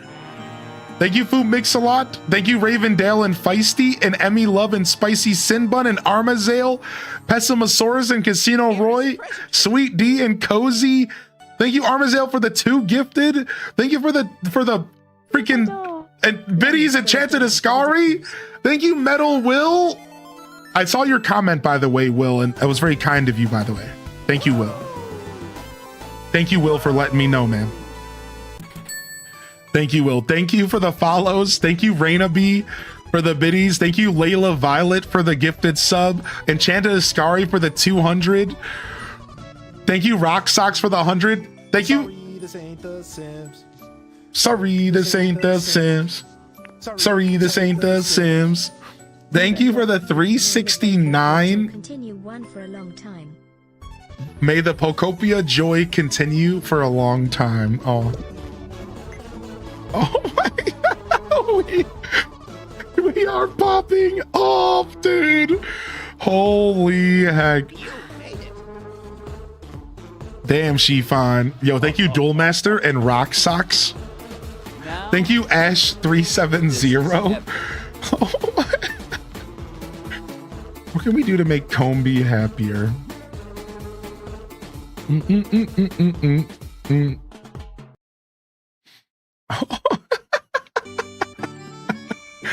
Thank you, Ash, dude. Holy heck. All right, Chad, I get it. No, thank you, Chad. Thank you. Thank you so much. Thank you for helping me celebrate the end of this game. It actually feels really nice to celebrate the end of a game. Thank you, y'all. Holy heck, perpetrator. I'm gonna make it on my own. You keep the money. You keep the money. You keep the money. You keep the money. You keep the money. You keep the money. You keep the money.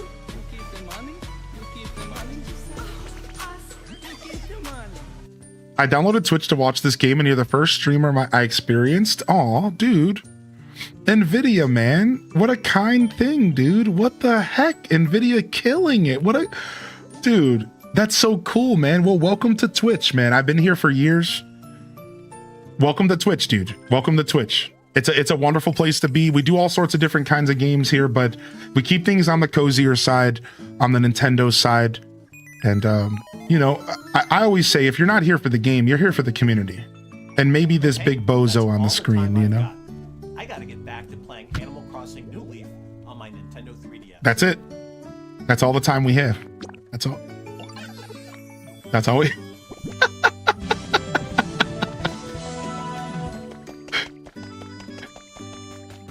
Thank you, dude. Thank you, dude. Thank you so much. Thank you, Fu Mix-Off, for the gifted to pineapple. Do we have a sweet berry?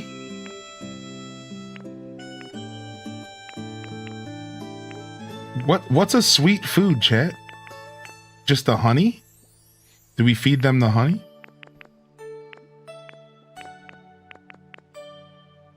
What's a sweet flavored food? I do have a Pikachu, but it's a Pikachu, which is like a drained version of Pikachu, a very sad version.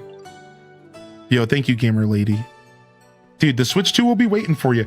Listen, I think this game has staying power, everybody. I think that this game's going to be around for a bit, and I think I'm going to be playing this game for a while. It's the Pink Berry. I don't have that one. Sag.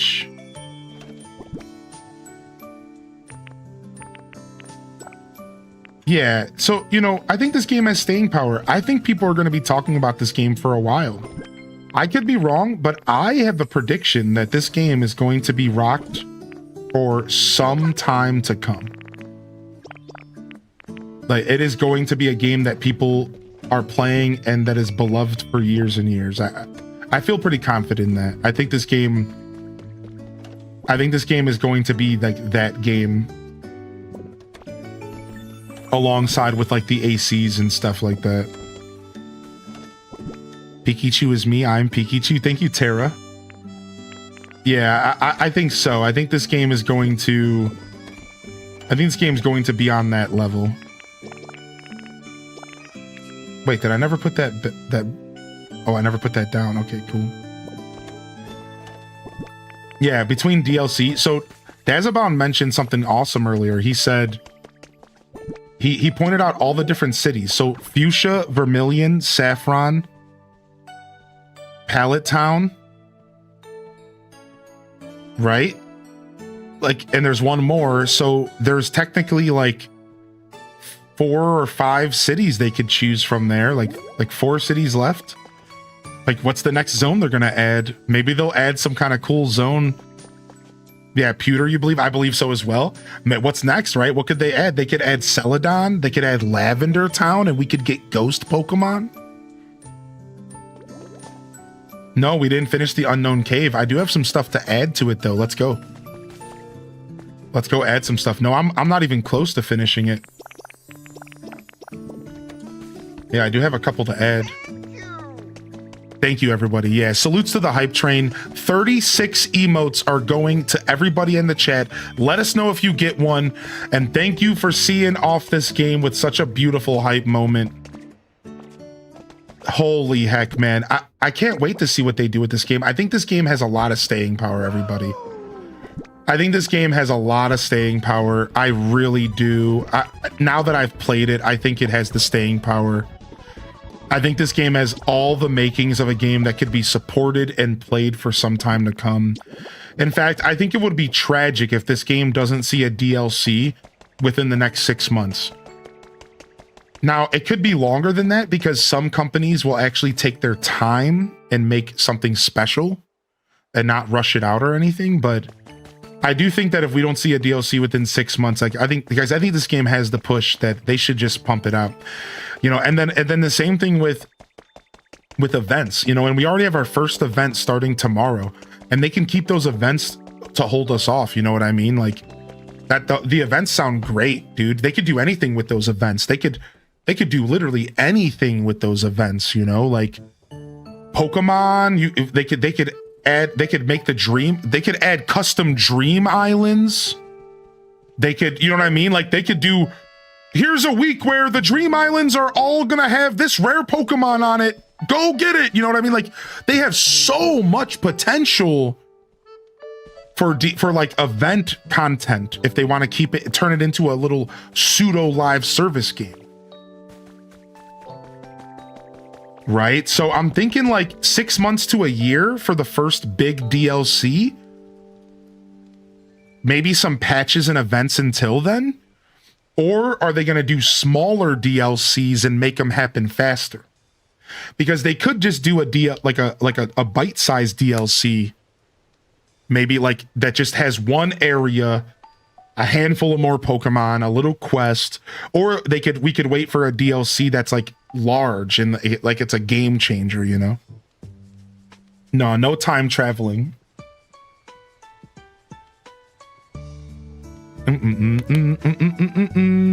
The Terra Leak supposedly did have DLC planned. Do you think this game is a Game of the Year contender? I think this game will be in the Game of the Year discussion, but I don't necessarily think it's going to win or be a contender because the current state of gaming doesn't look too kindly on games that don't involve shooting someone in their skull. Like, that's just the truth, man. I'm not trying to be harsh, but if you're not stabbing or shooting somebody, you're probably not winning Game of the Year. That's just unfortunately how gaming is. If you're not stabbing or shooting someone, you're not winning Game of the Year. So this game could win. This game will probably win Family Game of the Year, almost certainly. Yeah, Astrobot is a good example. Astrobot, yeah, there you go. All right, you shut me up with that one real fast, but in a good way. You're right. All right, you're right. You're right. Astrobot winning Game of the Year does give me hope that this game could be a contender. Yeah, you know what? I do kind of take that back a teeny bit. I think you're actually kind of onto something with it. Yeah. Either way, though, the point that I was really trying to make was just that, you know, I was being hyperbolic. I was just trying to say, like, you know, I feel like gaming doesn't appreciate something that's slow paced like this. Right? Whereas at least Astrobot was like an action game. Like, this game is so slow paced and chill. I feel like just gamers frown upon this kind of stuff, you know? It's unfortunate because I'm a cozy gamer. So I love these types of games, but it is just kind of unfortunate that, like, these types of games don't really get the shine that they deserve. I really want to put this Poké shop right here. I want to put the Poke Mart right next to the Poke Center, I think. Why don't we put it here? This would be a cute place for it, actually. It's not that big. We can fit it right here.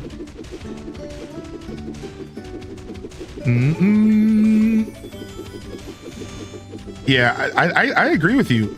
So I think Spawn Wave hit the nail on the head with this game. He said it's going to be a slow burn like AC, and I think he's right.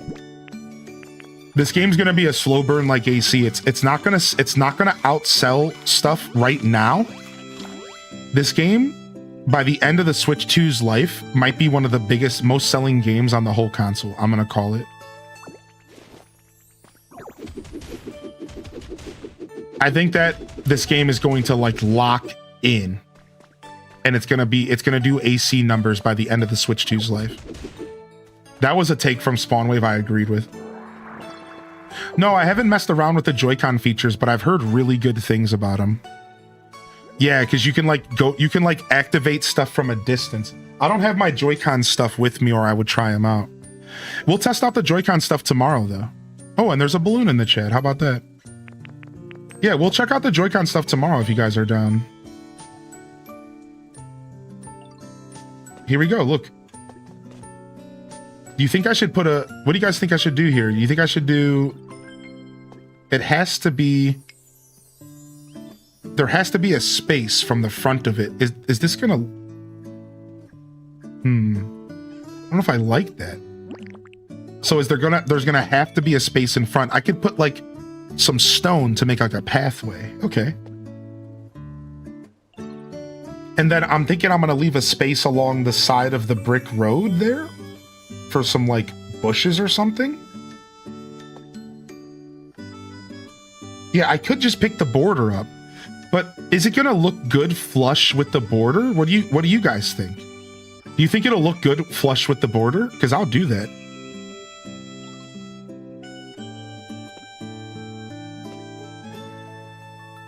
Oh, you're on tomorrow? I don't have my schedule set. I was gonna take tomorrow off. But then I remembered it's Mario Day. And then I remembered that Nintendo hates Mario. And then I'm like, actually, are they gonna even be doing anything for Mario Day? Nvidia says to leave a space.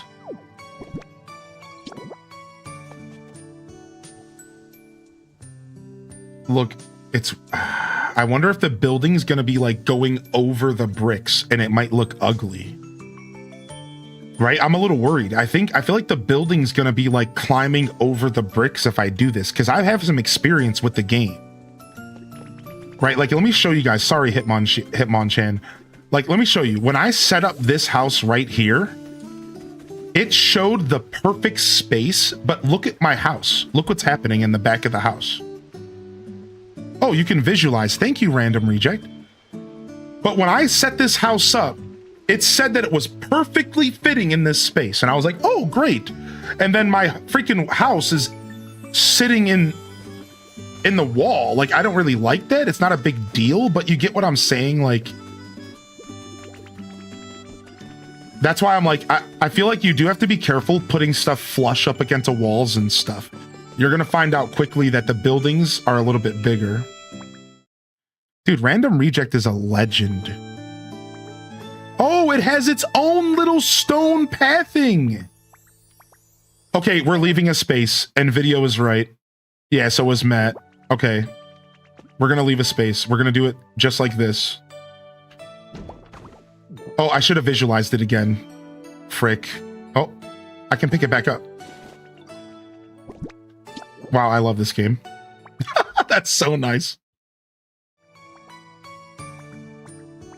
So I'm gonna have to clear the cliff in the back though, because like it's hanging, it's going into the cliff.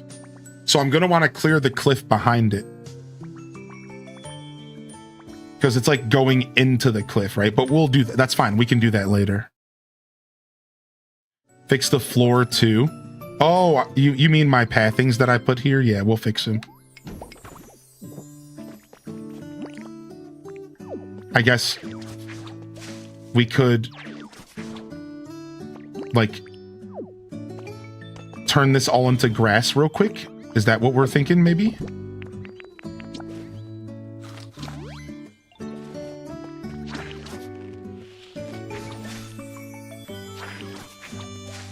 Yo, we'll see you later, Quinn. We'll see you later, homie. Thanks for coming in and vibing. So yeah, so what I was saying was, I don't know what my plans are for tomorrow anymore, because part of me feels like I'm gonna regret not showing up tomorrow because they're gonna surprise us with something for Mario Day. Am I crazy for thinking that? I don't know, like I feel like I'm gonna take off tomorrow and then there's gonna be like some super fun hype announcement, and that could be really cool to be here for, you know? Because like I'm hoping Mario Day is fun.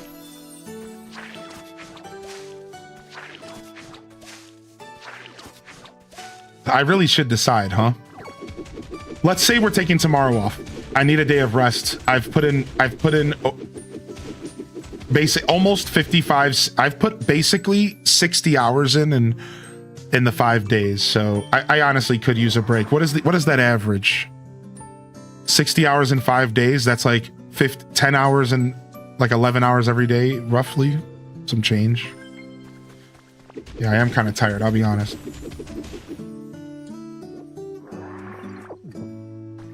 $12 a day. That's not too bad. We can keep going. The problem is that I really want to play this game, and I don't see myself enjoying a day away from this game. Is that sick?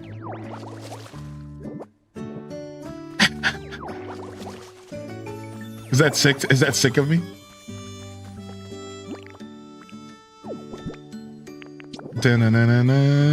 Oh, the grass counts as a blocker. Okay.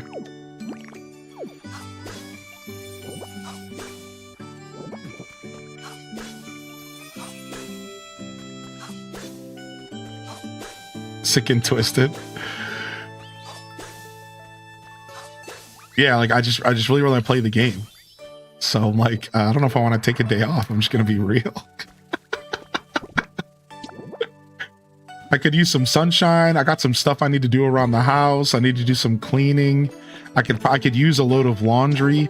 I could really catch up on some out of stream work. I could go and clean up my YouTube content, or I could show up and do another 12 hours of Pokopia.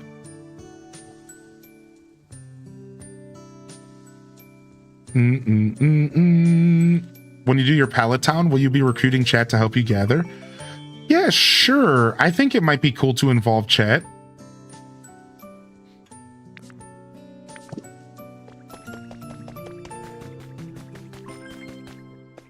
I mean, so yeah, for now, let's just so that you guys aren't expecting me, I'm gonna write the schedule as soon as the stream ends today, and I'm gonna take tomorrow off. And I'll show up if I feel like showing up.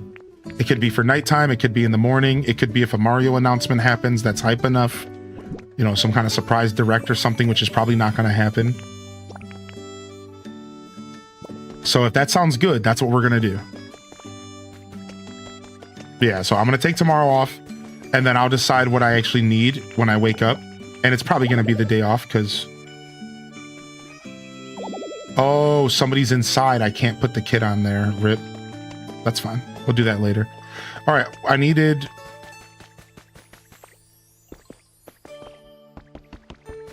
concrete, Pokemetal, and what else? Pokemetal, concrete, and glass. And then I need to grab a couple Pokemon. Hey, Ditto. Yo, what's up? It's time for a quiz? Nope, it's not, but it's time for you to go to work. Glad you found me, Drillber. Glad you decided to sign up. Let's go.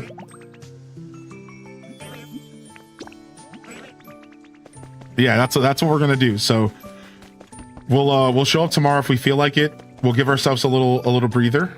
We'll come back feeling nice and strong and healthy for the rest of the week, and a bunch more Pokopia content. I don't know if I'll drift back to Stardew this week, but I might. I know the Stardew fans have been very patient, so and I appreciate that. So we might try to drift back to Stardew by the end of this week, but I'm not pressuring myself to do anything. I'm just gonna do my thing. Okay, there's Hitmonchan. Can I find a freaking builder around here?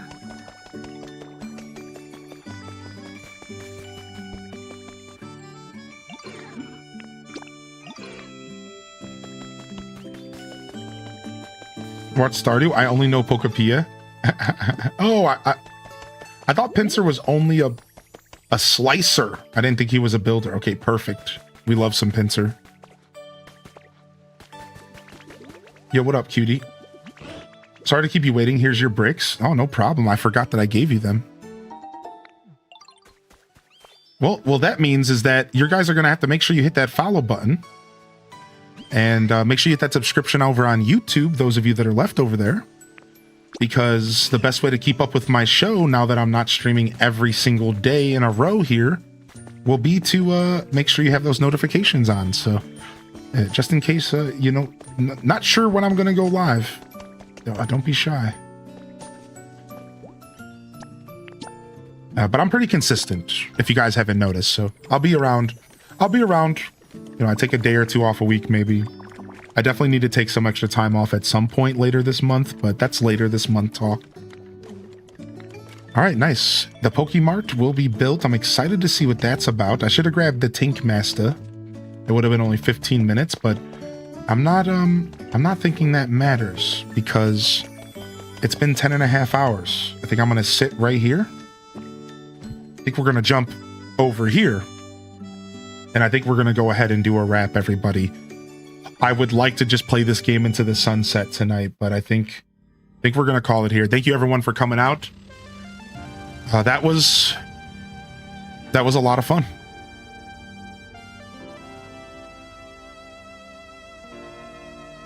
That was a lot of fun. Thank you, everyone, for being here. We beat Pokopia. I'll miss you all, Papa. That's been on a cooldown for a while, huh? All right, so I'm gonna dip out. No raid. We're just gonna fade out. Yeah, we're just gonna fade out. That was some cinema. Holy heck, man! We cried. We laughed. We laughed really hard about Sexy Machoke. We cried. We smiled. I don't know, got a little sad, a little nostalgic. It was just quite a freaking ride, man. This game had me moving. I said this in the review, the progression on this game cannot be beat, dude. This game keeps you cruising along every step of the way. You can turn your brain off and just play this game if you want, because it's so good at just pulling you along. Okay, come here next, go here next, let's do this, let's move over here, let's go do that. And it provides you enough space to pause if you want. You know, it gives you enough room to breathe and say, okay, maybe take a break, maybe go take care of your Pokemon, but you can also just keep moving. And that's so nice.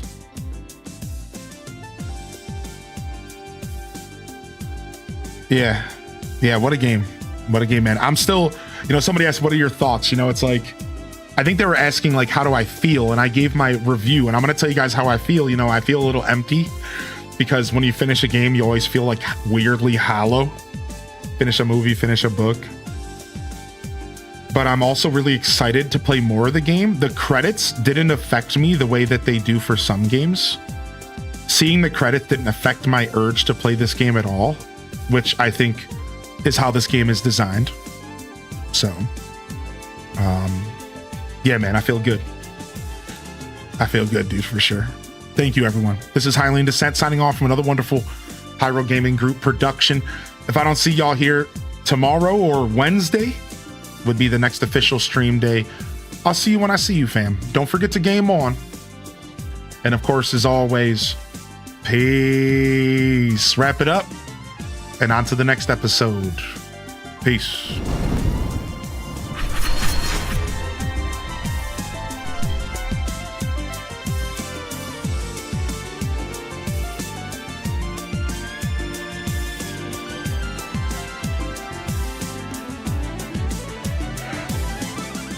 All right, dude, what a W week of streams, man. Holy heck,